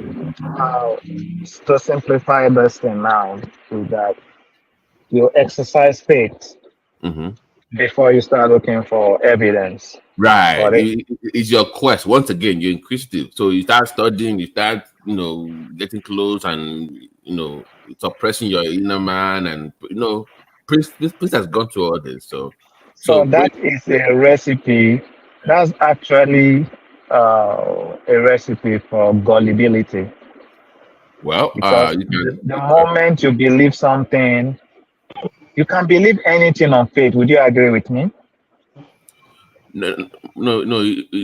If you believe something, then it's not faith, because faith is unknown. That's the element. There's an element of unknown. So even the word tells you that is what Prince. That remind me. How did they say it? Is unknown. How they describe the unknown? Well, Like you faith, believe faith is unknown. the substance of things hoped for, the evidence of things not known. Oh, exactly. That is faith. So belief and faith is quite different. You can't believe what is unknown. If you believe, that means you have you have evidence to prove. No, Exactly. no, So no, you don't need faith. no. BT, knowledge is a subset of belief. Would you agree? Right? With evidence-based practice. Yeah, I know. So if knowledge is a subset of belief, and you believe that, let's say, a spirit exists,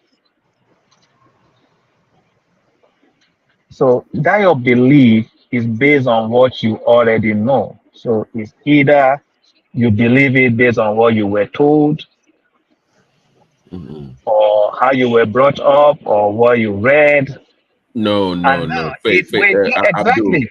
For let me Praise clarify. Daddy now, Let me clarify. he knows about this by reading the Bible that the spirit exists. Let me clarify. I said when you have faith, when you come in, you have faith is based on what you were told, right? So you don't really have evidence. You just Exactly. I will use the word believe just for explanation. You have faith. But when you now start doing your own study, when you start growing in that space, you start seeing evidence. Maybe you have a revelation, like the way that the revelation, right? Ishikbaya, or something happens, then you get maybe one angel appears to you. Then that is evidence, right? So this is because now you can now see you've had some spiritual realm somewhere. That is belief now because you have evidence. The initial entry was faith. Somebody told you. Belief is beyond what somebody else told you. It's now personal. You can prove it beyond what they told you. It's just you now. That's the difference. Okay, but you I agree with me that I came in because of this thing. Praise Daddy, you are very correct. Faith is something. Faith is different from what my brother is trying to make us believe here. Faith is deeper. Faith, what faith gives. Let me tell you one of the first element that faith gives to a man. It gives you relief. It gives you relief. Okay, so Prince, that is the end of my sermon. How was my preaching? Was I good? Was my sermon okay? Yeah, but you still got it, man. You should come back to the right side, man. You should come back to the side. No. Abandon Mike, man. Come to the real side. Actually, BT, you are in the Please right don't side. worry. Don't go back. Please Don't go back. we'll win him over. We'll win him over. There you go, Thomas. Yeah. Go ahead, Isaac Black. Finish up. Okay. You see, there was this. I just want to put it there so that you know exactly this spirituality we are saying, this faith we are saying is real, whether you believe it or not. If you are conversant with the scripture that builds our faith, that helps us to really understand the things of the spirit. You remember a story. You might say it's just a story or it's been formulated, but I'll just say it because it's very important. You see, when Christ, there was this a military man in the scripture. He heard about Christ, and then he heard about the miracles. He heard about people that had problems, and then Christ spoke the word, and the word healed them. When he came to Christ, he told Christ, he said, Master, you see, I have a daughter at home. She's dying. She's so sick. That I heard that you can do this and you can do that. Uh, please, what can you do for me to get healing for my daughter? And then Christ told him, he said, okay, I'll just do what I'm doing right now. You just wait. Then I'll come over to your house. You know what the man told him? He said, no. You don't need to come. From the way I've heard about you, you don't need to come. Just send your word. Just send that word. Because I heard that your word is powerful. Just send the word. Even My Christ brother, himself, my even brother, Christ himself sorry to marveled. interject you. No, Okay. Isaac let him Black. land. Let him No, land, please. no. Let Please, him land. I Let want to point him out. let him land. If I say let him Okay. land, Okay. let Let him me land. let me just land it Yeah. quickly. So Land. You have been even speaking all Christ. through. Yeah, the guy Okay. just came in. Let him Okay. land. Let me just land it quickly. Even when the man said, "You don't even need to come with me to the house. I already heard about you. You just send that word, that word, that powerful word, and I believe that word will heal my daughter." Even Christ himself was amazed. He was like, "What manner of faith is this?" And then he told him, "Okay, go. Your daughter is being made whole, is healed."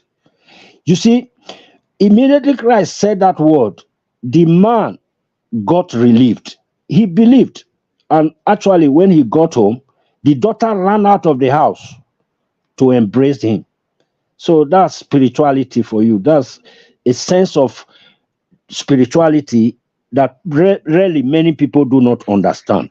That is it, my brother. You can come up with. Okay, Isaac Black, I have a question for you. Also, please. No, And he no. also asked them, can I speak, please?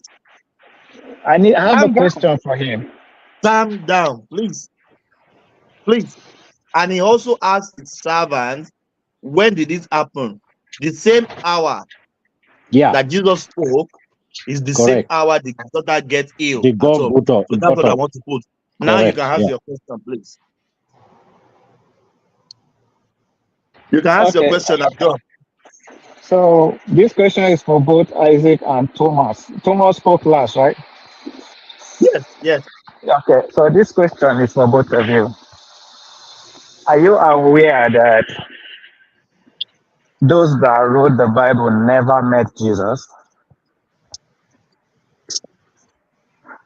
Of course. Why not? Those stories were written after the fact. Are you aware of that? Yes, because Jesus wasn't there at the Old Testament. Jesus came So nearly after New Testament. So Jesus can't be everywhere. Point of correction.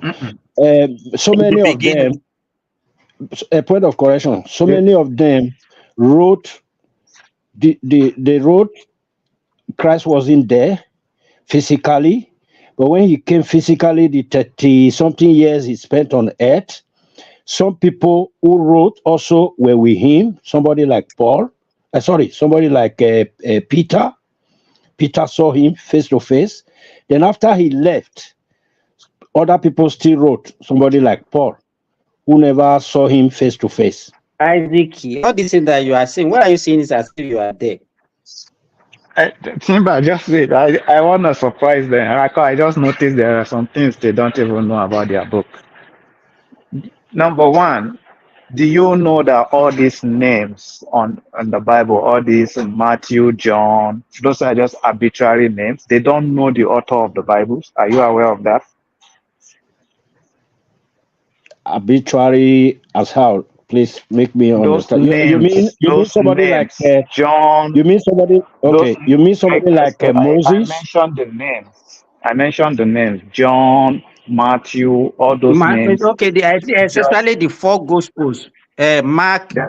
Matthew, John, and All those, yes, what's the other? yes, yes, they are arbitrary names. They don't know who wrote those things. Are you aware of that?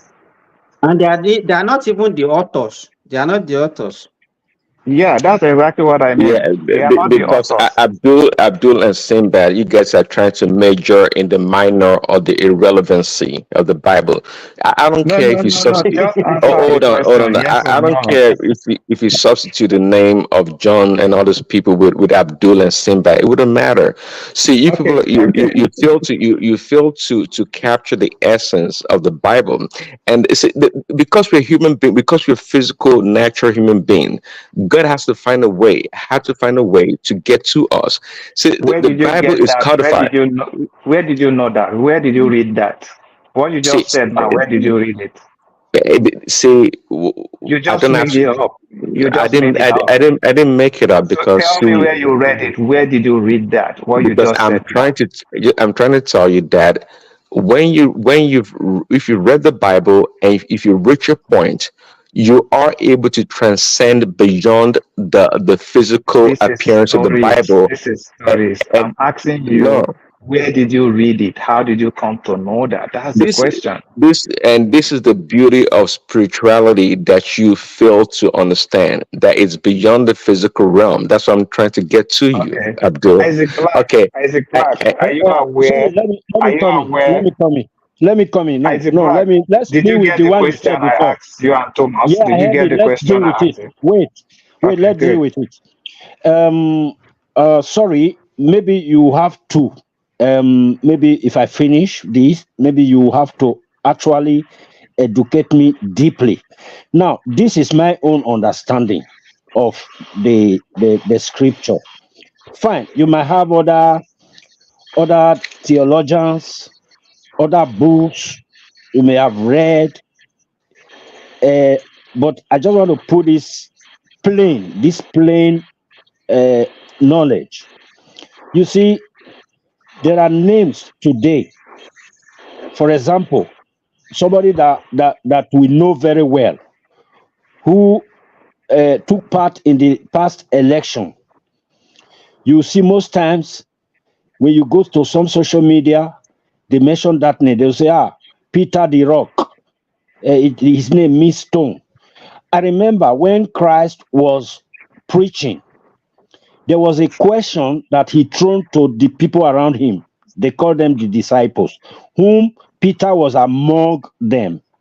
And then it was Peter who was able to actually got the deep intent of what he was actually describing. And then he now told that man face to face, he told Peter, he said, it is not flesh and blood that has revealed this to you. That was why he decided to build on that stone, that revelation, that man who was looking at him face to face at that time, that they said, Peter, where you have the Peter, the stone, the rock, he said, that's where I will build my church. Not really on that face he was seeing, but the revelation that actually came out of him. He said, I will build my church and the gate of hell shall not prevail against it. So these things are all spiritual, always spiritual and remain spiritual. It's only those who the people that were there around Christ that day, only one was able to tap into that spiritual issue we are discussing today. Only one. And that was where Christ built his church. Are you telling me that all those things are fake? They are fake names, or some they replace the names? So that's where I actually want you to educate me. Okay, this might disappoint you, but I'm telling you, um, most of the story, especially the extraordinary claims in the Bible, are all fake. Most That's of what the people say. stories, wait. You see, some of That is they what might people say. mention, yeah, some of the names they mention in the Bible, names of places they mention might be real, just like the existence of New York does not mean that Spider-Man is real. You understand? But you see, most of those extraordinary claims in the Bible are false. But you did not even answer my question. The question I asked you as someone that believes in the Bible is, it's okay to say you don't know. Are you aware that the Bible, those that wrote the Bible as it is today, the Bible you know, none of them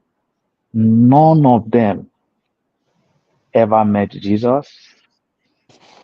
Are you aware? Then number two, Okay. no, Prince Daddy, this is for Isaac Black. I know why I'm asking him that question. Then the second question I ask you, Isaac Black, is, are you aware that those names, Matthew, Mark,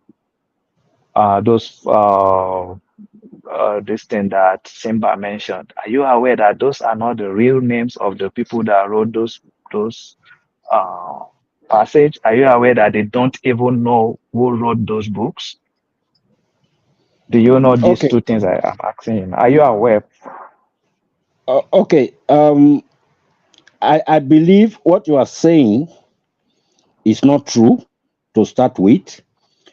And then That's not my question. I just say, are you aware of it or not? I'm not saying whether it's true. I'm not telling you to believe what I'm telling you. I'm just asking you that, are you aware of what I'm saying right now? that they didn't see Jesus at all. Yes. I already told you the other time that Moses did not see Jesus physically. Moses wrote some No, books. no, He no. wrote. No, Isaac Black. Sorry for cutting you short. What you just say is, it shows that you don't actually have a good knowledge of the Bible. Exactly. Then Jesus and Moses, they are not in the same era. Moses is far away. When Moses existed, when they claim he existed, it's actually No, no, very no, no. far away from But where I told Jesus you is. No, Peter he saw him. actually I knows. told you Peter met him. Listen to Isaac I Black. told He you actually Peter knows. met him. I said Peter All met those him. one that he said he was in existence before before the creation. Those are the other things that you want to be talking about in Abi. No. Listen to me. The scripture is not about Christ coming to spend 30-something years on earth. The scripture is more than that. It's not about Christ coming to spend 32 or 36 years. You can even see, I don't even know his real age, which is insignificant to me. You understand? All this knowledge of, like, for example, now I'm saying, like, he came for like 32 or 36 years. You see, these are insignificant. It's not really about the time period, the time frame that he came to spend on earth. It's eternal. You understand? Spiritual is eternal. It's not anchored on the first day Jesus entered into Mary's womb and then came out of Mary's womb, and then he went on the cross, and then he went he went to the grave, and then he resurrected the third day, and then he went back to glory. Is not that session of life is not all about spirituality. Spiritual started from even before the beginning, and eternal has no end. So spirituality is before the beginning and has no end. So it's not. It has no beginning. It has no end. The owner of this spirituality is called the Alpha and the Omega. You understand? So it's not a thing that you can't be questioning me on things that happened within 32 years. Like Christ was born today and he died yesterday. No, you understand? On the physical Christ that we know that came. No, spirituality is not just anchored on that period alone. So if you are just putting your imagination or putting your knowledge on that circle alone, you've missed it. It's wider, and only when you are in the spirit, you will know that the time Jesus came from day one on a mission on this earth to the last day is just a part of fulfillment of this spirituality we are promoting today, or that we have Correct. today, that we enjoy today. Yes, let me chime in. By the way, Thomas, don't let Biggie talk because the room is full. Um, to your point, see, Abdul, you see why you see why myself and Isaac Black, we're not dogmatic. We're not dogmatic at all. Because Prince Daddy, Isaac you have Black, another room. You have another room different from this one. Hmm? what do you mean? When you say the room is full, that you should not allow Biggie to talk. Yeah, it's full now. Praise Daddy, Because please, I know before you I go. know where it's coming Praise from. I know Daddy, where it's going to be coming from. Praise Daddy, Yeah. please, before you go. You know why I'm so surprised about when Simba come to my friend Simba? When he come, sometimes he like talk the way he talk. I see him as a brother, even though he's a Muslim. You understand? I thought he should have this thing in him, because I respect Muslims. I know they know these things, and just that, be like a brother of like my brother from my papa side and my mama side. You understand? But he should know this thing. He's a Muslim. You understand? But I respect I him. don't think Simba is a I know he Muslim. knows. I don't think Simba is a I, Muslim. Isaac, I asked you questions. You refuse to answer. You're just preaching. You're not answering the question. No, I've answered you. You did not answer. What was your answer? Are you Okay. aware or you're Well, not aware? to take a step of the question again, Because see, if you tell me you're not aware, I then said I'm I'll aware. point you. You're aware I'm that these aware people that never some of met. them didn't see him, some of them saw him, and some of them didn't see him.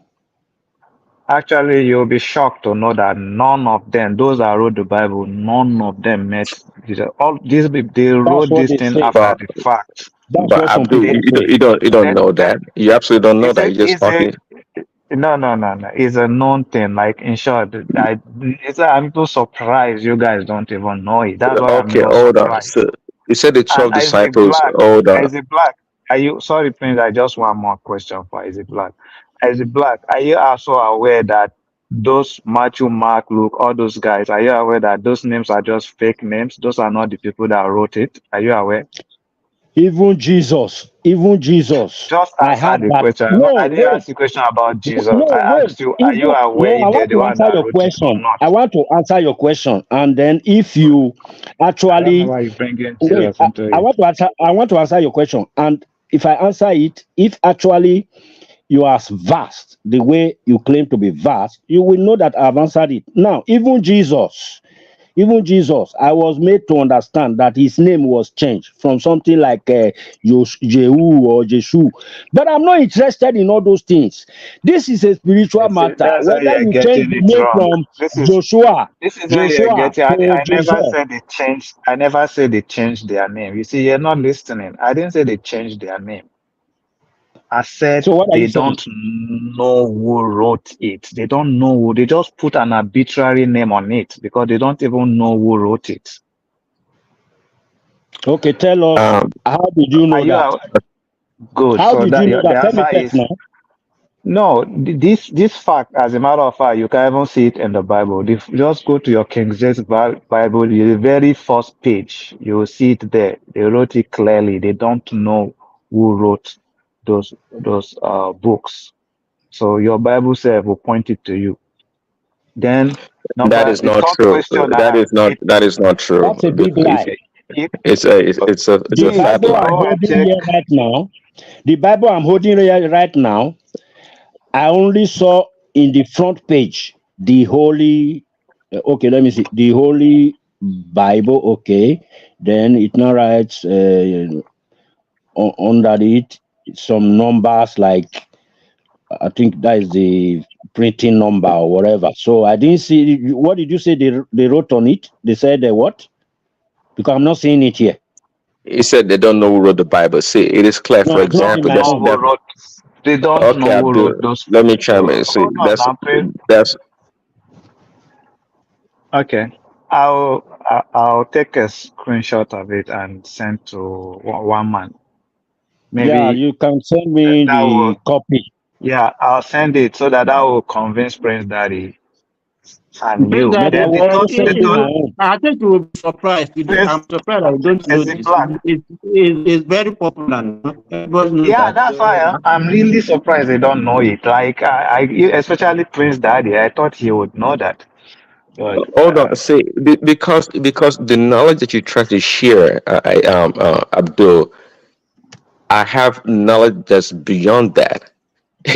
I do have it. So it wouldn't matter what you're saying because it's not even true what you're saying. The fact that it's printed, okay, does not support that it is fact or it is true. That's BS.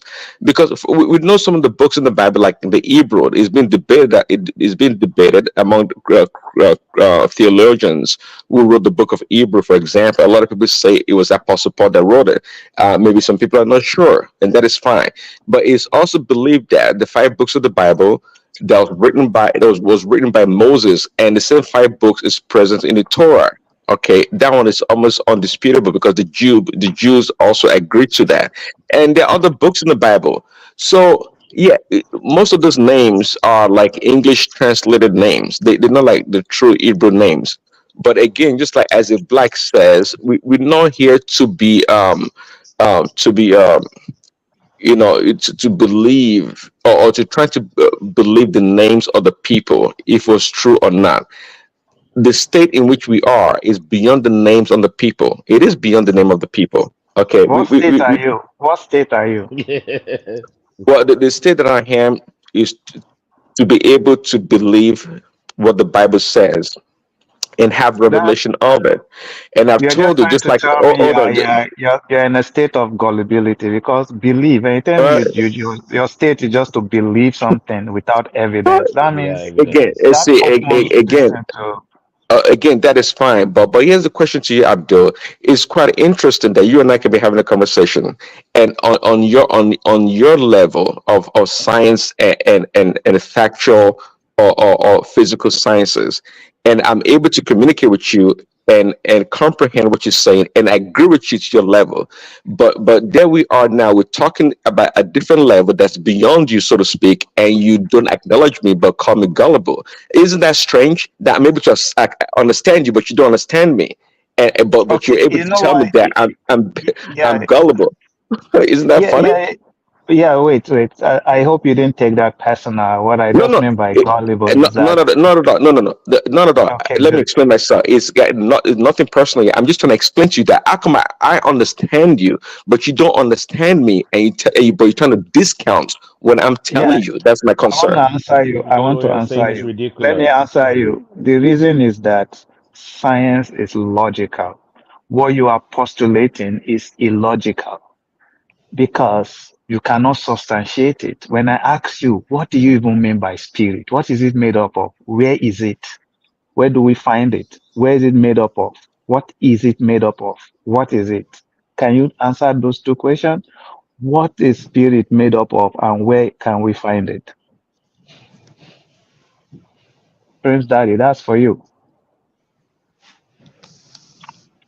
Yes, I was looking for a scripture for you. You said, what is spirituality and where can we find it? And I No, think no, I no, no, said it no, to no, you. no, You no, can't no, no, prove no. That's logic not the with question. scripture. That's not the question. I say, what is spirit made up of? And Oh, what is? Where, Okay. yeah, what is it made up of, and where can we find it? Okay. The spirit is what is spirit? The spirit made of. All I know is that the man, with physical man, is a combination of the material and the spirit, and we know that from the Bible. Um. So So, hold and on, I've told you hold on, before. hold Hold on, on. I've told you before hold on. also that. You just made one categorical, one error. You s- you you made a claim from the Bible, and the proof of your claim is the Bible. Did you see the? Can you see the circular argument? The claim cannot be the evidence. No, I'm not. I'm not saying it's the evidence. I'm just telling you the source of Yeah. that claim, and by that source of that claim, many people So before good. Thank you very much. That is the source. So now tell me how you know what spirit is made up of and where it is. Don't tell me the claim. The claim is the Bible. I know the Bible talk about the spirit. Now I want to know how to validate that claim. yeah, this is your scientific mind, your science mind talking. Oh See, no. see, the spirit world exists, and the spirit world exists, and if you are attuned to your spirit self, you would know how to communicate in the realm of the spirit. The spirit world is not tangible. I try to explain to you that it's not tangible as the physical world. It does Okay, let me exist. rephrase my question. Let me rephrase my question. Forget about me. Forget about me, Prince Daddy. How did you know what spirit is and what spirit is made up of and where it is? How did you know? Forget about me. I'm not at your level. So tell me how you know what spirit is made up of. I still want you to tell me what spirit is made up of and where can we find it? Forget, I We can don't define know. it. Forget about me. See, You, how do you know? first, Abdul, hold on. let me help inside it. They existed inside the Simba, don't tree, help him. inside the tree, and they have only one leg and three head. Okay, okay. Listen But to this, Simba, guys. Muslims still believe in the gene now. First Corinthians 2:14 says this. I think this is Abdul. It said the person without the spirit does not accept the things that come from the spirit of God, but consider them foolishness and cannot understand them because they are discerned only through the spirit. That's, you should write it down. First Corinthians 2:14. See, here we are. We're talking about the things of the spirit, and you're trying to codify and simplify it to the physical realm in order for you to get understanding. Abdul, No, it is no, but beyond Prince that. Daddy, I already rephrased my question. I said, forget about me. Forget about me. You know this stuff. I don't know. Tell me how you know it. That's simple. What I But know you it. know that but you know that human spirit is the sum total of everything about us. You know that No, I don't. that is non-physical. Is the sum total of everything about It's, us that is not physical. You know that I don't know that. I the don't sum even know what you total, mean by that. What do you mean by that? the sum total of everything, you understand, about you that is non, physical. Your spirit. Isaac Black, that's the Everything same about you. question I'm asking Prince Daddy now. That Yeah, non-physical everything thing. about you. I'm asking him, what is it made up of? What is non-physical made up of? And where can we find it? That's what I'm asking Prince Daddy. Number one, eh? Everything is made up of. Yes, sir. Number one, thoughts, your imaginations, your plans, your My hopes, thought comes from my your brain. dreams. No, your dreams, your feelings, your It, emotions, it, your it all comes emotions, from my That brain. has We can nothing to prove do your with that. faith. your attitudes. It all You comes from understand? my Hey, brain. Jesus Christ. We These can are prove what that. the component. These are the component of your spirit. Isaac Black, are you listening to me? I said Yeah. those are emergent properties of the brain. We know that. Those we can prove. That is not spirit. And you want to differentiate it, no? You want to separate it. Did you How do you understand do what I that? just said? Thoughts No, are I said you imagined want to properties separate it of from your. your spirit. How do you do that? How do you separate it from your spirit? I don't even know what spirit is. That's what I'm asking you guys that know what spirit is. I don't know what it is. That's an Sorry. abstract word. Okay. That's Oh, I don't know what you it are saying is. that. And Okay. Prince Daddy said he's living in a different realm. So Okay, I sorry. cannot use my I I never cannot knew that you have the acceptance that you don't have a spirit. I just came in. You already agreed you don't have a spirit. Is that it? I don't no. I'm saying I don't even know what a spirit is. What is a No, it spirit? might answer my question. Are you saying, or did you say before I came in that you don't have a spirit? If I don't know what a You spirit have is, to how can I convince know him if what I a have spirit it? is before he can know if he Exactly. has it or not. Thank you, brother. Who Convince is him. speaking? Well, no, I'm Who DJ is see, right speaking? see, here. the Oh, thank you, notion that brother. That's just my be- question. because you don't see that this is the challenge, and scientists, I think also they recognize the limitation. Prince Daddy is afraid. He's afraid to tell me that he doesn't have a spirit. Maybe we don't fall dead for real, because that is an offense to God. He's afraid to tell You me that see, I don't that have is a where the spirit. Say it. problem is. Say You it. always Whether you say know it it is or an not. offense, it is a Whether you know sin. it or not, say it. I don't have a spirit. You say it. If you will not fall down and die, because In God as much God as will it's okay, never. I don't have a spirit. Because I don't Okay, even know thank what the you. spirit is. I don't have it. So what's gonna happen? You See, Okay, see, that thank is the you. fundamental I of pray that you will religion. be able to It join is us in the fear. evening session. I pray you'll be able to join us in the evening session. Stop wasting your energy over a book written by somebody. hold on. See, You know how many Abdul, people even came to the world the way they said Christ came to the world. You know how many that's of them okay. have that same story. And you That are here history. defending I'm sorry, you I'm are here just pulling your defending a legs. literature book. I'm sorry, you. I'm just pulling your No, legs. You know, see, you also drove my brother away that time, Prince Daddy. So, Okay, Prince Daddy, I'm listening. Abdul. Prince Daddy, just make maybe we make like last comment. We need to go. Yeah, it's already 9 hours. Throw Yeah, us in the thank you. background now, Thomas. Take us to the background now. But I have to shut it down officially. Then I can leave you guys on the background. Yes, that's Okay. better. Yeah.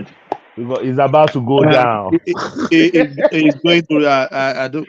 When it's religious, I've always been a little bit cautious because Yeah, we don't want because to the offend fundamental people. of religion is fear, heaven and hell, hellfire story. Nobody wants to Yeah. go there. People be Yeah. Let killing me let me themselves. just shut it down. We go to the Thomas, background. Then. Yeah. yeah, and those two questions, the next line we'll meet, I'll be expecting the answers from you. My brother. Jesus Christ told us you don't need to argue with people. When they don't like you, just leave them. There are some questions you can ask me. I will answer Where did he say? spiritually, but Where did you, he say that? my brother, you don't understand. Yeah, I'm not here to prove to you. So if you know, you know. If you don't know, you don't know. Yeah, thank you. Hallucination. Let's shut it down. Yeah, then we can speak later.